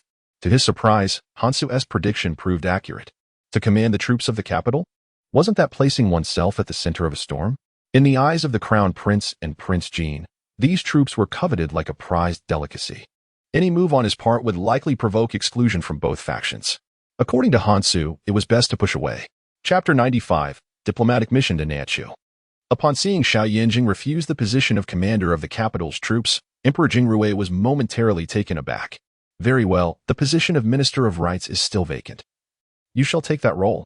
Father, I have long resided in the military, and this position may not be suitable for me. Xiao Yanjing once again declined Emperor Jingrui's proposal. Twice rejected? Do you harbor resentment towards me? Emperor Jingrui asked. Xiao Yanjing immediately knelt, declaring, I dare not, for both thunder and rain are your benevolences. He responded with utmost respect. You may return. Emperor Jingrui waved his hand, opting not to pursue the matter further. In the Ministry of Revenue, Feng Kuei, adhering to the established regulations, meticulously selected candidates from various merchant associations, ultimately finding Hansu's proposal the most enticing. Hansu offered a tangible advantage. With the same price, he could provide double the amount of salt, rendering the offerings of other merchant associations ineffectual, no matter how eloquently they spoke. Which merchant association do you believe is most suitable, masterly? Feng Kuei asked Li Xiao. The Mingji Merchant Association is the most appropriate. Li Xiao replied somewhat begrudgingly. He had arranged for his own association to participate, but was taken aback when Mingji offered twice the salt, overshadowing all others. In that case, we shall select the Mingji Merchant Association, Feng Kuei stated as he rose. In the afternoon, Su Jian arrived at the Ministry of Revenue accompanied by her entourage. Young lady Su Jian pays her respects to Master Feng and all esteemed officials. Upon entering, Su Jian bowed respectfully, her demeanor graceful. To her astonishment, the president of the Mingji Merchant Association turned out to be such an enchanting lady. Li Xiao found himself captivated at the sight of Su Jian. You jest, my lord. Su Jian replied with a subtle smile. Miss Su, after a rigorous selection process, our ministry has ultimately decided to collaborate with your Mingji Merchant Association. Feng Kuei gestured for Su Jian to take a seat while explaining the details. Rest assured, our association will not fail in our mission, Su Jian assured him. Excellent. That is splendid. Feng Kuei nodded in agreement. Given this, Miss Su, it is time for us to formalize our agreement. Should your Mingji Merchant Association fail to fulfill the promised tasks, it would constitute a grave offense against the sovereign. Feng Kuei cautioned Su Jian. The condition of the Mingji Merchant Association is to provide the same price for double the salt, hence our selection of your esteemed association. Naturally, if I cannot achieve my ambition, I would not dare to boast. Su Jian was uncertain about the methods that Han Su would employ, yet it was clear that Han Su, having made such a statement, must possess his own strategies. After signing the agreement with the Ministry of Revenue, Su Jian departed, preparing to embark on his mission to southern Shu. My lord, someone from the palace has arrived. The lady requests your immediate presence to receive the imperial edict, Mu Hafeng announced. In the North Town Marquis' residence, Han Su was leisurely tending to his plants when he glanced at Mu Hafeng and set down the pruning shears. Who has come from the palace? Han Su inquired, puzzled by the unexpected visitor. Upon arriving in the front hall, he knelt down, proclaiming, I, Han Su, humbly receive the edict. The eunuch, bearing the imperial decree, declared, by the grace of heaven, the emperor proclaims, I have heard of the North Town Marquis' exceptional talents, intelligence, and quick-wittedness. Therefore, I appoint the North Town Marquis as an envoy to southern Shu. Thus it is decreed. The eunuch handed the edict to Han Su. My lord, this is indeed a splendid opportunity. Han Su accepted the edict with both hands, expressing his gratitude. I thank you for your great favor. Once the others had departed, Han Su opened the edict, confirming that he was indeed to be dispatched to southern Shu. Why am I being sent to southern Shu without any clear reason? What does this signify? Han Su pondered. My lord, what does the emperor mean by this? There are no details regarding the mission to southern Shu, Lin Nianru remarked, bewildered by the vague instruction. My lord, Lord Lin has arrived. Just then, Lin Mingzhong entered the room, interrupting Han Su's musings. Father-in-law, father, Han Su and Lin Nianru both bowed in respect. Have you received the emperor's decree? Lin Mingzhong inquired. Indeed, I have. Han Su produced the edict. Do you know what this is about, father-in-law? Noticing Lin Mingzhong's hurried arrival and his immediate question about the edict, Han Su suspected that Lin Mingzhong was already aware of the emperor's intentions. You have been entrusted with a significant task. What task? Han Su asked. The Ministry of War has just reported that southern Shu has mobilized an army of 100,000, advancing towards our southern borders. The situation in Yunnan is already becoming untenable. The emperor has dispatched you to southern Shu to ascertain their true intentions. Lin Mingzhong conveyed the Emperor Jingrui's directive to Han Su. Southern Shu is amassing troops at our borders? Han Su was taken aback. He had not anticipated such audacity from southern Shu, given that De Liang and Bei Yan, as well as De Qi, were currently at peace. How could southern Shu dare to provoke a conflict? Has southern Shu lost its senses? Han Su exclaimed. Was it not only a few years ago that the Duke of Xinghua, Li Xian, taught them a bitter lesson? Have they so quickly forgotten? Who knows what they intend? It is precisely because we lack that knowledge that you must go. Lin Mingzhong elaborated. But why not send someone else? Lin Nianru interjected. For such a critical matter, the court should dispatch an envoy of significant rank and authority. What does it mean to send Han Su? The situation regarding southern Shu's military movements has yet to be widely known. Should we send an envoy openly? Both Bei Yan and De Qi would surely take advantage of the chaos. Lin Mingzhong explained. They considered sending high-ranking officials, but the presence of such dignitaries would be too conspicuous. Han Su, unlike others, does not hold an official position in the court and remains inconspicuous. Furthermore, his status as the Marquis of the North allows him to bear the title of envoy with dignity. To put it succinctly, he is to discreetly engage in discussions with the southern Shu. How am I to reach southern Shu? Han Su inquired. Your identity must remain concealed. The emperor intends for you to accompany a merchant fleet to southern Shu. Lin Mingzhong replied. Coincidentally, they are set to procure salt from southern Shu, providing Han Su the perfect cover. The court's plan is truly brilliant. Han Su exclaimed, giving a thumbs up. Once you arrive in southern Shu, remain vigilant. If anything seems amiss, return promptly. I will safeguard matters here, Lin Mingzhong cautioned Han Su, determined not to let his daughter remain a widow. Understood. When shall we depart? Han Su asked. This afternoon, Lin Mingzhong declared. Given the urgency of the situation, the sooner Han Su gathers intelligence from southern Shu, the more advantageous it will be for their Liang state. So soon? Time is of the essence, Lin Mingzhong replied. After Lin Mingzhong departed, Hansa turned to Lin Nianra. It seems I shall embark on a long journey, he remarked, noting that a trip to southern Chu would take at least a month, if not 3. Lin Nianru gazed at Hansu. Be careful on the road. Indeed. Hansa nodded. You stay in the residence, Hanfeng. He instructed Mu Hanfeng, knowing someone must protect the Marquis of the North S estate in his absence. My lord. Are you going alone? I'll be fine. Hansa waved dismissively, not a child in need of protection. Perhaps you should take Hanfeng with you. He is skilled and could assist you in southern Chu. Lin Nianra suggested, feeling reassured by Mu Hanfeng's expertise. No need. Hansu insisted, I am on a diplomatic mission. Not a combat one. But my lord, allow me to accompany you. I said no. You focus on safeguarding the estate. What if we send Sun Yu with you? That's even less acceptable. With all the affairs of the Fish Dragon Gang and the Ghost Market, he must remain here. I will be safe in southern Chu. Hansu persuaded Mu Hanfeng. Leaving the Marquis of the North S residence, Hansu arrived at the capital S wharf. He planned to travel south by ship, passing through 3 counties, 3 passes, and 3 strongholds to reach southern Chu. My lord, what brings you here? Su Jian was overseeing the loading of the Ministry of Revenue's silver onto the ship, surprised to see Hansu. What a fate! Hansu lamented. What do you mean by that? Su Jian asked, puzzled. The emperor has dispatched me as an envoy to southern Chu. Hansu did not deceive Su Jian, as he trusted him. What is the situation? Southern Chu has encroached upon our territory, and the court is unclear about their intentions. I am to probe the waters. Southern Chu has committed an offense? I recall 10 years ago, Duke Xian dealt a devastating blow to them, slaughtering 50,000 southern Chu soldiers. Moreover, 3 years ago, Duke Xian's son, Li Gan, inflicted a severe defeat on their navy. How do they dare to commit such acts? Su Jian queried, confused. Let us not dwell on events from a decade past. Even the incident 3 years ago, where Li Gan rose to prominence, left southern Chu in disgrace. Li Gan was subsequently honored as the Marquis of Valor. Perhaps they are simply out of their minds. Hansa spoke softly, expressing his desire to understand the situation regarding the sudden invasion by the southern Chu. Just then, a group approached. To his surprise, Lin Yinxiao had also arrived at the dock. Elder brother, Hansa greeted him first. The emperor has commanded me to accompany you to southern Chu and ensure your protection along the way, Lin Yinxiao replied calmly.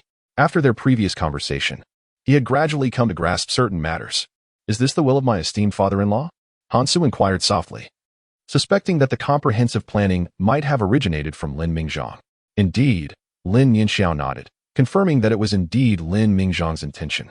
Hansu, being the son-in-law of the state minister, was to be safeguarded while also providing Lin Yinxi with practical experience. But if you accompany me, who will oversee the city defense camp?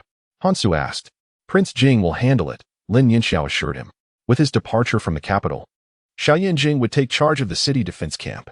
Hansa nodded. The camp was in capable hands, particularly suited for Xiao Yanjing's current situation. Allow me to introduce this as Su Jian, president of the Mingji Merchants Association, who will be accompanying us to southern Chu, Hansa said, presenting her to Lin Yinxiao. Greetings. Miss Su. Lin Yinxiao nodded in acknowledgement. You are too kind, General Lin. Please, just call me Su Jian.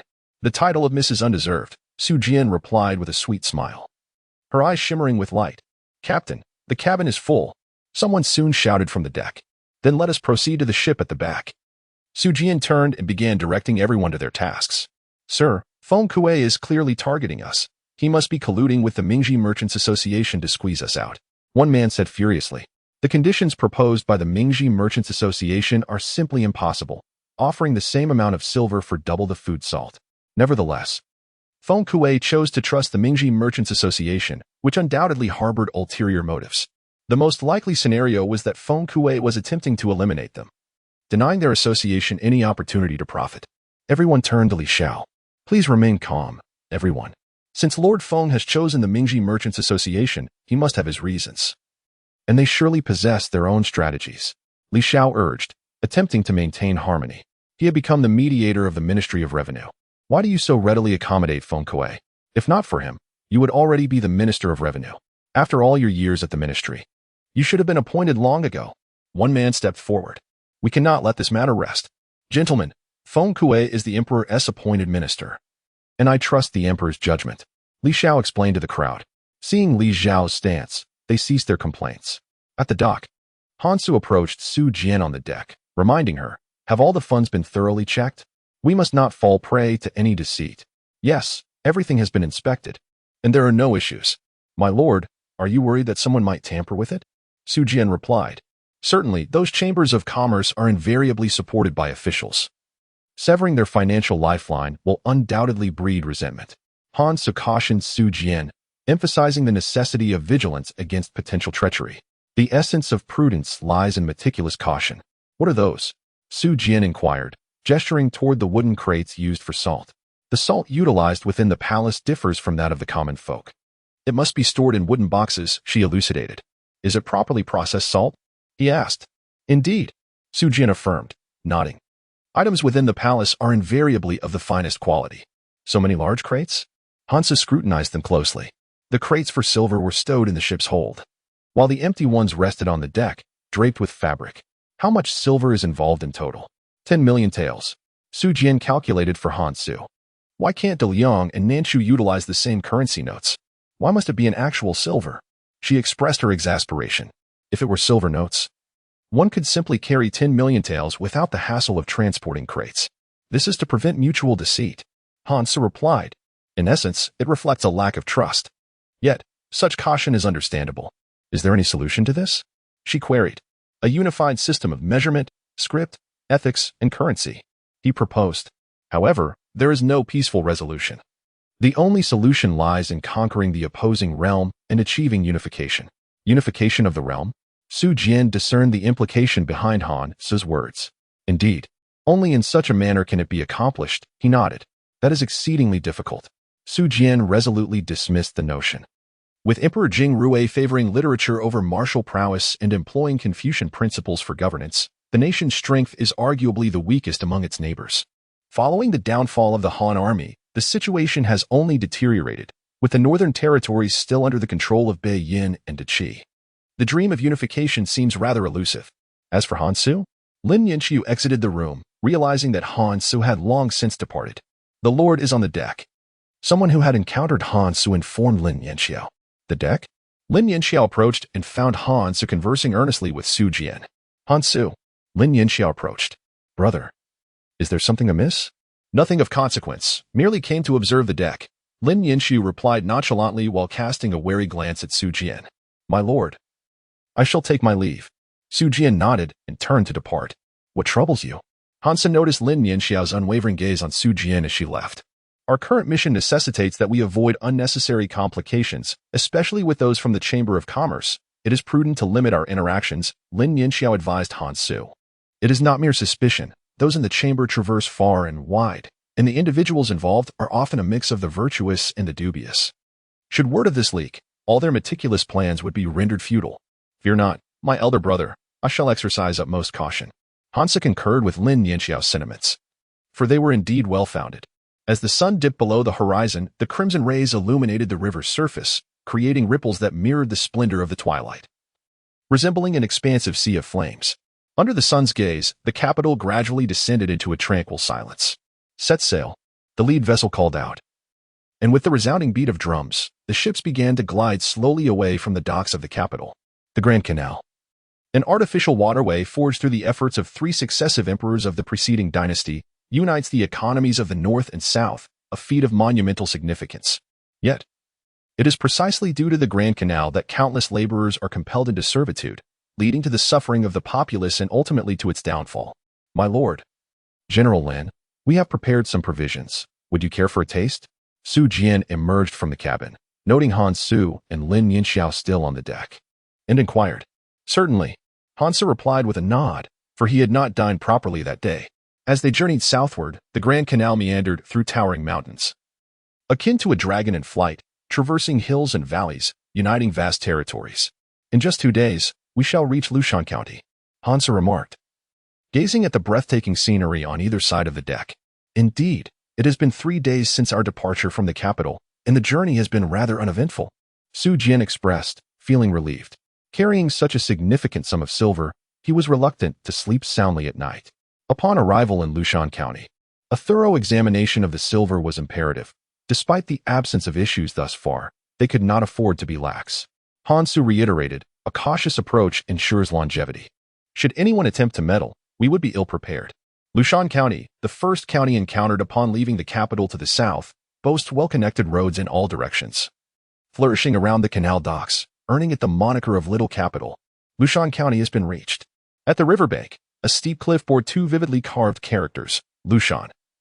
Strikingly red and prominent, seamlessly merging with the rocky face. It is said that Lushan County is home to a magnificent sight, the Lushan waterfall cascading from the mountaintop for a full 10 zhang, its thundering sound resembling a dragon's roar. Su Jian noted, Lushan County is rich in historical sites, and its surroundings remain largely unscathed. Entering the territory of Lushan County, a voice rang out from the bow, alerting those aboard the vessels behind. As they entered Lushan County, the waters of the canal grew somewhat turbulent, perhaps due to the influence of the waterfall. After traveling 10 miles, they encountered a grand Lingxing gate, hewn from massive stones and exuding an air of magnificence. Ahead lies the Lushan dock. Su Jian pointed towards the imposing gate. As they approached the Lingxing gate, a contingent of soldiers greeted them. We are from the Mingji Merchants Guild, and we bear official documents from the Ministry of Revenue. Su Jian, upon docking the cargo ship, disembarked and presented the documents he held. The Ministry of Revenue? Indeed. We are here to procure salt from southern Chu. Su Jian clarified the matter at hand. The document requires the governor's seal for approval. You must wait here for a day. No problem. We shall take this opportunity to procure our necessities. Su Jian readily accepted. Upon arriving at Lushan County, Han Su and his companions disembarked from the dock. Are you planning to indulge in leisure, my lord? Not at all.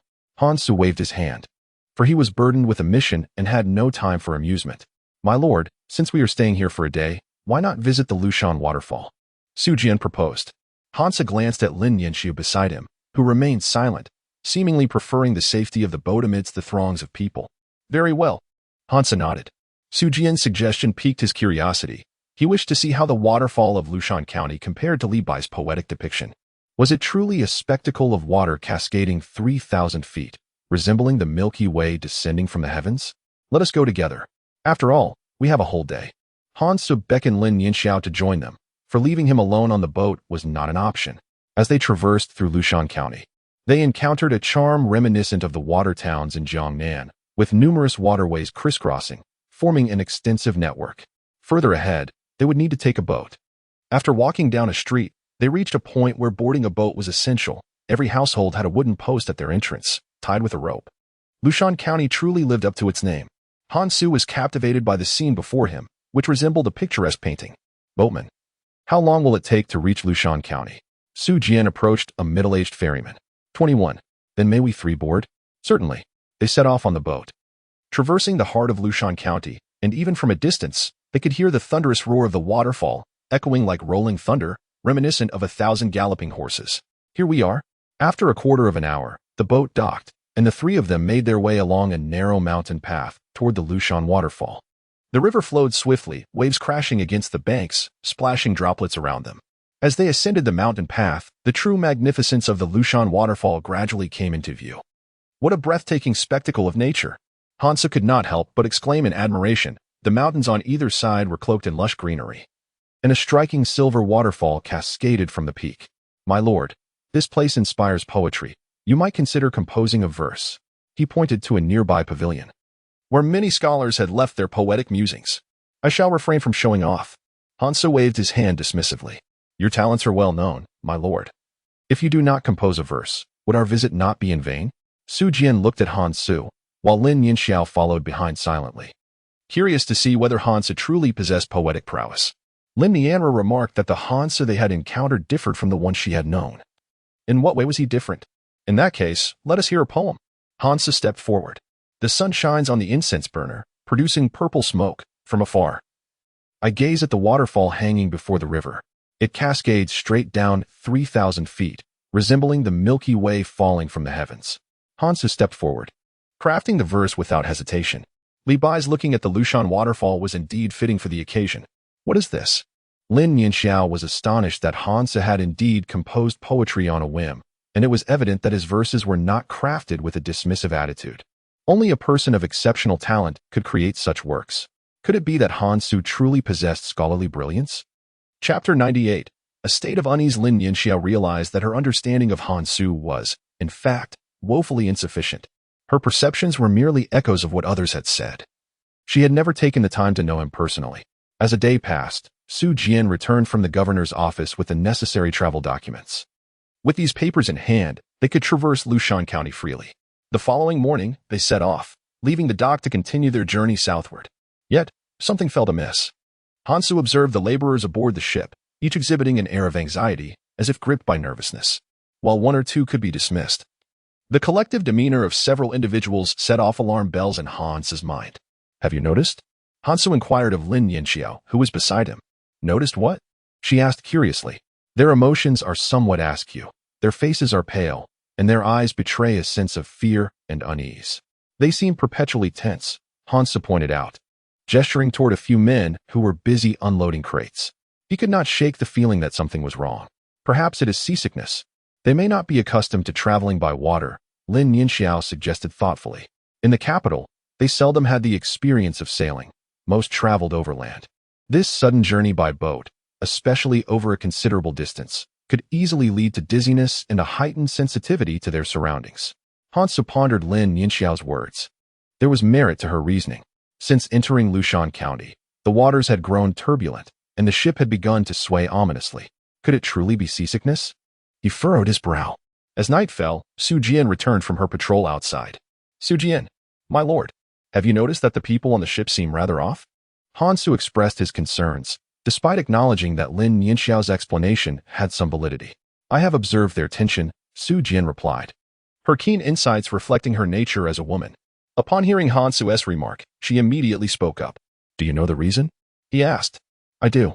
Yesterday, they overheard a local rumor that claims the waters of Lushan County are haunted by water ghosts. Several boats sank in these waters last year under mysterious circumstances.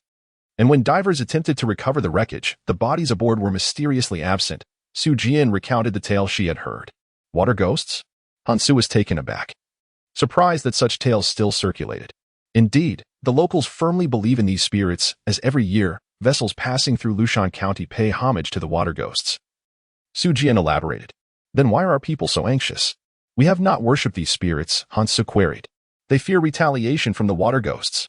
I have tried to remind everyone that such beliefs are unfounded, but it is difficult. Some still hold fast to these superstitions. The atmosphere of dread is already beginning to spread," Su Jian lamented. "This cannot continue, even if the water ghosts are mere figments of imagination. The pervasive fear could drive everyone to madness." Hansu felt it was imperative to address this situation, as the heightened tension could easily lead to unforeseen calamities. "Do you not believe in this matter, my lord?" "Of course not," Hansu replied. "Where in this world are there water ghosts? It is merely a case of hearsay." He was a staunch skeptic. Any notion of ghosts or deities must surely be of human origin. "I fear this so-called water ghost is no different. It could very well be a group of bandits masquerading under that guise. But what of the sunken ships? Perhaps they are the result of human error or simply an encounter with rocks." Hansu speculated, convinced that the events in question could not be attributed to a water ghost. "My lord, what shall we do then? Everyone believes in the existence of water ghosts, and my attempts to persuade them have been futile." Su Jian expressed his frustration. The populace held their beliefs firmly, rendering his words ineffective. Now, the matter of the water ghost had instilled widespread fear. "I shall devise a solution," Hansu declared. After a moment of contemplation, he concluded that the immediate priority was not to clarify the existence of the water ghost, but rather to soothe the anxious sentiments of the people. "Are you aware?" Lin Yinxiao entered and immediately inquired of Hansu. Earlier in the day, he suggested that the crowd might be suffering from seasickness. However, he remained troubled and sought their opinions, only to discover that they attributed their malaise to the water ghost. "Water ghost? It seems you were informed," Hansu remarked, realizing Lin Yinxiao understood that he was already apprised of the situation. "I see. What is your perspective?" Lin Yinxiao asked, noting that their journey south to Nanshu was not a brief one, and such pervasive fear could not persist. "What does your elder brother imply?" "Better to believe there is than to believe there is not, especially regarding the enigmatic nature of ghosts and deities," Lin Yinxiao replied gravely. Hansu was taken aback that someone like Lin Yinxi would entertain beliefs in the supernatural, yet he recognized that everyone is entitled to their own convictions and personalities. Just because he held an atheistic view did not grant him the authority to dismiss others' beliefs. "And you?" Lin Yinxiao inquired. "I do not believe, in my eyes. Any mischief attributed to a water ghost must certainly be of human design. Hansu articulated his stance. What shall we do now? Will you go out to explain? Lin Yinxiao pressed, believing that since Hansu did not subscribe to the notion of a water ghost, he should clarify this to the populace. However, Lin Yinxiu seemed to foresee the likely outcome. The people would undoubtedly reject Hansu's assertions. To provide no explanation will only complicate matters further, Hansu contended. Though he did not believe in the existence of ghosts, the populace did, and explaining such matters proved increasingly arduous. My lord, perhaps you ought to share your plan. Su Jian urged Hansu, recognizing that mere discussion would not suffice. A swift resolution was imperative. This ailment of the heart requires a remedy of the heart. Hansu turned to Su Jian. Do you possess vermilion and yellow paper? Indeed.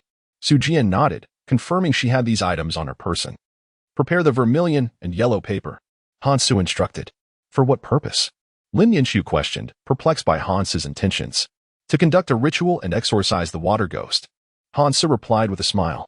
But do you not disbelieve in the existence of water ghosts? Lin Yinxiu challenged. Puzzled as to why Hansu would perform a ritual if he did not believe. I find it hard to believe, yet some do. Our task is to soothe those who believe in water ghosts, Hansu remarked. He quickly gathered cinnabar and yellow paper, deftly sketching a series of talismans. Once you take these out, simply claim they were obtained from a Taoist temple. Their purpose is to shield us on our journey south. Hansu handed the completed talismans to Su Jian. Su Jian accepted the talismans, her brow furrowing. Isn't this deceiving? Aren't you misleading us, my lord? Of course. I cannot conjure genuine talismans. Hansu retorted, bemused by her naivety, wondering how she had become so clumsy as to request authentic charms. But can they truly believe? Su Jian inquired timidly. Water ghosts are a fabrication that prey on human psychology. Our talismans are similarly deceptive, exploiting the same fears. Why should they not believe? Hansu explained. Chapter 99. The disappearing silver. Their intent was to provide these frightened individuals with a reason to feel unafraid. This is what we call addressing the root of the problem. Is it truly possible? Su Jian questioned, her doubts lingering. Absolutely, Hansu affirmed, nodding confidently. For he would never engage in endeavors devoid of certainty. Encouraged by his words, Su Jian ascended to the deck. Everyone, gather around. I have something to discuss. She instructed those nearby to summon the others. Her expression